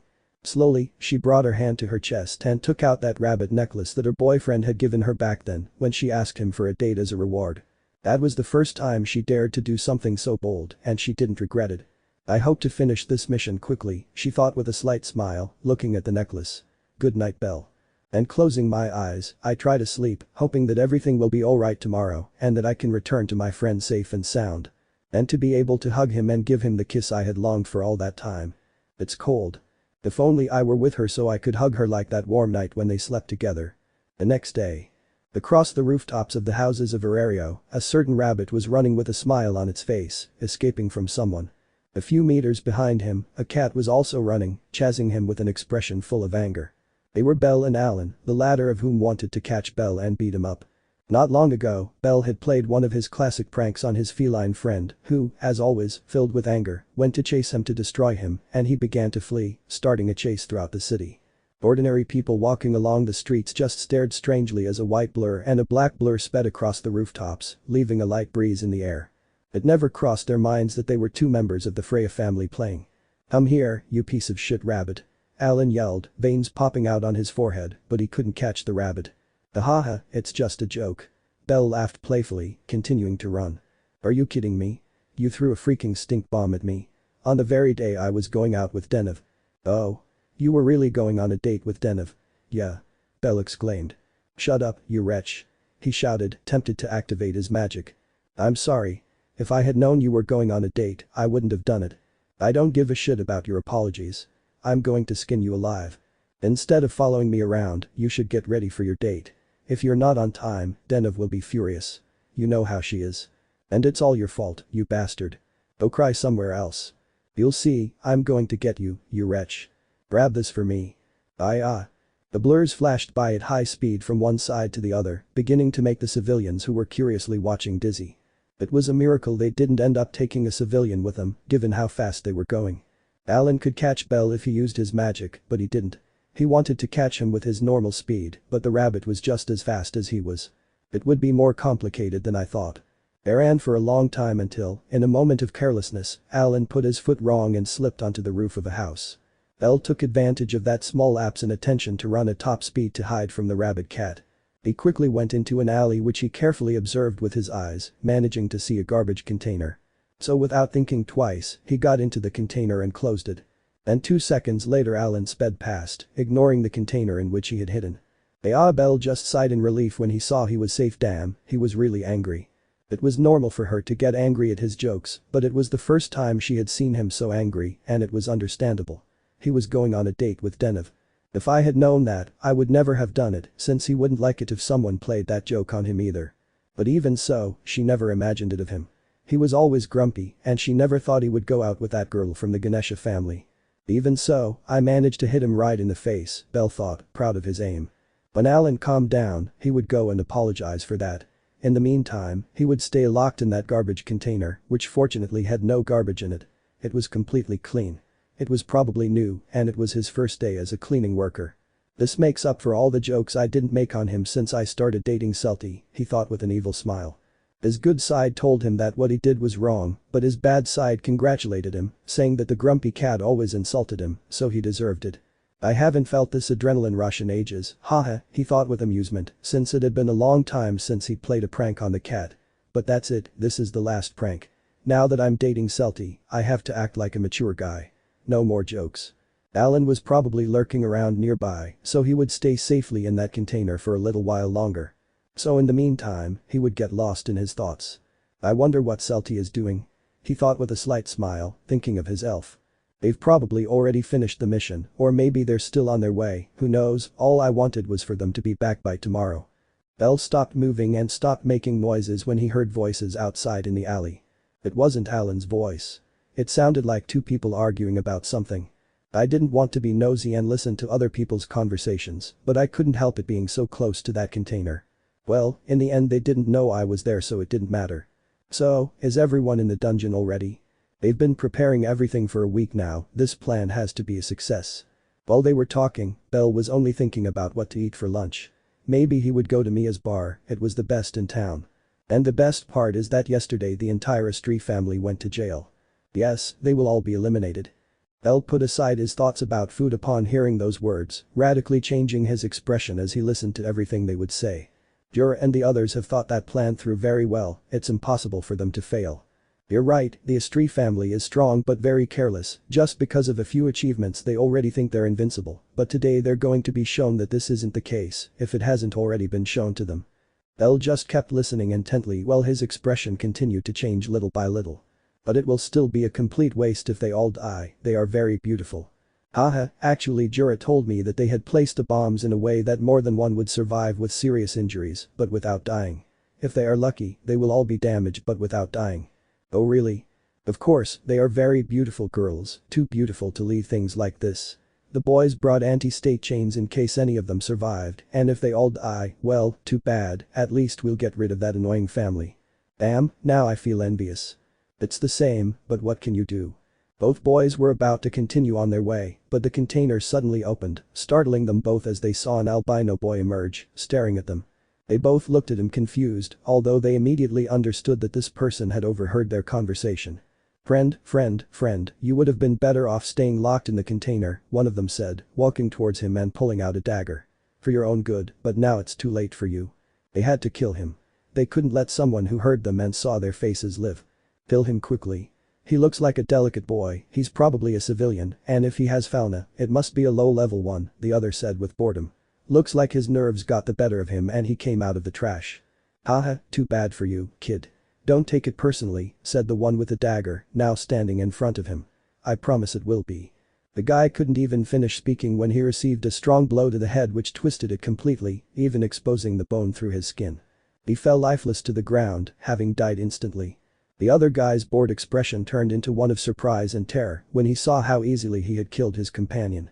And his fear increased even more when he saw that the albino was no longer in the container. He had disappeared. I quickly tried to find him with my eyes, but froze when I felt a finger touch my back. If you move your feet I'll tear them off, if you move your hands I'll tear them off, if you move your head I'll tear it off, if you turn to look at me, I'll gouge out your eyes, if you dare to speak without my permission, I'll tear out your tongue, if you try to escape I'll torture you to death. Do you understand? Why yes, he whispered, feeling as if death itself was behind him. The pressure emanating from him was enormous. Now tell me, what is this plan of that your guy? Well, I don't know. The guy stifled a scream as he felt 3 of his fingers being ripped off in the blink of an eye. The pain was immense. What is this plan of that your guy? Belle asked again, without even threatening him, letting go of the fingers he had ripped off. Bombs? They've prepared a large number of bombs to kill them or seriously injure them. Where are they? I don't know, they didn't tell me anything about the location, I only know about that plan, I spoke with a trembling voice. How many are there? Yes, there are several family members who are waiting for them, that's the only thing I know. Belle's gaze darkened after listening. A huge rage was growing inside her as she learned what they planned to do to the girls. Go away, I whispered, lowering my finger as a sign that I was no longer threatening him. The man, with a panicked expression, grabbed his bloodied hand, ready to flee. But he hadn't taken 3 steps when someone fell from the sky and thrust a spear through his head. It was Alan. What a crybaby, whispered the cat with disgust upon seeing the tears on the face of the now dead man. Then I turned to look at Belle, who still had the same expression he'd had since hearing about the Rudder family's plans. Alan had also overheard that conversation. Did you know it was in the dumpster? Belle asked, looking at the cat. It was more than obvious, I was waiting for the moment you came out until those guys arrived talking about it, he replied, kicking the man's body. For the moment, the anger Alan felt had vanished. What are you going to do, Rabbit? He asked curiously. Belle clenched his fists in rage. I knew very well that the Rudder family might have some kind of trap. Even the girls knew about it and were prepared for something like that. They were experienced adventurers. They could probably escape that plan unharmed and hunt down all those idiots. But even so, no one could take away the worry inside him, nor the enormous anger he felt knowing that they wanted to harm Celty in other ways. Thinking about it only made his anger grow more and more. Are you going? Alan asked, seeing her expression. They are aware of the trap, they can protect themselves and win, she whispered her answer. They're messing with your know-it-all girlfriend, I doubt you're going to stand idly by, he said with a smile as he felt the enormous bloodlust that Belle unleashed. A huge gust of wind shook the place, making Alan smile again when he saw that Belle was no longer in front of him. It was more than obvious that I was going to go after hearing all that. I knew it, thought the cat, jumping onto a rooftop and watching Belle speed away towards the dungeon. I had rarely seen Belle truly angry. He seemed like a completely different person when he got angry. The Rudder family didn't know who they were messing with. They were trying to hurt the wrong person. I almost feel sorry for them, who am I kidding, I have to see this. And with a ferocious smile, Alan jumped up and began running at great speed across the rooftops in the same direction Belle had gone. It wasn't every day that I saw Belle with a thirst for cold-blooded killing. Perhaps the story would be different this time for the Estrie family. End of chapter. Chapter 18. Juggernaut. Standing in front of the Fountain of Babel was a beautiful girl with short white hair wearing a beautiful dress.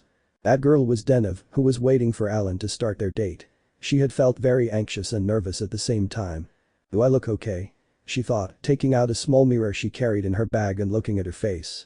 He had been repeating that action every 2 minutes. He had already been waiting for Alan for 15 minutes.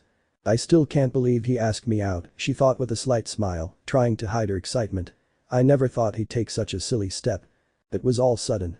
They were having one of their many arguments when he suddenly asked her if she wanted to go out with him somewhere. And just as the invitation came out of nowhere, so did her response. She didn't realize at the moment she said yes. It was something I had wanted for a long time, and now that I was there I simply couldn't believe it. A date with Alan, she thought with a slight smile and blush. She was so excited that she even put on her most beautiful dress and some makeup, even though she didn't usually do that. But the minutes ticked by and Alan didn't appear.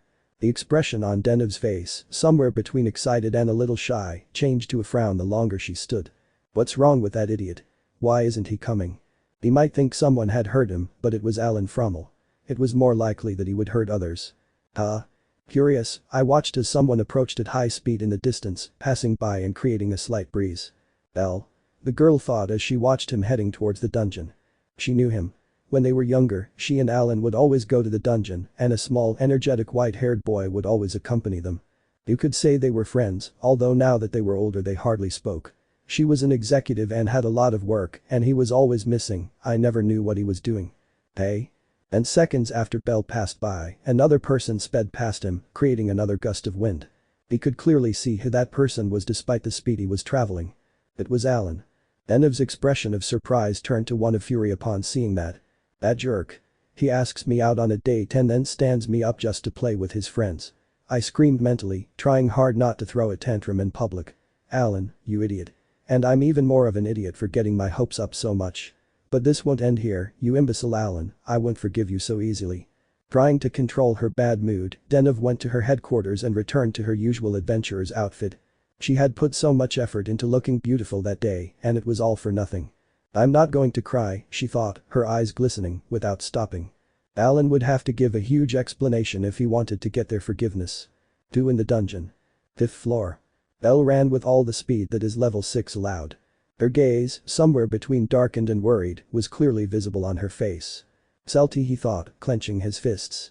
They were strong, I knew it very well, I knew that those bombs would be no problem for them, that they could defeat that annoying family. But there was something that was bothering him, something he simply couldn't ignore. She's going to die. The words that fortune teller said back then, on his first date with Celty, echoed in his mind over and over again, and he couldn't stop it. TSK. They were just stupid words from that fortune teller, just incoherence, but even so, he never got those thoughts out of his head, no matter how much time passed. They were always present. That was the reason why he offered to accompany them. Those words always resonated in his mind when he heard that they were going on that mission. And now that increased even more upon hearing about the trap the Rudder family was preparing. Perhaps she was worrying for nothing, perhaps that mission would be nothing for them and they would complete it without a problem. But if he didn't go down to see how they were, he would never feel at ease, and he felt that if he didn't, he would regret it for the rest of his life. "Faster!" he shouted, increasing his speed even more and causing a strong gust of wind wherever he went. Damn it. Since when is this idiot so fast? Alan thought, watching Belle pull away from the pack. Sure, I'm not using my full speed, but before I wasn't even using half and I was catching up to him easily. He had to increase his training or at that rate that mutant rabbit would end up surpassing him and he could never allow that. And leaving behind another huge blizzard, Alan sped past at tremendous speed, leaving the monsters with blank faces at his speed. 30th floor of the dungeon. The girls from the Estrie family walked slowly, feeling the tension in the air. They had resumed their journey a few hours ago, and according to the information they received, the Rudder family was hiding on the 30th floor. In short, they had already reached their destination. Everything is so quiet, Rihanna whispered, not hearing any noise around her, not even the roar of a monster. I don't see anyone, Asta said, clutching his shield. Don't get overconfident, we know how they operate, so you need to have something prepared. Don't let your guard down, Kagaya ordered, gripping her katana tightly. They were in an open space, it was large with giant rocks all around, they could easily be hiding there preparing some magic to cast. They knew they were surrounded, or at least that there were a good number of them on that floor. They couldn't see them, but they could feel their hostility and so on. This made the non-combatants nervous, which included Mariu. Perhaps she was the only one in the family who didn't get used to that environment despite having lived through the Dark Era. It seems they're waiting for something, Celty whispered, a little confused at not seeing them come out. They were usually the type who looked at their enemy and launched an attack, but not this time. They had probably prepared something different this time. This smell, Ira thought, frowning. They smelled it faintly as they entered the apartment, and the more they walked, the more intense the smell became. He recognized it perfectly. After all, he had worked with that material for years. It was gunpowder. The Hobbit opened her eyes in surprise as she finally understood what the Rudder family were planning. Girls. Now. The shout of a man atop a rock was heard on the ground, giving the signal.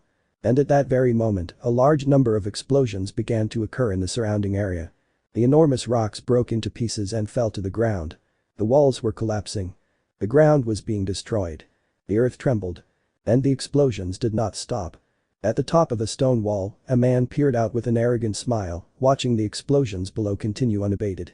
Behind him, at least 20 more appeared with the same smile as their companion. It was a perfect plan, Jura, said a bald man, looking at his partner. That's more than obvious, haha. But you know, I'm starting to think none of them will be left alive after this, another one said in the back, disappointed. So what? Jura said with a huge deranged grin. All I want is to see those damned women dead. They've been a nuisance to us for years. It'll be wonderful to see their bodies torn apart by explosions. You're right.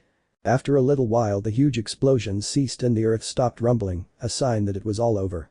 That made the Rudder family members smile with satisfaction. Shall we go down? Asked one of them, who seemed to be the youngest in the group. Calm down, we have to wait for all the smoke and dust to clear. If one is still alive, it could attack us by surprise, Jur replied, crossing his arms with a confident smile. Although I doubt it, those explosions were huge enough to kill Goliath with just that, another commented. I just hope that Asian girl's katana is intact, I want that weapon for myself, said an Asian boy. Gradually the smoke and dust dissipated, making their smiles grow as they longed to see their bodies torn to pieces. But out of the dust a dagger flew at great speed towards Jura, who opened his eyes in surprise. At the last second he managed to duck, but one of his ears was not unharmed, being cut off and causing him to grimace in pain. Everyone stopped smiling to watch in surprise as the Estrie family appeared completely unharmed the moment all the smoke and dust dissipated. Well, some had a few small burns, but they were nothing serious. That made everyone open their eyes in surprise, and even more so Jura, who clenched his teeth in rage as blood ran down his face from his cut ear. Damn them. TSK, I failed, Kaguya whispered, implying that she was the one who threw the dagger. That was close, Rihanna said, dusting her suit as did everyone else. It hurts, Asta whispered, holding a burn on his cheek. We almost didn't make it. Thank you, Celty whispered to Nise, who had covered her when the explosions began. You're welcome, said the she-wolf, her tail slightly burned. The Rudra family members couldn't believe what they were seeing. How were they able to survive those explosions and emerge virtually unscathed? They simply couldn't believe it. Oh yes, that's the face I wanted to see on your faces, one full of surprise at seeing the amazing allies. Lavelle, ally said proudly, as Ryu dropped her serious expression just to look at her with a blank face. It's good that I was able to smell the gunpowder before the explosions, that gave us time to prepare, Lyra said with a slight smile.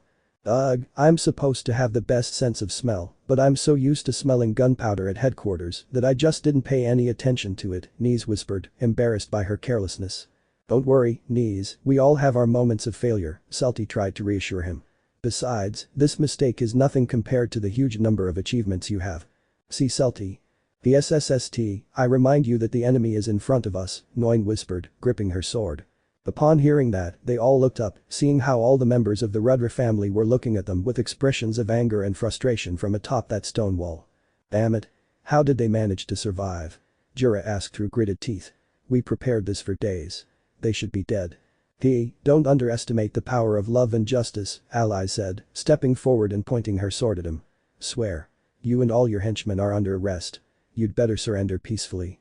That was completely unnecessary to say, but allies like to say that whenever a villain was cornered. TSK don't think we're going to surrender. We outnumber you. Quality is better than quantity, Kaguya whispered with a mocking smile. And quality isn't something your group has. You wretch. And they even dared to use bombs. Seriously? They dared to use my own spells against me? Lyra asked, closing one eye and throwing one of her bombs into the air before catching it again.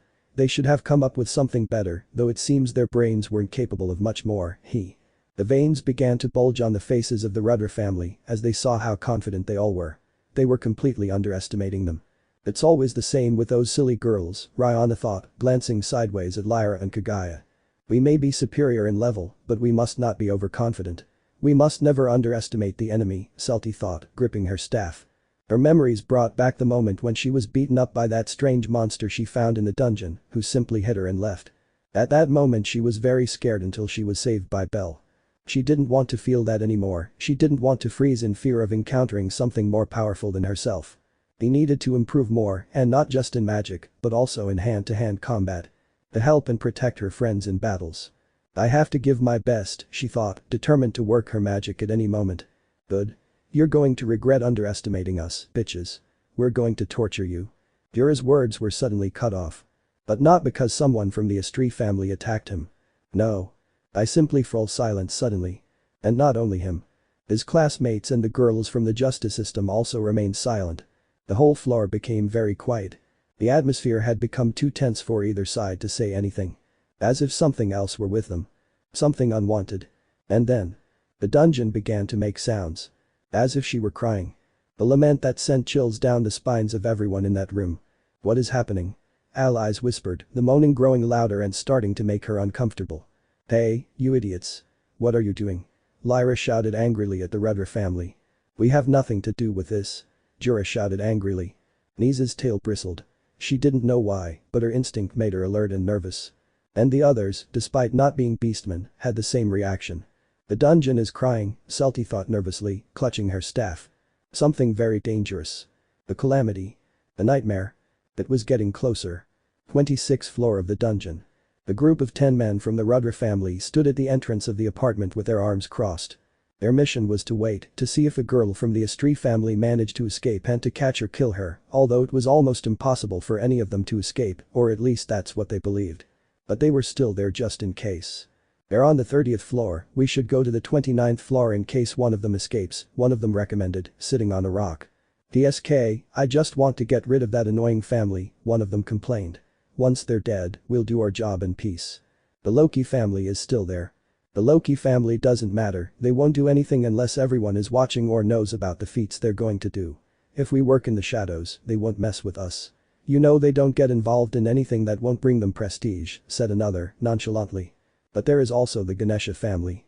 The Ganesha family is a problem, but they mostly just focus on patrolling the city. We'll worry about them later. The most annoying family is the Astri family. We have to get rid of them first.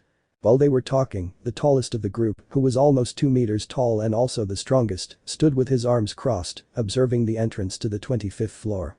His brow was furrowed and a drop of his sweat ran down his forehead. "What's wrong, old man?" one of them asked, noticing his companion's nervousness.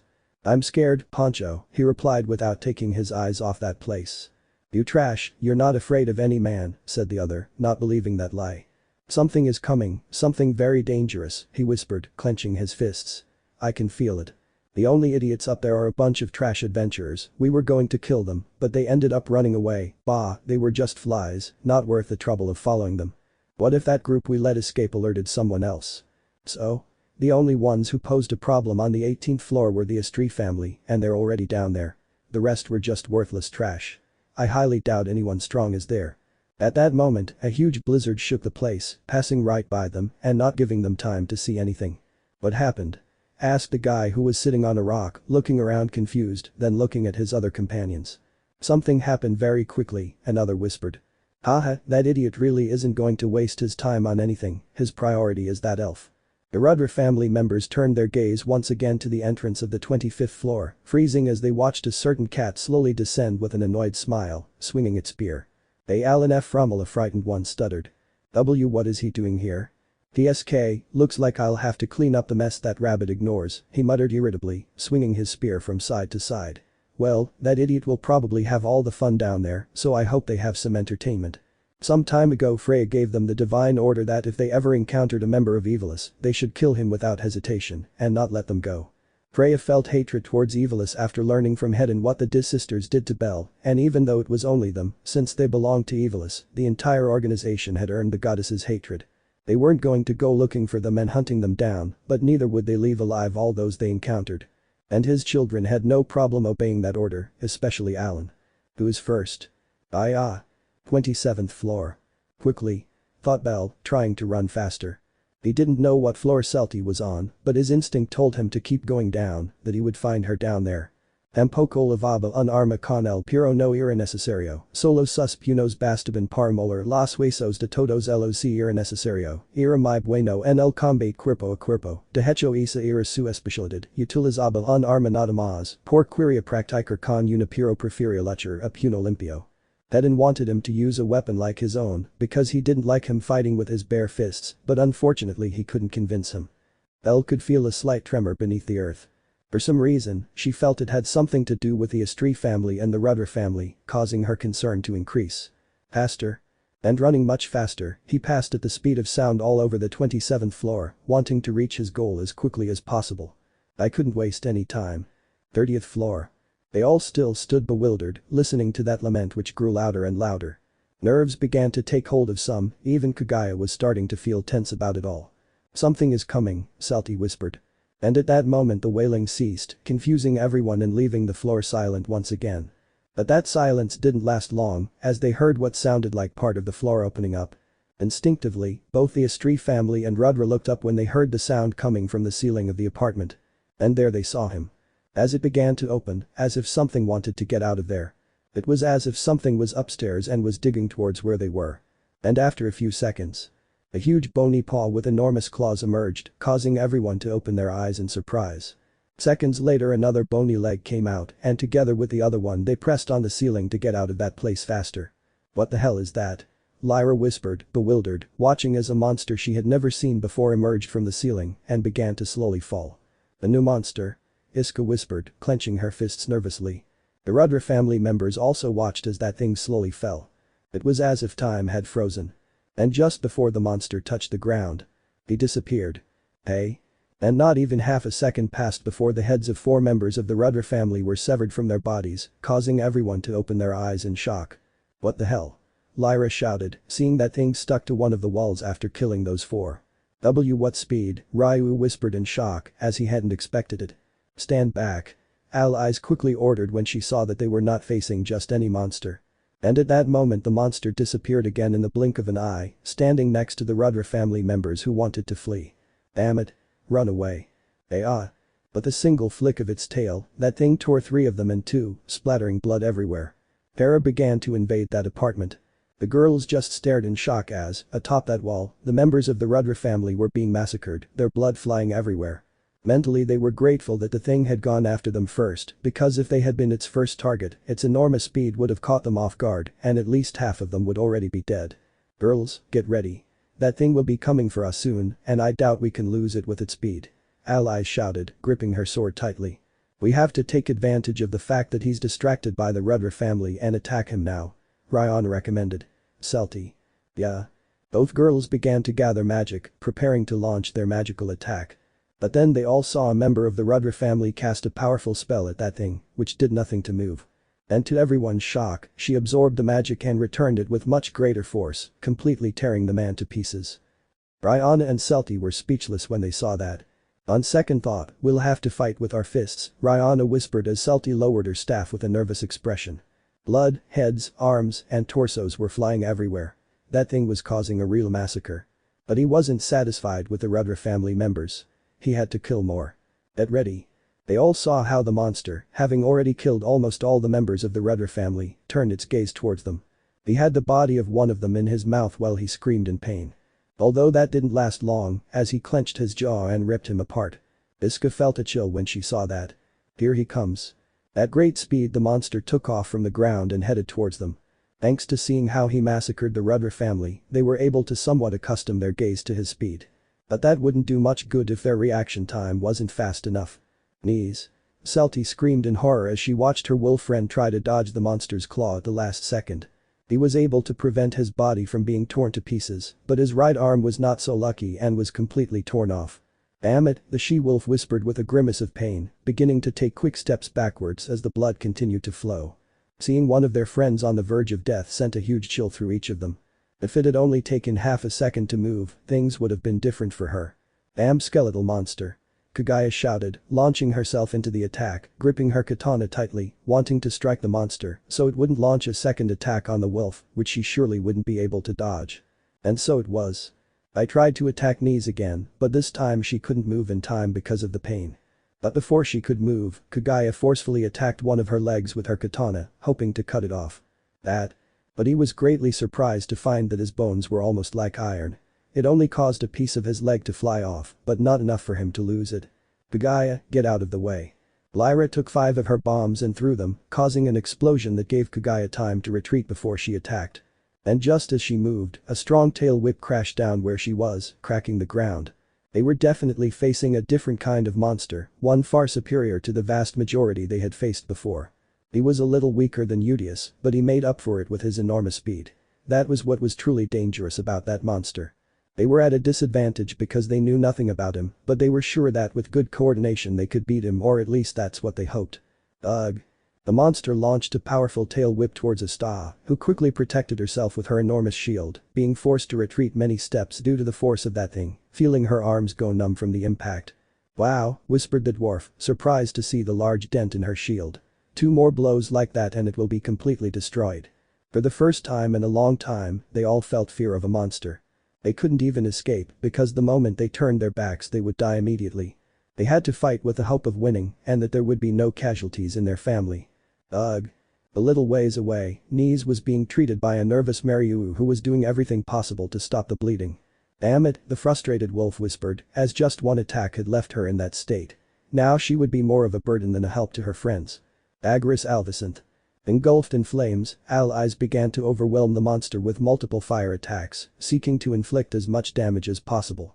But as was obvious, even she, who was the strongest in the family, couldn't do much. That thing was at least at level 6. Its fire attacks and the monster's claws clashed forcefully, creating slight gusts of wind with each impact. But in a moment of carelessness, Allies was left unprotected, nearly having her stomach pierced by its claws. But a certain elf arrived and struck her a powerful blow with her wooden sword, giving her captain enough time to dodge the attack. Thank you, Lion. Ally said gratefully, seeing the elf's expression. It was clear she was afraid, but she was still fighting. Seeing her friend still alive gave her hope that she could win. We have to attack all together, it's the only way we can accomplish anything, Kagaya whispered, watching the monster shake its head after receiving Ryu's blow and seeing them all. Can you fight, knees? Of course, who do you take me for? Alright, Allies said as her flames grew stronger. Iska, Lion, Asta, Lyra, Knees, Noin, and Kagaya. Let's all attack together while we look for a weak point on that thing. Yeah. For obvious reasons Maryu wouldn't fight. She was good at fighting, but her strength was healing magic, she wouldn't be able to help in that fight. Brianna and Celty could fight, but their magic was destructive, and if they couldn't use it, they practically lost more than half of their power. Compared to their friends, they were weaker in hand-to-hand combat. They didn't have to take risks because if there was a way to remove that barrier that protected him, they could give him a powerful attack with their magic. Come on. And so they all launched an attack and surrounded the beast to attack it from different directions. Perhaps their attacks weren't doing the damage they expected, but by overwhelming him so much, they weren't giving him time to counterattack. He wanted to kill allies, but when he went in her direction, Ryu attacked, changing his target to kill Kagaya and then Noin. They weren't supposed to let him breathe. They had to attack him until one of his attacks killed him. It was a desperate tactic on their part, but it was the only thing they could do while they thought of something better. With a powerful tail whip, it struck Kagaya in the left side, who clenched her teeth in pain, feeling more than one rib being broken. But despite that, she kept fighting. If she walked away, it would be one less distraction for that monster and an increased chance that one of her friends would be killed. Damn it, if only we could use our magic, Rihanna whispered in frustration. That thing would be ashes by now. All we can do is wait, Celty whispered, clutching her staff and feeling useless. Good job, girls. Let's keep it up. Allies shouted, seeing that her plan was working. They had him under control. They just had to continue with the same tactic and they could kill him. Or so they thought, but they were wrong. That monster was unlike any they had ever faced. Before any of them could attack again, he leaped into the sky, completely ignoring them and searching for another target. Those who weren't attacking him. Those who couldn't fight very well in hand-to-hand combat. Hey? Celty froze in fear when she saw that thing had its eyes on her. His mere gaze brought back memories of that day. The day she almost died at the hands of that deformed monster and the many monsters who were going to tear her apart. But that day Belle saved her from her cruel fate. But this time it wouldn't be like that. Using its great speed, the monster passed by the surprised girls, going directly towards Celty, who couldn't move because of the fear. And even if he wanted to move, it was too late. That thing was already in front of her. Raising its tail to kill her. It would be split in two. Be Belle. Celty. But before he touched her. Someone pushed her. And a little blood splashed onto his face. Her eyes widened in horror as she realized that someone else had been attacked for her. Blood was spat out by that girl, who was clutching her stomach, which was still bleeding from the cut she had received. It was a deep cut. Brianna. Celty shouted, watching as her friend clutched her stomach, trying to stop the bleeding, but it was very difficult. Hey, are you alright? Brianna smiled, relieved to see the elf was unharmed. I'm glad. Brianna, I have to heal you. Celty's worry had made her forget the calamity that stood before her, staring at her intently, ready to attack again with a tail swipe. Leave them alone. But allies, still engulfed in flames, attacked the beast to give Celty time to escape. But that thing wasn't interested in them at that moment. It wanted to kill the weakest ones. So before the others could approach, she struck the ground very hard with her tail, causing multiple rocks to break off and fly in all directions, forcing them to take cover. Celty, being the closest, was thrown by the impact while hugging Rihanna. The piece of stone hit him near his eye, shattering his glasses and causing blood to slowly trickle down, forcing him to keep that eye closed due to the pain. The elf let out a groan of pain, falling to the ground, still hugging Rihanna to prevent her from hurting herself further. See girls. Celty was scared, very scared. Rihanna was bleeding more and more in his arms. Her friends continued fighting, but in vain, since seeing one of them seriously injured had caused more than one of them to lose concentration. Their tactic was no longer going to work. Despite having lost an arm, Knees continued fighting, although he appeared weak from blood loss. The guy received a deep cut on her shoulder, and blood began to gush out. Asta tried to defend herself with her shield from a tail whip, but she couldn't withstand it, her shield shattering into pieces and sending her flying towards a wall, sustaining several fractures. The claws of that thing sank into Iska's leg, tearing off a large piece of her flesh. She could even see the Amazon's bone. Lyra kept throwing bombs from afar, but it was clear that she would soon run out and she hadn't even brought her special weapons. Even though allies kept fighting, she had a nasty cut on her face. If they survived, she would probably regret and cry over the ugly scar she would be left with. Nguyen, despite continuing to fight, clutched his face in pain. In fact, he could see blood trickling from the eye he was covering. One of the small rocks that flew out hit his eye, which he had most likely lost. Mariu was on the other end wanting to help her friends by healing them, but couldn't find a way to get close without that thing tearing her to pieces. Ryu had covered himself many times with his wooden sword, which was already very cracked. One more blow and it would break, causing a very nasty wound to his body. Girls. They couldn't even cast magic on him because he reflected it. His only way of being useful was completely useless at that time. They couldn't defeat that monster no matter how hard they tried. They were going to die in that place. Ariana, she whispered through tears that mingled with the blood trickling down her face, watching as her friend's face grew paler with each more blood she lost. That shouldn't have ended like that. No. No. No. He promised her. She promised she would come back to him. But her friends. They couldn't. To die there. They couldn't. No. No. Celty, Rihanna. The elf snapped out of her shock upon hearing Nguyen's panic scream, looking up to see that monstrosity had leaped high with its claws raised, ready to tear her apart. Was that how he was going to die? At the hands of a monster who didn't even know his name? He couldn't do anything. She was still that timid elf. So many promises in vain. In the end, nothing had changed. Elves who focus on magic are too weak in other aspects. You were right, Belle, the elf thought with a sad smile, remembering Belle's words before he became her boyfriend. Without magic, I'm useless, I'm sorry. The claws sliced through the air, heading straight for him. They were going to cut her in two. And then. But not. Celty took Rihanna in her arms and jumped back, turning her back on the monster to shield her friend. The claws that were going to tear her in two slashed across her back, making her let out a groan of pain. Belle taught me not to give up, and if I die, it will be fighting. The elf shouted, feeling a liquid run down her back, her blood. I leave Rihanna on the ground and quickly take a bomb out of my pocket and throw it. Hey, my bombshell. She had stolen it from Lyra's cellar. The bomb exploded and instead of causing a large explosion, it produced a great light which momentarily blinded the monster. It was a light bomb to blind her enemies for a moment. It was a stroke of luck since Celty wasn't sure if it was that type of bomb, but fortunately she wasn't wrong. Good. Celty thought, managing to close her eyes in time and opening them to see the monster looking a little dazed. Allies.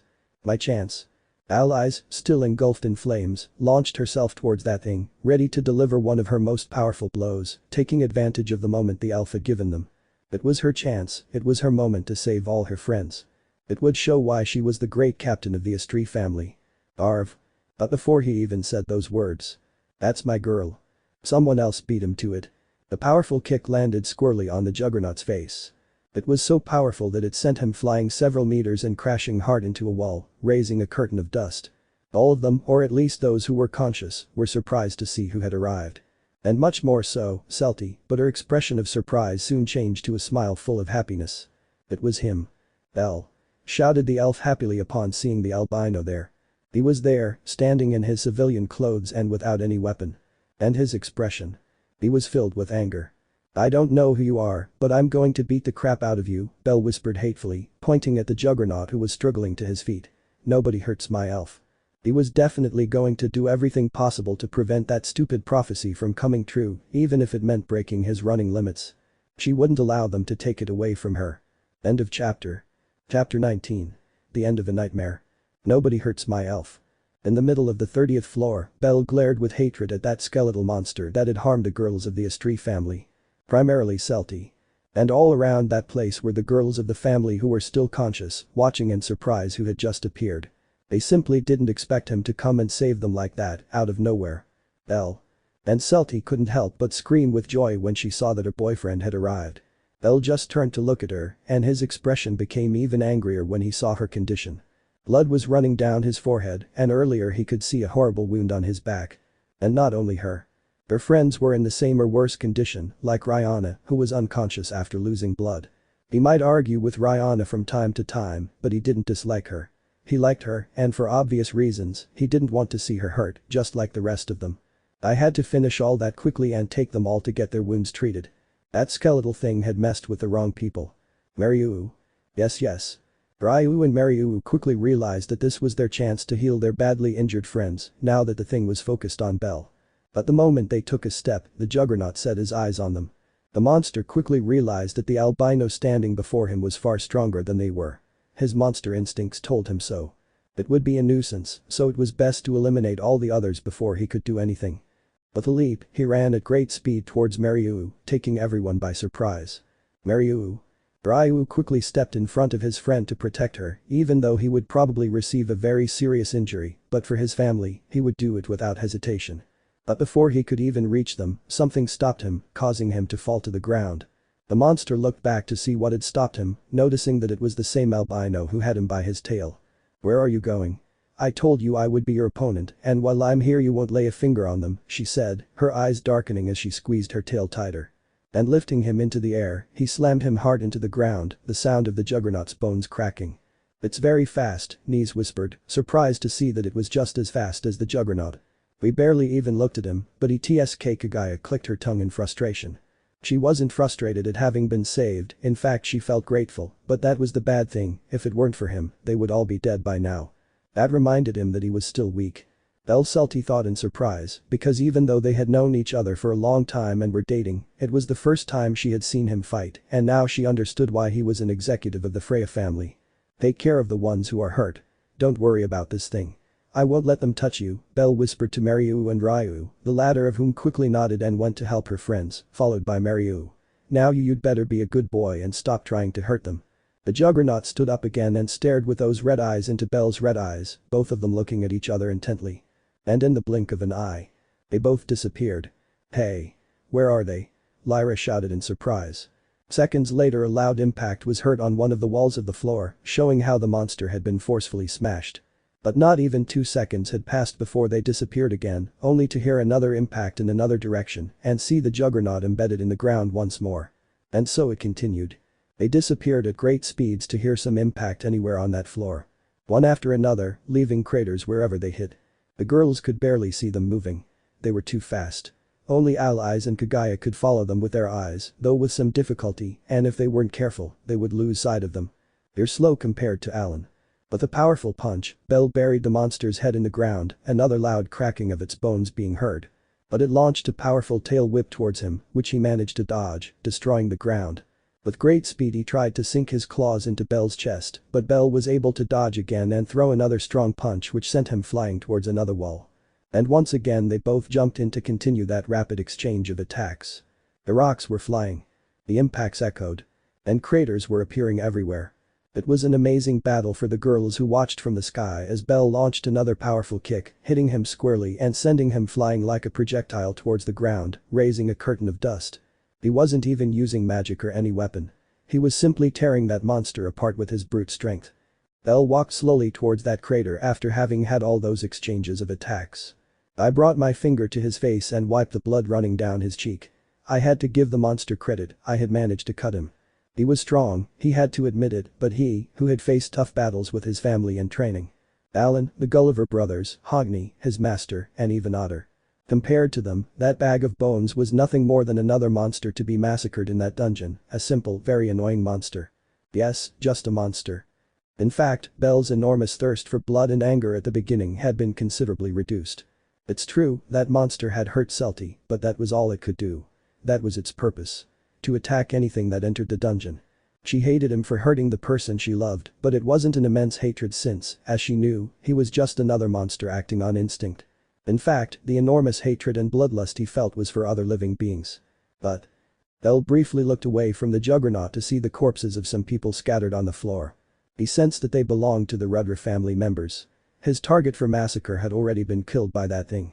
Besides, it didn't matter anymore. Her goal at that moment was simply to keep Celty and her friend safe. Belle snapped out of his thoughts when he saw the juggernaut moving at great speed. Seeing that he was distracted, I took the opportunity to leave that place and, while I was at it, kill one of them. And he already had his goal. The girl, who had let her guard down when she saw that Belle had everything under control, was startled to see that thing move at great speed towards her to kill her. But before he even touched her, someone carried her bridal style away from there. Her cheeks flushed slightly when she saw who had saved her, fortunately thanks to the blood that it could not be seen. "Are you okay, Noin?" Belle whispered to the human. And I stuttered the girl, not knowing what to say. "I'll finish this quickly so they're no longer in danger." He carefully set her down on the ground and disappeared. Why me? She thought to herself, blushing. Ugh, it's going to be hard to stop being interested in him. Meanwhile, with Bell. In the blink of an eye, he appeared in front of the monster and delivered a powerful kick that sent it crashing into a wall. I think that's enough beating, the girls need their wounds treated, so it's time for you to disappear. The fast and very resilient monster, it was very strong. If he were level 5, that thing probably would have been a real problem for him. But his level 6 surpassed it in every aspect. I'll borrow it. Understand? Kagaya screamed angrily when she saw Belle take her katana without noticing. It will only be a moment. I slowly walked towards the juggernaut, who was getting back on his feet. This time with the intention of leaving for good. But it was too late. The moment her eyes made contact with his, she knew it was too late. That human was a monster. Kagaya just watched in surprise what happened next. It was too fast for them to see it, although she did manage to. It was fast. Very fast. In less than a second he launched 5 rapid cuts with the katana. It was so fast that he miraculously managed to see them. And at that very moment, the legs of that thing fell off so that in the end its head also fell and rolled a little on the ground. I'll kill him in the blink of an eye. He made it look so easy. She could do almost no damage to him with her katana, but he easily killed her with that same weapon. It was very frustrating, but that only increased his desire to improve. He still had a very long way to go. Wow, he's so kind and a bit of a joker that sometimes I forget he's just another monster in the Freya family, Maryu whispered in surprise, watching him sheath his katana again and walk towards Kagaya well behind him. That calamity turned to dust, as if it had never been there. Very good weapon, Belle praised, handing the katana to Kagaya, who took it with a frown. One reason was that she felt frustrated because she couldn't do anything about that thing, and 2 reasons was that the pain in her ribs was killing her. It was a nasty fracture. And you're good at handling it, I didn't expect that, the Asian woman whispered. I have a friend in the family who is Asian, he taught me reluctantly, but he did, she explained with a nervous smile. Although her smile turned into a panicked expression as she remembered why she was there. Celty. He shouted excitedly, running towards her and leaving Kagaya alone, who just let out a laugh. Celty. Upon reaching the elf, he knelt down and gently took her face in his hands, specifically her cheeks. Look what they did to you. You're bleeding from your forehead and your back too. I'm sorry, if I had arrived sooner you wouldn't be hurt. Elle, I'm fine, she said with a slight smile, seeing her boyfriend's concern. And thank you so much for coming to save us. If it weren't for you, we'd be dead by now, though I still don't understand how you found out we were in danger. You a long story, I'll tell you later. Besides, Rihanna is more hurt than I am, she whispered, looking sadly at her friend. Maryu had managed to close that horrible wound in her stomach, but she had lost a lot of blood, losing consciousness, and they didn't know if that would affect her much. And the girls, they're worse off than me too. Elle turned his gaze behind him, seeing how Nise was being treated by Ryu. She had lost her arm. Iska was also unconscious from the pain of having a piece of her leg torn off, although the bleeding had already stopped. Asta had also lost consciousness after a tremendous tail whip while embedded in the wall. Lyra was helping her out, and she was unharmed. Nguyen had apparently lost an eye in the battle. She looked away, blushing, when she made eye contact with him. Although Kagaya tried to act strong, her grimaces of pain were noticeable. She had fractures. And? On behalf of the Astri family, I thank you for saving Celty's rabbit. If it weren't for you, we wouldn't have made it. And smiling allies, despite having a horrible cut on her face, continued to smile happily as always. Don't thank me, I just did what I had to do. Haha, it seems the flame of justice burns in your heart. How about you leave the Freya family and join our amazing family? I'm sure you'll fit right in. Thanks for the offer, but I'm fine with a bunch of lunatics. Okay, but if you ever change your mind, my arms will be open for you, I mean the arms of the family, haha. Ha ha ha. Ha ha ha. Celty just let out a tired sigh and shook her head slightly. What did Belle have that made the girls talk to him like that? Luckily, he was very dense. More importantly, what was that thing? It appeared out of nowhere, Ryu asked after healing Nise as best he could. That's the least of our worries, Kagaya said, walking toward them. We'll think about that later. Right now, we need to get back to the surface and heal everyone, especially Rihanna, who's in the worst shape of all. I agree with you, Ryu said, healing Celty's back. But it will take us a long time to get down. I can take her, Belle offered. With my speed, I can get there in less than half the time and take her to Diane's hospital. I can take 2 people with me without any problem, although the other one has to be conscious. I hurt so much, so maybe Nguyen, with a nervous smile, approached the group, though Celty's gaze alone made her back away with a nervous smile of her own. Thinking about it, I don't even have my eye anymore, so it doesn't matter. Rihanna is the priority, but Kagaya took a hard hit to the ribs. Do you want to ride on her back? Allies asked, looking at her friend. I'd rather die than do that, she refused without hesitation. Then take Celty with you, we'll be fine. But. Celty wanted to be with Belle and Rihanna, to be with her friend, since it was her fault she was in that state, but she was worried that her friends would have difficulty getting down on their own. Don't worry, Celty. That skeletal thing appeared out of nowhere, and I highly doubt another one will show up. We'll make it, though we'll probably be a little late, the Redeed reassured, giving a thumbs up. So go with confidence. Good. What are you staring at? The one who asked that question was Kagaya, who noticed how Belle was looking in a certain direction on that floor with a frown. I wanted to go and finish the job, but. Belle. Celty's voice was heard as she turned to look at her, confused by that innocent expression she loved so much. I didn't want to show him that side of himself, but. Damn, I knew you'd finish everything before I even got here.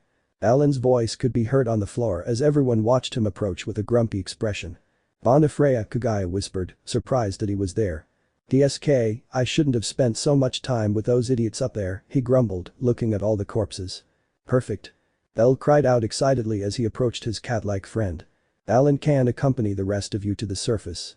With him, you'll arrive safe and sound, she recommended, pointing to the cat, who made a face of annoyance. Huh? I didn't come all the way down here just to babysit for her, Alan complained, crossing his arms. It's a divine order, Alan, you can't refuse. Idiot, you're not a god. The girls just watched with blank faces. It wasn't every day they saw two executives from the Freya family arguing like children. Please, Alan, I'll owe you a favor for this, Belle pleaded, clearly serious. Besides, I'd like you to go and look in that direction. As he said those words, Belle pointed with his gaze to a certain part of the dungeon that was hidden by a giant rock. There might be rats around here, I can do it, but Celty's here, he whispered so only he could hear. Alan was surprised by those strange words, although seconds later he understood what they were referring to. DSK, fine, do what you have to do. I'll babysit these girls for you, I agreed irritably, and Belle smiled happily. But you owe me one. Good. I knew you were a good person, Alan. Just imagine they're all on you, and you'll protect her well. Shut up and get out of here. Belle quickly carried the unconscious Rihanna bridal style and turned his back on Celty. Go up. Are you sure you can withstand both of us?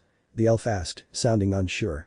Rihanna doesn't weigh anything, I've carried you hundreds of times already, if I had many arms I could carry them all at once. Be good. A little embarrassed, she climbed onto her boyfriend's back and gently hugged his neck.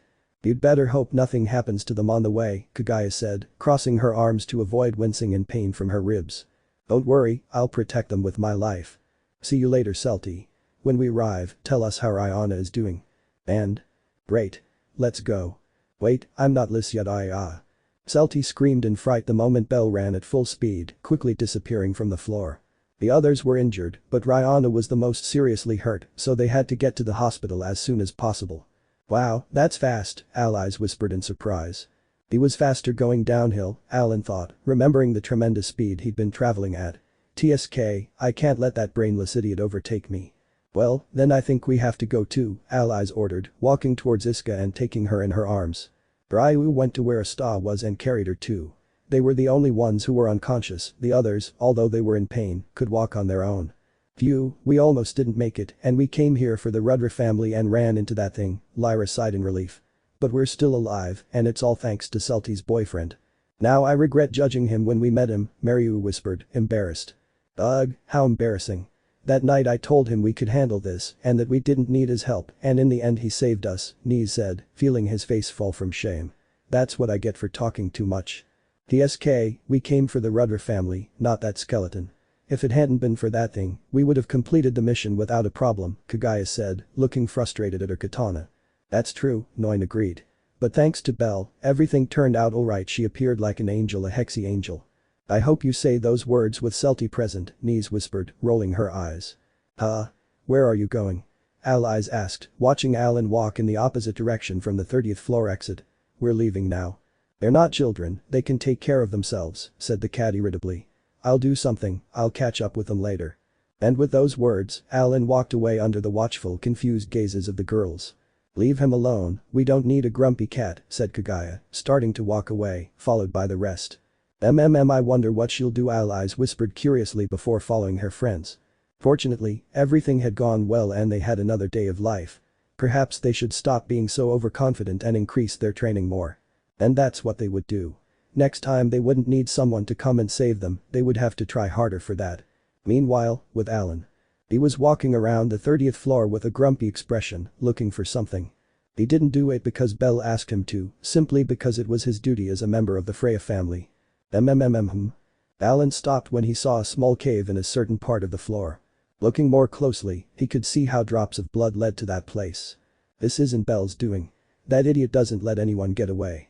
Besides, they were talking about a new monster. Oh well, never mind. At a leisurely pace, the cat walked towards that cave, swinging its spear from side to side until it was in front of it. And a smile appeared on his face when he saw who was hiding in that small cave. 4 little mice from the Rudder family, very scared indeed. Vivana Freya, whispered Jura, surprised to see the cat there. What a guy, I didn't mean to act like that in front of his elf, he chuckled, understanding why Belle had asked him to finish the job he'd started. Oh well, not that I care. No, please. No. Blood splattered in that cave as cries of pain echoed through the empty floor. I don't want any evilest members you find to live, kill them without mercy. Divine commands were absolute. Hours later. With a small groan of pain and tiredness, Rihanna slowly opened her eyes after having been unconscious for a long time.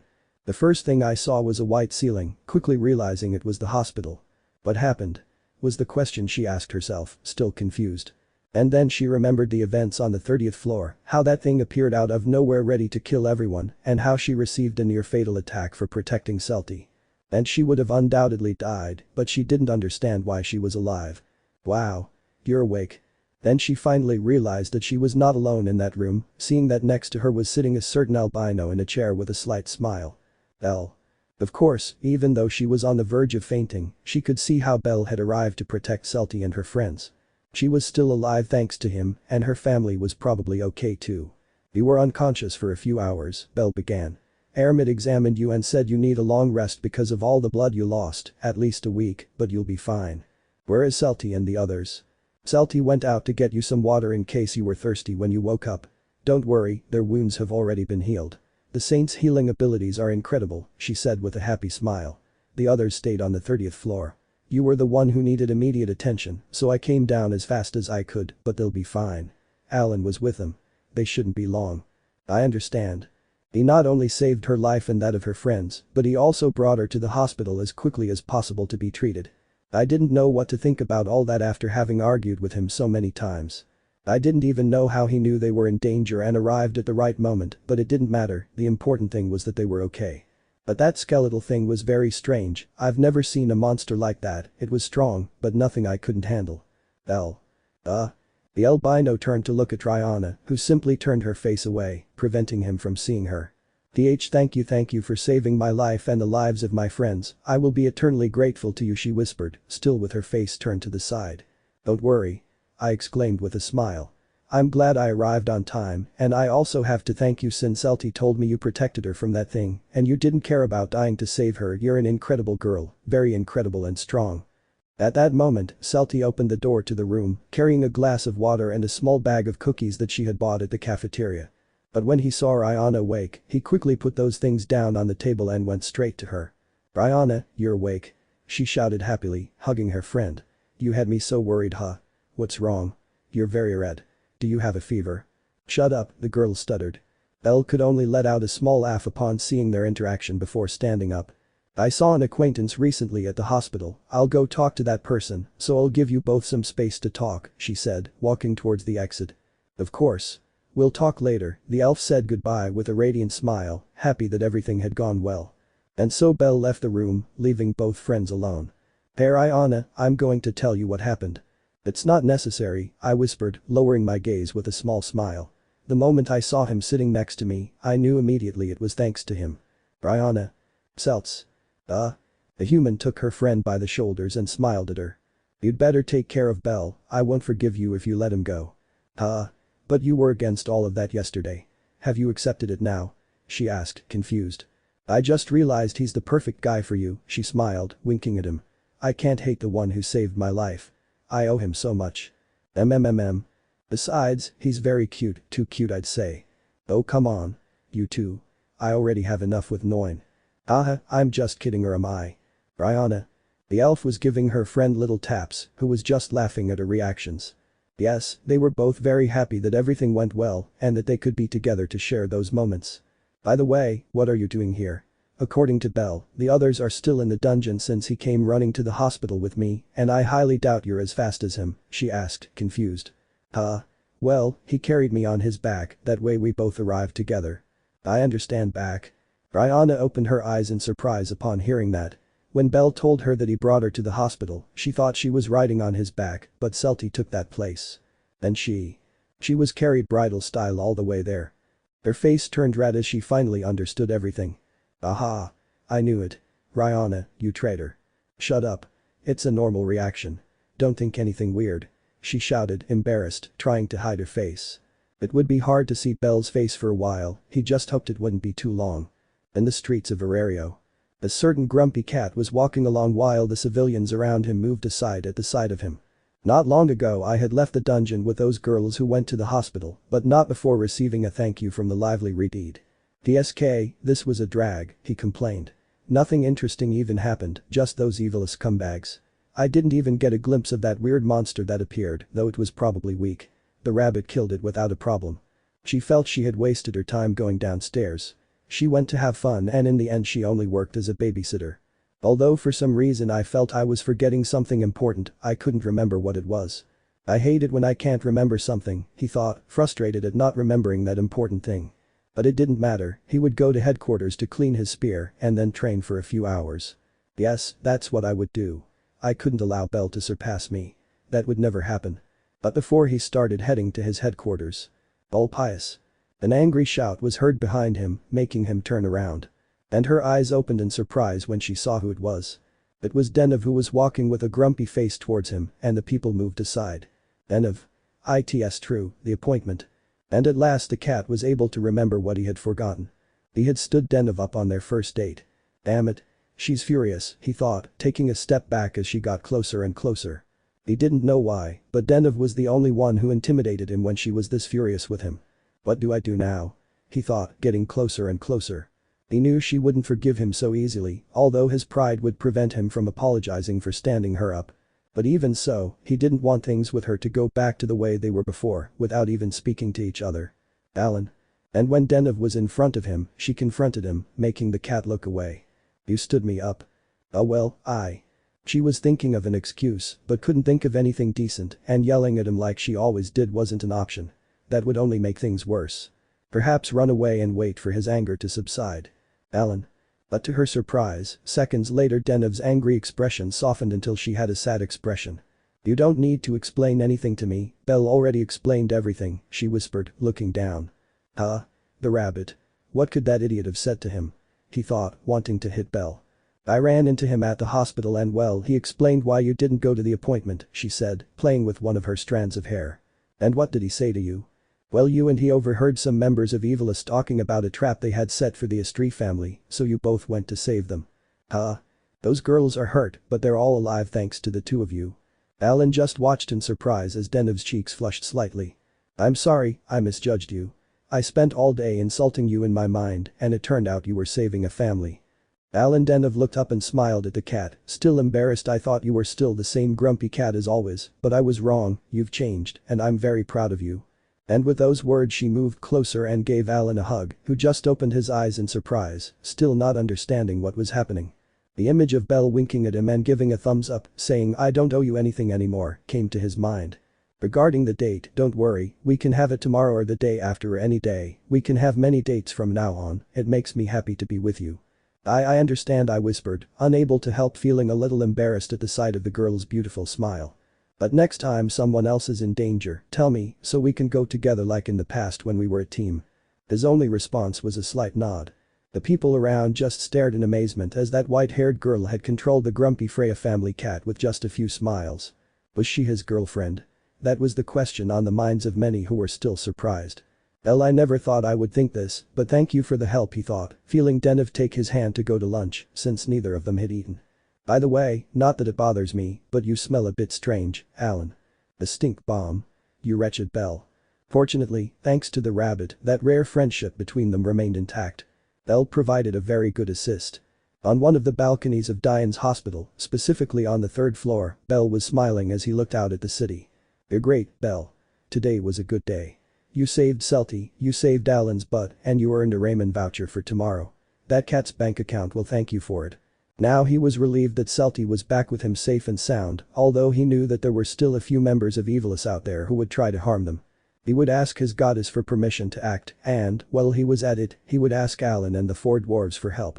It was time to eliminate that entire plague once and for all. Belle. The rabbit snapped out of his thoughts when he heard his girlfriend's voice behind him. There she was with that smile I loved so much, and she looked even prettier without her glasses. She was very pretty with glasses, but without them, her beautiful eyes stood out even more. Have you finished talking to Rihanna? Yes, she said, walking towards him and leaning against the balcony. The others have already arrived and are being cared for. Soon they will all be recovered, and it's all thanks to you. It's not that big of a deal, she said, embarrassed, as she received a kiss on the cheek. I was late and they got damaged. If only I'd been faster. But you came, and thanks to that, we're all alive. Thank you, Belle, she whispered, hugging him affectionately. Every day I feel more fortunate to have met you. Don't exaggerate. But I still don't know how you knew we were in danger. Did something happen up here? She asked curiously. Unimportant trifles. I wasn't going to tell him that he twisted the head of one Evilus member with a single blow and that he ripped off the other's fingers just to find out where they were. Trivialities of no importance. The little bird told me, and that's it, discussion over.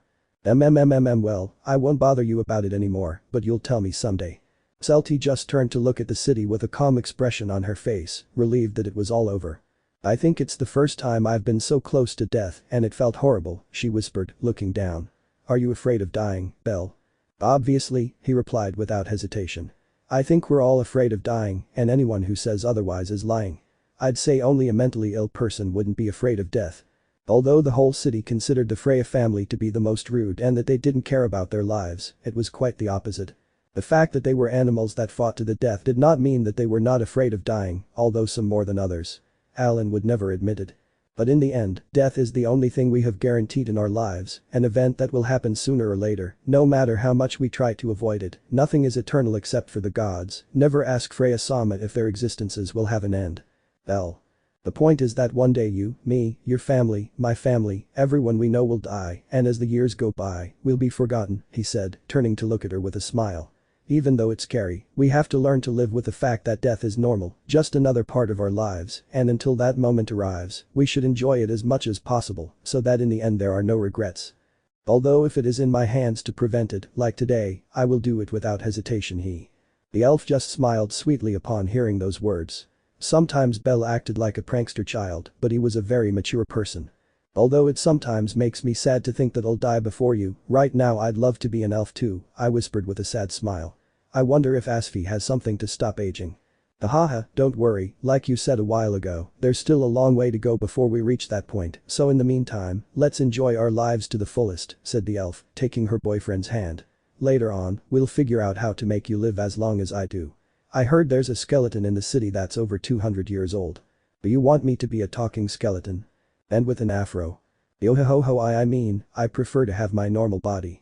After that strange conversation, they both stood looking at the city with smiles on their faces, relieved that everything had turned out well and that they could continue together. By the way, Belle. I want you to be my teacher. Huh? Belle, surprised, turned to look at her, seeing the determined expression on her face. I realize that without magic I'm useless, so I want to learn different types of combat so I can help my friends. I want you to train me. Celty, you are strong, you can kill 3 minotaurs at once by yourself in melee combat without using your magic, that is something that many mages of your level cannot do. I know, but it's not enough. I need to improve more, so I want to train with you. I want you to teach me everything you know. When you defeated that thing, it was so incredible that I fell in love with you again. Well, I can't help being so amazing. Too much, I'd say, I whispered, remembering Rihanna and Noin. So, are you going to help me? Of course. I'm going to make you the strongest elf in the city, so strong that you'll break Otter's spine with a single blow. I highly doubt I'll get there, but I'm in your hands. He exclaimed with a glimmer of motivation in his eyes. She no longer wanted to be useless, so she would train until she collapsed. Now she wanted to be like Ryu, a combat mage. But on one condition. Which? Call me teacher when we're training. Oh? Is that some kind of fetish of yours? Belle was embarrassed to hear those words, while Celty laughed. Alright sensei. Ugh. Belle felt a strange sensation upon hearing the tone he used. It had given him 1,000 years of life. Okay, we should probably go inside.